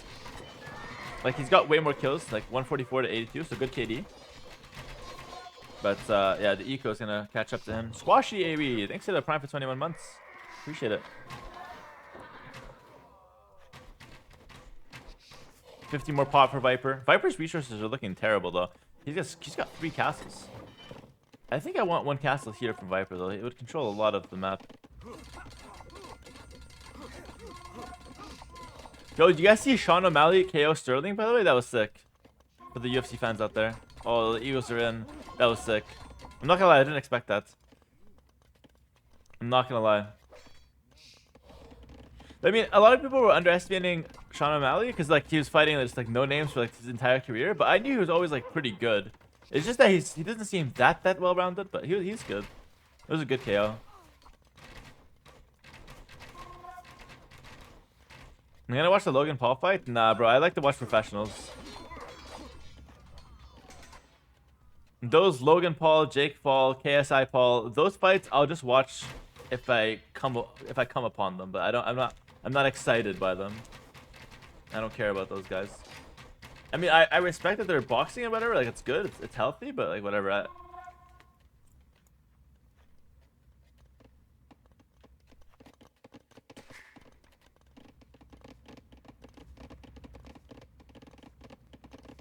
Turbo Surge said, UFC? Nah, I KFC.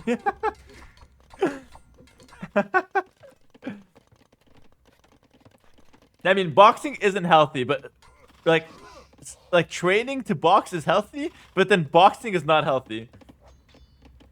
Getting hit in the face that many times is terrible for you. KFC, I FC into GG.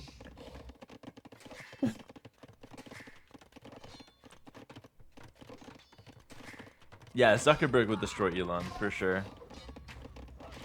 And I don't even think he'd have to transform into a lizard to do that either. Viper's just waiting for Imp, guys. This game has been pretty, like, straightforward.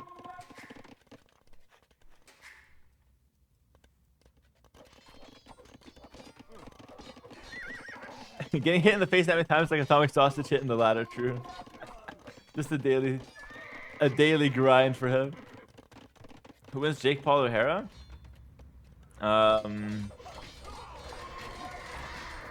At boxing he would win. At everything else I'd win.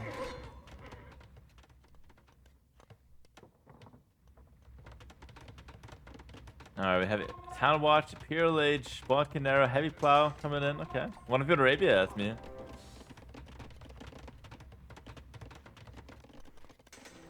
I think TaToH's gonna call it as soon as Viper hits him.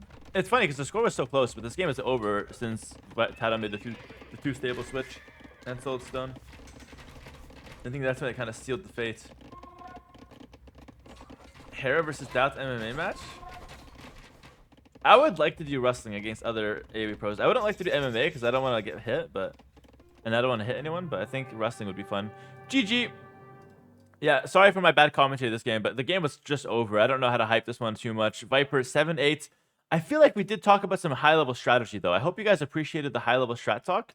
I think that was still really good. If you guys help me get to level 12 hype train, I will bring AoE 2 to new heights. I will conquer the unconquerable. I will challenge the unchallengeable. I will take Hwang to a best of 21 and test his Celt rush limits to the very end. Best of 21 against Hwang at level 12 hype train. But I need your help, the people, to vote for me. Actually, sub for the train. And we can make great things happen together. Boom. That's literally a better political speech than any politician. And I don't even watch the news. I don't even know what those guys talking about. I know nothing about politics, and I know that was a better speech than all of them. Yo, good stuff, Hera. Respect. Good speech there, buddy. Thank you. Okay. But we need your help for the hype train, guys. Level 5, we got 3 minutes. If it doesn't happen, it doesn't matter. I'm not gonna be mad if it doesn't happen. I'm not eager to play a best of 21 versus Hwang. I'm not dying to play one. Man, Eddie and Barson got me. with the primes. That speech got me. Bless. He was holding on to his prime, and he had to because the speech got him. Perfect. Good stuff. This map is really nice, by the way. It's called Sacred Springs. TaToH in red is the Magyars, and Viper in yellow is the Hindustani. And it's a great map. There's shorefish on either side here. 2 relics. Both players have 2 like little areas where they can fish. Very nice. Aswathama coming up with the 10 gifted subs. Oh my lord. Thank you so much. That brings us to level 6 hype train, guys. Level 6 hype train.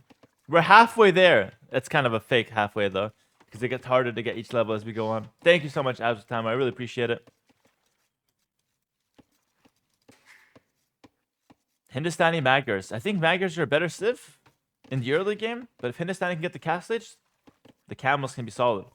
Ooh, we're almost at 2,700 subs as well, guys. We're pushing new limits with this tournament. We're pushing new limits every single day. That's what it's about, man. Quantum 91. Thanks to tier 1 for 1 month. Appreciate it.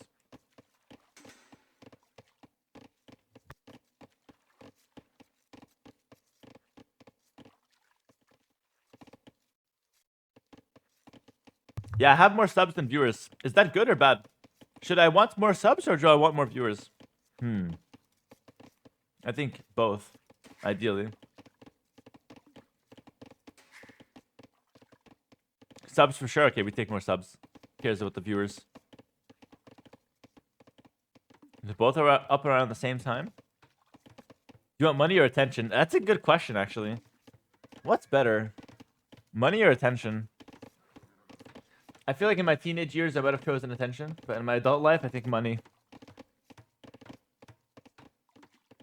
The biggest one of this channel is 52% of level 11, yeah. Do I make more money from subs or Twitch ads? I have the lowest ad settings, so all my money comes from subs from you guys. I make the watcher experience the best as it can possibly be, though, at least. I mean, I get some money from ads because I still play some ads. I have to, but it's yeah.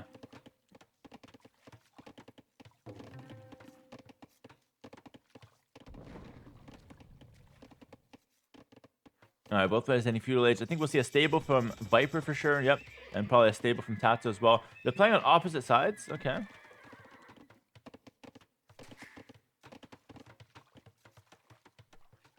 They're playing on opposite sides with the scout. How old am I? I'm 23. 23, and I already have like back pain because my job is sitting on the PC for like 8 hours a day.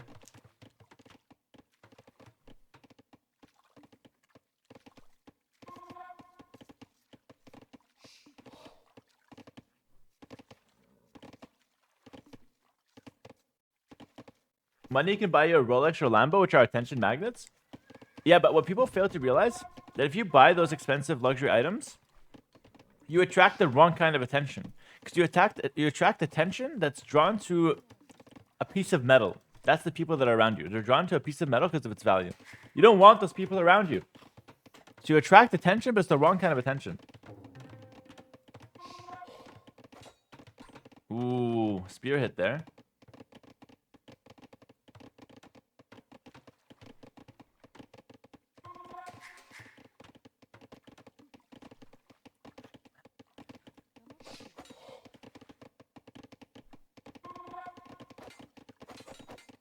Couldn't spot a Rolex from across the room, bro.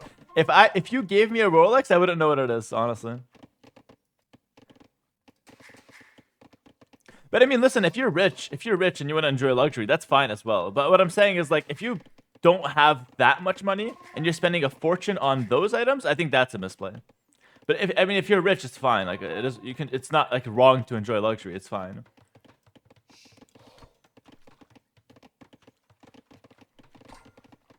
Calling an exotic car a piece of money. That's what Lamborghinis are called, exotic cars? That's what we're calling them? I like that name, actually. Ooh, good trap from Viper. Oh, getting a nice bunch of hits there. Viper's making Hindustani look really good here to start things off. Maggers are actually much better because they have the extra attack, cheaper scouts. Extra attack works on spears and scouts, so that's really good. Viper did lose one vill so far. And neither player made a tower yet, just spamming the spears and scouts for the time being. It's like if you're broke in Castle Age and spend everything on knights despite a weak economy. No. It's like you just hit Imperial Age and you have a decent amount of resources, but instead of investing into army or economy, you make a wonder. That's what buying a Lambo is when you don't have enough money to afford the Lambo properly. That's what it is. Also, the best of 21 versus Wong is not happening. We stopped at level 6 hype train, but I will thank you all for that. But my presidential run for level 12 hype train stops here. But thank you guys for the level 6 hype train. I appreciate that. What would I do if I win $1 million?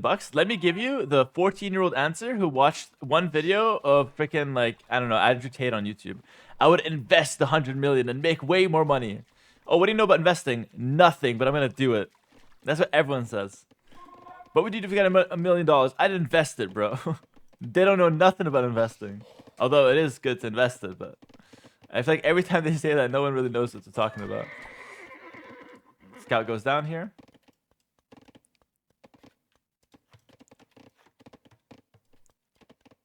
I don't know what I'd do if I had 100 million. Probably the same thing I'm doing now. Not gonna lie.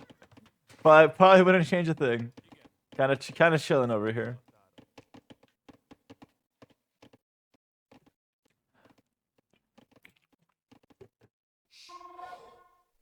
I would host a $100 million tournament, and I'd play in it. So instead of having 100 million, I have a fraction of that, whatever I win. Now that's an investment. Okay, Bloodline's coming up. TaToH's gonna have a really big play soon.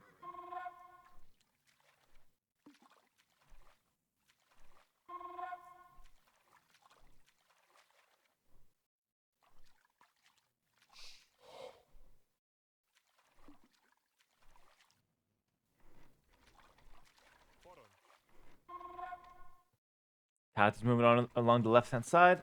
Viper's gonna go ahead and pick up Bloodlines as well. Now going for a Blacksmith. So he wants to get Foraging. Foraging's gonna help Spears and Scouts. Notice how Viper's playing full defense. He knows his win condition is later on with camels. So he's just trying to defend against the Magyar early game. He's playing a really good game so far. Viper's impressing me a lot right now. It's not easy to hold this.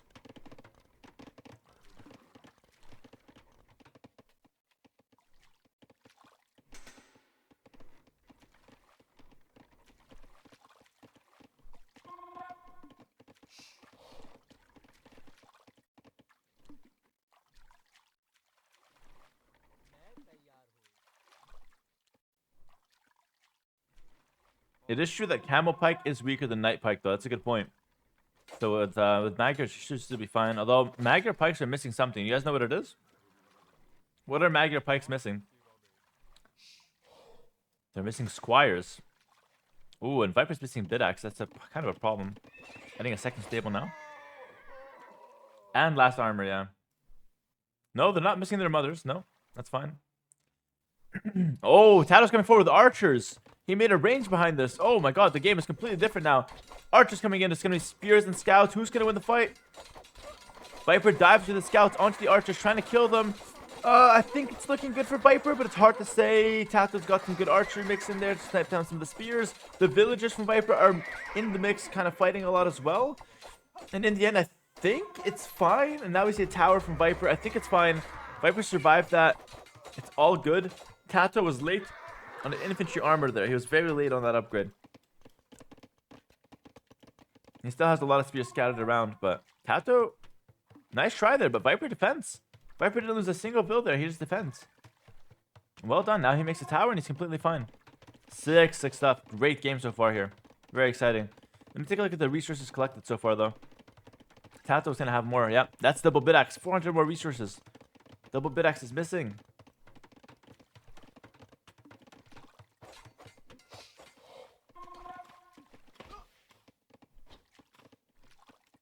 Forcing a tower is damaged. That is true. That is very true. That's not too bad. But it's not as much as you hoped, I'm sure.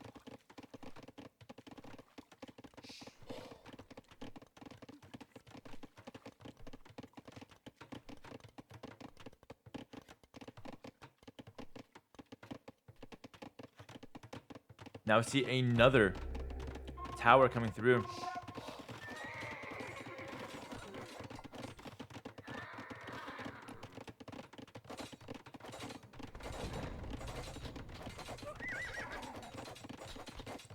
Oh man, that's not the best for Viper here. Where's Viper's army? He went for a counterattack. He went for a counterattack. He's finding maybe some damage. He's hitting some spears for the time being.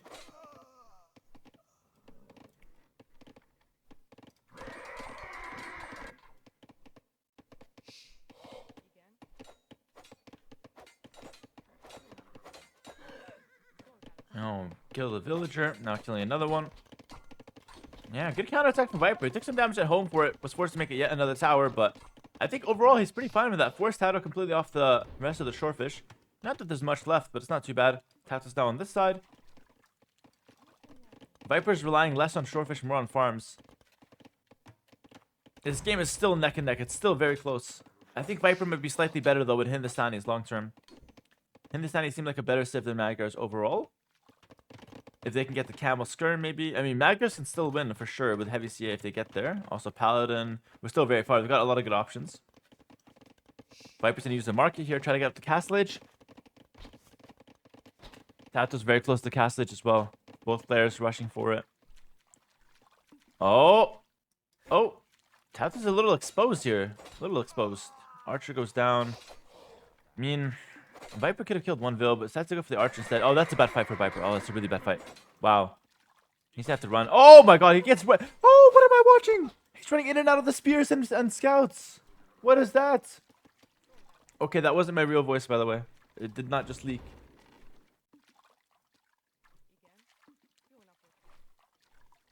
More villagers coming through as well. Viper's just gonna run back. That was some weird pathing.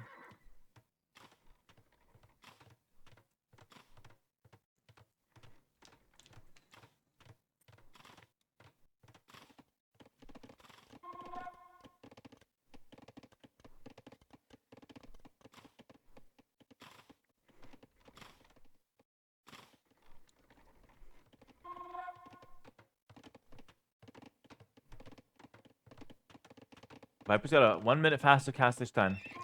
He's adding a second stable, but he's showing it. So now TaToH knows he's gonna go camels.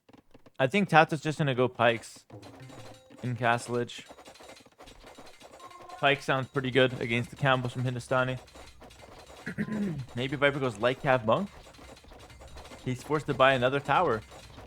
Maybe he can raid. My mom said the only way to get Hera to respect me as a human is to get Gamba points. Why Leary, Jordan, or MBL don't participate in this best of 21? Because they didn't win a tournament in 2022. That's what this was based off. You had to win an S tier in 2022. This is the Champions Invitational, not the Good Player Invitational.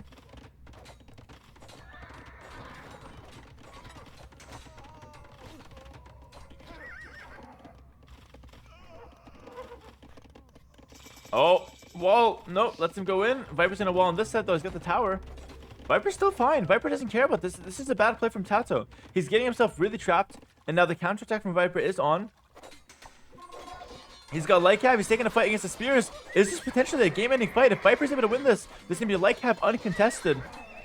Knights coming out from TaToH though. He's gonna be able to defend with the knights if the light cab clear up the rest. Yep, knights are out, and it should be fine. And this army is not the strongest. Viper should be able to clean this up pretty easily with some camels if he wants to. Yeah, there they are. Camels on scouts is so satisfying, by the way. I mean, look at that. Sick.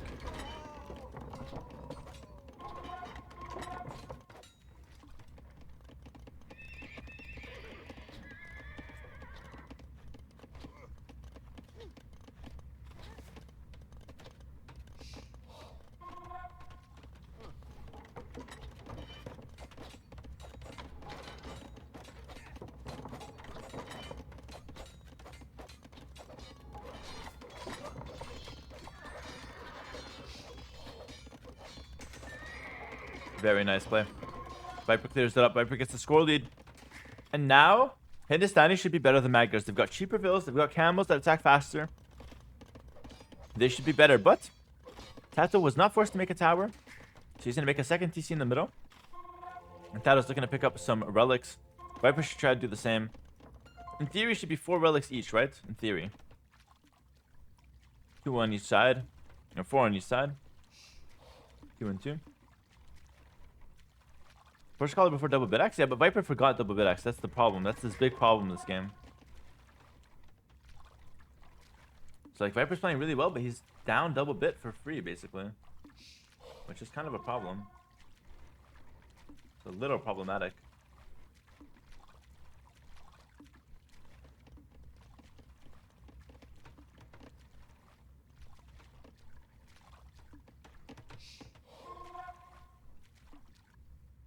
Husbandry coming in for Viper. TaToH investing into his pikes. He's got +2 armor now. And those 4 vills have to run. Does TaToH know about them? He didn't see them. Okay. Yeah, still didn't see them. TaToH's going for a TC on the right-hand side. There's a lot of wood here. I kind of like that. That's a good TC. That is a pretty good TC. This TC in the center is also good. Viper's going to go for one himself. So TaToH's further ahead. TaToH clearly has a lead over Viper, for sure. But maybe Viper can be scaling to a better civ. We'll see.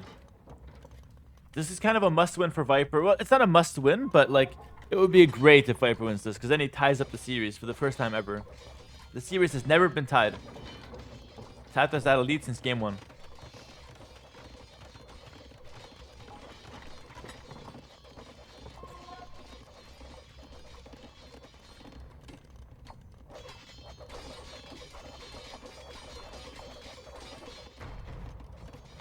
I think I prefer TaToH's position. I like my Knights and Pikes comp. I think it's good. Someone said noob in the chat. Nice.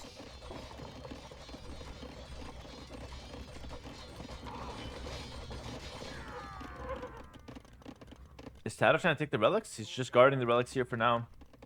Oh no, TaToH's stealing the relic here. TaToH! That's Viper's relic. That's huge. TaToH's taking the relics, and now finally double bid X coming in. Viper needs relics, man. Take these 2 relics fast, Viper. He's going barracks? What? What? Why is Viper adding barracks? For what? What for? I think TaToH's playing a much better mid game. Like, Viper seems like he doesn't really know how to play this map. Passive early game. He didn't go for relics. Not really prioritizing the map control. I mean, maybe I'm being too critical because it is a hard matchup up against Magyars, but let's just say that TaToH's playing a much better game here so far. TaToH's playing a much better game so far. I don't know why Viper's adding pikes. That doesn't make any sense. If anything, adding like crossbow or cav archer makes sense, but it's not pikes.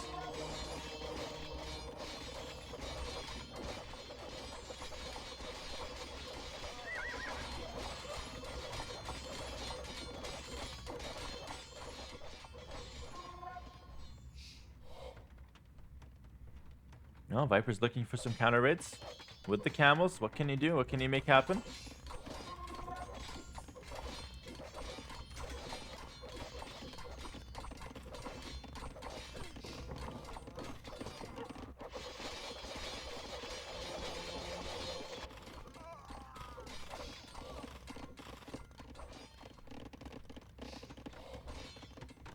Yeah, TaToH's gonna have 6 relics now. That's a lot of gold. He's defending with pikemen right now. Bill count's neck and neck, but TaToH's got a much better position overall. More military and more relics. Oh, but a castle forward. Oh, Viper's risking it. Viper's going all in for the castle. He knows it's behind. He's gonna try something here. Oh, it's as forward as can be. This is what TaToH sees. Oh, the pikeman's blocking it. Okay. The castle's dropped. There's a couple monks there. The camels are coming over. Knights running straight through the base. Is this a comeback from Viper? If this castle goes up, is it enough to come back? Okay, this game just got very interesting. That castle's not bad. Pushes TaToH off that entire town center.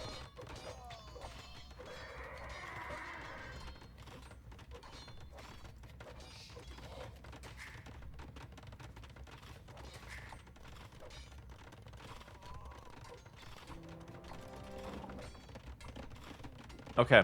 To be honest, TaToH's completely fine. That did nothing. That castle did nothing. TaToH just went here. He's like, yeah, it's all good, bro. I don't need that area. It's fine. That castle kind of did nothing. I'm not gonna lie. I mean, it was looking really good, but I don't think the castle did a whole lot.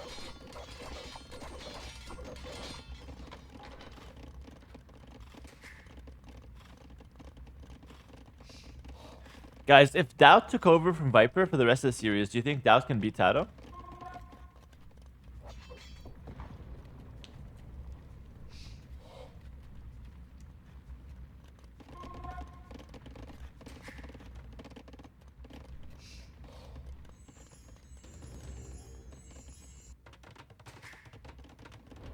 That's a satisfying TC. TaToH has 6 relics. 6 relics. Viper still has these 2, but apparently Viper doesn't like free money because he's not making a relic. Oh, is that free money on the ground? Oh, I'm good. But to be honest, I can relate because if I walked in a mall and I see $200 bills on the ground, I would just walk past it. It's all good. That's fine. Yo, Longshot, thanks for the $1. Counterattacks going in. TaToH switching to cav archers now. Okay, fair enough. That scales pretty well.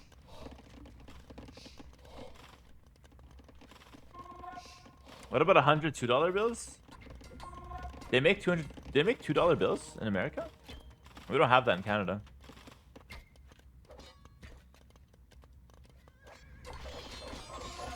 They do? Oh wow, I didn't know that. Okay. $102 bills? Yeah, I picked them up still. I don't care. That's still fine. Don't make them anymore? Okay. We have them, but we don't make them. Okay, I see. What about the toonie? Yeah, we have the toonie. We have the loony and a toonie. I don't know why we're calling them like they're freaking toys, but that's the $1 and the $2 in Canada.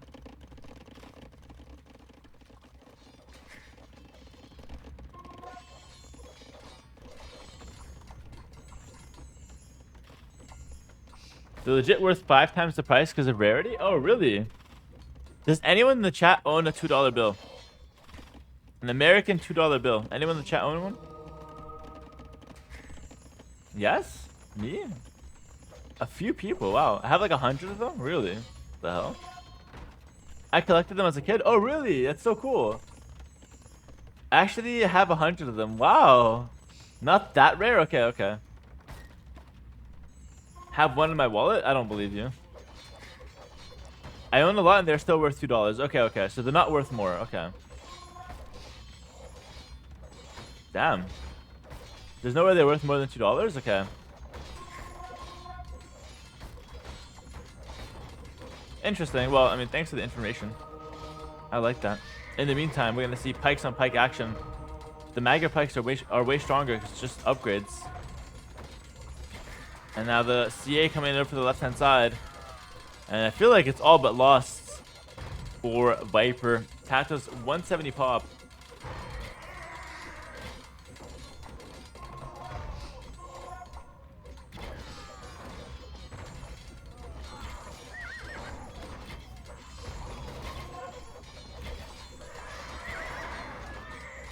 I don't know. I feel like Hindustani is an underwhelming civ in general.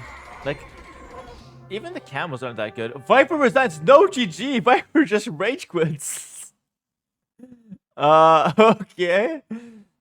This gets out of there. GG. Well played to TaToH. That was a good one. And he had the Maggers. He had the better civ. GG. He wrote GG. Not on my screen. Not on my screen. No, this what happened.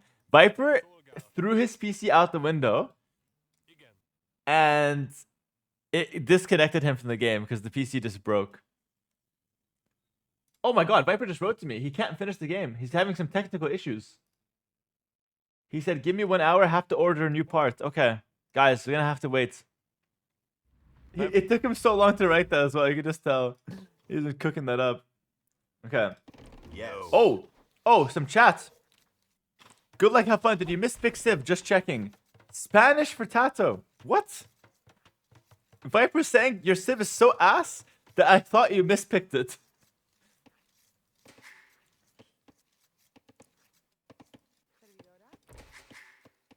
He like paused. Wait, you sure? You sure about that? It's kind of a terrible strat. Like that Civ is garbage. Are you sure it was not a mispick? Okay. Okay, cool. Just checking. Just checking. Oh, you think you can win with Spanish? Oh, okay, cool. Okay, we can continue. It's fine. Okay, Malians for Viper, Spanish for TaToH. Overlay? Oh, my bad. Overlay's correct now. Thanks to the follows, guys. Welcome.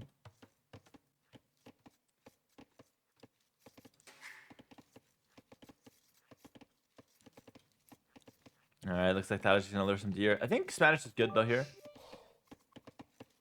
Smile. Thanks to 100 bits. Sure, can smile. Thank you, man. You know, the funny thing is, I don't think Viper was trash talking. I think he was genuinely looking out for his friend. It's like the nice guy trash talk. Viper's angry now? I think Viper's angry. I mean, he broke his PC after the last game. Threw it out the window. So, must be pretty mad. Didn't say the GG either. That boar's running around. Oh, Zebra's trying to run around him. Gets blocked. Yep. Now, see a barracks coming up from TaToH as well. Might go for the Spanish meta arm rush. It's not too bad. With the Viper type? There, you can see it on the chat. Ooh, and TaToH's going for some walls here. Okay. Okay, we're going to see 2 malicious rush. What if TaToH full walls and then tries to play conks? Is that possible? Viper said it in case he was misreading as African clearing. Ah, okay. Okay, that makes sense, yeah. Wow, that's some big walls. That's some big walls.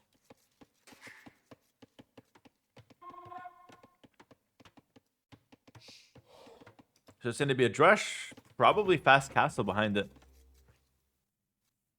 It's funny because this is not the first time we saw this strategy. We saw the strategy in the qualifiers of NEC4. Doubt was doing it. And Doubt didn't make it to the main event, but I do believe he won with Spanish here. Doubt and Jordan were doing it. The GL strats.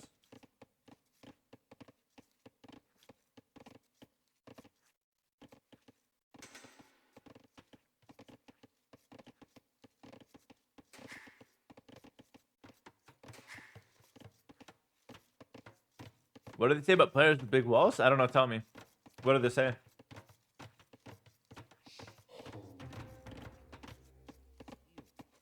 Oh, TaToH's gonna go ahead and drush the fish. Viper's trying to wall it out. But I don't know if he's gonna be in time. He's gotta wall this and then come here and wall this. Maybe he can. That's gonna be difficult. Oh, goes to the walls. Can he manage? I don't think so. The militia are in. Viper, I don't even think he knows about the militia. And now the 3 fishing ships he made, they're probably just gonna die.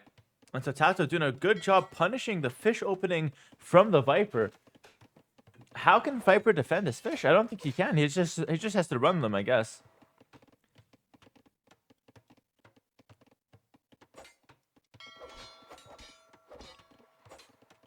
Oh, Taster of Puppets, you're brand new to the game? We don't really say anything about people who wall a lot. The people who wall a lot, we just kind of insult them for walling a lot. We say they're bad, they've got no balls, etc. But then everyone walls, so it's just a hypocrite fest.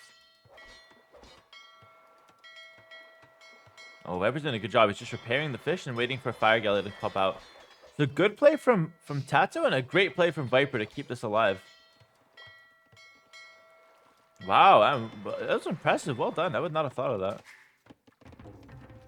And now we see Viper going to the center here, taking advantage of the shorefish. TaToH with the Spanish. I mean, he's full walled, but he's not really making use of the map. Some girl said I had big wall energy, don't know how to take it. That sounds bad. That sounds bad. No Life Addicted, thanks to the 1,000 bits. I think big wall energy is terrible. I think that's the opposite of what we like to hear.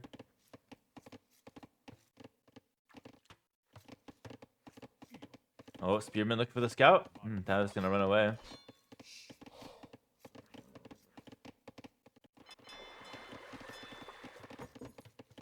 How does Viper have 2 eco KD? Did he kill some vills? Did I miss him?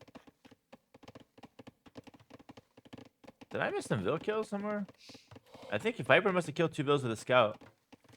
Yeah, his scout is low, so I guess he killed 2 vills with a scout, but I missed it. Double bid axe coming in for Viper. Good for a change. Yeah, scout killed the walling vills. Okay, my bad. I missed that. I'm kind of a bad caster, I guess. Which civ has the strongest walls? Spanish. They build faster as well.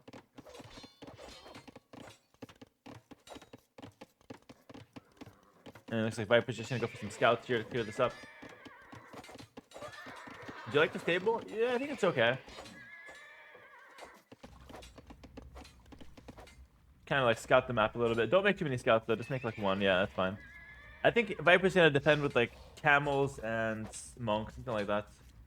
In case TaToH goes for conks. But I don't know if TaToH will indeed go for conks or not. I'm not sure what he will go for.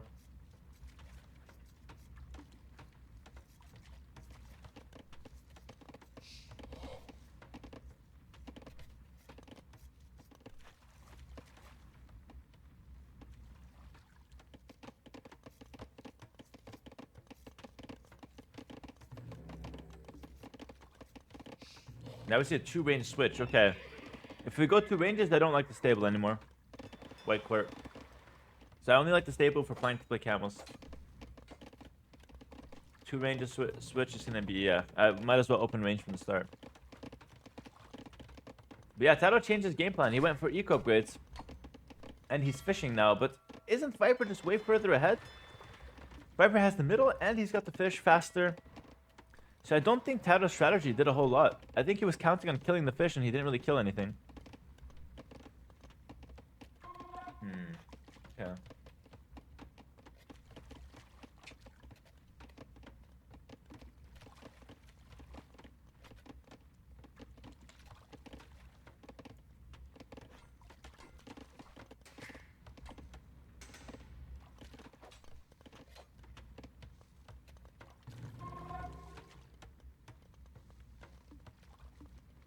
Any recommendations on DPI for AB2?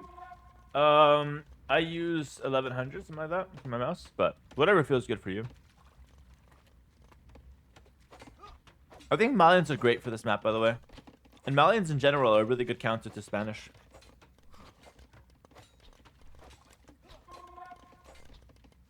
Oh my god, that mining camp from TaToH is so satisfying.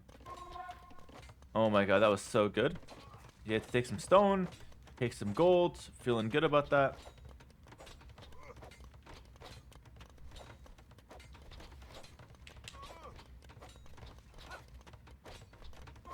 How do Malians counter conks? They have camels and archers. It's fine. They have a good amount of answers. They can also go skirms if they want. Malians just have a good economy. TaToH's stonewalling the whole map. What the hell? Okay.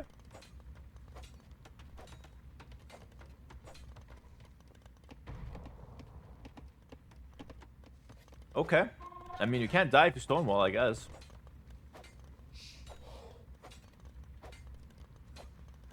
Now we see stable.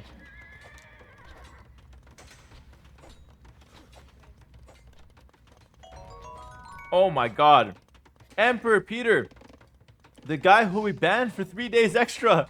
Gifting 10 subs to the stream. No way. Yo, thank you so much. Can I get a Hera dodge in the chat, please? We're gonna update the emote and make the gift sub move faster, though. We're gonna update the emote and make the gift sub move faster, and we're gonna make a second emote where there's an archer dodging the gift sub. So don't worry, it's coming soon. He wants to be banned again. I know. I know. Thank you very much for the 10 subs, Peter. Exclamation mark ban.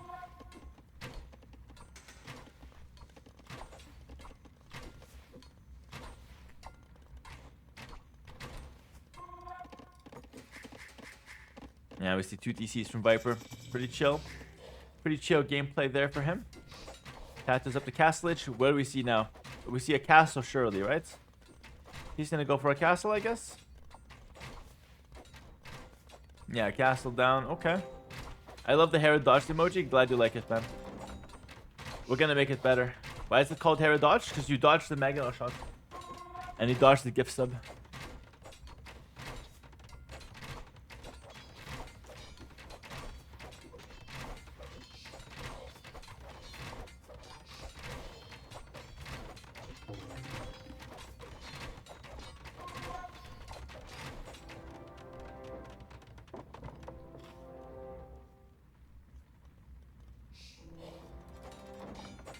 Alright, I mean, let's see. TaToH got the Conquistadors. They better do something, because like we invested so much to get here. We stonewalled the whole map. We fast castled. Now I need to see Conquistadors killing everything. If I don't die this game, me as a caster, then the Conquistadors didn't do enough. Viper's on 3 DCs. So I don't know, it's looking rough for TaToH already. He has to kill a lot to make this worth.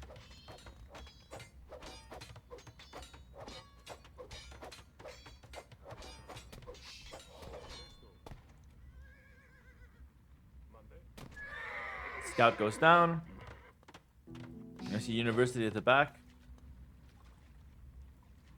Do you guys feel like stonewalling is a little too, like, weak? Because like, every time you stonewall, your economy is terrible. But then again, stonewalls are really strong, so it's hard to say. I think they're perfect as is.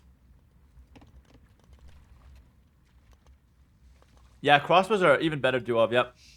Conquistadors are at only 1 Pierce Armor base instead of 2 now. Stonewalling's lame even if good. I like stonewalls. I think it's a good balance for the game.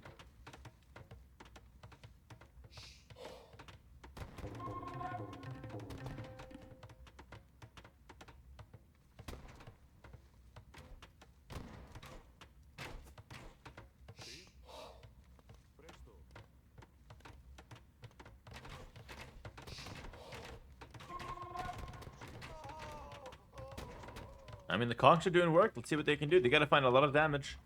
Viper's up 12 bills now. And Viper can even go University. He has it. He can go Ballistics. It's gonna help a lot against the Conquistadors. The best way to counter conks is like, you know, crossbows or skirms and Ballistics. Best way by far. You kind of need Ballistics though, or else they run around for too long and it's hard to catch them. Charles Joe with the 40 months tier 1. That's a lot of months, man. Thank you so much, bro. Really appreciate it. 40 months in a row, he had the option to unsubscribe and he didn't. That's crazy.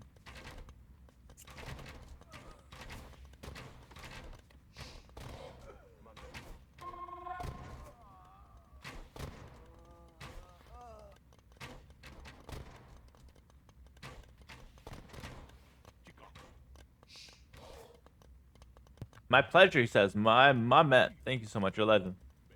What's my longest sub? I'm not sure. His name is Adstrike. I don't know how many months he's at though. A lot.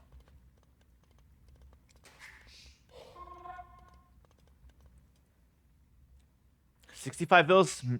Viper's extending his economy lead. And I feel like TaToH's Kongs aren't really doing anything. He's now starting the siege push, but I don't know. I feel like he was way too late to getting the Kongs, you know?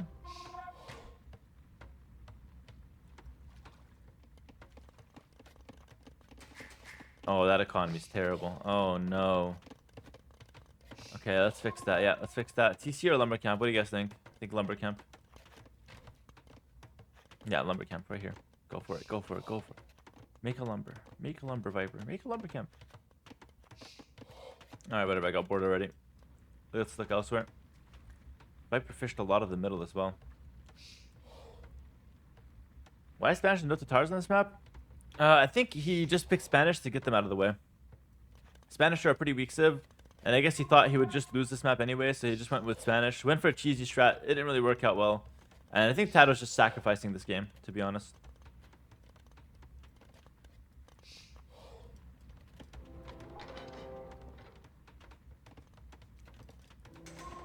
Now we see the castle on the hill. I mean, maybe TaToH can deny this if he runs in right now. He's got a mangonel. If he gets the perfect dream fight, then he can actually deny the castle. Let's see.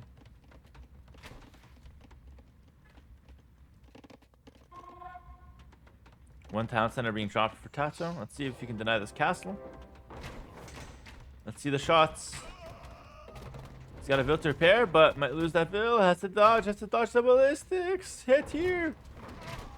No, he's not landing the shots, brother. Not landing the shots. Second mango's coming. Viper's playing with fire right now. Like, he's just really taking some risks.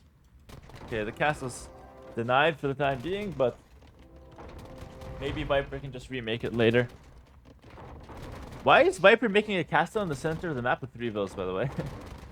Like, why is he doing that? You know what I mean? I feel like there's no circumstance where you have to do that. Also, they have to expand to the sides with gold, so it's definitely good to expand there.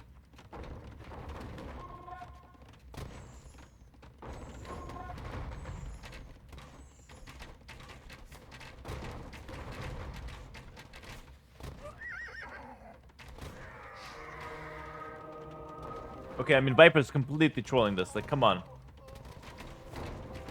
Oh my god, I think Viper can actually lose this game. Like, he's playing so weird right now. Oh my god.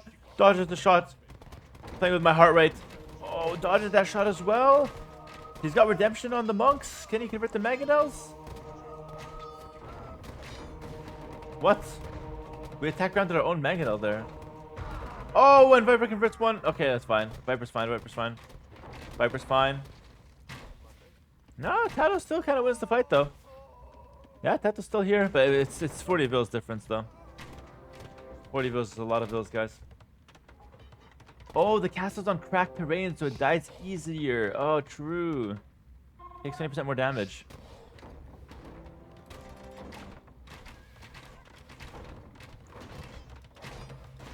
The Kongs missed the first shot. I think the castle should go up now. And that should be enough to secure a Viper the win. Up 40 Vils for the castle in the center. It's going to let him control the stone, which is huge.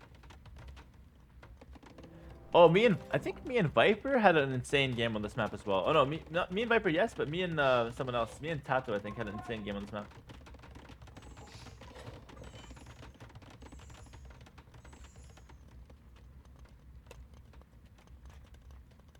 No, cracked terrain does something. Buildings take 20% more damage on cracked terrain. It's not a joke.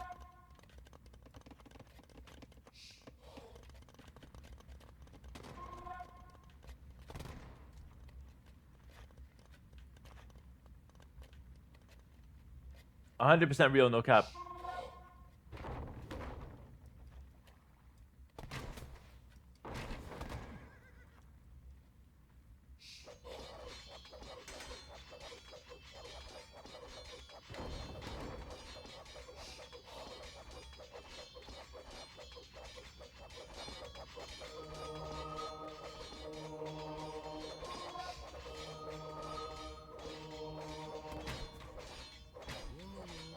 All alone.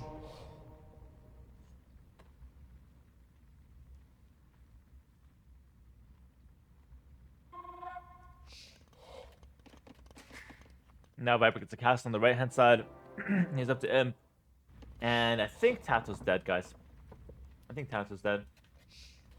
This is prime educational channel for AoE, yeah. You learn so much from watching my stream. That's what I'm trying to convince people, like, I'm putting out so much information on YouTube and Twitch that if you're looking to improve at AoE or just learn about AoE, you have to watch the videos or else you fall behind. If other people are watching more of my videos, you're just gonna fall behind. And the people who watch none of my videos have basically zero chance to improve. That might sound like a bold take, but I think it's true. Like, I honestly believe that. I don't think there's anyone else putting out educational content like I am. There's some that are doing some good stuff, but I think I'm putting out the best. Like, legit, I'm not holding anything back. I'm giving all the information. If I was smart and wanted to be a pro player for a long time, I would hold a lot of information, but I just give it away. Because I value content creation a lot more than the pro stuff. Do you watch your videos? I watch my own videos, yes. But like not to actually learn from them, just to like see how the editing is looking like. I don't actually learn from my own videos.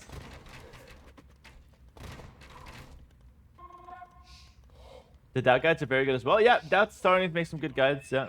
Problem with Doubt is that he's just lazy. If he makes a guide like that every week, he would have a really good channel. But he's making like once every month or something, which is not bad. It's still better than nothing, but consistency is key. Yes, Spirit of the Law, Survivalist, those are good too. But I think I'm just more geared towards competitive the most. But you can learn AoE on a lot of other channels as well. Good conversion from Viper. And see, delete from Atasa there as well. Oh man, that was a good Magano shot.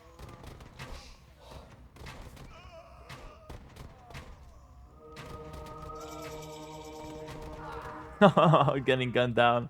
Imperial Lich coming in. TaToH's still in the game. Okay, never mind. TaToH's not in the game. 9-8. Viper's coming back, guys. Viper's coming back. 9-8. TaToH has to win 2 games. And Viper has got to win 4. No, sorry, 3. Viper's got to win 3. Really, really crazy stuff here. Way more. 10,000 more resources for Viper. Wow. All right. Japanese Byzantine. Setting up straight now. Because, oh my god, is this an important game? This is TaToH's highest pick civ.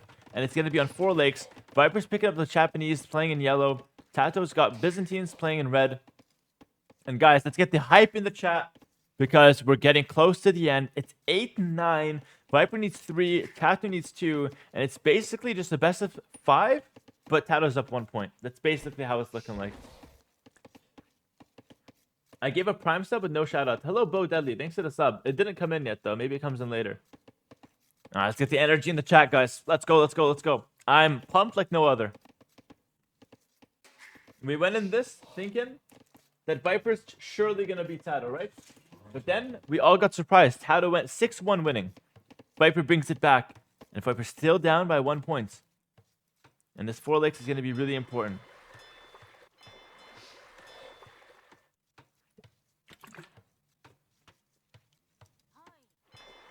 Now, Japanese, they have strong fishing ships, faster working fishing ships. They also get really good wood savings on their lumber camps and their mills. And then for TaToH as Byzantine, well, they've got faster imp or cheaper imp. And then they also get really strong fire ships. They also get cheap counter units like skirms, spearmen, and camels.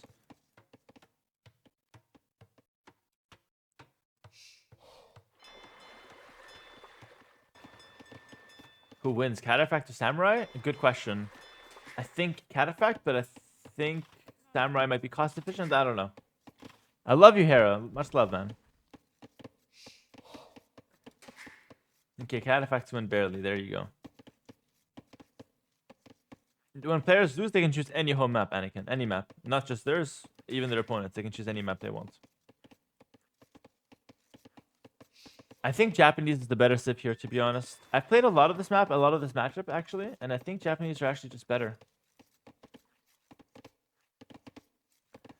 What happens if you win all the S tier tournaments next year by myself? Will I play TCO by just me? But Viper already won a tournament in 2023, so Viper already won a S tier. I think I won 2. He won 1. Yeah. Wait, we only had 3 S tier tournaments? It's August and we only had 3 S tiers. What the hell? That's not a lot of tournaments.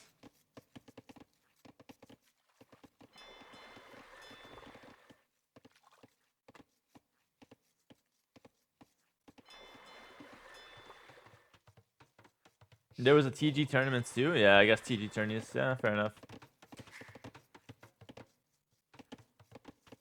We have Loom as well there.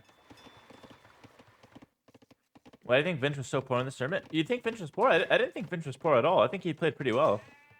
Guys, the loser of this tournament is not a bad player. He's still top 5, maybe top 6 if you include Leary in the world, right?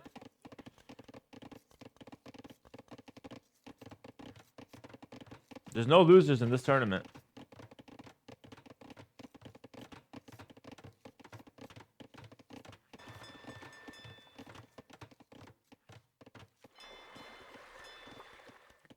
Viper's going up a little later. I don't know if he's planning any land aggression or if he's just going to stay on water. Both options are pretty good. The map is 4 lakes, of course. And look at Viper. He's actually waiting to see where TaToH's villager's landing. And TaToH is sending a villager.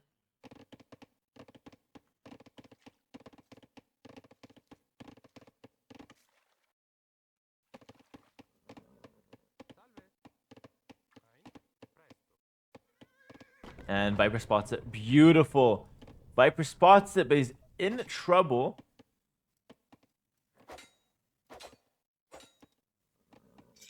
Oh, okay, look at this. Oh, look at this.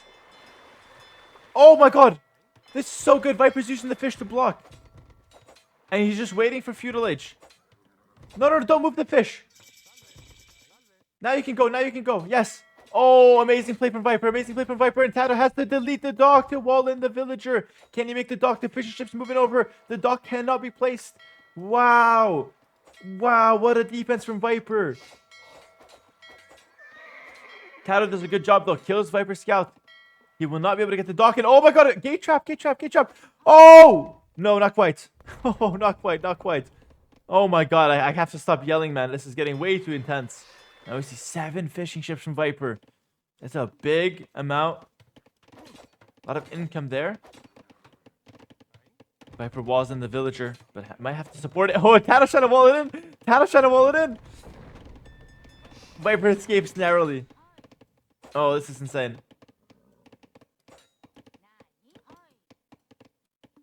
TaToH's making a run for it. Can he get the dock up? There is a galley now. I don't think he can get the dock anymore. Yep. Viper's just going to wall up and stay 100% safe. Meanwhile, TaToH has his 1 lake pretty fine. Getting wheelbarrow because he got housed. But wheelbarrow when you have no farms is not good. Viper's looking good. I think Viper ties up the series here at 9-9.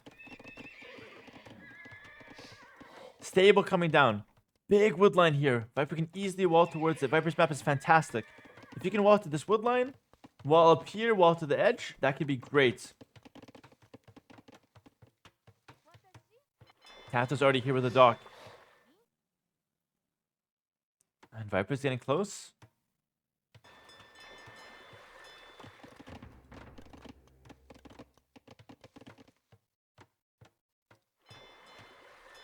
Wait, what? Did TaToH know there's a village here? He just like Spidey sensed it. He didn't even see it. He just like, okay, I'm gonna wall in just in case.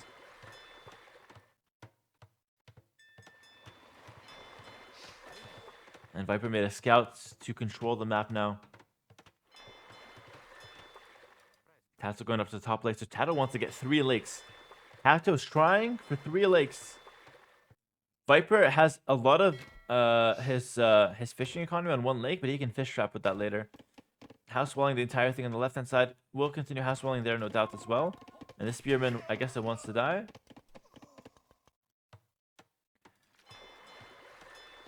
No! No! It was perfect! It was perfect! I want to cry. He didn't scout the wood line. Oh my god. I want to cry. I feel so bad. He had to just wall here. And then he walled down here. Oh my. That's just scouting, guys. It's just scouting. He doesn't know. Damn it. That's so sad. Couple scouts looking for some damage. Good quick balls from TaToH, man. These guys are so good. They're just quick balling everything. Oh, trap. Imagine. That would have been sick.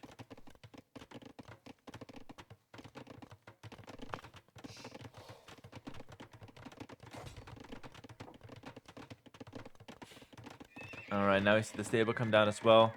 Viper's up the castlage. TaToH's going to be clicking up very soon. And I think as the game goes on, Byzantine should be stronger than Japanese. Right? As the game goes on. But I do believe that the Japanese have some win conditions for sure. And they have the better early game. Viper needs to try to run away. It's going to be one demo, one fire galley. 2 fires from TaToH. Like quick walling is not even hard anymore. We're just quick walling for free now.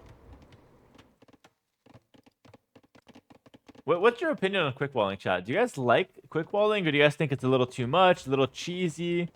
What do you guys think about it? I personally like it. I think it adds a lot of skill expression to the game. Cam? Okay. Fun to see, love it, good. Okay, perfect. Cheese, but fun. Okay, sounds good. Fun to watch. Adds a lot of skill in the game. That's true, yeah. That's true. Quick ball, good. Okay, perfect. 50-50 on it. Okay, nice. Good to see some opinions. Most people love it, though, by the looks of things. Viper deletes the wall, rebuilds it, and moves out with a Vil. What is he planning? Does TaToH spot it? Wow. Wow. Wow. TaToH didn't spot it by a hair. But this spear is looking for it. Okay, he spotted it. He found it. Oh. Oh. Viper sneaks away? Wait. Did TaToH actually see that? Like, I know it came in his line of sight, but did he see it? Like, did TaToH physically put his eyeball towards that villager? I'm not sure. But, okay, we see a monastery center of the map. So, Viper doesn't even care to sneak.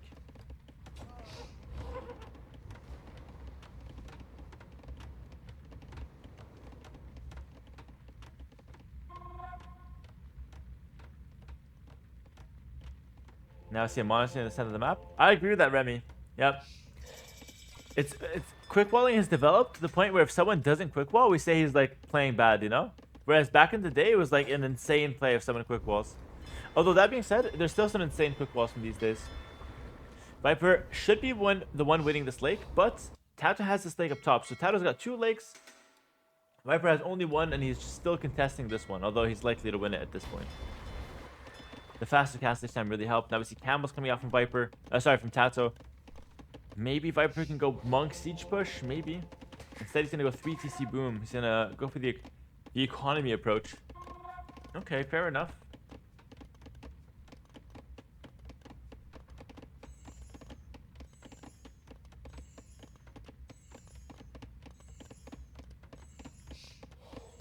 Yeah, it is easier to do quick walls because of the ping these days. That is true. Bowstock coming in now from Viper. Atomic Sauce is gifting us up to scratch 5/7s. Thank you so much, Atomic. Really appreciate that. Did the Viper invent quick walls? That's a good question. I'm not sure if he invented them, but I would say he popularized them. Yeah.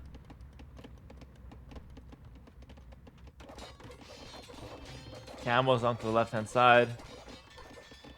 Looking to break into that wall. Nothing too crazy, though. He covered that in a video? No. Okay, he didn't invent it. Okay. He saw it in a low elo game and stole it? Oh, really? Did he do that? So who invented it then? It was Slam? Was it Slam? Maybe.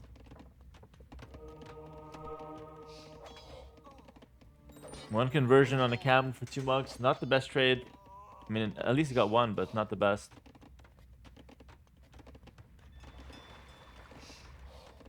Is MBL still banned? No, he was unbanned. Wasn't Fire the best player in the world at some point? No, Fire was never the best player in the world. He was good. He still is good, but never the best.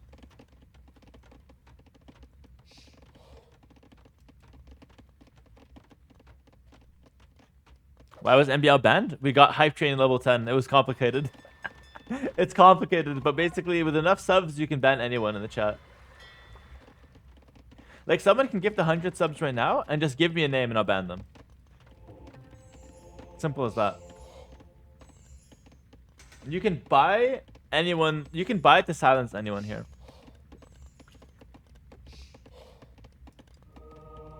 Ban Roxy? Okay, she's off limits though. Anyone else? Harris for sale? Yeah, I'm for sale. You can't ban me though. I'm also off limits.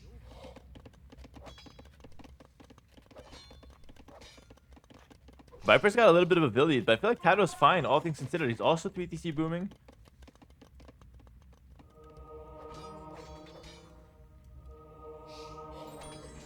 Yeah, you actually can't ban me. I tried. Ooh, light cap going in. They killed one monk. But Viper should be able to take this relic and go back in peace. Viper's got 2 monasteries. I did monk rush Viper against when I played against him on this map. Maybe I inspired him.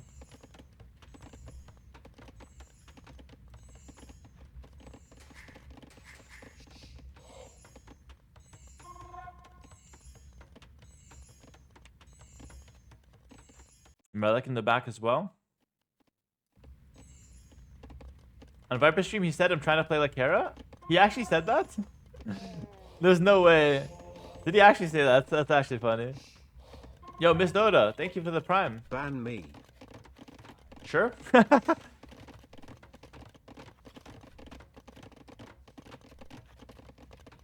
Daniela banned Miss Dota. She's out of here.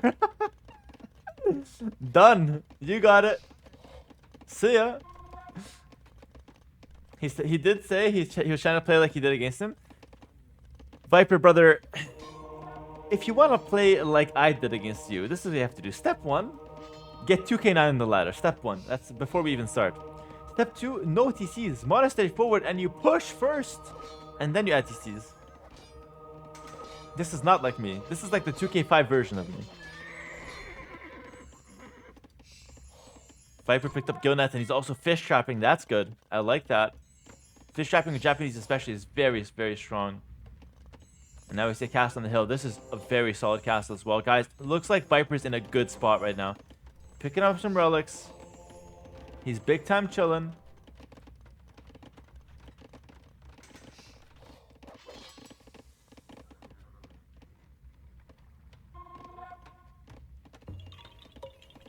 Unban him. Under the world, thanks to the prime for 9 months. Oh, Miss Dota? She's already been unbanned. Is it she or he? I don't know. I don't know if it's a she or he, but I see Miss Dota and I think it's a she.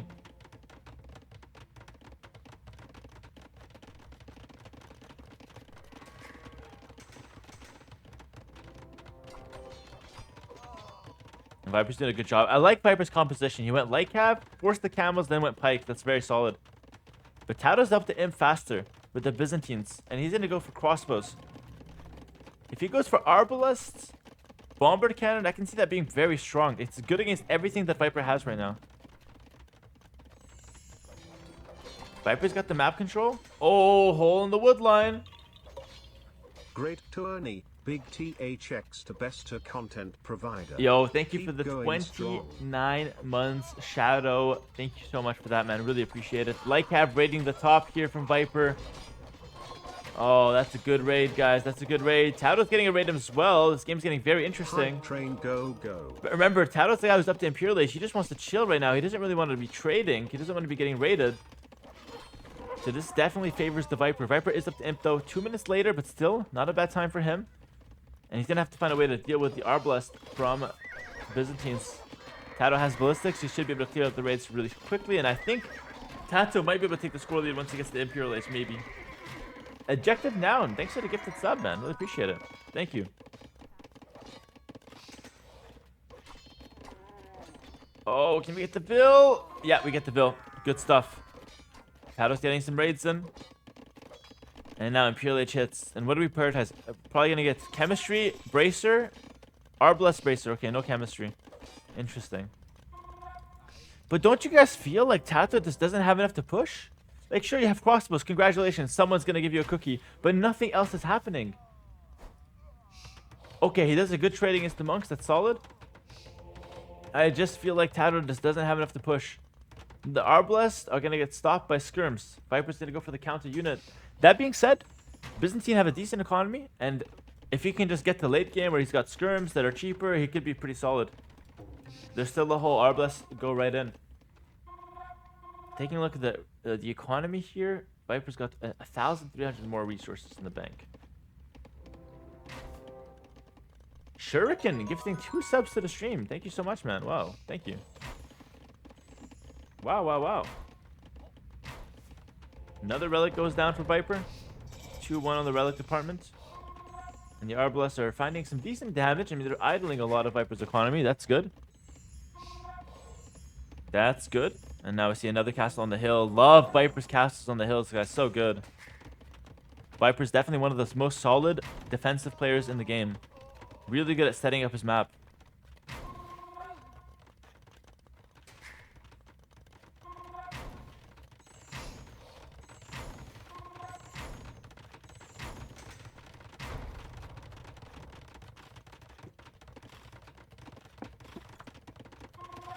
Do castles benefit from hills? Yes, big time. These Arbalests will eventually die, but I don't think TaToH cares. TaToH's using the Arbalest to kill as many villagers as possible. And now Viper's got ballistics coming in. If he gets Bracer on the skirms, maybe he can clear that. And what's Viper's army long term? He's got skirms, light cap for now. I guess he's not really worried about making a gold unit. Yeah, Viper's just worried about defending. Now, the big advantage that Byzantines get, guys, they get bomber cannons. Japanese do not. That helps a lot. Byzantine also have cheaper skirmishers, so you can see how TaToH's playing Arbalest skirm and just trying to hold on with that for now.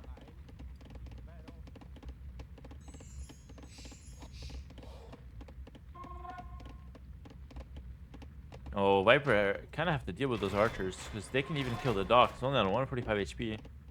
Yeah, you gotta chase that.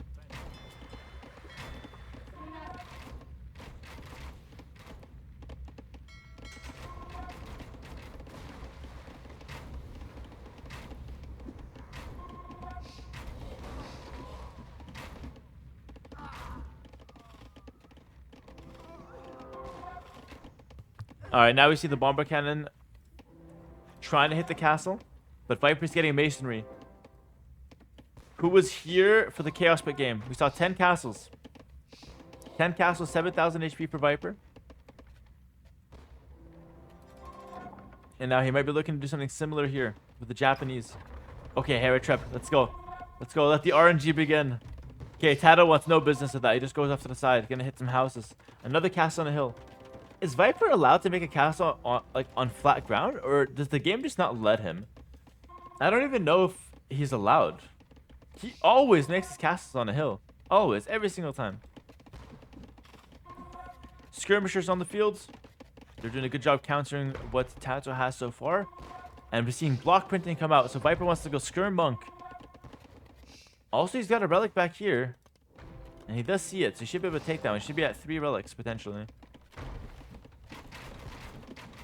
Ed Sheeran Enjoyer, maybe.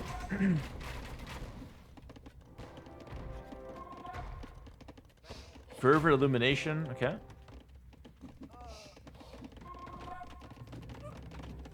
But guys, the pop is neck and neck. This is why I love high elo AoE 2. Different civilizations, different gameplay. 155 to 157 pop. Now 157 each. Different civs, different gameplay, different strategy, and they're at the same exact population. That's how close these guys are in skill. And now the skirms are raiding. Japanese skirms. Redemption comes in. That's going to be Viper's answer to the bomber cannons. He's going to go Redemption Monks to convert them. Byzantine skirms are still cheaper, though. So, pound for pound, Byzantine skirms are winning. Castle on the hill. TaToH's looking to control the ground. Control the minerals. Look at that. Stone and gold. He likes those. And the skirms are running in. Viper does not care. The skirms are running in looking for the villas. And it's good because he's able to idle a lot of TaToH's economy. And these skirms are not the most expensive unit ever. Tries to wall. Maybe a palisade gate. Get that shit out of here. We're going to kill that and just move right in. And he's forcing TaToH to run all his army back to deal with it. And this is so annoying. Viper's getting so much value with those skirms. At the front, it looks like it is going to be TaToH still clearing that up. Very intense situation so far. Couple cannons now and a bunch of arbalests here. Hey Hera, there's a character called Hera in the new Star Wars series. You aware? I am not aware actually. No, that's pretty cool though. Viper 20 vills up now because of that raid.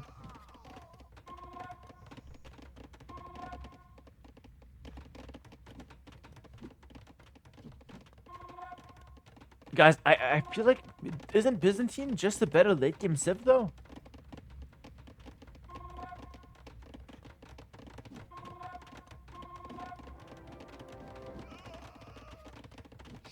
Harry, do you think the level of play nowadays is way higher than, for example, 4 years ago? Yes, yes. If you watched me play from 4 years ago, I was terrible. You think I was missing a hand or playing with my feet or something. I was playing so bad, I probably had like, a massive hole in my brain because I'm so stupid making the wrong decisions. That was me 4 years ago, but now I'm much better. And in general, like even if you watch Viper 4 years ago, he was also like playing really bad compared to now. So everyone back like 4 years ago was playing really bad. The level has just increased a lot.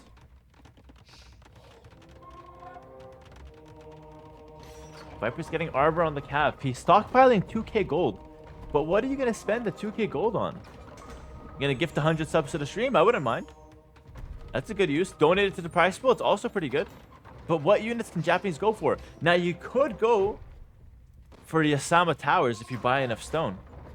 But I think Viper needs a gold unit to actually push back the Byzantine army. Maybe Samurai. Maybe Samurai can be good. Cataparuto Trebs, I wouldn't hate that either.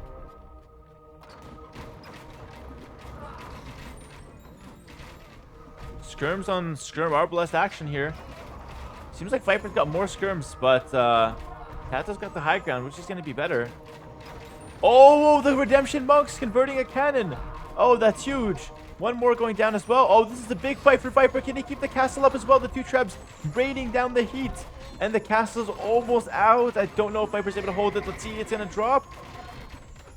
Okay, the castle goes down, but Viper wins the fight. And now he's going to be able to snipe the Trebs. Not the worst situation. Viper can easily remake that castle if he wants to. Clears out the army. And TaToH's forced all the way back, guys. TaToH's at 113 vills only. 138 and 200 pop for the Viper. And now we see Camels being dropped down for TaToH. I think TaToH has a potentially better late game. But Viper's got a much better setup. Castle on the hill. Taking a lot of resources, extra minerals. He's setting up perfectly. Now making the infantry armor switch. He maybe wants to play Samurai long term. Imagine if you just sneak 30 Samurai and you surprise your opponent with it. All users were taken. What's up? Thank you for the 5 gifted subs. Really appreciate that. Haven't seen you all day. Hope you're doing well. Let's go Viper, he says. Okay. Okay. Thank you for the 5 subs, man. Really appreciate it. And now we see Elite Samurai. Elite Samurai coming in. Viper's going for it. Viper is going for it. But he has to hide it. You bait Byzantine on skirms? They're on 41 skirms. 4 Arbalest. Imagine if Viper hides 30 Samurai. Viper, please think like me. Let's do this together, Viper. We hide 40 Samurai and we show them one shot, okay? Don't show one at a time. Just wait. Hoarding's coming up. He's gonna have 7k HP castles again, maybe.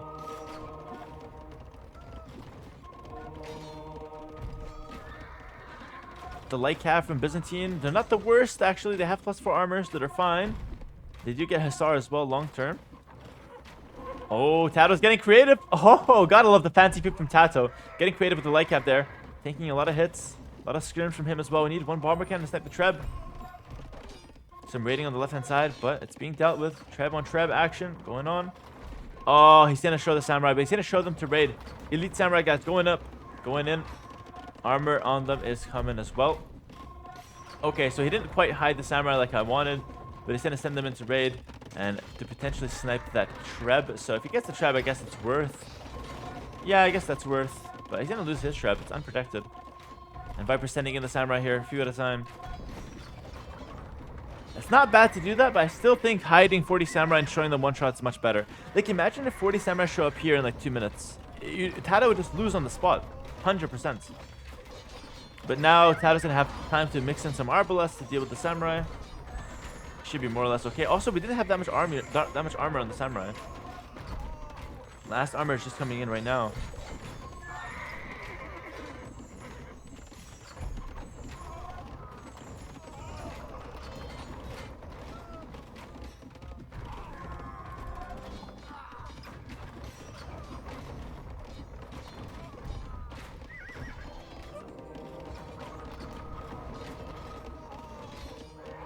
Oh, TaToH's winning this fight.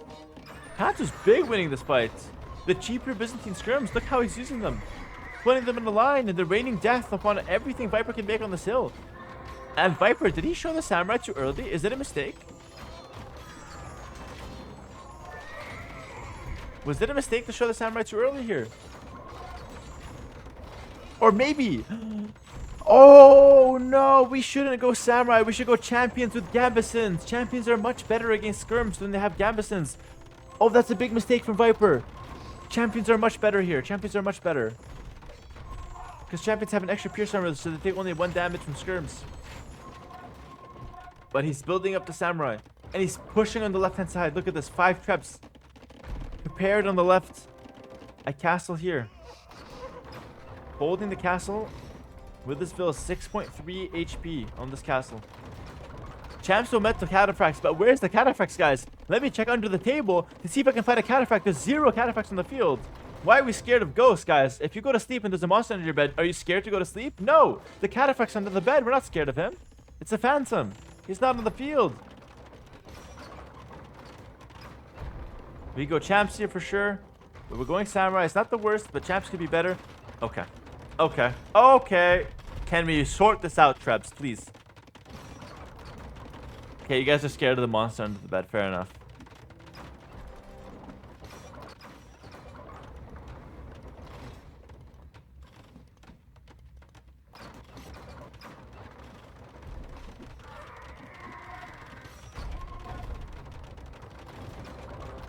Does he have Cataperuto? Let's take a look. Let's see. No, he doesn't. They're not firing fast enough, so he doesn't have Cataperuto. Let's see him in the unpack. Yeah, he doesn't have it. He could use it, though.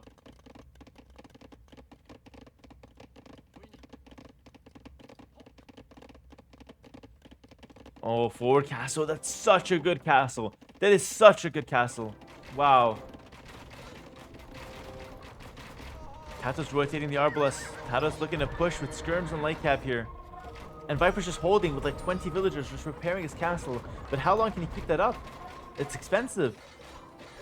He looped around with his villas to go make the castle. The samurai chasing a bunch of TaToH's economy up to the left-hand side. The 6 trebs are raining down death. And oh my god, Viper sells everything in the market. Okay. Viper sells everything to buy some stone. Can we get Cataperuto, please? See, a lot of elite samurai in the queue.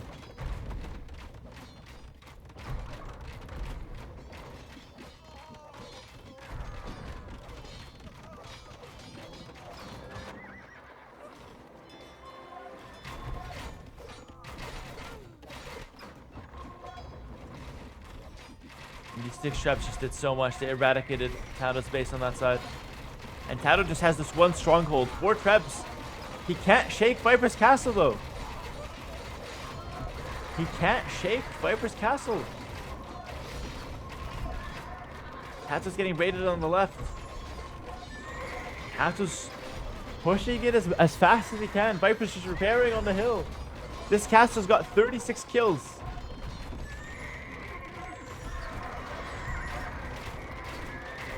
Imagine Viper wins this game and keeps the castle up. Buy 100 stone, bro. Please buy 100 stone. Keep it up, keep it up, keep it up. Buy the stone. No. Oh, he's going to give it up. No. The castle goes down. TaToH was persistent. But I feel like TaToH dropped a lot of population. He lost a lot of ground.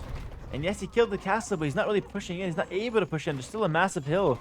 Let's see. Maybe he goes for it. The light cap are going in.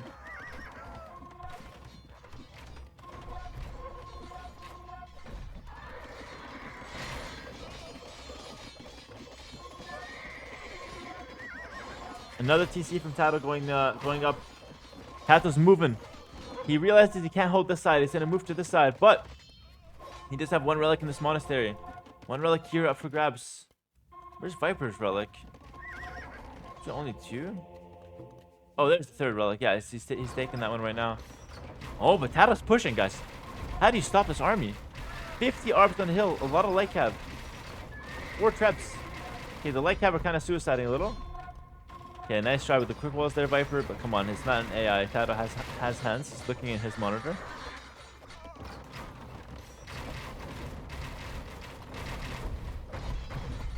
TaToH's at the limit, guys. He's got no resources. Let's see the hype in the chat, guys, because Viper is about to tie up the series for the first time since 0-0. Tied up at 9-9. You can't imagine this. He was down 6-1. He made a huge comeback in the later stages of day 1 and early stages of day 2. And it's about to be 9-9. I don't think TaToH can hold on here. He's got a very strong army, though. 60 arbs, a lot of light cap. This is going to be hard to shake, but his base is falling apart. And the 6 trebs from Viper keep pushing in.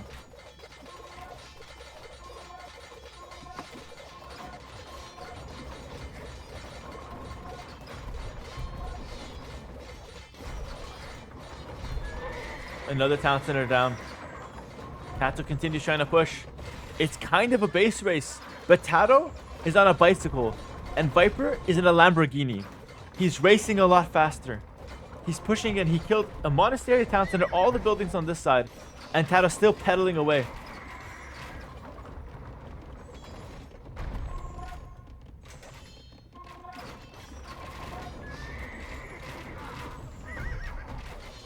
Oh, but hold on. The light cap rotate over to the side. Samurai defending for the time being. The Arbalists are there, though. TaToH able to hold this. The Trebs have to run. Viper gets Cataparuto. Viper's got 3k gold, Gabil. Yep. 3k gold. He can play all day. TaToH's got no resources. He cannot even produce bills. He's desperately rebuilding his economy because it's just in shambles. And Viper's got some clean fish traps back here, by the way. Just thought you should know about that.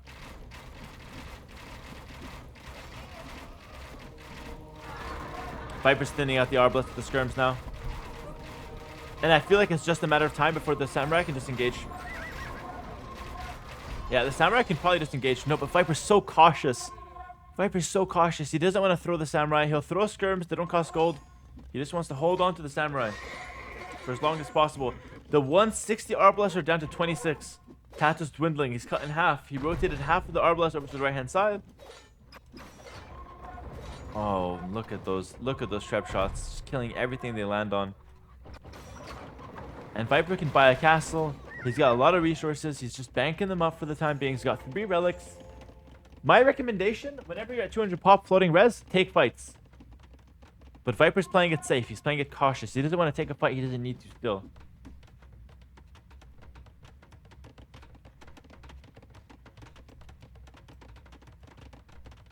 $4k gold on Viper. And finally, he clicks Cataparuto. Nice. Finally, he clicks Cataparuto. Onager would be good for Viper. If he wants to go Onager, he can. It's definitely not a bad choice. Samurai and Skirms moving in. That's a great composition. They're going to go for the hill. Is this the battle that ends it all? No. Viper chickens out for the time being. He's bringing in 6 trebs. Wants to fight near his siege. We're missing siege engineers. Can we get some siege engineers? We're missing it. Viper's missing a lot of tech on his trebs. Does Cataparuto improve the accuracy? No, it makes them fire faster and it makes them pack and unpack faster. The skirms are just tickling the hussars. They run past the raid. And Viper's base is pretty exposed if you think about it. It's not a lot to defend this. These are all pretty exposed. So this raid can do wonders. But I don't think Viper cares about losing bills right now. He's got so many resources. He's fine to just take the fight. Hussars picking up some stray reinforcements, killing a few monks there. Viper is a little bit, yeah, a little bit disoriented here. But he's going to be able to claim that hill. Because TaToH went for the raids, the hill is now for Viper. And it's Samurai. Oh my god, and look at the trebs as they're raining down into TaToH. Taking a lot of hits there. A few Arbalists going down. Have to move the trebs out of the way. This DC is going down. This DC is 100% going down. Skirm, Samurai on the hill. Viper's looking for the big fight. He wants to take it. He doesn't want to rush it. He knows he's winning. TaToH's getting a bit anxious though. He's continuing to bleed out. How long can TaToH run? These villas have nowhere to go. If Viper's able to spot these villas, which he does know about them, got a Samurai raiding. If he's able to spot those villas and take out the town center, there's nothing to protect them. And there's like 69 villas here actually. Nice. Wow, incredible. Samurai and skirms set up together.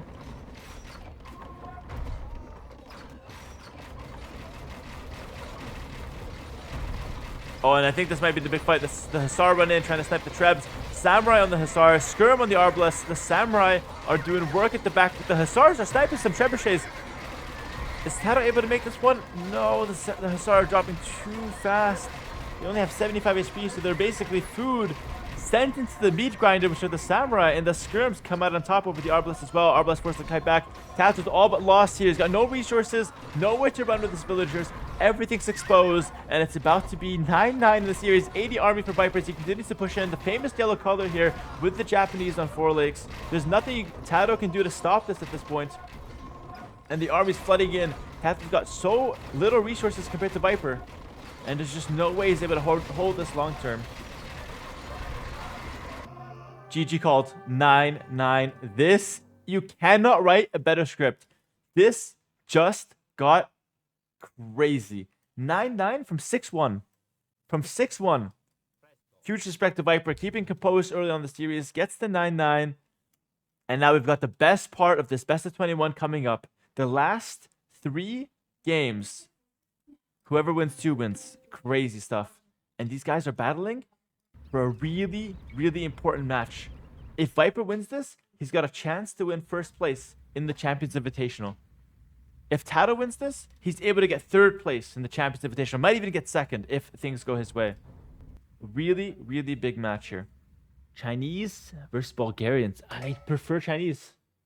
Isn't it a little sad for TaToH that he was winning 6-1? Like, I know it's a good comeback for Viper, but isn't it a little sad for TaToH? He's up 6-1. And then now it's tied, and Viper's got better sibs. It's a little sad for TaToH.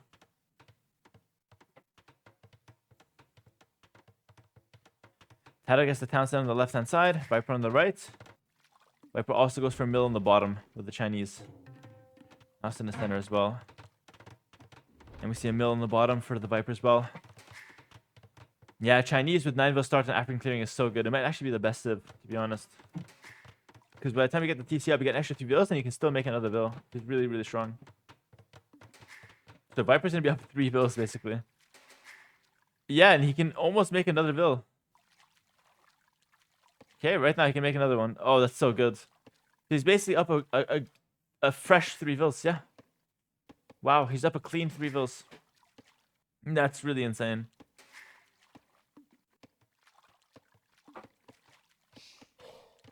Hi, what do you think about Bulgarians for beginners? They're good for beginners. I like them. Oh, and TaToH got housed.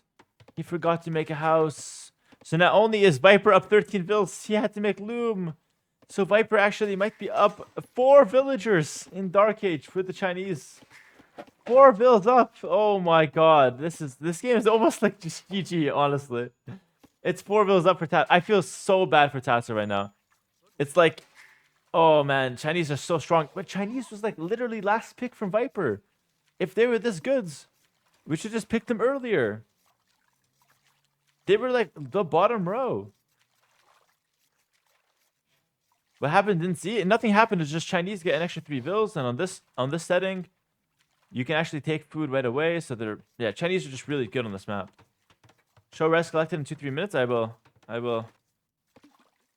And they're really far from each other, so it's gonna be hard for TaToH to really like YOLO it with Bulgarians and attack.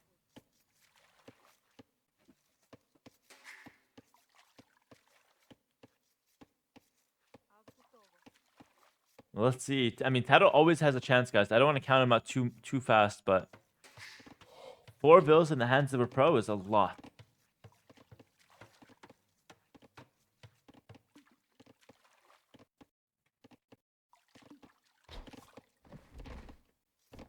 Another boar coming in. Viper had a pretty good start. Has a lot of lakes nearby him as well. Maybe the secret to TaToH's success is that he's got 3 vills close by here. Look at the rest collected. Hold on, look at this. Viper has 200 more. He has 200 more resources collected already. And he's gonna go 19 pop up. He's gonna go for a fast feud roll. Probably wants to play scouts.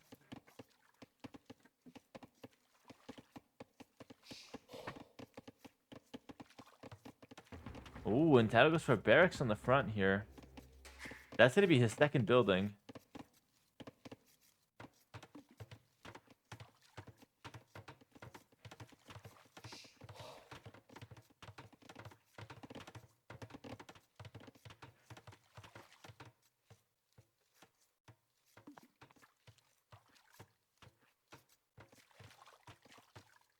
Viper, I don't think Viper knows about TaToH's base here. Yeah, he doesn't know. Lacking critical information, but it doesn't matter. He's going to go barracks and stable anyways. So Viper's taking no risk. He's not going to try to like FC. He's just going to go scouts and play it safe. Nothing crazy here.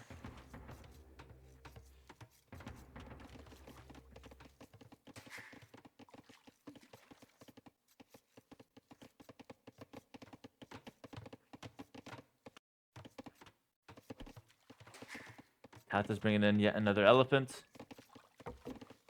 And how would you play this out if you're TaToH? Looks like he's going to try to go for some militia. Did Viper see that one? I think Viper saw that militia, actually. He's going to try to go militia, and then obviously he gets the free men arm upgrade as the Bulgarians. So that's something to start.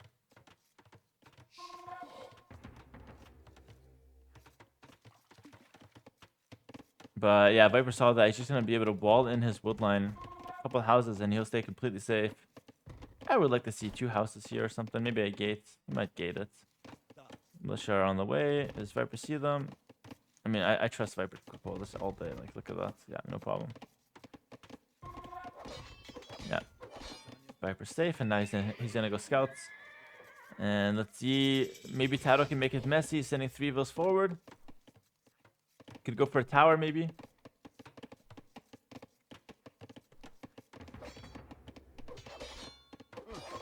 Spears coming in as well.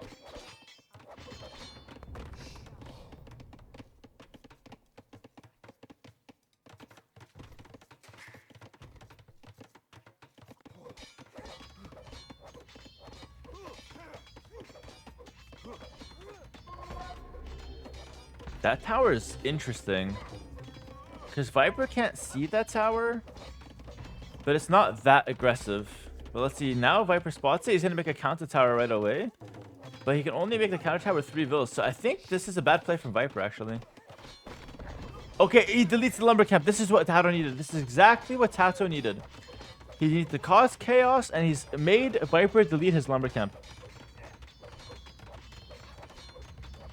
Now that is a good play. That's the chaos he wanted. Forcing him to rebuild this. Even though Viper's up few vills, if TaToH can keep this up, TaToH can definitely win. And he's playing it well. He's got men at arms. He's got the spears. He's got 1 more tower now on the gold. Keep making it messy. That's his win condition. Now we see Town Watch coming up as well. TaToH's pretty safe at home as well here, which is good to see. Just have a few lakes nearby.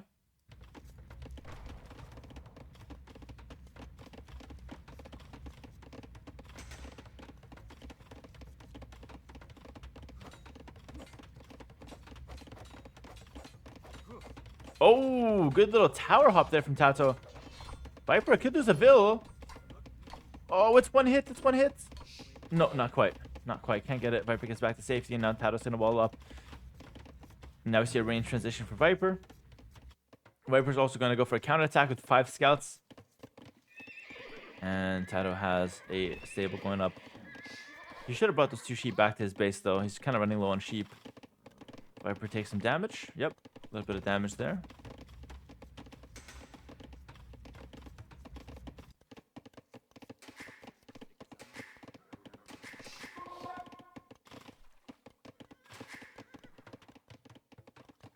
Oh! Oh! Crap! No, just a quick pull. Okay. A lot of the scouts taking some damage, though. And TaToH got Horse Collar, which is not really... You're not used to seeing it on this map early. Because there's so much fish, but TaToH doesn't really have access to the fish. He only has 1 lake and 1 lake here, and that's it. Maybe 1 more, that's it. Like, Viper got way more lakes around his base, I'm not gonna lie. 3 lakes up for taking, 4 or 5 even. So Viper's position is looking better. TaToH's going for yet another tower, but now there's archers on the field. Now it gets tricky. I think TaToH might be biting off more than he can chew. There's 2 archers, there's 6 scouts, and I think if they take the fight, that should be enough to win it. Archers need to focus fire the spears. Scouts can kill everything else. Yeah, oh, Viper's just biding his time. Look at that. Is he going to take it? He's just waiting. And Viper doesn't even go for it. Wow.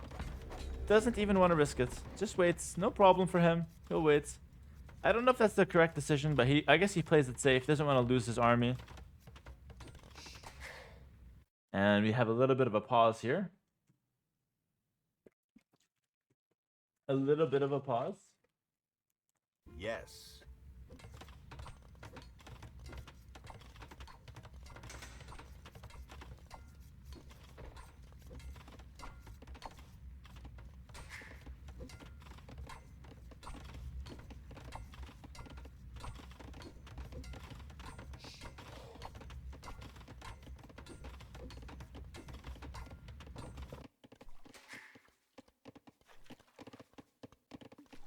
TaToH starting to develop its farming economy, but look at Viper's resources, guys.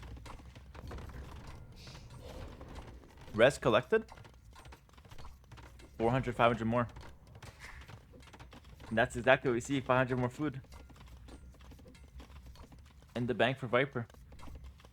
Viper's counterattacking now with some archers and scouts. How do you hold that? Hey, Sean, what's up? Farming economy is for suckers. Pond gang. I agree, man. I agree. TaToH's kind of a sucker having a farm here.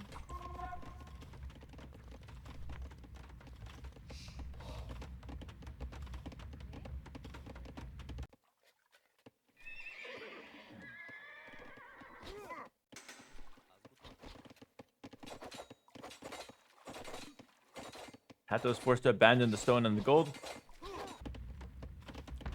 So this is one last tower. I mean, this tower is good, though.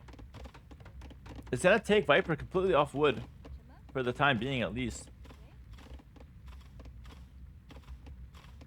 So Viper's actually in a little bit of problem. But Viper's also almost up the castle edge, whereas TaToH's nowhere near. So maybe if TaToH goes all in feudal, he can make something happen. I don't know. It's really tricky. Castle should be coming in any second as soon as a Viper stops being AFK and just clicks up the castle. There we go. Another quick wall from TaToH.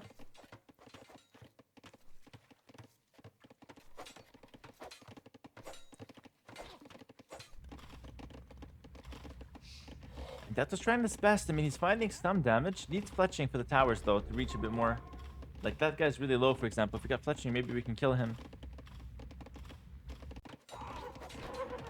Market going down now. Market, I don't know what for. We're not going to buy or sell anything. We have nothing to buy.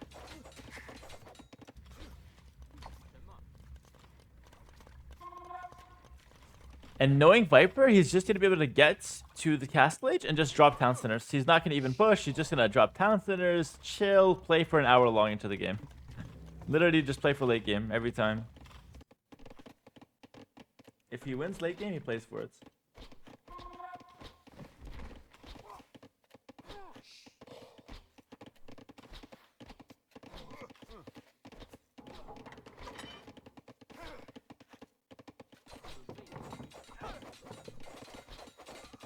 Big engagement. I think Viper wins this one too.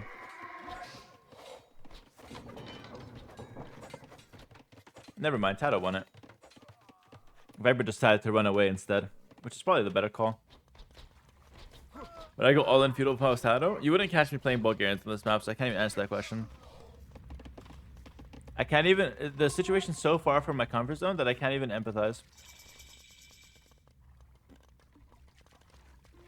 Yeah, GG called. Wow. Wow. And for the first time ever in the series, Viper takes the lead 10-9. Wow. Wow. I mean, I have no words. Seriously. GG. I mean, that's crazy. This was basically a Civ win. How can TaToH make this work? How does he make this work? Look at his civs. He lost with Bulgarians. That was Chinese taking the win. He's got 2 more maps. He needs to win the last 2 games. Saracen Celts versus Khmer Vietnamese. I don't know how you do this. This could be the final game of the set. Viper's in yellow as the Vietnamese. TaToH is in red as the Saracens. And the map is, of course, Land Madness. If you guys don't know what this map looks like, it's a very open map. There's trees and around every wood line. There's some rock terrain that does not let you wall. Very interesting map, if you ask me. And guys, if TaToH wins, we go to a game 21. If Viper wins, we have the biggest comeback in any set of the Champions Invitational so far. Yo against TaToH was a sick comeback. Oh my god, TaToH's just getting comebacked against. Everyone's coming back against TaToH. Yo was down 10-7, and he beat TaToH 11-10. Viper was down 6-1, and he's about to beat TaToH. Did I do this right? Let's go TaToH. No, you messed up. The doctor, thanks to the $5. You did mess up though. By donating, you're cheering for Viper. So even if you say go TaToH, you're in fact supporting Viper. Nothing we can do about it, man. You are now Team Viper, and you will cheer for Viper from this moment onwards, man. Thanks to the $5. He's like a comeback Kardashian. Okay. I don't know what that means.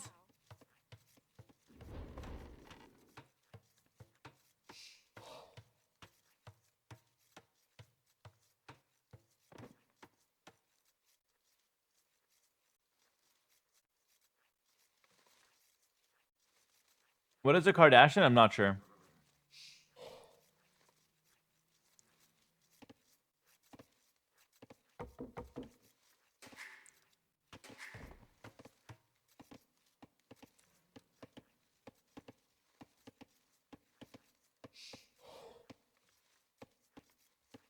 And I think Saracens are a comfort pick for TaToH here. So, you know, if there's any civ he's gonna make work, or if there's anyone that's gonna make that civ work, it is gonna be TaToH.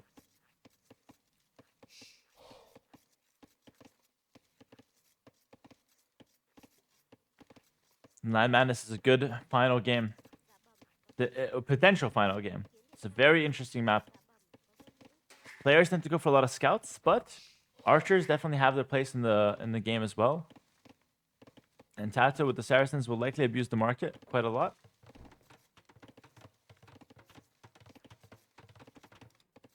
Vietnamese might be overall the better civ though. Depends on who you ask. If you ask me, Vietnamese is the better civ overall. Oh, that's my headset. But Saracens can definitely work well.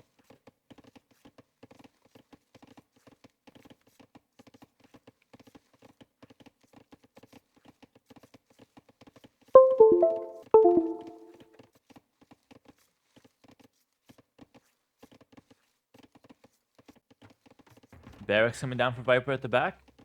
Sorry, I hope those noises weren't too loud. I don't like that they appear on the stream. Okay, can you stop making noises, headset, please? Okay.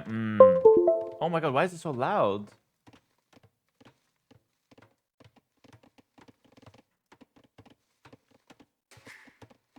I'm so sorry about that, actually. I'm actually really sorry about it. I hate the Windows noises.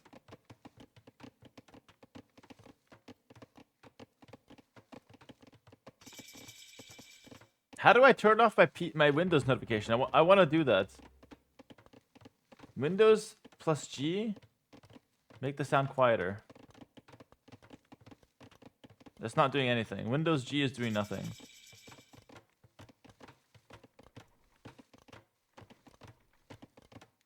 Anyways, let's focus on the game. We see a range for Viper.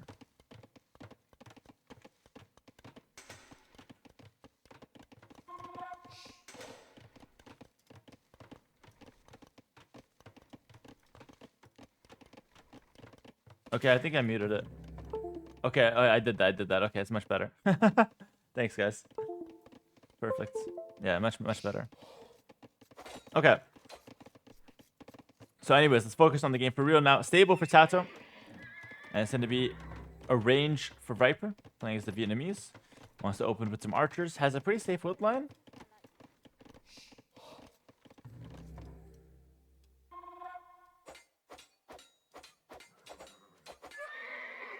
Well, Viper's actually going to lose the scouts. Kind of suspicious there, you know? I mean, TaToH maybe snuck him a $5, lose the scout to my scouts. Kind of stood there hitting for a little longer than usual.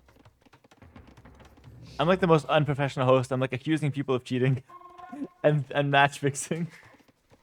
It's okay, it's okay. I have to keep everyone honest, you know? I look at all the possibilities. Archers and spears moving across the map. We might see a blacksmith. If Viper wants to commit to this, he could go blacksmith, get fletching. If not, he could just save the wood and go for like maybe a scout transition, something like that. We see a blacksmith down for TaToH. TaToH already has a market, and already he bought food and sold stone. And he's going to go for bloodlines.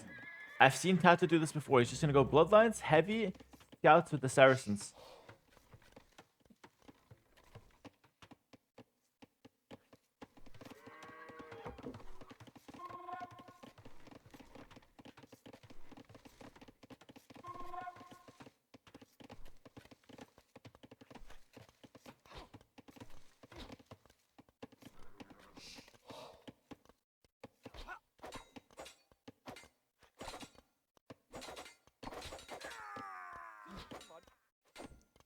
And looks like Viper's just gonna be able to clear. Sorry, TaToH's gonna be able to clear this up.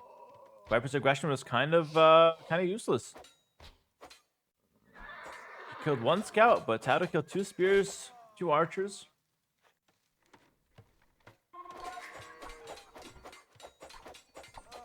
Yeah, TaToH's doing really well here. Viper's in trouble now. Now you're getting the blacksmith. We lost all the army.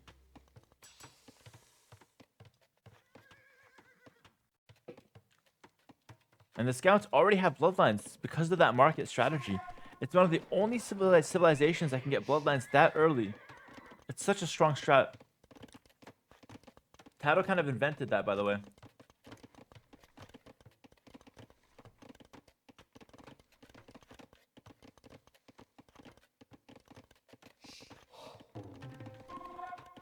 Viper could wall to the edge if he wants to. So though he can't full wall, maybe he can make do.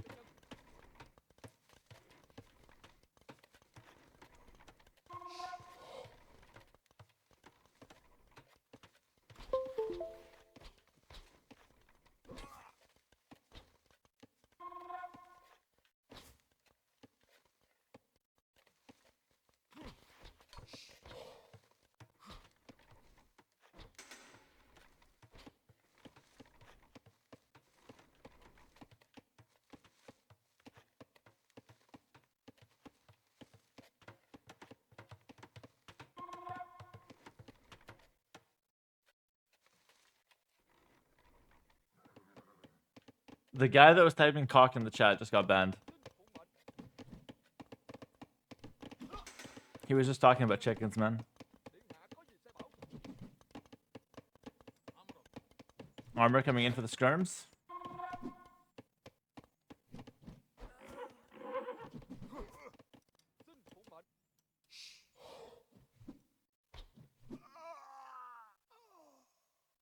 And Viper's getting forced back here, guys. Viper's getting forced back. I think TaToH brings us to a game 21. He's coming up with scouts and skirms. And Viper doesn't have anything against that. He's rushing down the stable now. He realizes he needs something to counter the skirms. More spears forward.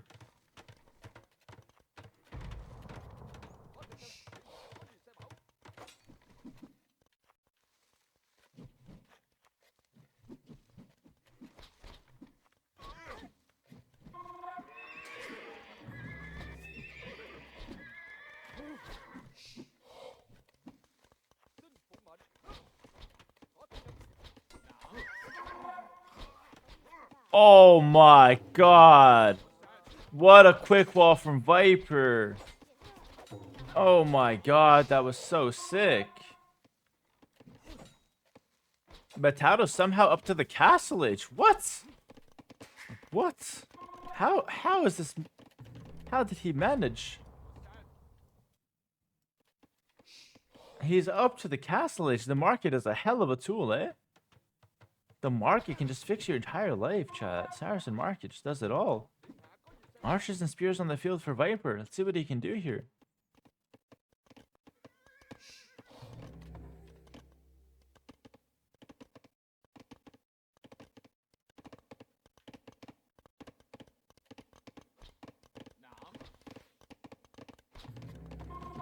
Another range coming down as well.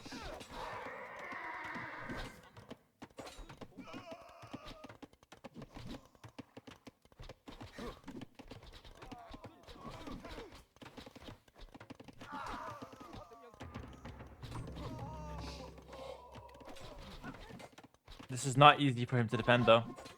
Viper's coming in big here. Viper's coming in big. Ooh, kind of trolled, though.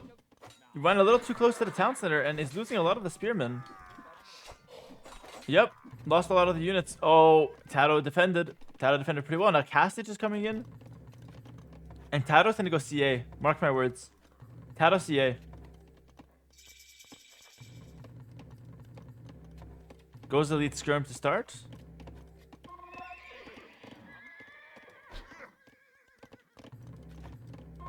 Okay, just elite skirm. Yeah, I mean, CA is not great into Vietnamese, but it's good at this situation, I feel. If you can go skirm into CA, it's not bad. Okay, he's gonna go skirm crossbow. He'll go skirm crossbow. That's fine. That's fine. Doesn't care for the CA right now. Oh, trading the scouts, not the best though there. Not the best. Now we're gonna see a second range from Viper. Viper can go maybe crossbows and knights, maybe?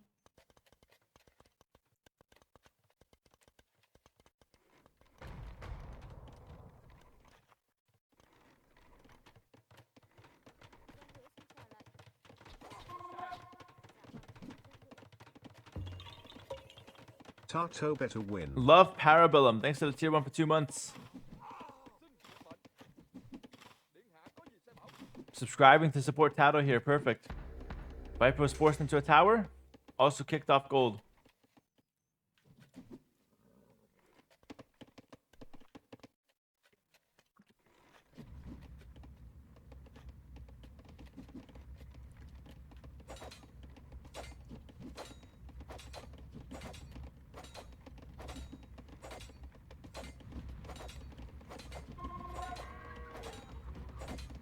$30 seconds for Viper's Castlage. Just has to wait right now. Just has to wait. Viper's probably going to go for a couple knights. Crossbow bot a couple knights. And behind this, TaToH has a mix of archers and skirms. So crossbow skirm for him. Still on 1 TC. So what's the better comp here? Expo plus skirm or expo plus knights? It's not clear. I would prefer expo knight if I'm being completely honest. But I also feel like Viper got harassed so much that he's in a really bad spot. He's got no gold. So although I think Viper has the better comp in theory, TaToH's way further ahead, and he's already picking up ballistics. So if we're already dealing with ballistics on this army, maybe TaToH's army is just way too strong. Full upgrades as well. Love the content, Hera, rooting for you. Elio Tross, thanks for the Prime for 3 months. Appreciate it. Thank you very much. And the Knights have pretty bad upgrades. They've got +1 attack, +1 armor, but no bloodlines. And now Viper drops a town center. He was actually mining some stone. Enough to make a town center. I don't know where he got the stone from, but he was mining it. Oh, he's here! Viper's mining the stone on this side. He snuck 4 bills to get some stone. That's actually pretty smart. TaToH's got ballistics though. This is hard for Viper. He's losing some units, bleeding out a little bit. And Viper adding a TC, like, is that even legal? You know, like, that might be really hard to defend now. Because when you add a TC, you lose a lot of resources. You lose the woods. Takes a lot of village build time to make it. Siege Workshop for Viper as well. Oh, he's losing a lot of his units here. Could lose some farms as well. TaToH's looping around to the Siege Workshop. Not going to be able to deny it. And Viper has to go Mangonel. I don't think a Skirm is a Scorpion is enough here. Gonna lose that farm for sure. Mangonel's on the way. No resources for Viper. His economy is looking really bad. And then behind it, TaToH just simply adds a town center. He's also raiding around the sides with crossbows and skirms. Imagine if TaToH finds this, for example. Unlikely, but imagine.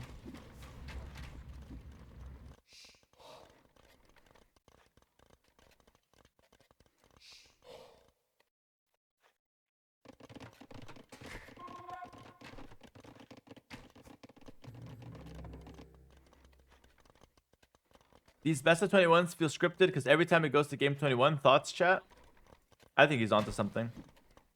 I think it's scripted, and everyone watching is a bot. The whole tournament is just fake. It's just AI made.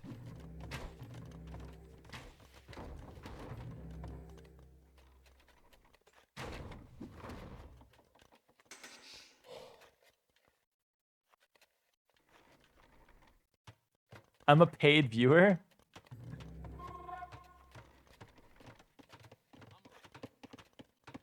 Oh, there's a Viperville on this side. Viper's gonna go for a 3rd town center. Just trying to boom up.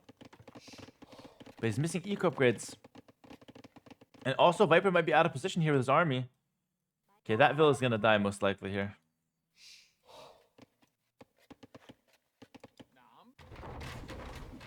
Oh, big shot. Viper needed that. Viper needed that. Is TaToH gonna try it further to micro or no?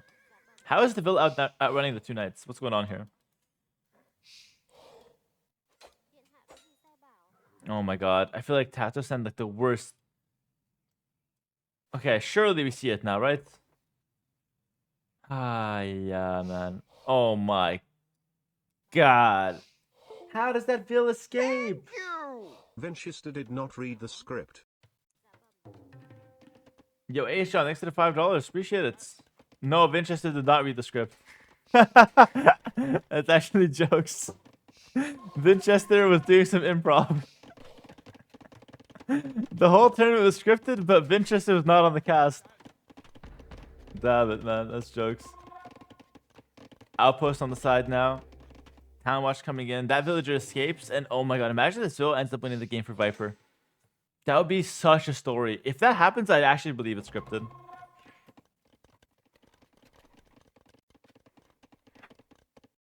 Ooh, TaToH found the Viper on the right-hand side. He knows Viper's just sneaking left and right. He knows.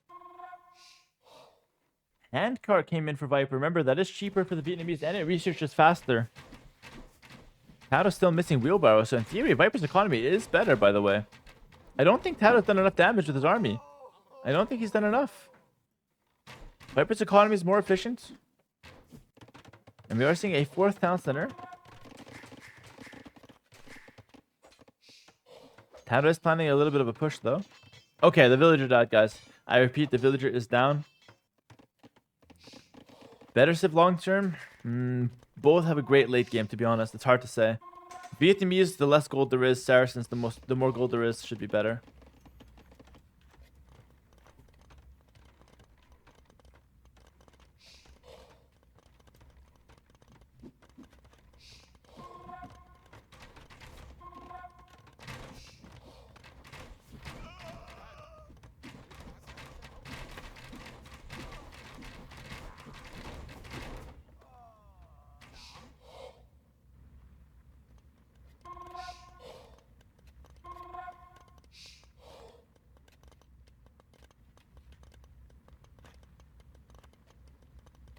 Viper's got a really big army, and it's all crossbows, which upgrade really well and scale really well into late game.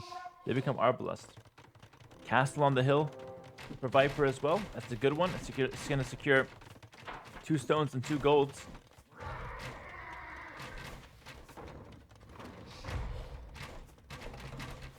Oh, this could be some big shots.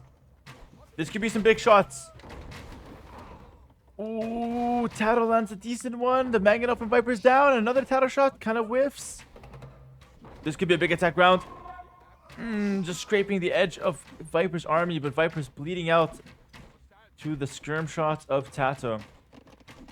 All things considered, that wasn't the worst from Viper.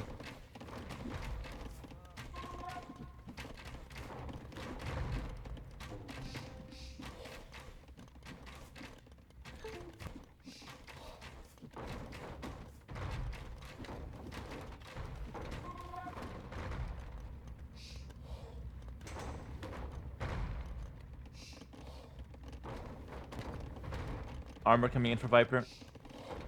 Wheelbarrow for TaToH. Mangonel trades. Nothing so far. Mangonel goes down. 1 for 0.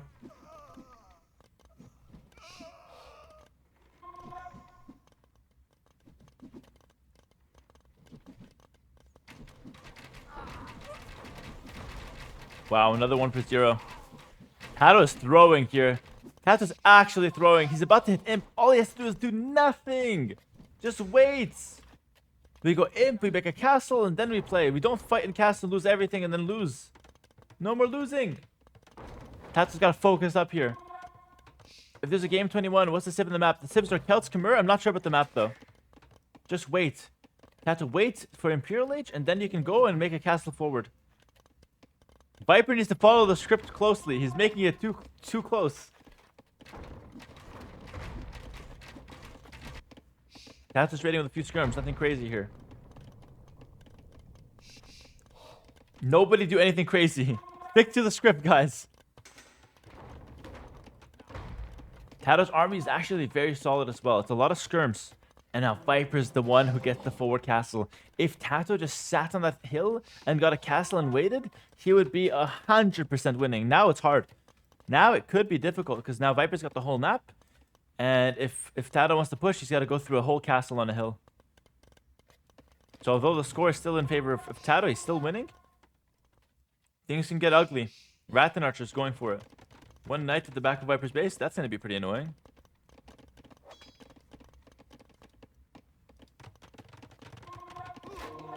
Well, a lot of Rattan Archer raids here, in fact. A lot of them.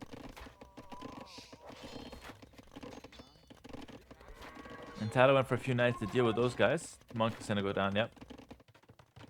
Rattans continue raiding. Remember, you can't full wall on Land Madness, so these raids are actually really good. Another Mangonel down for TaToH. What is going on here? Viper's up to Imperial Age. Is Viper going to win this game against all odds?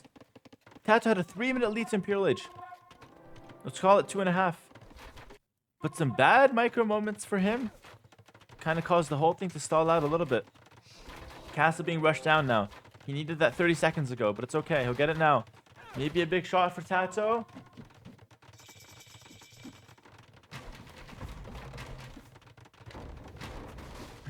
Okay. Alright. That's good. Okay.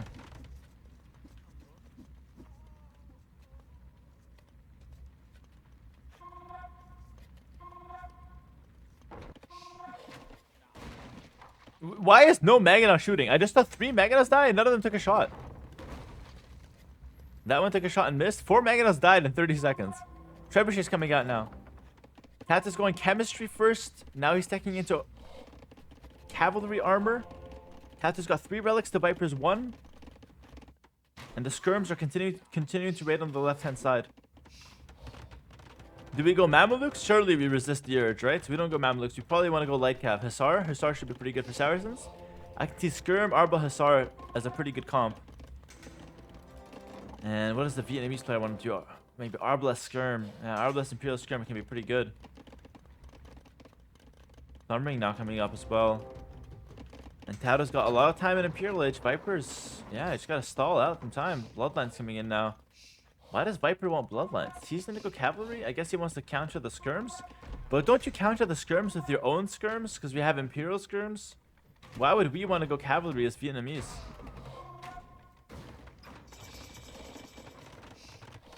Oh, Town Center is a disaster. That's a disaster control TC, but I don't think it's going to be enough because the Skirms are coming in. And although Skirms are not the best raiding unit, if they're in Imperial Age and they got full upgrades, they're actually pretty strong at killing Bills. And also killing those stray Rattans. TaToH's looking great, guys. He's got the Trebs on the castle. Imperial Skirm coming in for Viper, but I don't think it's going to be enough. Maybe the Vietnamese player can go Elephants? I don't think he can go Elephants, guys. It's not Lord of the Rings. Those actually cost a lot here.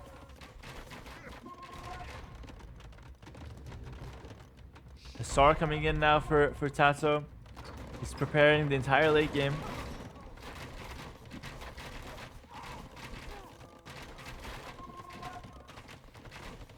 Viper's trying with what he's got. And the population's still close. Imperial Skirms are on the field. These are really good. 42 HP. They've got 5 base Pierce armor. 1 extra attack than a regular Skirm. They're actually really sick.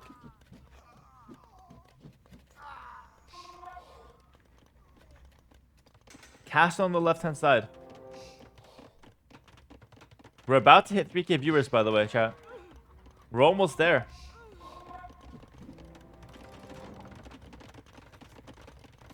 Viper's waiting for the last armor. TaToH's bringing the Trebs forward. Who wrote the script? In theory, it was the tournament host, me. But I promise it's not scripted, guys. It's just really good. It's just really good players. Really good tournaments. Paid viewer reporting in.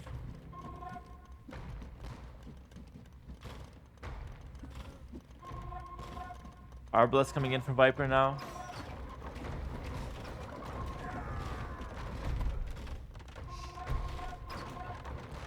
TaToH's got a bunch of Trebs and some bombard cannons.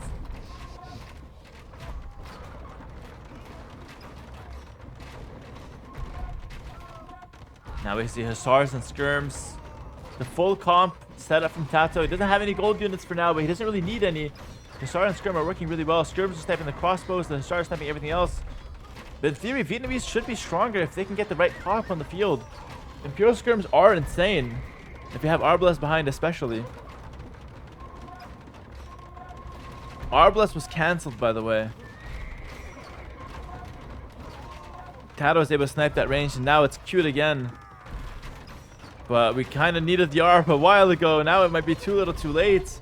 TaToH's got the cannons, and GG's called. We're going to game 21 between TaToH and Viper. You can't write a better script than this. Whoever wrote this is looking pretty good. From 6-1 TaToH, Viper then takes the lead, and it goes back to 10-10 going into the last game. Viper versus TaToH. Last game, best of 21, the Champions Invitational. It all comes down to this.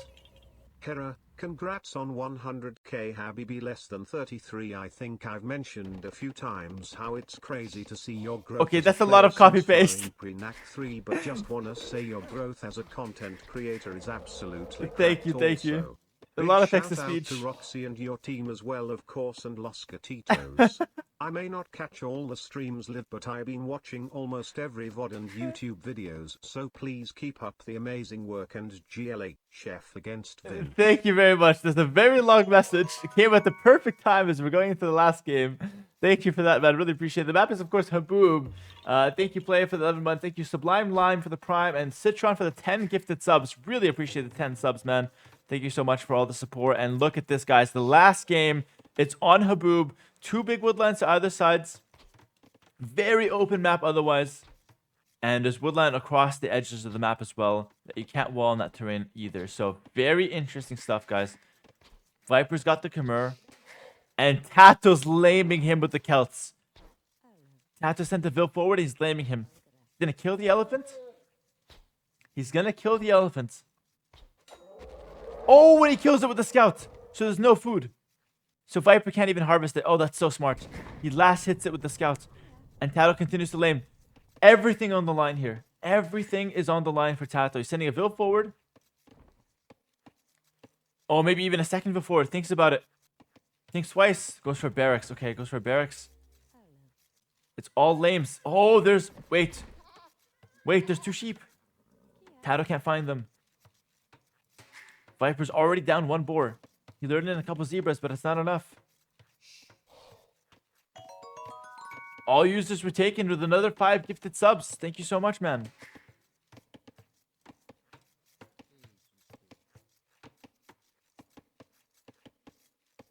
And Viper's just going to lure in some deer. The tension of this game is incredible, by the way, because it's just that they played 10 hours. You played 10 or 11 hours. If you lose the last game, no matter who loses, they're going to feel bad. And if you win, you're just going to feel so good. And now we see the Celtic drush on the field. And there is a Vil as well. Viper's going to wall it. Maybe the Vil can wall in the lumber camp. The militia is coming as well. Yeah, we're going to wall in the lumber camp. Okay.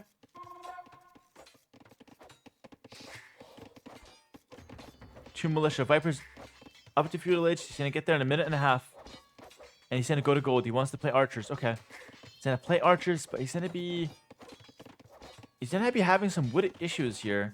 Luckily, his Khmer doesn't need to make a barracks, so it doesn't need that much wood. Still, it's not an ideal situation. Makes the mining camp.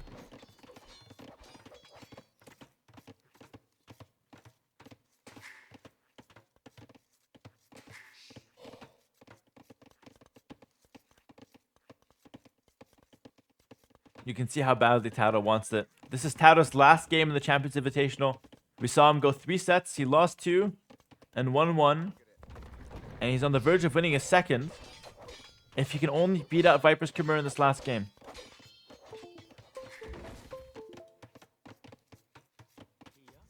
TaToH even milled his deer. Oh, but Viper's counter-laming him. He takes 2 of the sheep and sends them to the corner. Oh, Viper's planning a wall. Viper's planning a wall. Is he going to manage? Oh, in the last game, he walls in the last 2 militia. There's no way. He walls in the 2 militia with 3 houses. That is crazy. He makes the range. Viper deals with the drush in style. Oh my god, that's incredible. And now TaToH has a minute and a half to stall. 1 minute 45 on the timer. And there's archers potentially going across the map. Viper walls in the men-at-arms completely. Keep up the great content, Hera. Loving this tournament. Got my Viper wrist tired excuses ready just in case. Got my Viper wrist tired. The wrist doesn't look too tired right now, man. Wrist is looking very nice, in fact. And although TaToH walled in the lumber camp here, TaToH's just, or Viper's just fine abusing the stragglers for the time being. Can easily make another lumber camp if he wants to as well. Archer's going across the map now. Not even bothering with the militia to start. Goes directly across, wants to start harassing TaToH. But TaToH's still fine. TaToH may have got the militias walled in, but he's still completely fine. Making some farms already. He's on gold. Could easily be able to go for some range himself. Viper having to take straggler trees is not efficient, right? So this is not amazing for Viper. And now he's forced to make another lumber camp. Oh, and the deer was sniped. Viper took that guy out with the archer. TaToH scouts on low HP now. Can we see the range? Range dropped immediately. 2 ranges from TaToH. Wow. 2 ranges. Wants to go heavy army, it seems. And that could be interesting. TaToH's really giving it his all. Tower on the gold immediately. He's not even on the berries. He's just going to go 2 ranges. And he wants to go heavy into archers and skirm production. Thank you! Love the tournament. Let's get the prize pool to 12k. Danny Coleman, thanks for the $10, man. Really appreciate it here.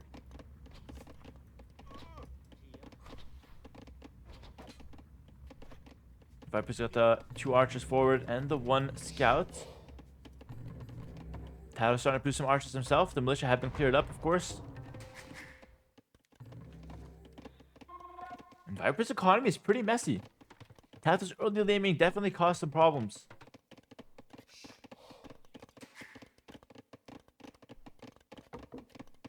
TaToH ideally wants to play towards the blacksmith to get fletching.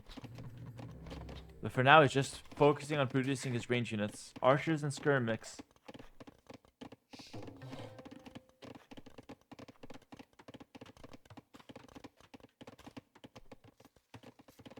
Stable at home now for Viper.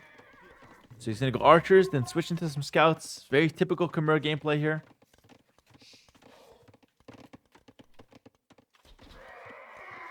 TaToH scout goes down. Gotta rethink this. Does he want to go in? Viper already has fletching. TaToH's still missing the smith. He could afford it now. Could make the smith right here. Oh, he's going to catch out Viper scout though. Okay, chunks that guy low. He chunks that guy low. Blacksmith going down as well. Why is TaToH not walling? He should wall this just to stay safe. I can imagine some counterattacks being very deadly. Now we see the Khmer stable transition.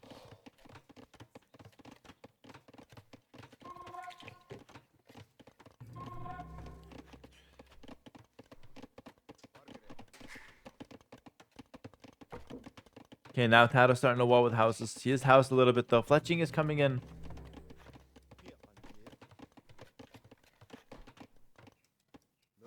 Viper's looking for damage. Not finding much for now. Not finding much. TaToH's looping around the left-hand side. Okay, that's pretty good. Still producing more archers. This could be a really good counterattack. But Viper intelligently making 2 houses with the Khmer here. That's his best defense.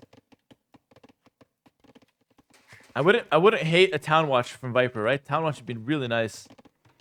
Keeps things a lot more safe and secure because Viper doesn't see a whole lot now, and the army is coming in. Perfect play is to garrison. You lose no vills. Yep. Garrison, you lose no vills. This is completely fine. But those 3 vills are trapped. Those 3 vills are actually trapped. Viper's looping around this side.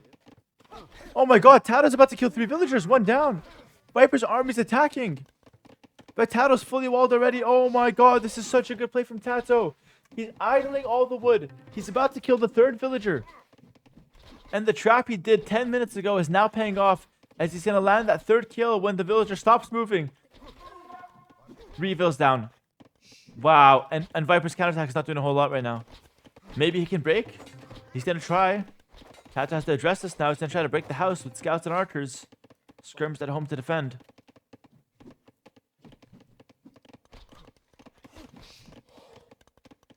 Over 10,000 viewers watching this game across all channels. 10,000 viewers, guys. Incredible.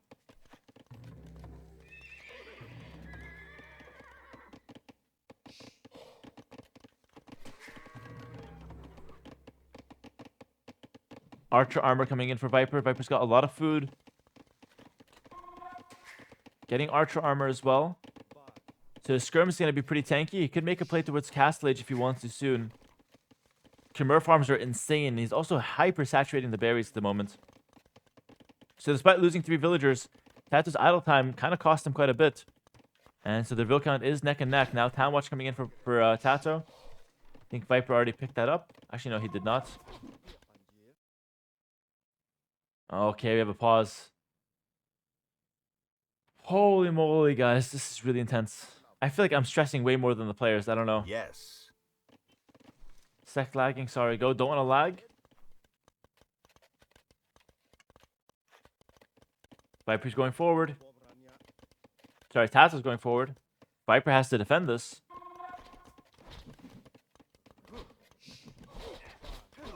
Oh, and the Skirms are doing a good job. Just absolutely bodying the archers. TaToH's archers behind are doing very well, cleaning up the scouts, and the Skirms are doing a good job trading against Viper's archers.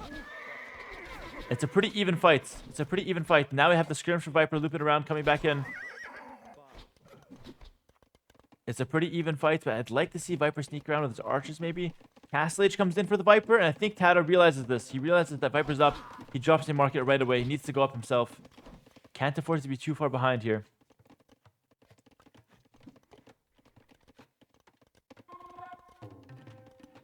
Now we see the second range. So Viper's going to be committing onto more range units. Horse Scholar coming in. I guess we can sell some wood, buy some food. Buys 100 food. It's going to help out a little bit. And we're up to the next stage. TaToH's a minute behind, but it's not the worst thing in the world. You can hold 1 minute. It's fine. You can definitely hold 1 minute. TaToH's Woodland could get harassed in Castle Age for this little area. TaToH running away as well now with his archers. Also has a counterattack on the left-hand side. 2 archers, 1 spearman. But Viper's just been keeping it so solid with the house defense.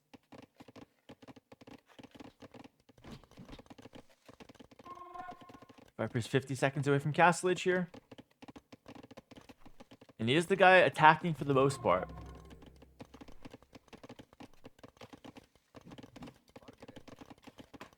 TaToH's going to be forced into some siege push, by the way. Which is not bad, because Celts want a siege push, but he can't really add economy. So he made a tower. So I imagine the first building that TaToH makes in Castle Age is going to be a siege workshop.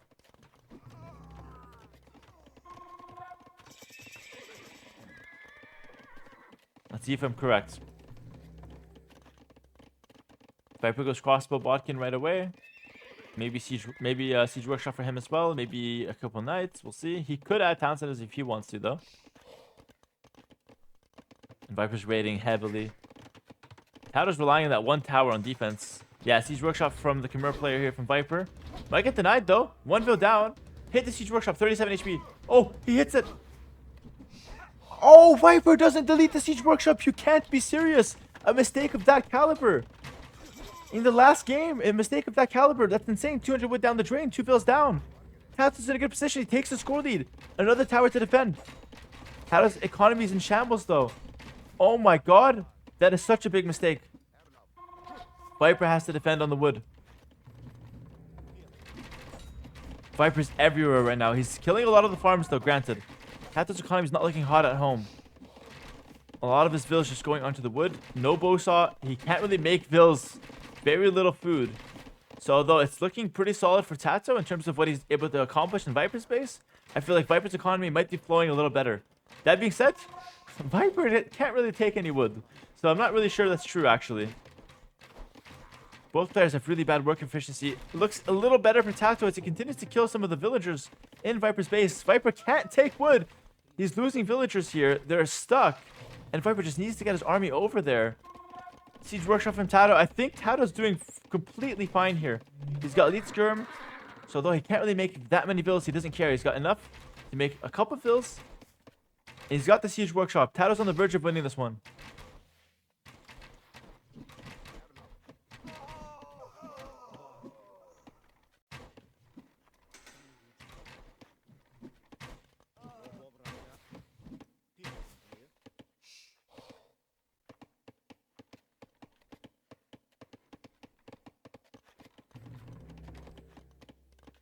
+2 armor. Viper goes +2 armor. He can afford that. That's crazy. I mean, it is a really good tech, but I don't know if he can actually afford to make more knights now.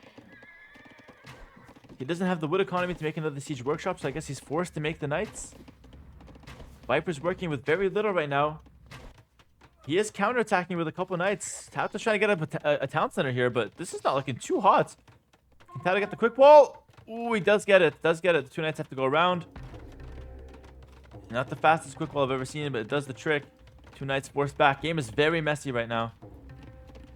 And Viper's still working under no town watch. He rushes down the siege workshop, makes a scorpion right away. Khmer scorpions do have an extra line of sight. Sorry, an extra range, not line of sight. Viper garrison the Woodvilles thought TaToH was coming around. Wasn't quite the case. I'm telling you, town watch can be huge for Viper. He kind of needs that tech. He's prioritizing villas, but I think town watch is way better. Viper could also really use a market to sell stone, balance that gold up a little bit. And looks like TaToH's staying pretty secure at home. He's getting a university and now starting to mine some stone. Interesting.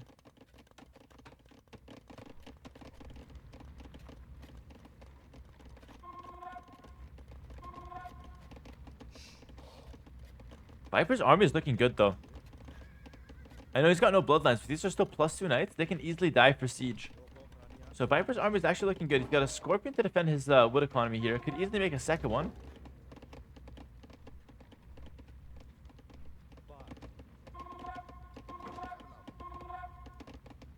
Oh, TaToH's looking for some vill kills though. And oh, Viper has to garrison the villagers. He's going to lose a few. The scorpion is there to defend. And Viper's house hopping a little bit. Okay, Viper needs to do something right now. It's 38 villas to 56. If Viper doesn't get a good fight, he's losing this game. He needs a good fight right about now. The Scorpion's doing a good job on defense, though. It's doing a very good job on defense, in fact. Have to repair that, maybe? Yep. No ballistics for TaToH. He made the university, but couldn't afford it. No gold. Knights are swooping in.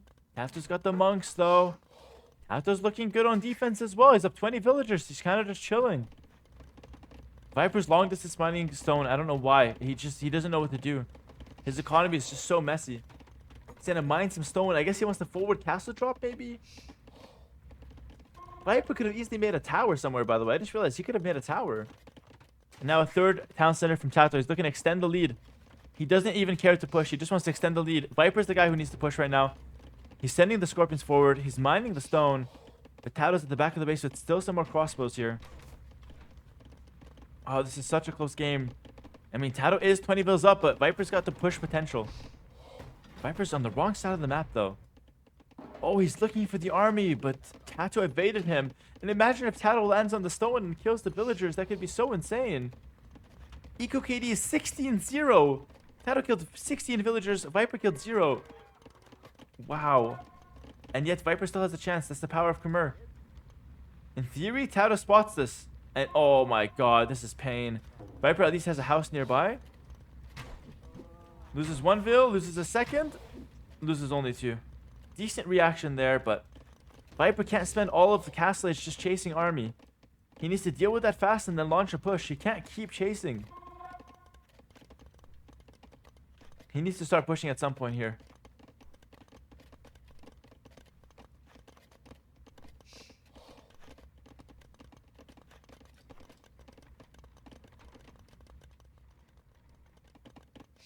Guard tower.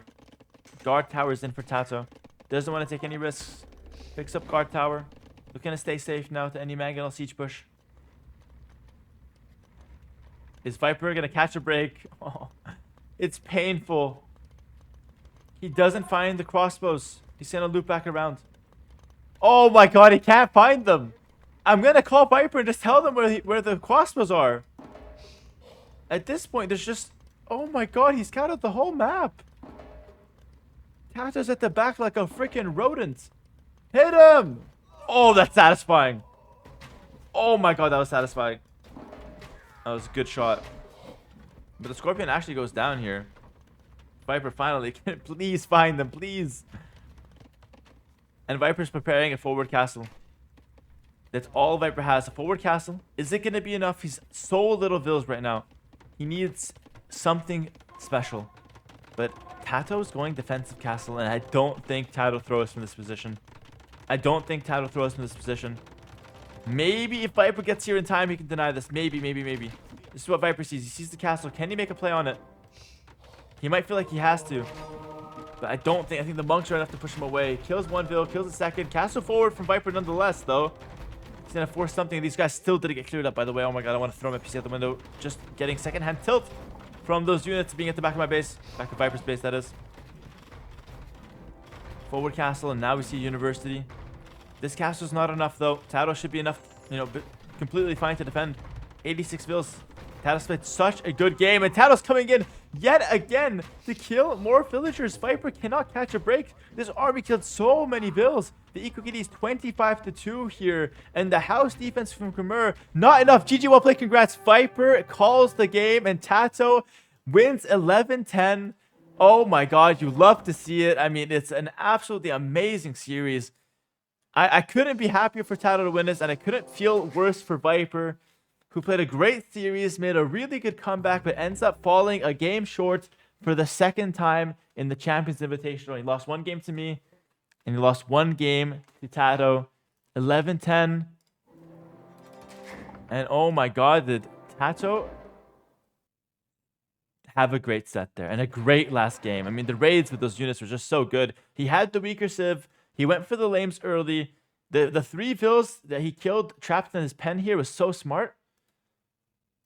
And I just couldn't be happy for TaToH. GG, well played. Mandatory, everyone in the chat, GG, well played, or a congrats, or a clap for TaToH, our champion today.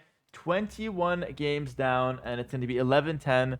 TaToH takes the game, and over 3.2 thousand viewers on the channel as well. That's insane. Incredible stuff, guys. Incredible stuff.